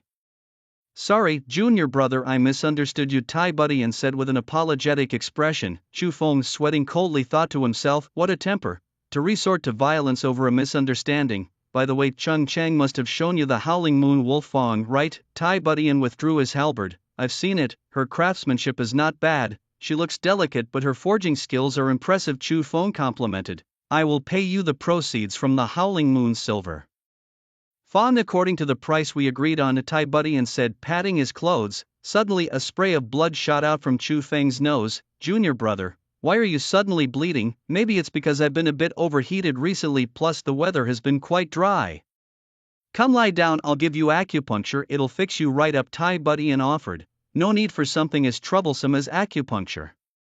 Chu Feng started, but before he could finish, Qin Yushu arrived at Chu Feng's villa holding a bank card. Chu Feng really should have told me he was consigning items at the guild, not even leaving a phone number, making me run over here myself. Qin Yushu hummed a tune as she approached the villa. There's a girl in the village named Xiao Feng, pretty and kind-hearted. However, upon reaching the door of the villa, she suddenly heard a strange noise. Senior Sister Budian, are you tired? Should I do it myself? No, I must make sure you feel good today. Ah, not there, it hurts. Qin Yushu, hearing these bizarre noises, turned pale then white as she imagined unspeakable scenes. Thinking this, she became unsettled and burst open the door, only to see Chu Feng lying on the couch, his back filled with numerous silver needles, while Tai Budian stood beside him, hesitating about where to insert the next needle. What are you doing? Qin Yushu was stunned for a moment. What a bizarre scene. The next day at noon, Chu Feng dragged his tired body out of bed. He had been tormented enough yesterday just to get a good night's sleep, so much so that he even asked for a day off from the academy. Skipping the first class on the first day of school, Chu Feng reckoned he must be the first in history to do so. After the acupuncture, his back still felt a bit sore as he supported his aged spine, stepping slowly down the stairs. At that moment, Luyang returned after finishing his class. Fengzi, I heard you got pranked by a senior yesterday, he asked. How did you know? Fengzi replied, his face stiffening. You were screaming so loudly in the villa area last night, the whole school heard it. They've even given you a nickname, Luyang explained. What nickname? Fengzi asked, apprehensive. The number 1M of Emperor Capital Academy, Luyang said with a strange expression. Fengzi slapped his forehead and took a deep breath. My reputation. Suddenly, there was a knock on the door, and a small card was slipped through the crack. Picking it up, Fengzi saw it was a challenge from Suyuichi, 5 p.m. at the Emperor Capital Academy Martial Arts Square. It read, excellent, my divinity has a place to shine. Fengzi smirked. What is it? Someone offering door-to-door massage? Luyang joked, peering over. A challenge, Suyuichi wants to duel you. Fengzi checked his phone and opened the forum, finding a hot topic about the duel. Shocking. Space Mage Suyuichi actually challenges Thunder God Fengzi to this. The post was flooded. With comments, many from followers of a popular influencer. What's so interesting about mages fighting? Isn't it just about who can chant spells faster? One comment read, I disagree. Another replied, as everyone knows, the Thunder God doesn't need to chant, no chanting, so what? The duel forbids auxiliary tools. Do you really think the Thunder God is invincible? The discussion continued. The time was set, 5 p.m. at the martial arts square, and the crowd was split on who would likely win. Regardless of the speculations, this battle was sure to draw a massive audience. The clash between two hidden professions was eagerly anticipated by many. Fingzi, are you really going? Liu Yang asked. Why not? As if a grown man would fear a little girl, Fingzi huffed. It's not that. I'm just worried you might hurt someone badly. Liu Yang expressed his concern. By 4:50 p.m., only 10 minutes before the duel, Su Yueqi was already there meditating on the ground. The area around the platform was packed with students from all years, all curious about the duel. Even before the school term had started, both Su Yueqi and Fingzi had made a name for themselves. The Su family of magic capital, a nation-guarding family lineage dating back thousands of years, had a tradition where every member, direct or collateral, must join the battlefield by the age of 25. Every member of the Su family grew up amidst fierce battles, none were weaklings. Su Yueqi was no exception, and to become the strongest among her peers, she had to defeat formidable opponents like Fingzi. As for Fingzi, he carried numerous titles and an aura of mystery, creating an imposing presence. As a freshman, known as the Thunder God, he had elevated the status of the Thunder Mage, reshaping people's understanding of this profession. Many high-ranking officials from Emperor Capital Academy were present in the spectator stands, including Xiao Yan, adding to the gravity of the event. At this large gathering, which was prone to incidents, he had to keep an eye on this bunch of rascals. As the most stern and impartial man in the academy, he also took on the role of referee. After all, the esteemed Sun Yuan had special interest in this precious new student. Meanwhile, Liao Hui and his father Liao Zhang were also present. Standing together, the father and son looked strikingly similar, as if cast from the same mold. Dad, whether Chu Feng wins or loses this battle, I'm going to challenge him, Liao Hui said in a deep voice. With Xiao Yan watching nearby, it was not appropriate to strike fatally. If you seek revenge, you must issue a life and death challenge. A glint of cold light flashed in Liao Zhang's eyes. That's exactly my intention. Liao Hui's sinister features slightly twisted, his brows filled with murderous intent. On the other hand, Tai Buddy and Shen Yushu and Yunfan had arrived, accompanied by a petite and delicate Feng Chengcheng. She looked aggrieved, having just been sternly reprimanded by Tai Buddy, and her pout making her appear pitiful. Xiao Lang Tian was with Gui Yu.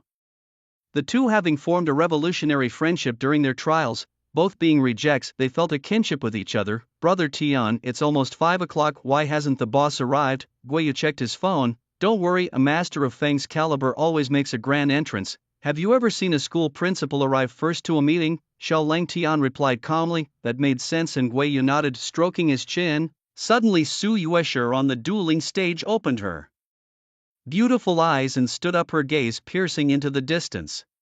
The psychic waves are getting stronger.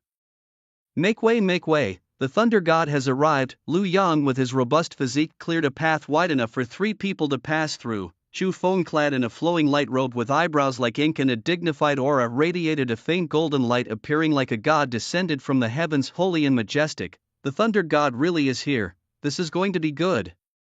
And to be honest, the Thunder God does have a certain presence. Even at my peak I had to step back. A bystander remarked. Come off it, your features don't match anyone else's, another retorted. When he appeared, the arena burst into continuous screams and cheers, especially from the fanatical freshman girls who shouted "Ifing, forever with my phone." The moment Chu Feng appeared, he instantly became the center of attention. Having just won the title of new king of the Imperial Capital Academy, the seniors and juniors alike were eager to see if the legendary Thunder Mage was truly as powerful as rumored. Chu Feng slowly stepped onto the dueling stage, pulled out his forest staff, and spoke. The deal we made, you won't go back on your word, will you? You win, the jade pendant is yours. Su Yueshi's beautiful face, cold as an ancient glacier, seemed untouched by worldly concerns. Good, Chu Feng nodded. At that moment, Xiaoyan stepped into the middle of the stage and announced loudly, now I will read the rules of the duel. No killing blows. No use of auxiliary items, leaving the boundaries of the dueling stage means automatic defeat. Any questions? Chu Feng and Su Yueshi simultaneously said no. The duel begins. As soon as the words were spoken, Su Yueshi immediately began to chant. Chu Feng had no intention of holding back. With his staff raised high, thunder surged, heavily thunder true law. The sky was suddenly shrouded in dark clouds and a dazzling bolt of lightning struck down from the heavens, hitting Suyuichi squarely. Instantly, the stone slabs under her feet were shattered into dust, revealing a crater 10 meters in diameter on the ground. Was it that fast? Had he really not taken any enhancements? It seemed he hadn't used any artifacts either. Thor's abilities didn't require chanting and he managed without any external assistance. How was that possible? Look, Suyuichi was still standing. As the dust settled, her long hair fluttered in the wind and terrifying spatial fluctuations erupted from her body as if she was isolated from the surrounding space. The thunder spell didn't harm her in the slightest. This was a characteristic of a space mage, the dimensional wall. It was like a mirror. Her true body was on the other side of the space and the Suyuichi people saw was just a reflection in this mirror. Thus, the spot where the thunder struck was nothing but an illusion. What a strange professional trait. Chu Feng narrowed his eyes, slightly surprised in his heart. He had thought this would be an easy fight, but it seemed it would take more effort. Just then, Suyuichi had finished chanting her spell, and a sharp invisible blade of space silently flew towards him. The speed was astonishing. Thunder shield. The space blade passed through unhindered and struck Chu Feng directly in the chest. A successful hit. The audience showed shocked expressions on their faces. Was Chu Feng killed that easily? Was this the so-called Thunder God? Ridiculous. Such naivety from a freshman to think such a weakling could be called a god. The title of the king of the newcomers seemed undeserved. Could such a person really have slain a bone dragon? They must be joking. The senior students sneered and shook their heads. If such a fool could be the king of the newcomers, the standards of the Imperial Capital Academy were truly declining. But as time ticked by, the life force in Chu Feng's body did not diminish at all. Instead, his spiritual fluctuations grew stronger. He had just taken a direct hit from a space blade. How could he be unscathed? A senior with a face full of pockmarks exclaimed in astonishment. Then everyone suddenly remembered. During the earlier encounter in the Howling Cave, Chu Feng had withstood the bombardment of hundreds of mages without a scratch. It was the same now. Suyuichi frowned, her expression solemn. For a moment she sensed a power in Chu Feng that she had never seen before, a power that seemed to isolate all elements. As she was stunned, countless thunders suddenly appeared around her, engulfing her in an instant. Within the thunder prison, thunder snakes surged and faint roaring sounds could be heard. Suyuichi was not panicked and continued chanting. The thunder prison didn't work. Seeing this, Chu Feng had an idea. How about this thunder hammer? A loud noise appeared out of nowhere and a giant hammer emerged in the air with purple lightning flickering around it. Tens of thousands of destructive forces were gathered within it, and if this force were to burst forth, it would surely lead to catastrophic destruction. Now, Chu Feng's spirit points had reached over 5,000, far surpassing that of an average mage. Even though Suyuichi wore golden level equipment, her spirit points were just over 4,000. Such a massive display of power shocked the onlookers. Could a freshman possess such power? My goodness, this guy was like a monster, fighting as if he was about to blow up the plaza. The name of the Thunder God truly lives up to its reputation. Those who just called Chu Feng useless are now silent as cicadas in winter, their faces burning with shame. Suddenly, the thunder hammer fell from the sky, bursting forth a dazzling light, and the booming sound seemed as if it would pierce through heaven and earth. Half of the arena was blown to dust. And in the thunder prison, Suyuichi's eyes were tightly closed, her body unscathed. Space mages are indeed mysterious. The dimensional barrier seems more like a life-saving passive skill. Chu Feng frowned slightly, thinking to himself, even the thunder hammer can't break the dimensional barrier. This shell is really tough. In the next moment, Suyuichi suddenly opened her eyes, which shone as if they contained thousands of stars glittering brightly. Suddenly an invisible cage separated Chu Feng from the space around him.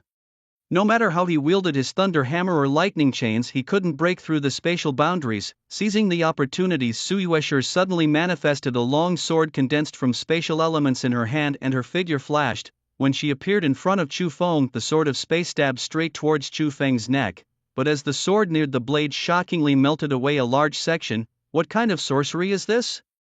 Suyuichi was shocked. Any element that approached was dissolved. How could she fight like this? Not just her, everyone else was also baffled. What are these two doing? One can't hit, the other can't be touched. Might as well declare it a draw. Continue like this, and they won't have a winner by next year, Senior Ma suggested. No way, Chu Feng and Suyuichi exclaimed in unison.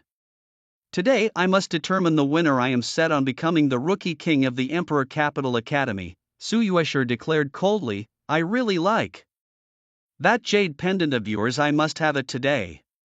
Xu Feng stated outright. Audience, how about you two keep fighting here? We'll go back for a meal first. Since spatial elements can't deal with you, I'll change to another element. Su Yueshur's aura grew colder. What is she doing? What does changing elements mean? Is there a possibility that she wants to use a charm? Bro, this is a competition, not a fight to the death. What kind of charms can be used?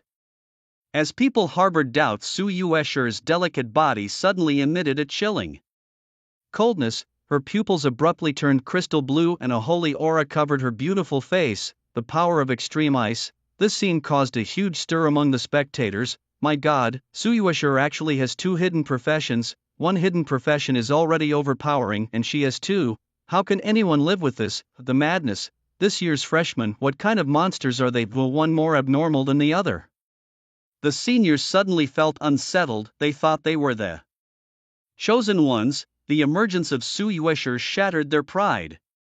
A space mage is already formidable enough, and when it reaches the legendary second transformation, its offensive capabilities will truly show. Now with an additional multi-control ice mage, she might as well play by herself. No wonder you're always so cold. It turns out you had this up your sleeve. Xu Feng suddenly realized, this is my trump card meant for the Tower of Eternity, but today I make an exception. I'll spare no effort to defeat you. Su Yushi's voice took on an ethereal quality. Xu Feng's lips curled into a smirk, his aura escalating. You think you're the only one with a trick up your sleeve? As Su Yushi began her incantation, Xu Feng's staff erupted in a dazzling light. In an instant, the violent thunder elements in the air ceased their fury, vanishing completely. Then the heavens trembled slightly, and a silver-white arrow suddenly appeared. All eyes turned skyward, and upon seeing the arrow, a sudden palpitation struck everyone. It was as if a devastating power from ancient times had manifested in this era. Is this ancient magic? Ma Zi Sr. was stunned. Can you exaggerate any more? Not just Ma Zi Sr., everyone else was in disarray. Shall we leave? Let's not watch anymore. I might start having suicidal thoughts, or maybe just end it all. I don't want to live anyway. As the arrow of thunder crossed the sky, descending with a speed akin to a falling star, it locked onto Suyushi's vital energy. There was no escape. When the silver-white arrow arrived, people suddenly realized it was 100 meters long, like a missile plummeting down. Suyushi suddenly felt an imminent threat, a sensation she hadn't experienced in 15 years. As the sword of thunder touched Suyushi, a small hole appeared in space. Crack, along with a crisp cracking sound, the dimensional barrier in front of Suyushi shattered. This shell has been broken, yet the power of the arrow of thunder did not diminish, striking at her face with unmatched force. In the face of this gigantic arrow, Su Yushi appeared incredibly small. The terrifying power of the ancient magic was immensely strong, surpassing all her knowledge of a gold-level mage. In the nick of time, as Su Yushi finally completed her incantation, a cold wind spread out, stubbornly resisting the power of the arrow. However, her meager strength was undoubtedly like an egg striking a rock. It lasted barely 0.1 seconds before the cold gust shattered Suyushi's pupils dilated sharply, sensing the aroma of death. Just then a cold snort was heard, and Xiao Yan suddenly appeared on the dueling platform, grabbing the arrow of thunder with one hand and throwing it into the sky like a javelin. Whoosh! Under the watchful eyes of the crowd, the arrow of thunder disappeared. Kid, I told you no killing in duels. Are your ears stuffed with crap? Hut! Xiao Yan glared furiously, his face fierce enough to devour someone. Xu Feng's heart skipped a beat and he quickly admitted his mistake. My bad. It was my first time using this skill. I had no idea it was so powerful. Hearing this, foreheads were lined with black lines among the crowd. This was more than just powerful, it nearly killed someone. If the arrow of thunder had struck, not only would Suyushi have been obliterated, but part of the dueling grounds might have been destroyed. But then again, Xiao Yan is truly formidable. Catching lightning with bare hands is no small feat. I'll spare you this time, kid, but if it happens again, I'll castrate you. I'll throw you back into the beauty pile. Xiao Yan handed a bottle of red medicine to Suyushi. Xu Feng winced subconsciously. Such a cruel way to torment someone. The infamously ruthless director of punishment truly lived up to his reputation. The duel had ended dramatic from start to finish. Initially, neither could land a hit on the other, and then Suyushi revealed another hidden profession she had. Everyone thought Xu Feng was done for, but who could have expected he knew ancient magic? The seniors felt their brains couldn't keep up. The word genius seemed insufficient to describe these two. TSK, the god of thunder truly lives up to his name. Impressive indeed. Weren't you just saying someone else didn't deserve the title of Rookie King? Dead memories suddenly haunt me. I truly deserve to die. Suyushi, still in shock, sat paralyzed on the ground, trembling slightly. Big sister, sorry about this. Hand it over. Chu Feng reached out his hand. Suyushi coldly looked up at him, tore off a jade pendant and threw it over. The moment he caught the pendant, a rush of ecstasy overwhelmed him. Ding, detection of artifact materials suitable for absorption. Do you wish to absorb now? Yes. Ding, absorption successful. Progress for unlocking the second seal of the Golden Dawn. 2 out of 5, one step closer. Here, take it back. Chu Feng tossed the pendant back. Suyushi, though unsure what Chu Feng did with her pendant, suffered a great blow in this duel. She had always been confident in her abilities, and her family even hailed her as a once-in-a-millennium genius. Blessed with two powerful hidden professions, both of mage type, it was said that on the day Suyushi was born, blue smoke rose from her family's ancestral grave. Initially, the Su family thought someone was causing trouble, but at the time of her job transition, they were shocked to discover she truly was a genius. The Su family had high hopes for her from a young age, believing she would one day become a great leader, and Suyushi did not disappoint, sweeping through exams and winning the top provincial scholar title in Magic City. But her pride was utterly shattered in the moment she battled Chu Feng. I admit defeat this time, but next time I will win. Suyushi got up from the ground and declared, next time you challenge me, bring more jade pendants. 1 is not enough, better bring 3. Chu Feng called out loudly. Suyushi's departing figure trembled slightly, then she continued walking heavily forward. Chu Feng stretched lazily, finding the fight too dull and unchallenging. Maybe next time I should hunt some world bosses? Just as he turned to leave, a fierce shot stopped him in his tracks. Stop right there. Liao Hui appeared suddenly, blocking Chu Feng's path, his face full of murderous intent. Then he pulled out a blood-red challenge letter from his backpack with 4 big characters written on it. Fight to the death, a deathmatch challenge. Do you dare accept? Liao Hui bellowed loudly. As soon as these words were spoken, everyone was profoundly shaken. There it was, Liao Hui was indeed seeking revenge for his brother. A third year challenging a first year with a deathmatch challenge seemed a bit much, didn't it? What's wrong with that? You're also a third year now. Can you defeat the God of Thunder? Now that you mention it, it does seem reasonable. Chu Feng looked at the bloody challenge letter and said, so, killing is allowed? Huh, you think you can kill me? Liao Hui's tone was chilling. Chu Feng took the challenge letter, examined it briefly and chuckled lightly. Are you worried that your brother is lonely down there and can't wait to join him?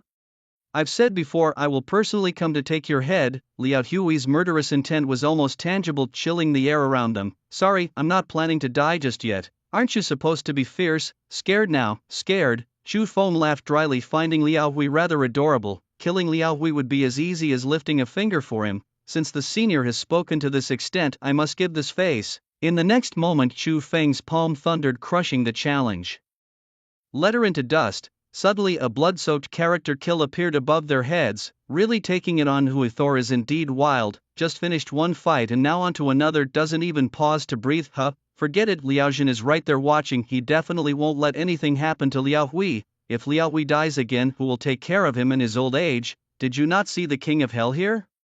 Even if Liao Jin is powerful, can he fight the King of Hell? The crowd murmured in awe. At this time, Chu Feng's group of friends and relatives were gathered behind him, engaged in a sacred activity. 3 with 1. Anyone follows? Pass. I also pass. Single 6. Calling a single. Pass. You pass a single 6 too. Do you even know how to play cards? You know he's the landlord and we are the peasants. Xiao Lang Tian scratched his head. Indeed, his hand of cards was too weak to win. Lu Yang glanced at the 2 and threw down the final card. Come on. 5 points each. Gui Yuran was numb. Teaming up with Xiao Lang Tian as peasants, they had never won. He doubted whether this guy's brain was working properly. At this moment, a fellow student cautiously tapped Lu Yang on the shoulder. Brother Lu, your brother is up there fighting someone and you still have the mind to play cards? Who is he fighting now? Lu Yang stood up to take a look. After spotting that it was Liao Hui, he sat back down. No worries, it's just like swatting a fly, it won't take long. Lu Yang gestured dismissively. Continue. So, am I the landlord again? Chu Feng and Liao Hui stood on the dual platform 100 paces apart. Once the death challenge was accepted, there were no rules binding them.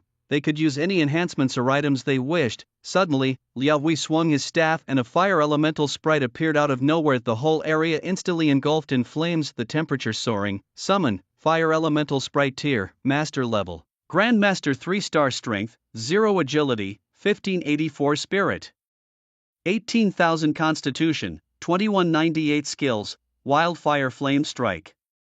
There it was, a rare summoned beast, the fire elemental sprite. It was said that fire elemental sprites could only be found inside volcanic caves and were extremely difficult to tame. To summon a grandmaster level beast with a flick of his wrist showed Liao Hui's formidable strength. Aren't you going to throw some fierce words before we start? Chu Feng flicked his ears, removing the dirt. Talk is cheap, today you only face death. Liao Hui's voice was icy cold, boring.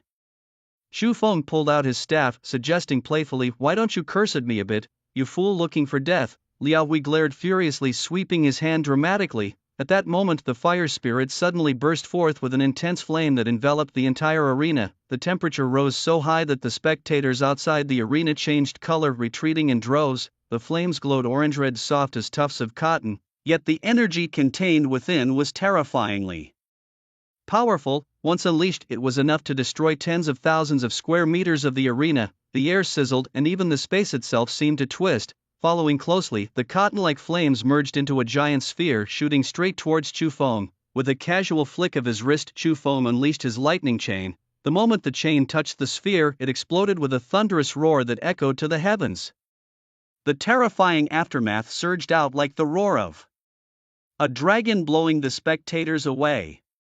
Students below the level of Grandmaster had no chance to resist. Such terrifying power. Could a golden level actually match a Grandmaster level fighter without falling short? Although the fire spirit was not Liao Hui's strongest combat pet, its performance was impressive enough to be a source of pride. At the center of the explosion, a huge crater appeared, stretching 10 meters deep.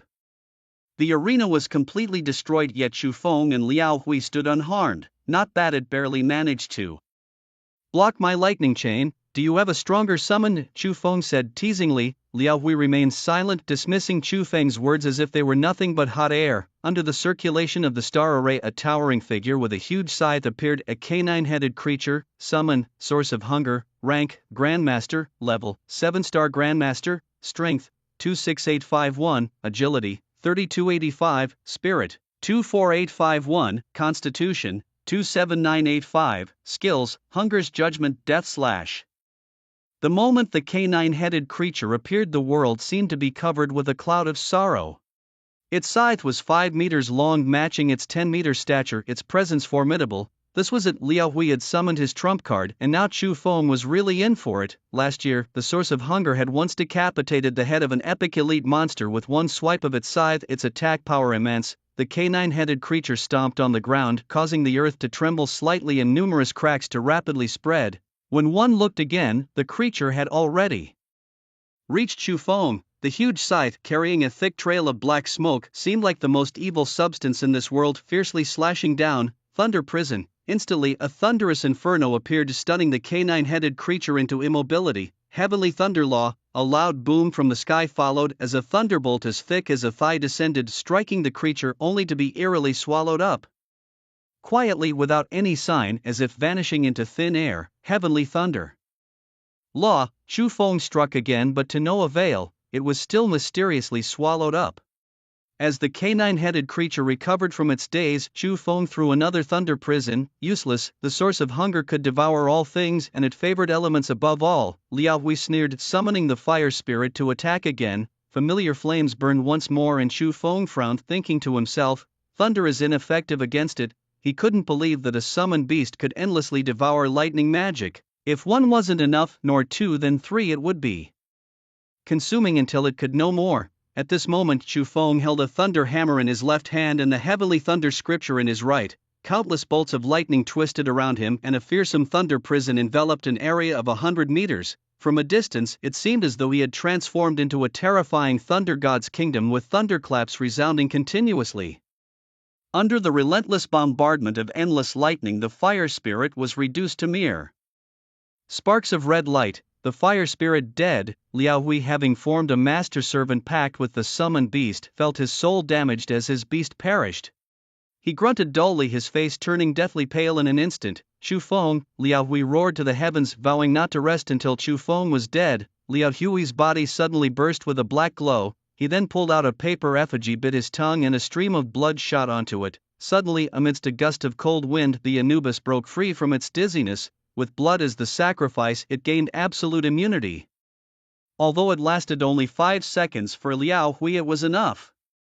Kill him, Liao Hui, pale as a ghost, shakily pointed towards Chu Feng. The Anubis's blood-red eyes shot out a chilling light, its side instantly enlarging to match its own height. Chu Feng was fearless, transforming into a spell-firing machine gun, his skills bombarding crazily. Thunder hammer, electric orbs, lightning chain, storm's fury, thunder prison, heavenly thunder law. He switched between skills fluently, able to unleash a full set in just half a second. No cooldowns, no chanting, no mana consumption. He could cast them as many times as he wanted. The endless thunder appeared before everyone, stunning them with its power. Isn't this a bit exaggerated? A skill cast twice in 1 second without a break. In summary, a god of thunder with no chanting time, no skill cooldowns, and no energy consumption. I finally understand why he's called the Rookie King. Unheard of. I've read countless tomes and never heard of any class possessing such godlike abilities. No wonder he can cast ancient magic at the gold level. No wonder he is the Thunder God. Everyone was profoundly shaken, their eyes wide with disbelief as they stared at the distant Thunder world. So this was the true full form of the Thunder God. Had the previous fight with Tsuyoshi been merely child's play? At this moment everyone's gaze fell on her. Tsuyoshi, fully recovered from her wounds, clenched her fists tightly, her face extremely grim. It turned out that from the beginning to the end, Chu Feng had never taken her seriously. Tsuyoshi's eyes dimmed significantly. Even though she possessed dual hidden classes, her overall strength was heaven and earth compared to Chu Feng. In the battlefield, the Anubis's huge body was completely submerged by the endless thunder. Chu Feng's skill casting speed increased faster and faster until at last he could continuously cast 10 thunder hammers. I'll make you consume, all these are for you. At that moment 10 thunder arrows suddenly appeared in the sky. Their terrifying force nearly scared the wits out of everyone. Mother of God, was the Thunder God about to blow up the arena? The Anubis, strictly speaking, did not belong to this world. It is a creature from the world of Sequence Zero, much like a random world boss that appears unexpectedly. Like the Knoll, it hails from the Sequence Zero Order world. Several years ago, Liaojin acquired a paper figure in a mysterious secret realm. Using this paper figure as a medium, Liao Hui was able to make contracts with creatures from the Sequence Zero world. The source of hunger, devouring all things. Thunder, a destructive element in the presence of humans, is merely a delicious dessert for it. However, the source of hunger is not without weaknesses. Chu Feng summoned 10 thunder arrows, their immense power scattering the clouds. In an instant, like rainbow lights carrying tremendous force, they bombarded the knoll. At that moment, a blinding light exploded at the point of impact. Everyone instinctively closed their eyes. It was monstrous. 10 ancient magics in succession. Who could withstand that? If it weren't for Liao Hui wearing a set of master-level equipment and having such a bizarre summoned beast, he would have been annihilated by the Thunder God long ago. It's said that from now on, there will be only one god in the Imperial Capital Academy. As the light dispersed and everyone opened their eyes, they gasped in shock. Half of the martial arts arena had turned into ruins, with the knoll fiercely protecting Liao Hui. Its massive body had been bombed into a charred piece by the thunder, devoid of any life force. The source of hunger, dead. The being that devoured everything was actually killed by Chu Feng, a gold-level brutal master-level monster. Such power was truly against the heavens. People could no longer remain calm, they were frozen in place, their hearts skipping a beat. These 2 battles, I would call the deification battles of the Thunder God. Liao Hui lost, all his summoned beasts were gone, there was nothing more to watch. It's not his fault, some people are destined to face such a calamity. Who asked him to challenge the Thunder God? The crowd sighed. Liao Hui was a major warrior of the Imperial Capital Academy's student council, even though his strength was only mid-tier, but he was still ranked among the top students in his 3rd year at the Imperial Capital Academy. At this moment Chu Feng waved his hand, dispersing all the thunder, and looked at Liao Hui with interest. How about that? Were those few hundred skills strong enough? Had enough? Liao Hui fiercely pushed away the corpse of the source of hunger, his gaze resolute, his body emitting a chilling and sinister aura. You killed my summoned beast. You deserve to die. Chu Feng casually cleaned his ears, flicking away some earwax. Can't you come up with some more original harsh words? Or shall I send you to the underworld to learn from your brother? divine thunder law. Suddenly a bolt of heavenly thunder struck directly on Liao Hui's head. A summoner without his summoned beasts is no different from a little kitten. Even with the best equipment he couldn't withstand the might of his heavenly thunder. It's over, really tiresome. Chu Feng smacked his lips, thinking that fighting was more tiring than running his own dungeon raids. However, at that moment a strong and strange fluctuation appeared behind him. Chu Feng turned around only to see that the spot where Liao Hui had been standing was shattered by the heavenly thunder. His entire body was enveloped by a black and red light shield, his life force steadily draining. Everything was eerie. Liao Hui's blood-red eyes coldly fixed on Chu Feng, pausing between each word. Even if I die today, you must come with me. A voice sinister as the wails from the netherworld echoed around, sending shivers down everyone's spines. At that moment Liao Zhen suddenly remembered something, his pupils sharply constricted. Just as he was about to intervene, Xiaoyan's figure stood in his way. This is a battle to the death. No one may interfere. I concede defeat on behalf of Liao Hui. We will not continue this duel of life and death. Liao Zhen, frantic as an ant on a hot pan, spoke. With extreme urgency, rules are rules. The challenge has been issued. Either Liao Hui or Chu Feng must die, Xiaoyan declared without hesitation. Liao Zhen, his eyes fierce as an eagle's, glinted coldly. Xiaoyan, do you truly intend to stop me? Xiaoyan remained silent, his fierce expression extremely daunting. When my nephew Liao Qian was cruelly tortured, did I ever blame you? Liao Zhen said gravely. He got what he deserved, Xiaoyan replied slowly. Ha ha, Liao Zhen laughed loudly. What a deserved fate. I have long heard of the formidable strength of the Chief of Justice. Today Liao will surely learn from you. As soon as the words fell, Liao Zhen's right hand transformed into a golden scissor, his aura exploding forth. Liao Zhen, legendary 9-star golden right hand from the Emperor's capital Justice Academy. Xiao not Liao. As Xiaoyan's body trembled, a massive black lotus phantom appeared above his head, as if time itself had paused. Seeing this, Liao Zhen's face drastically changed. Have you already undergone your second awakening? In an instant Liao Zhen's momentum withdrew, as if frostbitten, his eyes widened in shock. The battle continues. No one may interfere. Xiaoyan stared fixedly at Liao Zhen, shouting loudly. At this moment Liao Hui, enveloped in black light, suddenly spat out a mouthful of fresh blood, his expression listless. He pulled a black and red dagger from his backpack, an evil aura emanating from his body. Chu Feng, I'll wait for you in hell. Liao Hui laughed wildly, stabbing the dagger into his heart.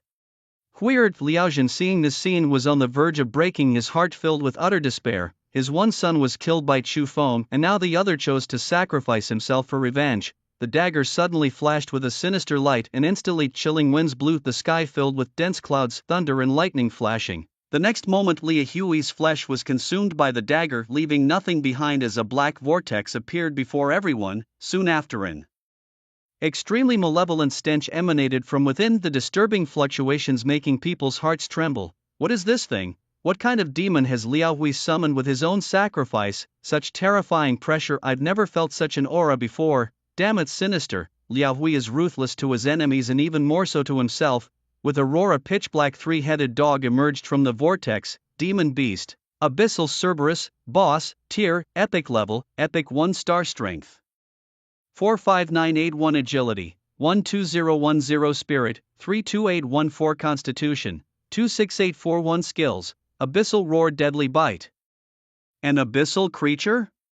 Liao Hui has sacrificed himself to summon an abyssal Cerberus. Everyone's hearts trembled incessantly. What are abyssal creatures? The most evil and powerful beings in the world. Although the abyssal Cerberus is just a guard dog in the abyss, its strength presented before everyone was like an insurmountable mountain peak. It's no exaggeration to say that all the trainees present couldn't even fill the gaps between its teeth.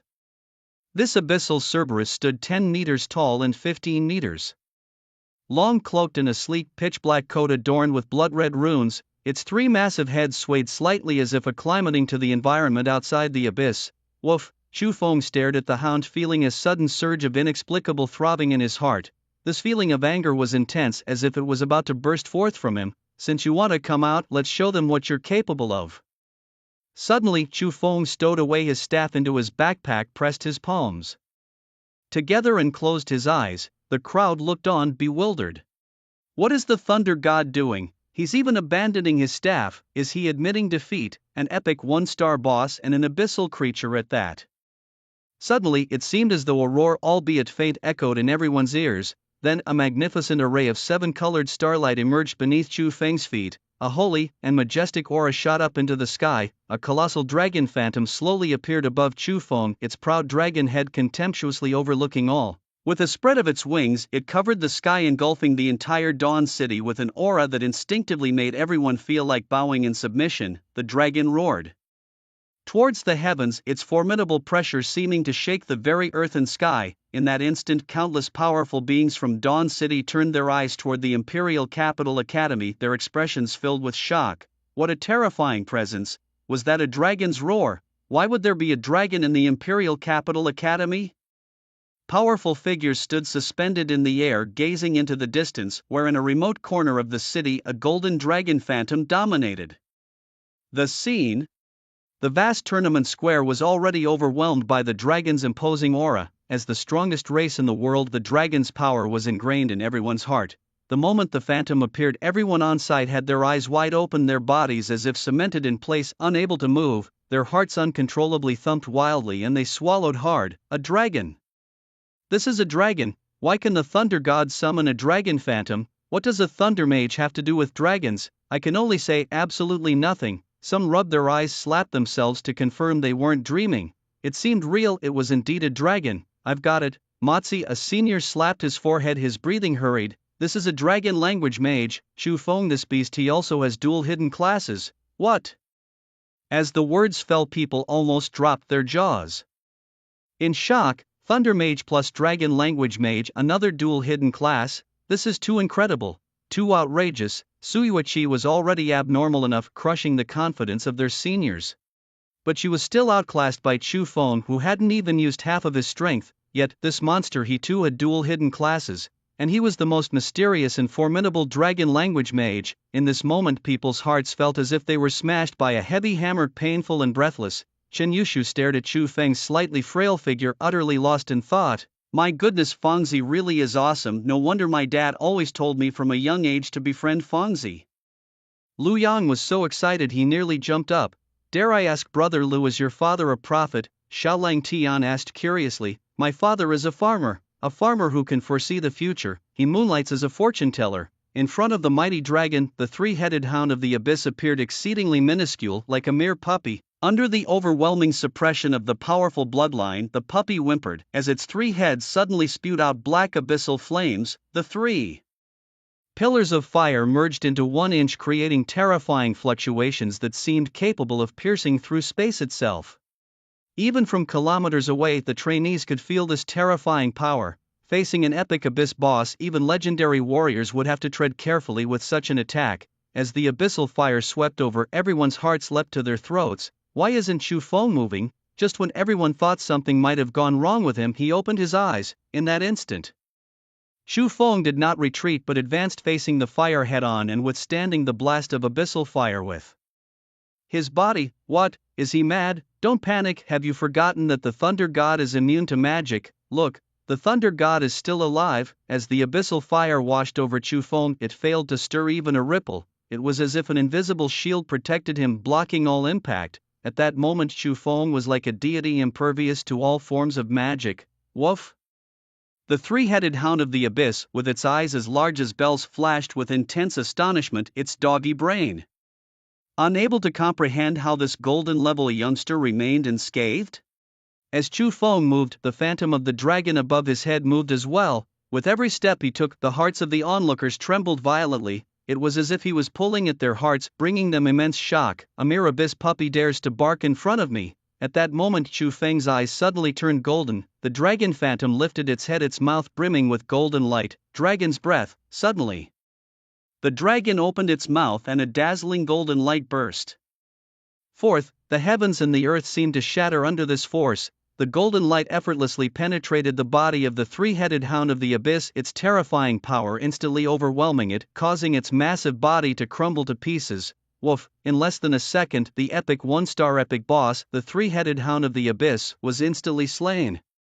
Killing the epic 1-star epic boss, the 3-headed hound of the abyss experience plus 1252100 ding, unparalleled critical strike. LV2 progress. 2 out of 3. over 10 million experience points. Chu Feng's body blazed with golden light, elevating him directly from a golden 8 stars to a master 2 stars. Global announcement. Congratulations to Chu Feng of the Dragon Summer Empire, a golden 8 stars for setting a new record for the fastest kill of an epic level boss with a time of 0.1s, awarded the title, Boss Slayer. The whole world of reclassifiers received this notification utterly shocked. Beautiful country, Wang Defa, it's Chu Feng from the Dragon Summer Empire again, Sun Country. This Chu Feng is too cunning, breaking records twice. We must get his genes. Kimchi Nation, how is it going? Have you figured out the genealogy I asked you to check? Hurry up and get him back to recognize his ancestors and return to his roots. At that moment, the name Chu Feng refreshed people's understanding once again. If the first time was a coincidence, what about the second time? Moreover, he defeated an epic level boss as a gold level player in mere seconds. This has already surpassed the realm of humans. Some even claim he is the illegitimate son of a deity. After Chu Feng advanced to the master level, he immediately switched to the best equipment. He took off the public's feather shoes and put on the boots of the undead. Then came the devil staff and the bracelet of the devout. This epic level staff was pitch black, emitting a faint mist. At the other end of the staff, there was a fist-sized black orb which looked particularly eerie. After changing his equipment, his attributes underwent a drastic transformation. Name: Chu Feng. Human occupation: Thunder Mage. Hidden profession: Dragon Language Mage. Hidden profession: Level Master level 2 star, 12.25%. Strength: 5300. Agility: 2469. Spirit: 17261. Constitution: 7035. Additionally, the newly acquired title of Boss Instant Killer gave him plus 200 to all attributes. With Chu Feng's current outrageous spirit value, using thunder magic he could easily defeat epic level bosses. Moreover, after leveling up, his skill levels also improved. Suddenly a silver-purple thunderball appeared in Chu Feng's hand. Its power increased several times over. Speaking of which, I still have to thank Liao Hui.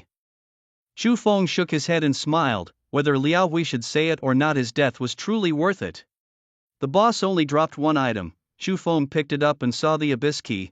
Opens the gate to the abyss. This key, shaped like a dagger, was exactly like the sacrificial dagger used by Liao Hui. So killing this boss only dropped a key, and it's a key to the abyss. Chu Feng felt his scalp tingle. He knew all too well what kind of place the abyss was, mostly inhabited by boss-level creatures. After organizing his equipment and attributes, Chu Feng's spiritual fluctuations were extremely terrifying. A single glance could directly kill bronze-level monsters, and now the power of the Thunderball could probably match a gold-level Thunder Hammer. At this moment, the looks from the seniors were incredibly complex. On one hand, they envied Chu Feng's strength, on the other hand, they were jealous of his fame. There's a saying, fear not that brothers suffer hardships, fear that brothers drive luxury cars. Alas, don't tell me any news about the Thunder God anymore, my heart is weak these days.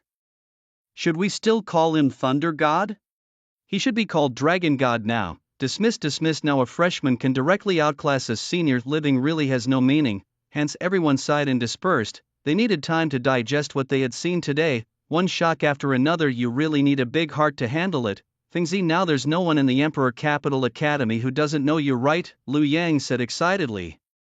He, with Brother Feng covering me, I don't see who would dare to mess with me at Emperor Capital Academy. Xiao Lang Tian said with a silly smile. Don't be too happy too soon, Junior. You've stirred up such a big commotion. There will definitely be people in the academy keeping an eye on you. Tai Buddian warned him. Chu Feng, you've revealed too much of your hand. Just that unlimited firepower buff alone is enough to drive countless people mad. They will definitely try to find out everything about you. But Chu Feng was nonchalant, waving his hand dismissively. Let them come.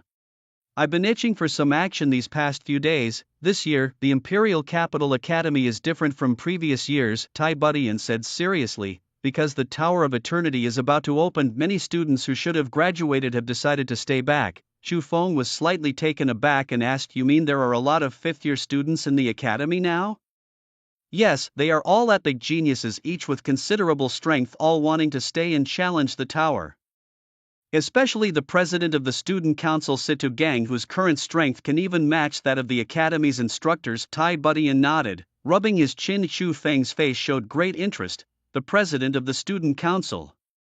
I should be able to learn a few tricks from him, right? Otherwise, what's the point of spending so much effort studying here if there isn't even a decent opponent? Wouldn't that be boring? Seeing the excited look on Chu Feng's face, Chen Yushu and others were speechless. It seemed that Tai Butian's warning had not served as any deterrent but rather fueled his desire to fight. At that moment, Su Yuiqi walked over to Chu Feng, her icy face no longer haughty. Perhaps Chu Feng's displayed strength had shattered her pride. Chu Feng, our agreement still stands. Although you are strong, one day in the future I will defeat you. Seeing her resolute expression, honestly, Chu Feng felt a bit embarrassed to crush her spirits. You can't beat me now and you think you'll have a chance in the future. As we level up, the gap between us will only widen. Alright, I'll wait for you. Chu Feng grinned and pointed at her chest. Remember to bring more jade pendants. Su Yuiqi huffed and turned to leave. Just then, a chilling gaze was cast his way, sending shivers down his spine. Chu Feng turned to see Liao Jin staring at him intently, his eyes as sharp as an eagle's filled with murderous intent. Director Liao, it's just 2 sons you've lost, no need to look at me like that, Chu Feng said loudly.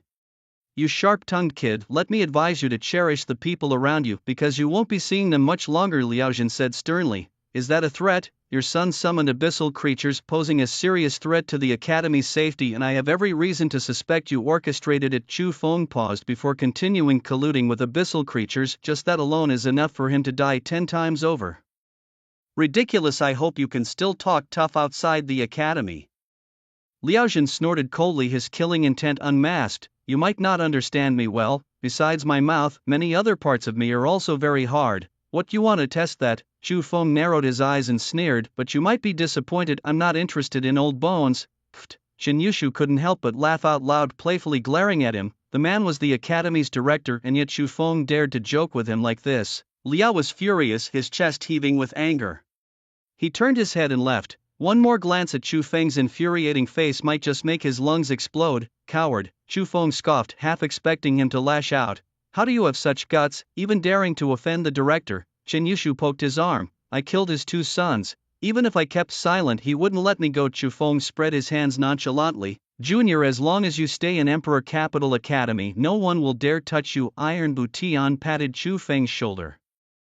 Just as Chu Feng was about to say something, suddenly a message arrived. Change in Thunder Dragon's corpse. Come immediately to Administration Office 201 at Sung Yuan. Chu Feng frowned, looking towards the administration building. Chen Yushu, seeing that he suddenly stopped mid-sentence, curiously asked, what were you actually going to say? Actually, I've been wanting to test the director's strength for a while now. Chu Feng's lips curved into a mischievous smile. The 2 duels at Emperor Capital Academy caused a huge stir online, skyrocketing to the top of trending topics in just 10 minutes, shocking the entire network.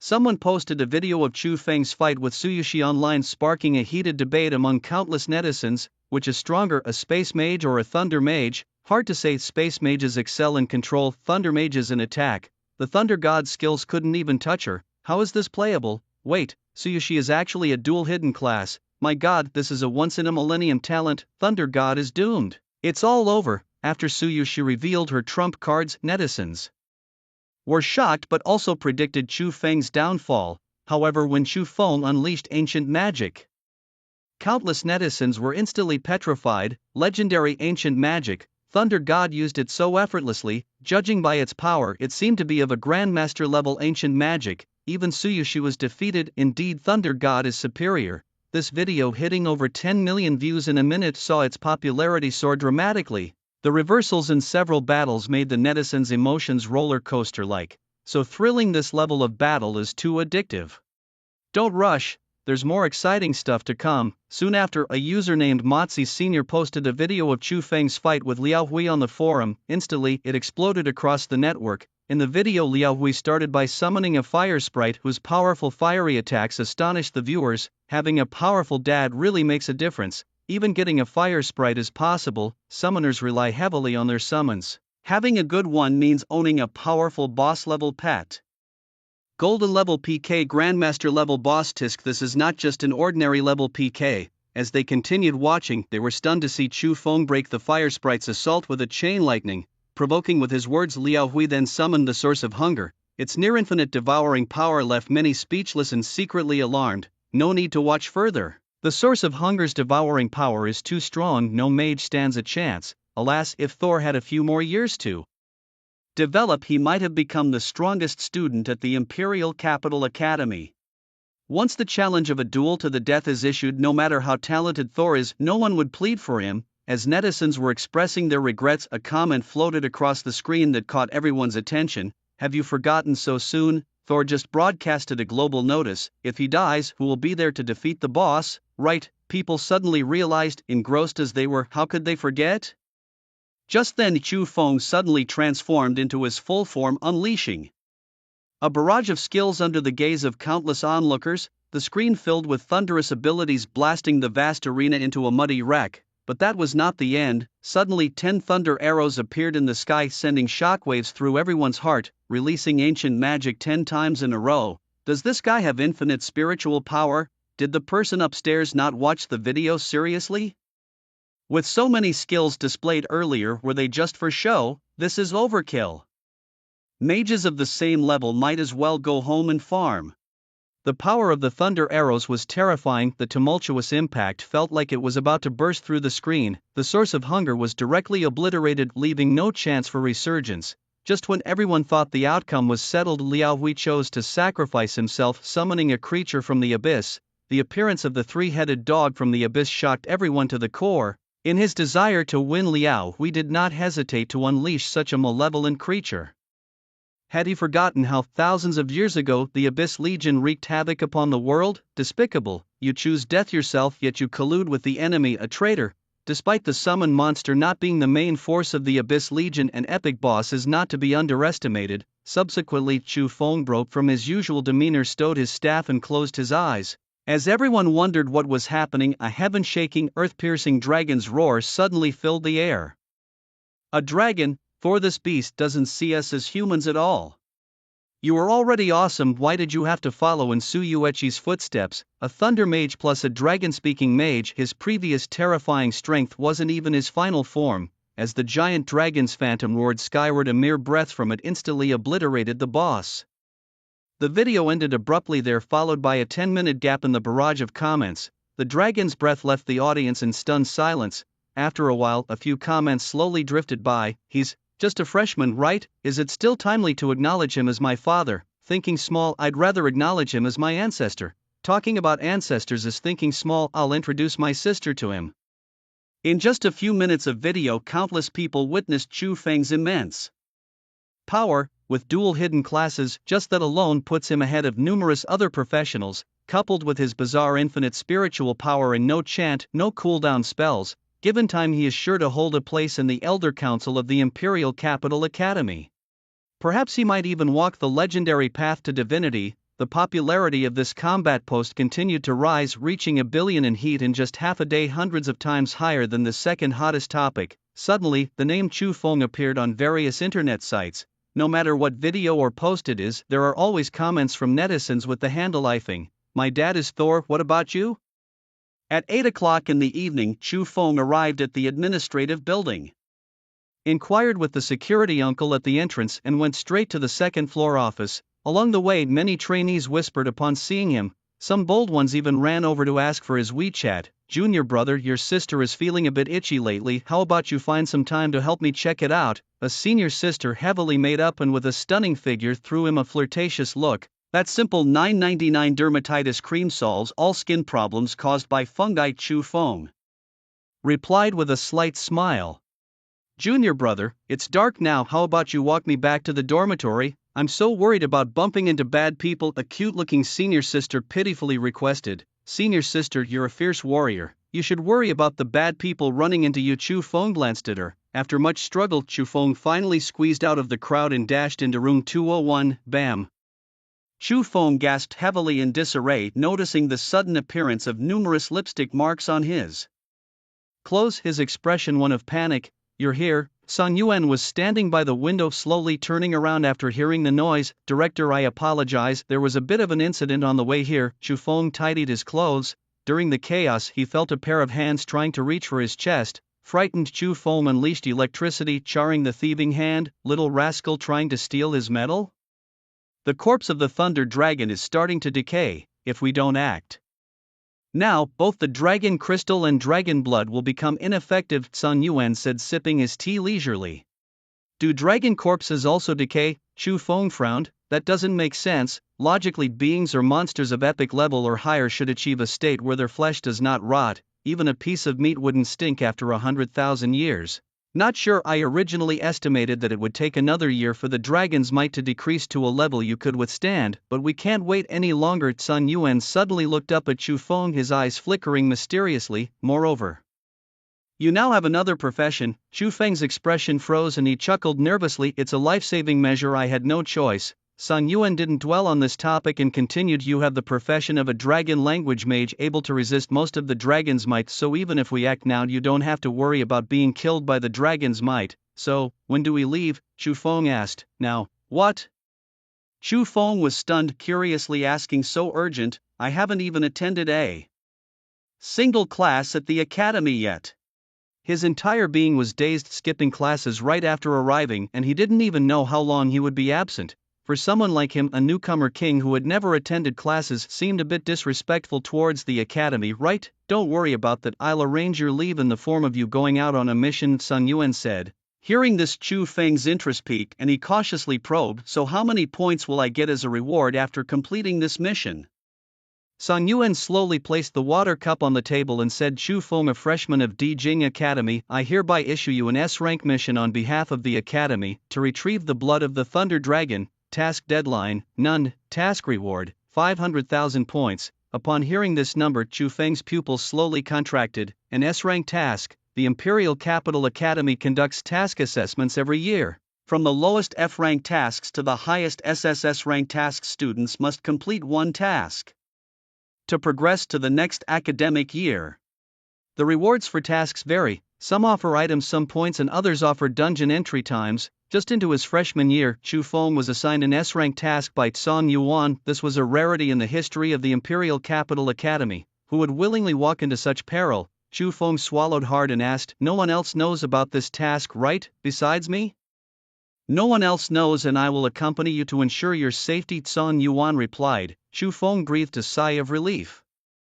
With a powerhouse by his side, at least his life was somewhat guaranteed. Another thing, how many points are needed to challenge the Eternal Tower? Chu Feng asked again. Sun Yuan glanced at him, his lips slightly moving. 50,000 for the first layer, 100,000 for the second, 200,000 for the third, and so forth. Chu Feng did the math. If he completed this task, he would have a total of 800,000 points on hand. The first layer required no points, thanks to the rewards given by the previous provincial champion. With this, he could challenge up to the fourth layer. The Eternal Tower offered very high experience points, and if he could complete all 4 layers, he could at least rise to the master level. To be honest, he was very tempted. Any more questions? If not, leave your last words on this piece of paper, Sun Yuan said, pulling out a sheet of paper. What? Don't be surprised. It's a tradition at the Imperial Capital Academy to write a will before a mission, Sun Yuan explained slowly. Chu Feng pursed his lips, holding the pen and struggling to think of anything to write. He didn't have much holding him back in this world, no father, no mother, and seemingly no other relatives to speak of. Write to Liu Yang, get a partner early and remember to offer incense for me annually, buy more paper money so I can have a better life down there. Then to Chen Yishu, may you become wealthy and take over the Commerce Guild to become a renowned rich lady. Tai Bu Tian, his senior, had a grandfather, Tai Ching Tian, who had saved his life. Hopefully she can temper her temper a bit, otherwise it's easy to make people nosebleed. As for Xiao Lang Tian, tell him that it was actually me who ate Xiao Bao, it has nothing to do with Liu Yang. After writing down thousands of words, Chu Feng solemnly handed the will to Sun Yuan. Director, I've finished writing. If I'm not back in 15 days, this letter will be delivered to the people I've addressed. Sun Yuan casually tossed it and the letter vanished. Then he pulled out a spatial stone from his backpack and crushed it.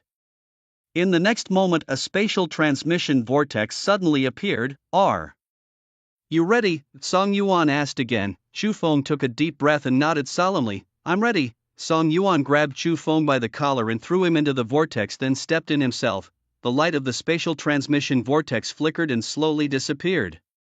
At the same time, in the principal's office of Jifeng Academy, the Gale Academy used to be lively every night, with students spontaneously organizing dinners, chatting away and sharing joyous toasts. Even the instructors and heads would sometimes join in, mingling freely with the students.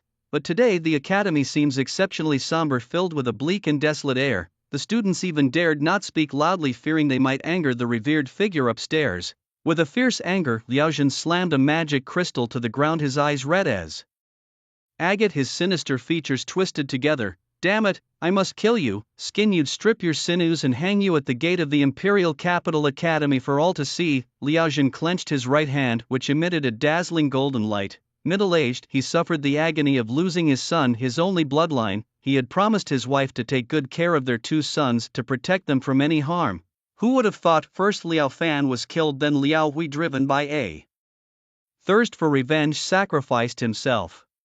Now the entire Imperial Capital Academy was branding Liao Hui a traitor, a collaborator and enemy of the Dragon Summer Empire. Even in death he faced the scorn of thousands. Damn beast, you better stay in the Imperial Capital Academy forever, or I, Liaojin, will make you endure the cruelest tortures in the world. Liaojin struggled to suppress his murderous intent, trying hard to control his aura. Yet even so, the chairs around him trembled slightly under this murderous force. Suddenly, a figure abruptly appeared behind him. Chu Feng had left the Imperial Capital Academy. This person, with a single brow and pale skin, his eyes lifeless, looked like a corpse several days dead. Where is he now? Liaojin's eyes flashed coldly. Judging by the spatial fluctuations, he seems to be headed towards Kunlun province, exact location unknown, said the deadpan dead man. This person was Ji Ning, the head of the Transformation Academy at the Imperial Capital Academy, and also the younger brother of Liaojin's deceased wife Ji Shui.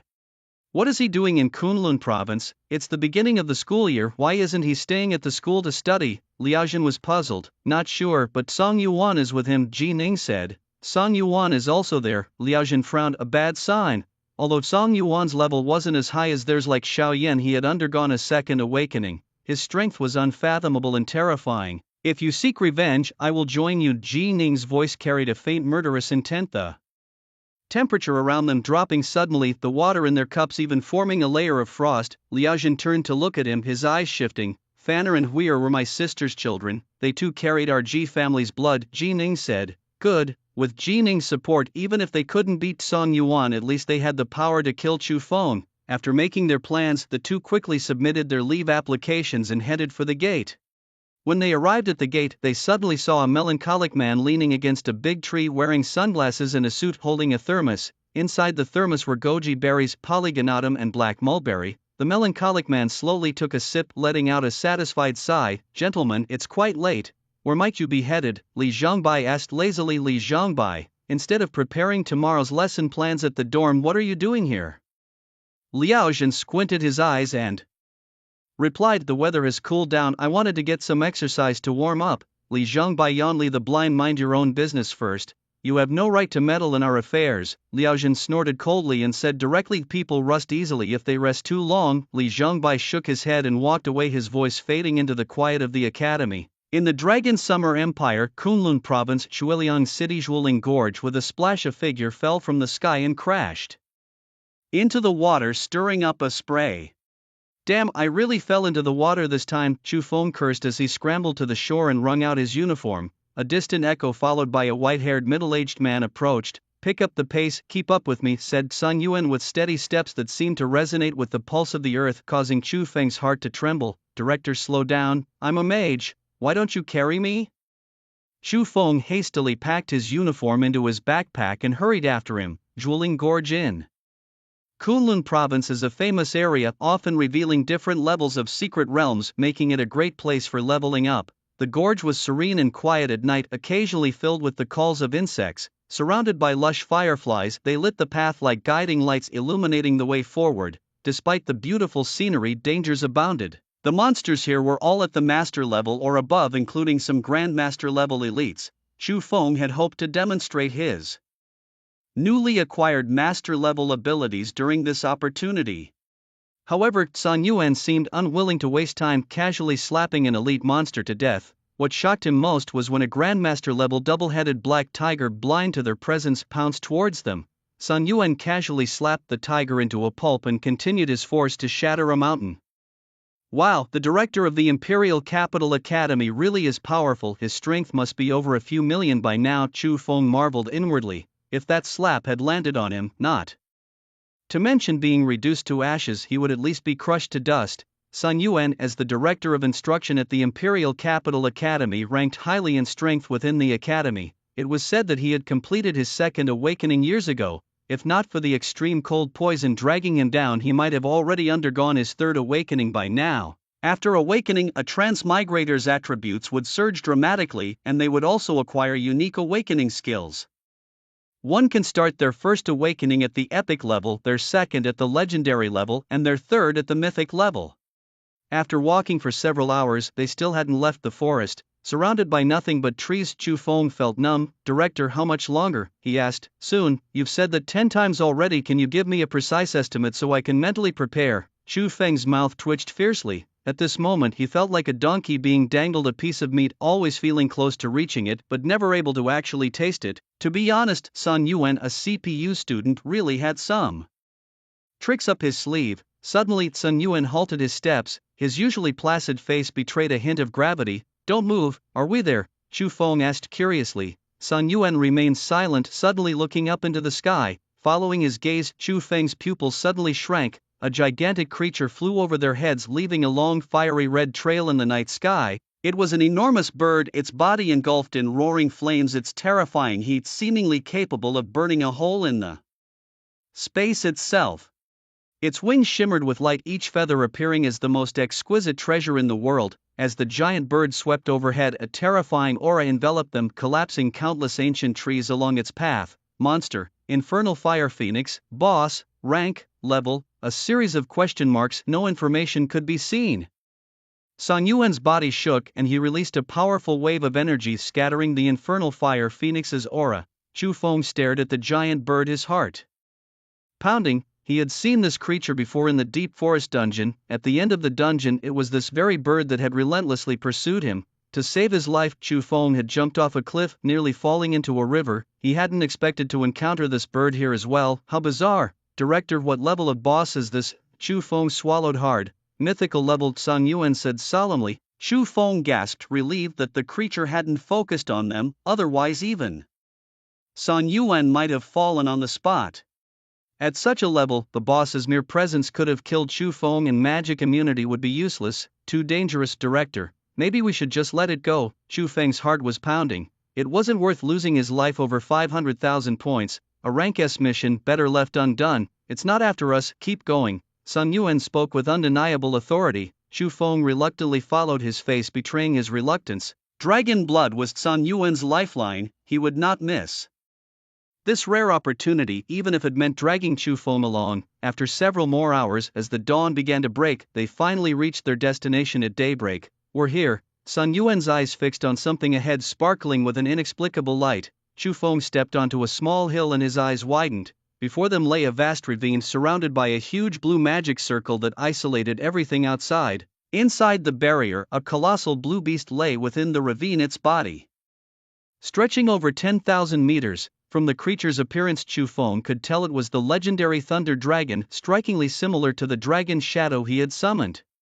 "Looks like it's not just us here," Chu Feng noted, eyeing the crowd around the magic circle, his brow furrowing. He counted around 500 people, each one a hero above the epic level, mostly from guild organizations. "Director, didn't you say only the two of us knew about this?" Chu Feng exclaimed in shock. "Would you have come if I hadn't said that?" Sun Yuan retorted. "Are city schemes that deep?"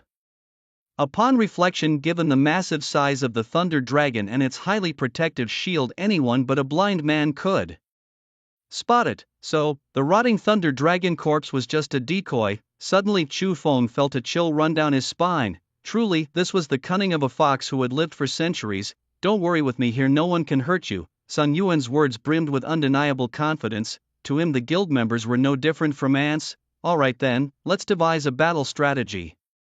Chu Feng leisurely pulled out a pen and paper. Before he could finish, Sun Yuan grabbed him by the neck, lifting him as easily as one would a chick, and leaped into the air.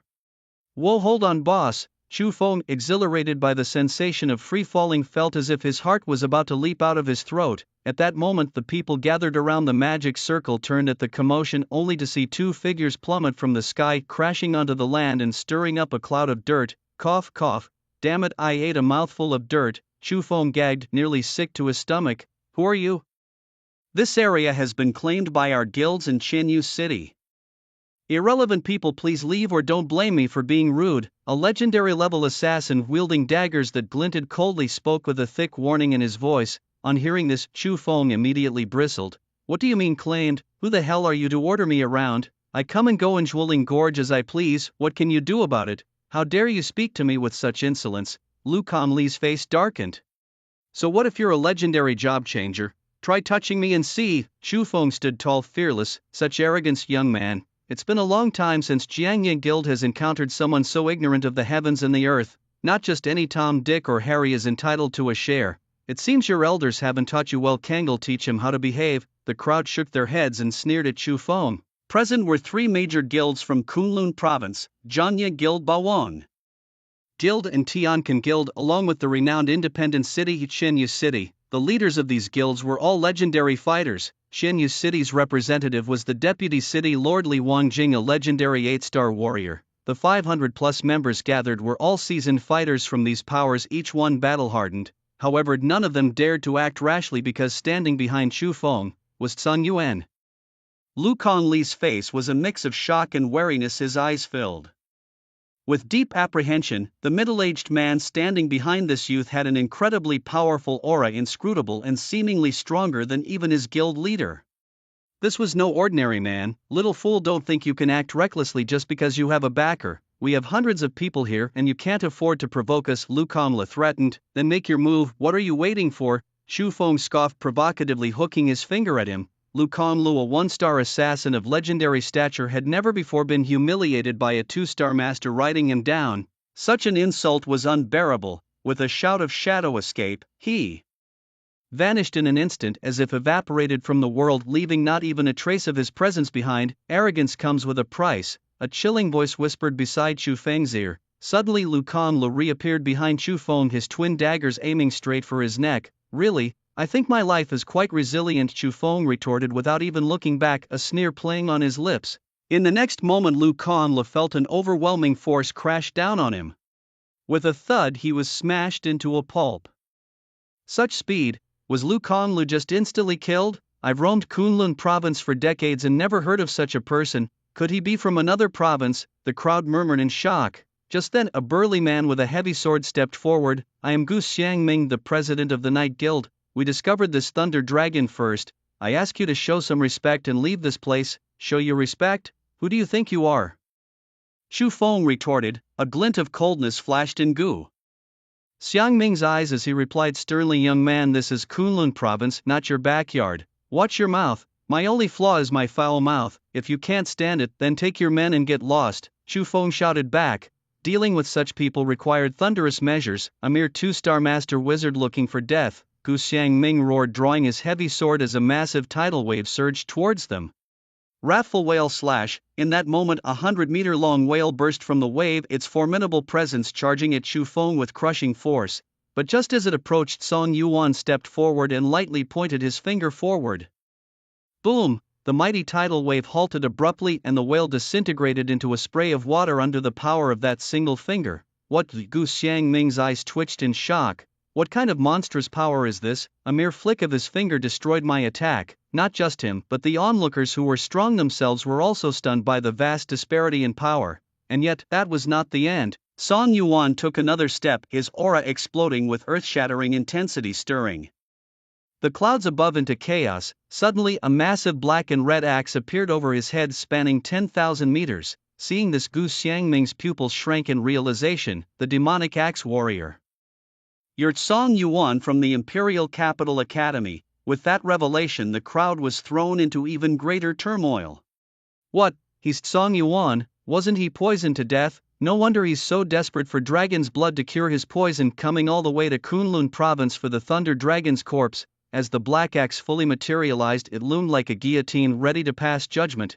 Song Yuan's palm slowly descended and the black axe moved with it. Gu Xiangming's eyes widened in terror, a chill running through his heart. He hurriedly pleaded, Elder Tsang, I was blind to not recognize your greatness, please spare my life. As soon as he finished speaking, Gu Xiangming turned and fled without a moment's hesitation. But could he really escape the massive axe with a reach of 10,000 meters?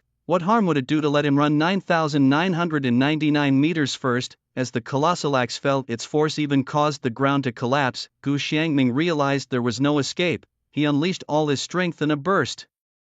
He executed his strongest skill, Abyssal Tsunami. Suddenly waves appeared out of nowhere, and as he swung his heavy sword, the surroundings transformed into an oceanic world, a spectacular sight indeed. Gu Xiangming stood in the middle of the ocean like a sea god incarnate, directing the waves straight at the black axe. Wave after wave, stronger than the last, surged forth. The chairman had used his ultimate skill. Was the pressure that great? Did he not see who he was up against?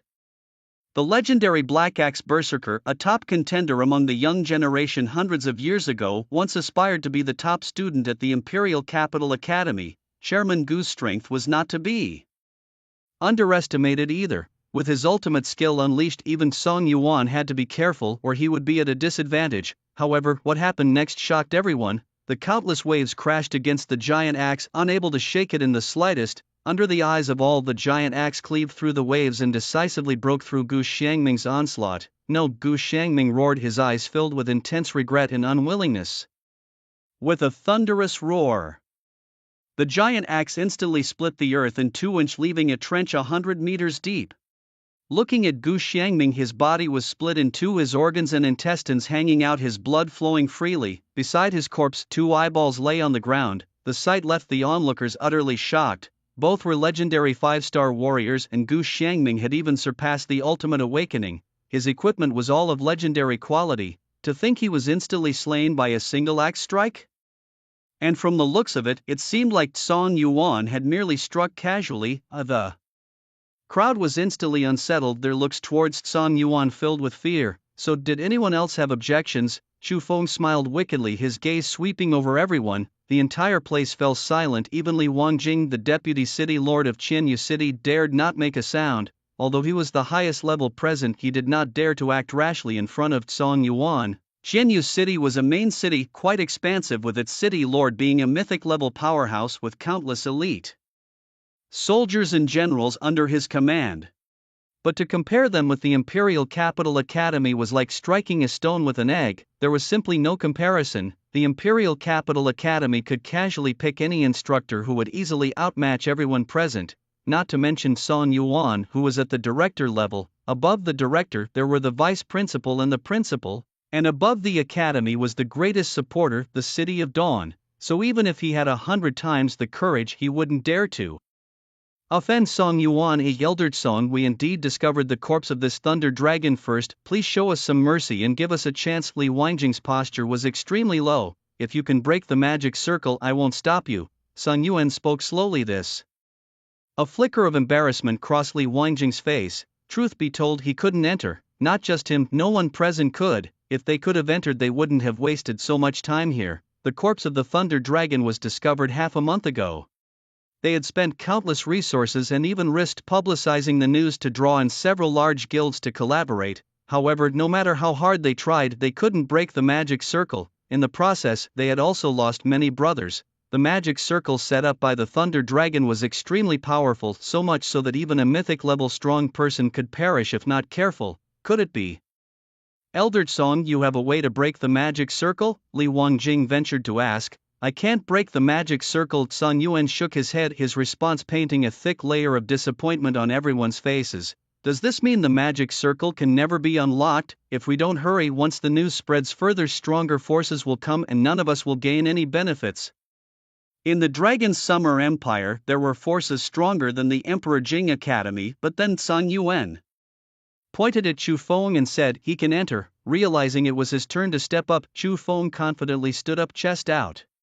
Him, the expressions on the people's faces turned odd. A mere master-level mage entering a magic circle that legendary and mythical-level powerhouses couldn't break? It was utterly ridiculous. Elder Song, no jokes at this point, please. Li Wangjing said, disappointedly shaking his head. Who's joking? What if I can enter? Chu Feng raised an eyebrow playfully. A joke? If you can enter, I'll kneel and kowtow to you. Not just kowtow, I'll even take your surname. The young nowadays are becoming too arrogant, thinking a little talent allows them to spout great claims. The crowd was full of disdain. A master-level mage solving what even they couldn't. Where would they put their faces? And it was utterly impossible, remember. You said this, I'll remember your faces. Once I come out, I'm settling scores with each of you, Chu Feng declared. Kid, don't risk your life being arrogant, there's a price to pay. He's so ignorant of the immensity of heaven and earth, Eldritch Song, really, sending such a skinny dog to his death. Maybe it's purely to use this kid as a guinea pig to test the magic circle's power. Chu Feng strode forward, a confident smile on his relaxed face. Just with his immunity to magic, he had no fear of the magic circle. Plus, as a Thunder Mage, he really wasn't afraid. As Chu Feng approached the magic circle, he stopped. What, scared? If you're scared, come back quickly, don't embarrass yourself here. Today's youth showing off without considering their lives, not knowing where this pitiful bug came from. It looks like Zhuoling Gorge might have another spirit soon. Chu Feng ignored their mockery. When he stood before the magic circle, a sudden sense of familiarity surged through him. This feeling was mysterious and profound, feeling almost like family. There's a feeling that blood is thicker than water. Could it be that he is actually the dragon's illegitimate child? Was he cast down to the mortal world to be tempered? Is this magic circle really as terrifying as they say? Chu Feng slowly extended his hand and lightly touched it. People widened their eyes, staring intently at Chu Feng's movement, afraid to miss any detail. From the fingertips, his palms slowly made contact. People's hearts rose to their throats, their seriousness comparable to the concentration during a math exam. Moments later, Chu Feng's palms slowly pressed onto the magic circle. Contact was made. Everyone took out their phones to take photos and record, planning to analyze the operating principle of the magic circle later. This guy is about to die. Everyone step back. Don't get caught in the thunderous outbreak from the magic circle. People quickly retreated as the magic circle unleashed a terrifying force capable of instantly annihilating legendary warriors. After a while, people noticed something was amiss. Why is this guy still standing there? Did he not really touch it? Is he just putting on an act? Alan, you go and check. The young man named Alan, clad in golden armor and wielding a great sword, riding a white horse, looked exceptionally heroic. All right. He rode his white horse close to the magic circle and dismounted. Alan glanced at the place where Chu Feng's palm met the magic circle and his face filled with confusion. Why aren't you dead? I don't think this magic circle is as terrifying as you guys said. There's no reaction at all. Could it be broken? Chu Feng asked, puzzled. Broken? Alan frowned and pondered for a moment, then his eyes suddenly lit up with excitement. If the magic circle was indeed ineffective, wouldn't that mean that everyone could enter? Dragon blood, dragon crystals, dragon bones. The value of these items is comparable to mythical level equipment. We've struck it rich. Alan laughed out loud. Move aside. Alan roughly pushed Chu Feng away and began to study the magic circle closely. Seeing this, a crowd gathered around and asked, Alan, what's going on? It seems like the magic circle has become ineffective. The runes on it have dimmed a lot. Alan excitedly prepared to try. Haha, heaven helps me too. It seems that the Overlord Guild is destined to rise in this era. Li Yuanba, the president of the Overlord Guild, laughed loudly. President, let me take the lead in this task. Alan excitedly rubbed his hands together. Good. Li Yuanba patted Alan's shoulder appreciatively. You've been performing very well recently. I'll give you 1/10 of the loot we collect. Thank you, President. Alan was ecstatic. Then Alan disdainfully glanced at Chu Feng and said, the magic circle is ineffective.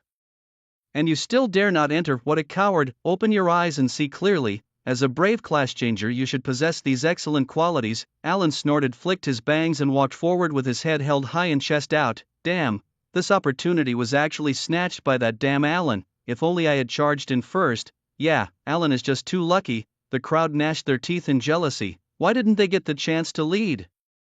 If only they had been braver. Sizzle. Ah! Accompanied by a piercing scream, Alan instantly turned into dust. Ah! The crowd was petrified on the spot. Members of the Overlord Guild rubbed their eyes, forcefully squinted and looked again. What the heck? Where's Alan? It seemed like a bolt of lightning flashed by just now, and then he disappeared. On the ground, there was a pile of ash. Everyone was shocked to discover, where Alan had just been standing, the ground was covered with a layer of fine powder. So, Alan is dead? Kid, did you do this? A member of the Overlord Guild asked with a menacing look. You can eat food carelessly, but you cannot speak carelessly. I'm just a Master 2 Stars mage. How could I possibly have the power to disrupt this magic circle? Chu Feng shrugged his shoulders, indicating his innocence. Then why were you unharmed just now? Is it possible that I am immune to magical damage? Chu Feng spoke. You Before you boast weigh how much you really are worth, the man sneered. If you don't believe it, never mind. Chu Feng couldn't be bothered to argue further and walked straight towards the magic circle. This time he didn't hesitate and stepped right in. The moment his body touched the magic circle, it merged with it as if they were water and milk blending together. Moreover, as the violet lightning elements circulated, Chu Feng seemed to have a magical force around him, powerfully annihilating the elements. A magic circle that blocked hundreds of legendary fighters was broken by a master-level mage. What a ludicrous joke. Damn, he actually got in. What is this kid's background? This scene shocked everyone present. No way, how could he? Could it be that so many people here are inferior to a mere boy? Once inside the magic circle, Chu Feng found the area was filled with a terrifying amount of lightning elements. Thunderclaps continuously echoed around his ears and lightning sprites danced in the wind everywhere. This was a true world of thunder. Chu Feng turned his head to look at the few who had just made a bet with him and shouted loudly, "I'm in, time to start." Kneeling and kowtowing. Oh, and you don't pretend to be dumb and confused, I'm talking about you. You said you would take my surname, right? Keep your promise. Upon hearing this, the faces of the Overlord Guild members turned ashen as if they had swallowed something disgusting. Members of other guilds acted like onlookers, secretly laughing, being humiliated by a master-level youngster. If this were to spread, would the Overlord Guild have any face left? Young man, I advise you leave some room when you do things. Don't be too arrogant, Li Yuanba said sternly. Chu Feng waved his hand. Forget it, I don't expect much from you people about brotherhood and righteousness, the so-called Overlord Guild, that's your nature. What did you say? Kid, don't think just because you used some trick to enter the magic circle you can be arrogant. Show us you can take out the dragon crystal. Talk after you get the treasure. The members of the Overlord Guild immediately lashed out at Chu Feng, their faces flushing red. Chu Feng sneered inwardly. If he wasn't here for the dragon crystal, what was he doing here? Immediately he summoned his staff and walked towards the corpse of the thunder dragon. This bluegrass looks pretty good. Along the way he encountered many spirit herbs enriched with lightning elements, which Chu Feng collected into his bag. Blue stones? What is this now? Chu Feng stared at the solitary blue stone lying on the ground, which contained strong fluctuations of the thunder element. The energy within this stone was comparable to that of thousands of blue herbs. No matter, he thought, first pick it up, sell it if it's not useful. Thus Chu Feng began his scavenging journey. The people outside the magic circle watched with bleeding hearts as Chu Feng looted the treasures. They knew the value of these items all too well. The thunder attribute spirit herb he had casually picked was called thundergrass, a favorite auxiliary herb of forge masters. Just a little bit added during forging could significantly reduce the time needed. The price of thundergrass was around 100 million dragon coins. He had just casually picked dozens of them. Such a fortune could directly buy a legendary weapon, and the thunder attribute magic stone he had just picked up was something money couldn't buy. Specific professions needed this kind of magic stone during their awakening. Extremely rare as it was, just one could drive countless people mad. Damn it. This kid is too lucky. Don't panic, he's about to approach the corpse of the Thunder Dragon soon. The dragon's majesty of the Dragon Clan is not something a mere master-level mage can withstand. That's true, it's a pity to lose so many treasures. Everyone expressed their regret. If they could get their hands on such treasures, they would have escaped long ago. Knowing when to quit is the safest way to wealth. Next they just stood there watching how Chu Feng would die. He probably doesn't know yet that the dragon's majesty of a thunder dragon could easily crush even legendary warriors, right? Standing not far away, Li Wangjing silently appeared next to Song Yuan and spoke up. Senior Song, aren't you worried about this junior at all? From the beginning to the end, Song Yuan had been standing still, unmoving. As long as Chu Feng was not in life-threatening danger, he would not intervene. Life and death are predestined, Song Yuan said. Li Wangjing was slightly startled. Such a laissez-faire attitude? Definitely not right. Song Yuan needed dragon blood to save his life. He definitely wouldn't engage in futile efforts. This means, perhaps this master-level mage is the key to breaking the situation. With this thought, Li Wangjing turned his gaze back inside the magic circle. Chu Feng was getting closer to the Thunder Dragon's corpse, just 2 kilometers ahead. Even at a distance of 2,000 meters, Chu Feng could feel the oppressive aura brought by the Thunder Dragon. It was as if a giant stone was pressing on his chest, making it hard to breathe. Thank Goodness, I have the dragon language mage profession, otherwise I would have died 100 times by now, Chu Feng thought secretly. His pace gradually slowed and his legs felt as if they were filled with lead, each movement as if pulling on his internal organs, extremely painful. Large beads of cold sweat fell, instantly scattered by the violent thunder element. When there was only 500 meters left, the pressure on Chu Feng had reached his limit of endurance. At such a distance, he finally saw the thunder dragon clearly, dazzling, holy. Its huge body stood like a mountain, radiating a brilliant azure light.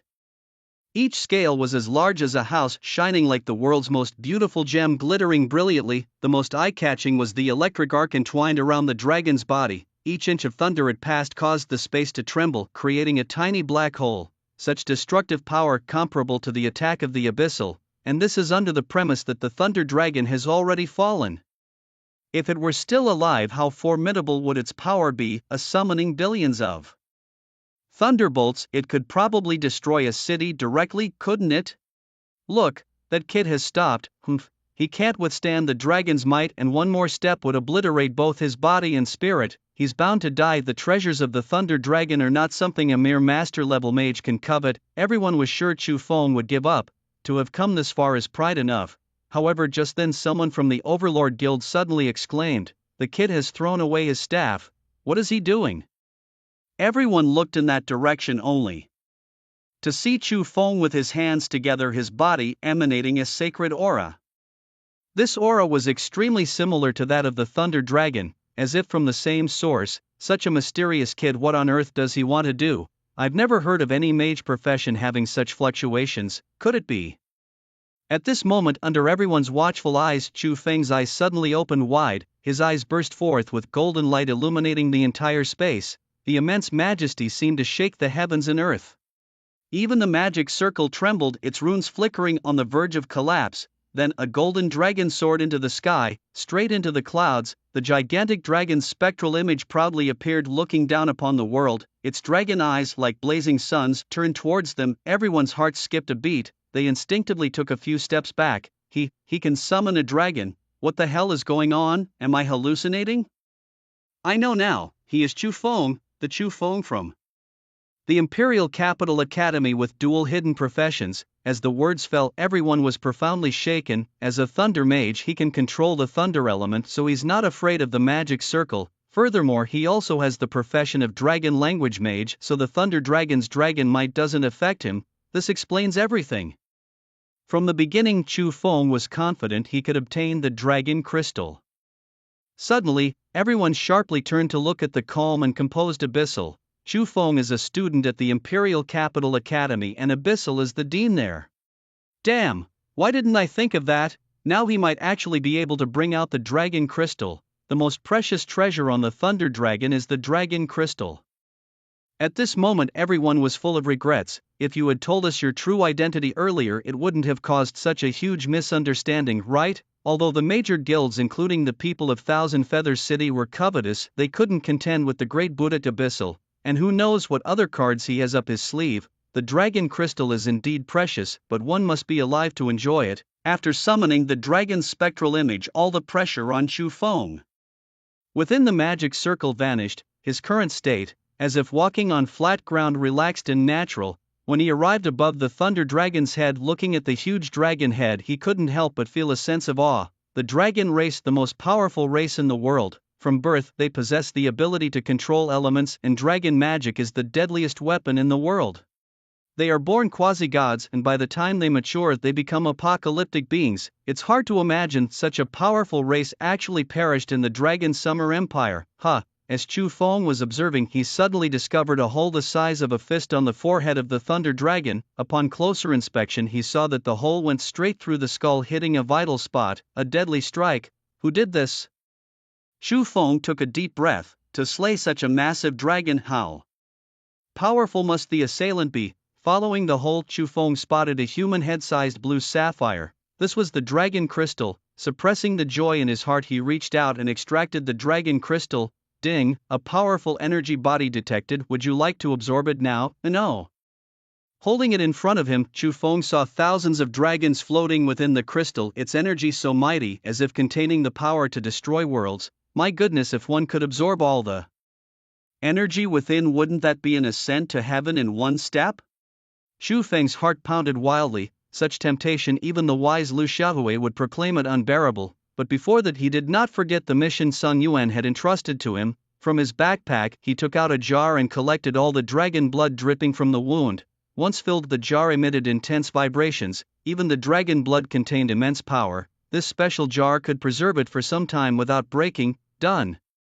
Xu Feng couldn't help but grin. It seemed that this mission was almost too easy, an S-rank mission just like this. The people outside the magic circle drooled over the dragon crystal in Xu Feng's hand. This kid is really lucky. After completing everything that Xu Feng planned to absorb the dragon crystal right there, if he waited until he returned to the academy it might cause unnecessary trouble. He understood the principle that possessing valuable items could bring about one's downfall. Just as he was climbing down from the corpse of the thunder dragon, a muffled sound suddenly rang out beside his ear. Thump, thump. The sound had rhythm and was unusually clear. Xu Feng looked around puzzled, not spotting any other creatures. Could it be a hallucination from not sleeping last night? Thump, thump. The sound grew even stronger, as if right beside his ear. Xu Feng frowned and walked in a certain direction. When he reached the abdomen of the thunder dragon, he flipped over the mud on the ground and saw an egg. What is this thing? It looked like a light bulb. Observing the faint runes on the egg, Xu Feng felt they were somewhat similar to the runes on the magic circle. Suddenly a possibility flashed through his mind. Could it be a dragon egg? Xu Feng's breath caught and he shivered all over. Damn, this was too thrilling. First the dragon crystal and now a dragon egg. In some ways the value of the dragon crystal was not even comparable to that of the dragon egg. Possessing a dragon crystal didn't necessarily mean possessing apocalyptic strength, but possessing a dragon egg, and once the little dragon hatched, given time, one could have an apocalyptic level pet. This was a dragon, not the donkey raised by Xiaolang Tian. He had struck it rich. Wait, they hadn't discovered it, had they? Xu Feng turned his head to glance at the others, confirming that from this angle they couldn't see the dragon egg in the mud pit, then swiftly packed it into his backpack with the speed of lightning. From an outsider's perspective, Xu Feng first stood inexplicably still for a moment, then suddenly walked towards the rear end of the giant dragon. No one knew if he was bewitched or what, but he even pulled out a shovel and began digging in the mud. A series of baffling actions left everyone puzzled. What was he doing? What did it mean to dig a hole? Could there be treasures hidden beneath the soil? He had already secured the dragon crystal. What treasure could possibly be more valuable than that? Wealth should not be flaunted, Xu Feng thought, temporarily hiding the dragon egg in his backpack until it was safe to take it out. Then he turned to look at the thunder dragon, a deep respect welling up inside him. It turned out to be a mother dragon about to give birth, slain at a critical moment. The combat strength of a pregnant dragon would be greatly limited, yet even with such constraints, they are not easily defeated. Perhaps this dragon egg was the root cause of the tragedy. As a mother, it had protected its child but had forever departed from this world, never to see its offspring again. Xu Feng sighed deeply. Moved by the tragic ending, I just stole your mother's dragon crystal and now you end up in my hands. Does this count as recognizing a thief as a father? Xu Feng found a spot to sit down, holding the dragon crystal to begin absorbing it. Ding, absorption started. Estimated time, 3 days. The immense energy contained within the dragon crystal began to slowly seep into Xu Feng's body, aided by the system unraveling like threads from a cocoon. Absorbing unknown energy experience plus 100. Absorbing unknown energy experience plus 100. His experience points slowly climbed, a massive undertaking. Without the system's help, attempting to absorb such vast energy on his own would have simply caused him to burst. Xu Feng was not concerned about how long it would take. Time was what he had in abundance, yet while he was in no rush, those outside were becoming anxious. What is he up to, absorbing the dragon crystal now? Looks like this kid is courting death. He's gone mad, I tell you. Nowadays, hardly any youth are normal. Song Yuan could guess Xu Feng's thoughts, but was he so confident in controlling the dragon crystal's energy? Professionally speaking, no one in the world was better suited than him. Firstly, Xu Feng could control thunder, perfectly matching the thunder dragon's attribute. Secondly, he was a dragon language mage, ideally suited to receive the dragon crystal's gift. Thus Xu Feng stood to gain immensely, of course, provided he wasn't overwhelmed by the energy. As days passed, the 3 days swiftly slipped away. More and more people gathered. outside the magic circle hoping to share in Song Yuan's spoils. Surprisingly, Chu Feng's absorption process went very smoothly without the disasters others had anticipated. It's been 3 days already, why isn't there any sign of it ending? He isn't planning to stay here for years, is he? If he manages to completely absorb the dragon crystal of a cataclysmic dragon, he could probably ascend directly to a mythic level. People envied such fortune, if only they could be so lucky. Why would they need to be lackeys in this worthless guild? Meanwhile, Song Yuan stood with his hands behind his back, eyes closed in meditation, maintaining this posture for 3 full days, unmoving like a statue. Suddenly, he opened his eyes, his deep gaze fixed intently on Chu Feng. In an instant, the dragon crystal flashed a beam of light and Chu Feng's absorption process came to an end. Ding, post-absorption limit reached. I'm currently at too low a level to absorb even 1%. Chu Feng smacked his lips in dissatisfaction. However, over these 3 days his strength had seen a tremendous increase. Firstly, he had advanced to a 6-star master, and secondly, during the process of absorbing the dragon crystal energy, he had also mastered a new skill, Thunder Dragon's Roar. Epic level command, the power of dragons and thunder to deliver a devastating strike to enemies in a straight line, the power depending on mental strength. This skill was incredibly powerful. Chu Feng had seen the Thunder Dragon use it in his dreams. With a single roar, an entire mountain range stretching thousands of miles was flattened, turning into barren land. This was his first dual-class fusion skill. The next absorption would probably have to wait until he reached the Grandmaster level. Chu Feng stored the dragon crystal in his backpack and stepped out of the magic circle. Breathing in the fresh air outside, he felt revitalized. How was the harvest? Song Yuan asked. Not bad, handling 10 liao hui would be no problem, Chu Feng replied with a grin, pulling out a jar filled with dragon's blood. Mission accomplished without disgrace. Well done, Song Yuan said, taking the jar with a hint of joy in his voice. With this, the severe cold poison that has troubled us for years can be cured. Hey, I've taken out the dragon crystal now, you have nothing to say, start kowtowing, won't you? Chu Feng sneered mockingly. Those under his gaze turned their heads away, pretending to be unaware of their embarrassment, causing them to figuratively dig a 3-bedroom apartment on the ground with their toes. TSK cowards, disdain flashed in Chu Feng's eyes. Just as they were about to head home, Li Wangjing came over with some people. You must be brother Chu Feng, just as legendary, extraordinary. Speak if you have something to say. Chu Feng glanced at him, his tone indifferent. I am Li Wangjing, the deputy city lord of Qianyu City. I would like to make a deal with you, Li Wangjing said, a friendly smile on his face. Sorry, I'm not short of money right now, Chu Feng declined directly. These old foxes, everyone present knew they were carrying dragon crystal and their intentions couldn't be more transparent. Plus, even if the wealth of everyone present was combined, it wouldn't compare to the value of the dragon crystal. Don't rush to refuse. I'm not after the dragon crystal, but the thunderclap grass on you, Li Wangjing explained. Chu Feng was slightly startled, pulling out the casually plucked grass from his backpack.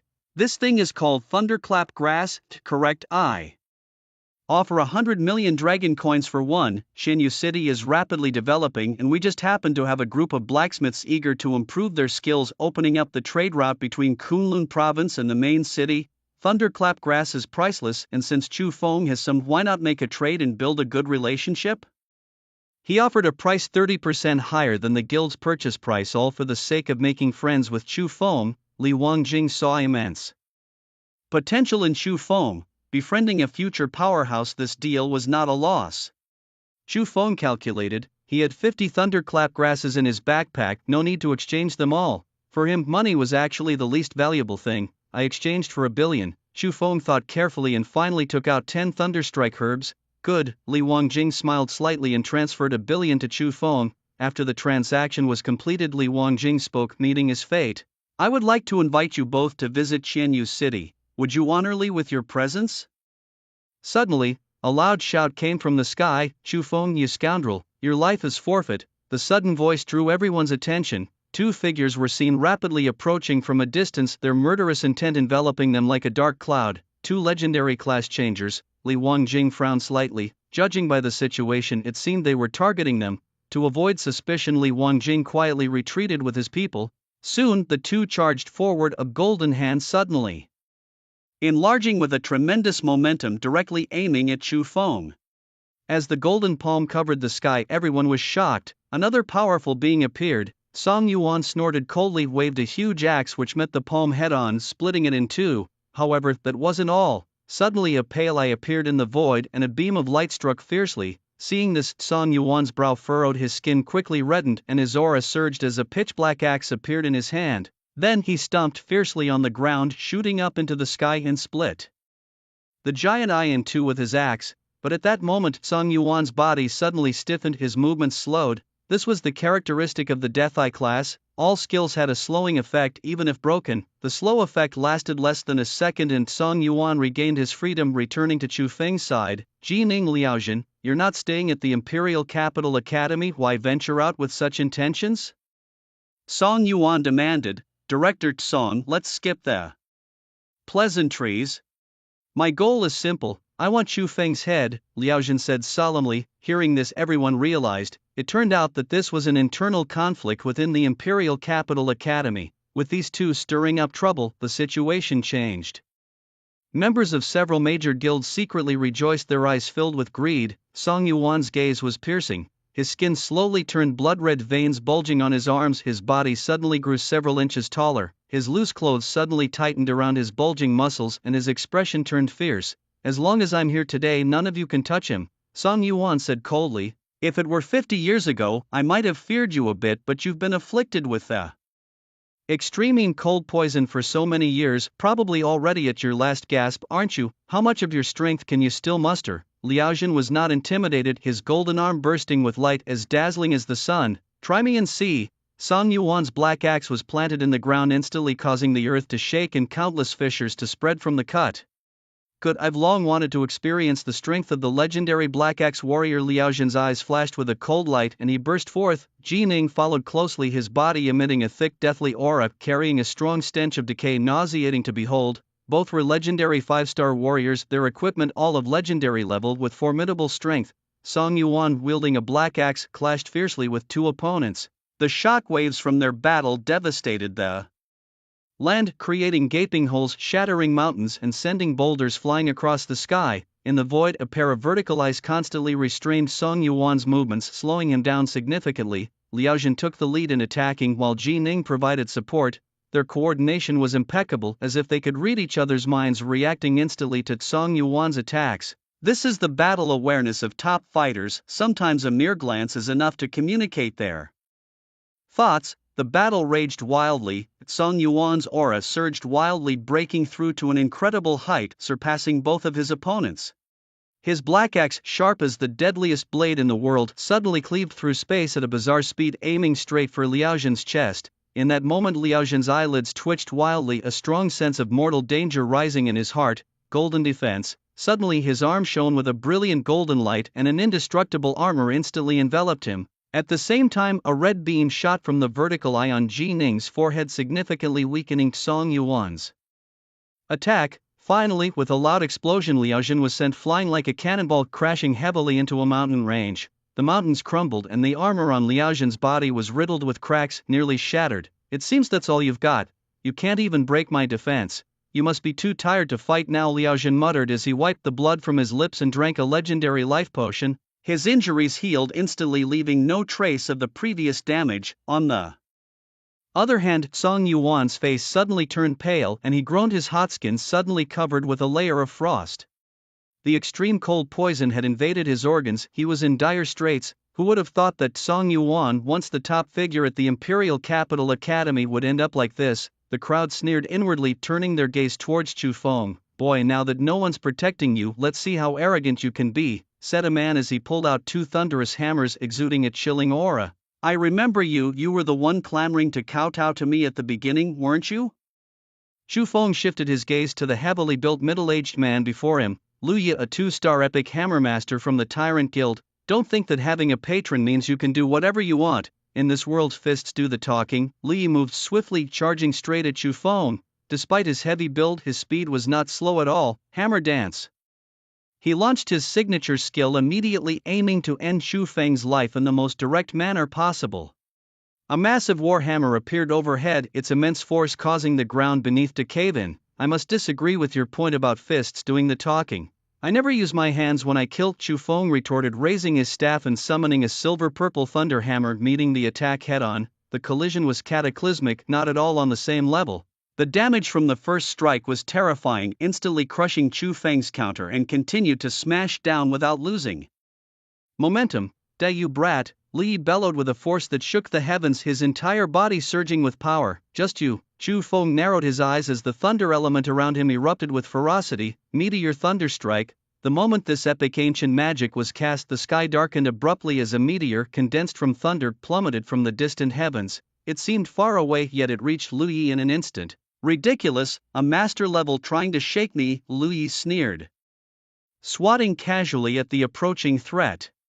However, the moment his palm touched the meteor, his expression drastically changed. Thunder roared explosively, engulfing him completely. His screams echoed across the sky for a brief few seconds before fading into nothingness. Where he once stood, only charred earth remained. "Showing off in front of me? You're just a novice playing with an axe." Chu Feng's face was filled with disdain. He then turned to the members of the Tyrant Guild and said, "Want the dragon crystal? Come and get it, eh?"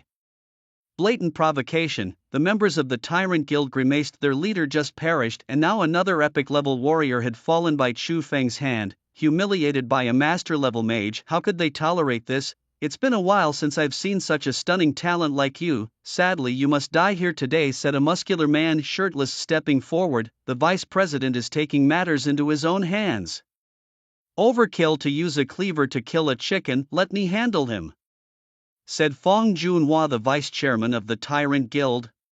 "I alone am enough." No sooner had he spoken than he stomped violently on the ground, sending a shockwave that destroyed countless trees and boulders along its path, its power astounding. Chu Feng's pupils shrank slightly. Unable to dodge in time, his body was blasted away. Fong Junhua seized this opportunity, leaping forward. Tiger Roar Fist. A roar of a tiger sounded, and a phantom of a white tiger's head appeared on his fist, slamming fiercely towards Chu Feng. The fist tore through the air, making it crackle loudly, its momentum immense. Chu Feng hovered mid-air, his staff flashing with light. Demonic Flame Annihilation, Thunderbolt Arrow, Dragon's Breath, Meteor Thunderstrike. He released 4 skills in succession. The area within a kilometer was covered in thunder, the wild energy seeming to tear the very space apart. Insignificant tricks, Fong Junhua snorted coldly, bearing all the thunder without concern. Even the Dragon's Breath merely reduced the damage of his skills. As a legendary 1-star awakened warrior, his stats were exceptionally outstanding. Chu Feng's attacks simply couldn't breach his defenses. Bang! A punch landed heavily on Chu Feng, blasting him a kilometer away, his body tracing a parabola before crashing into the ground, creating a huge crater. Cough cough.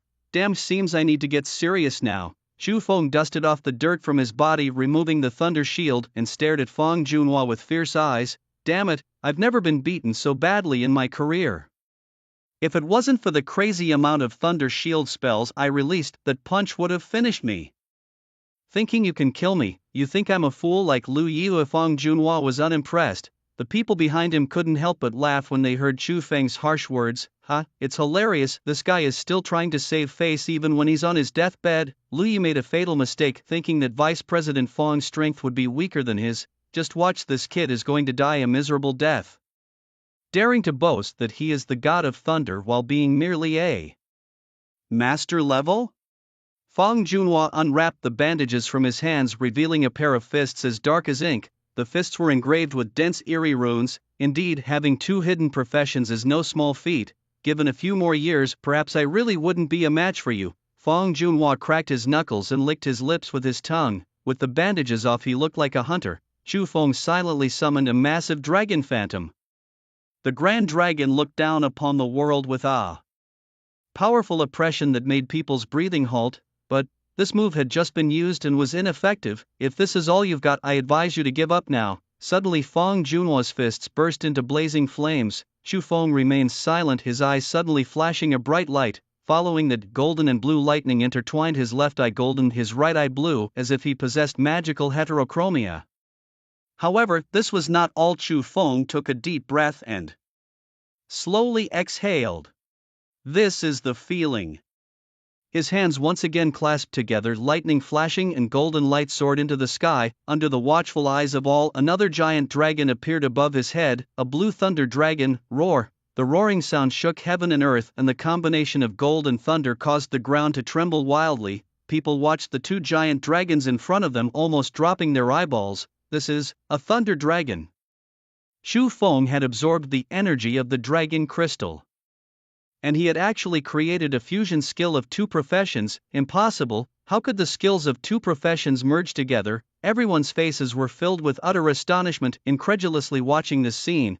However, the phantom of the Thunder Dragon indeed appeared, and it looked exactly like the corpse, towering 10,000 meters high looking down upon the world.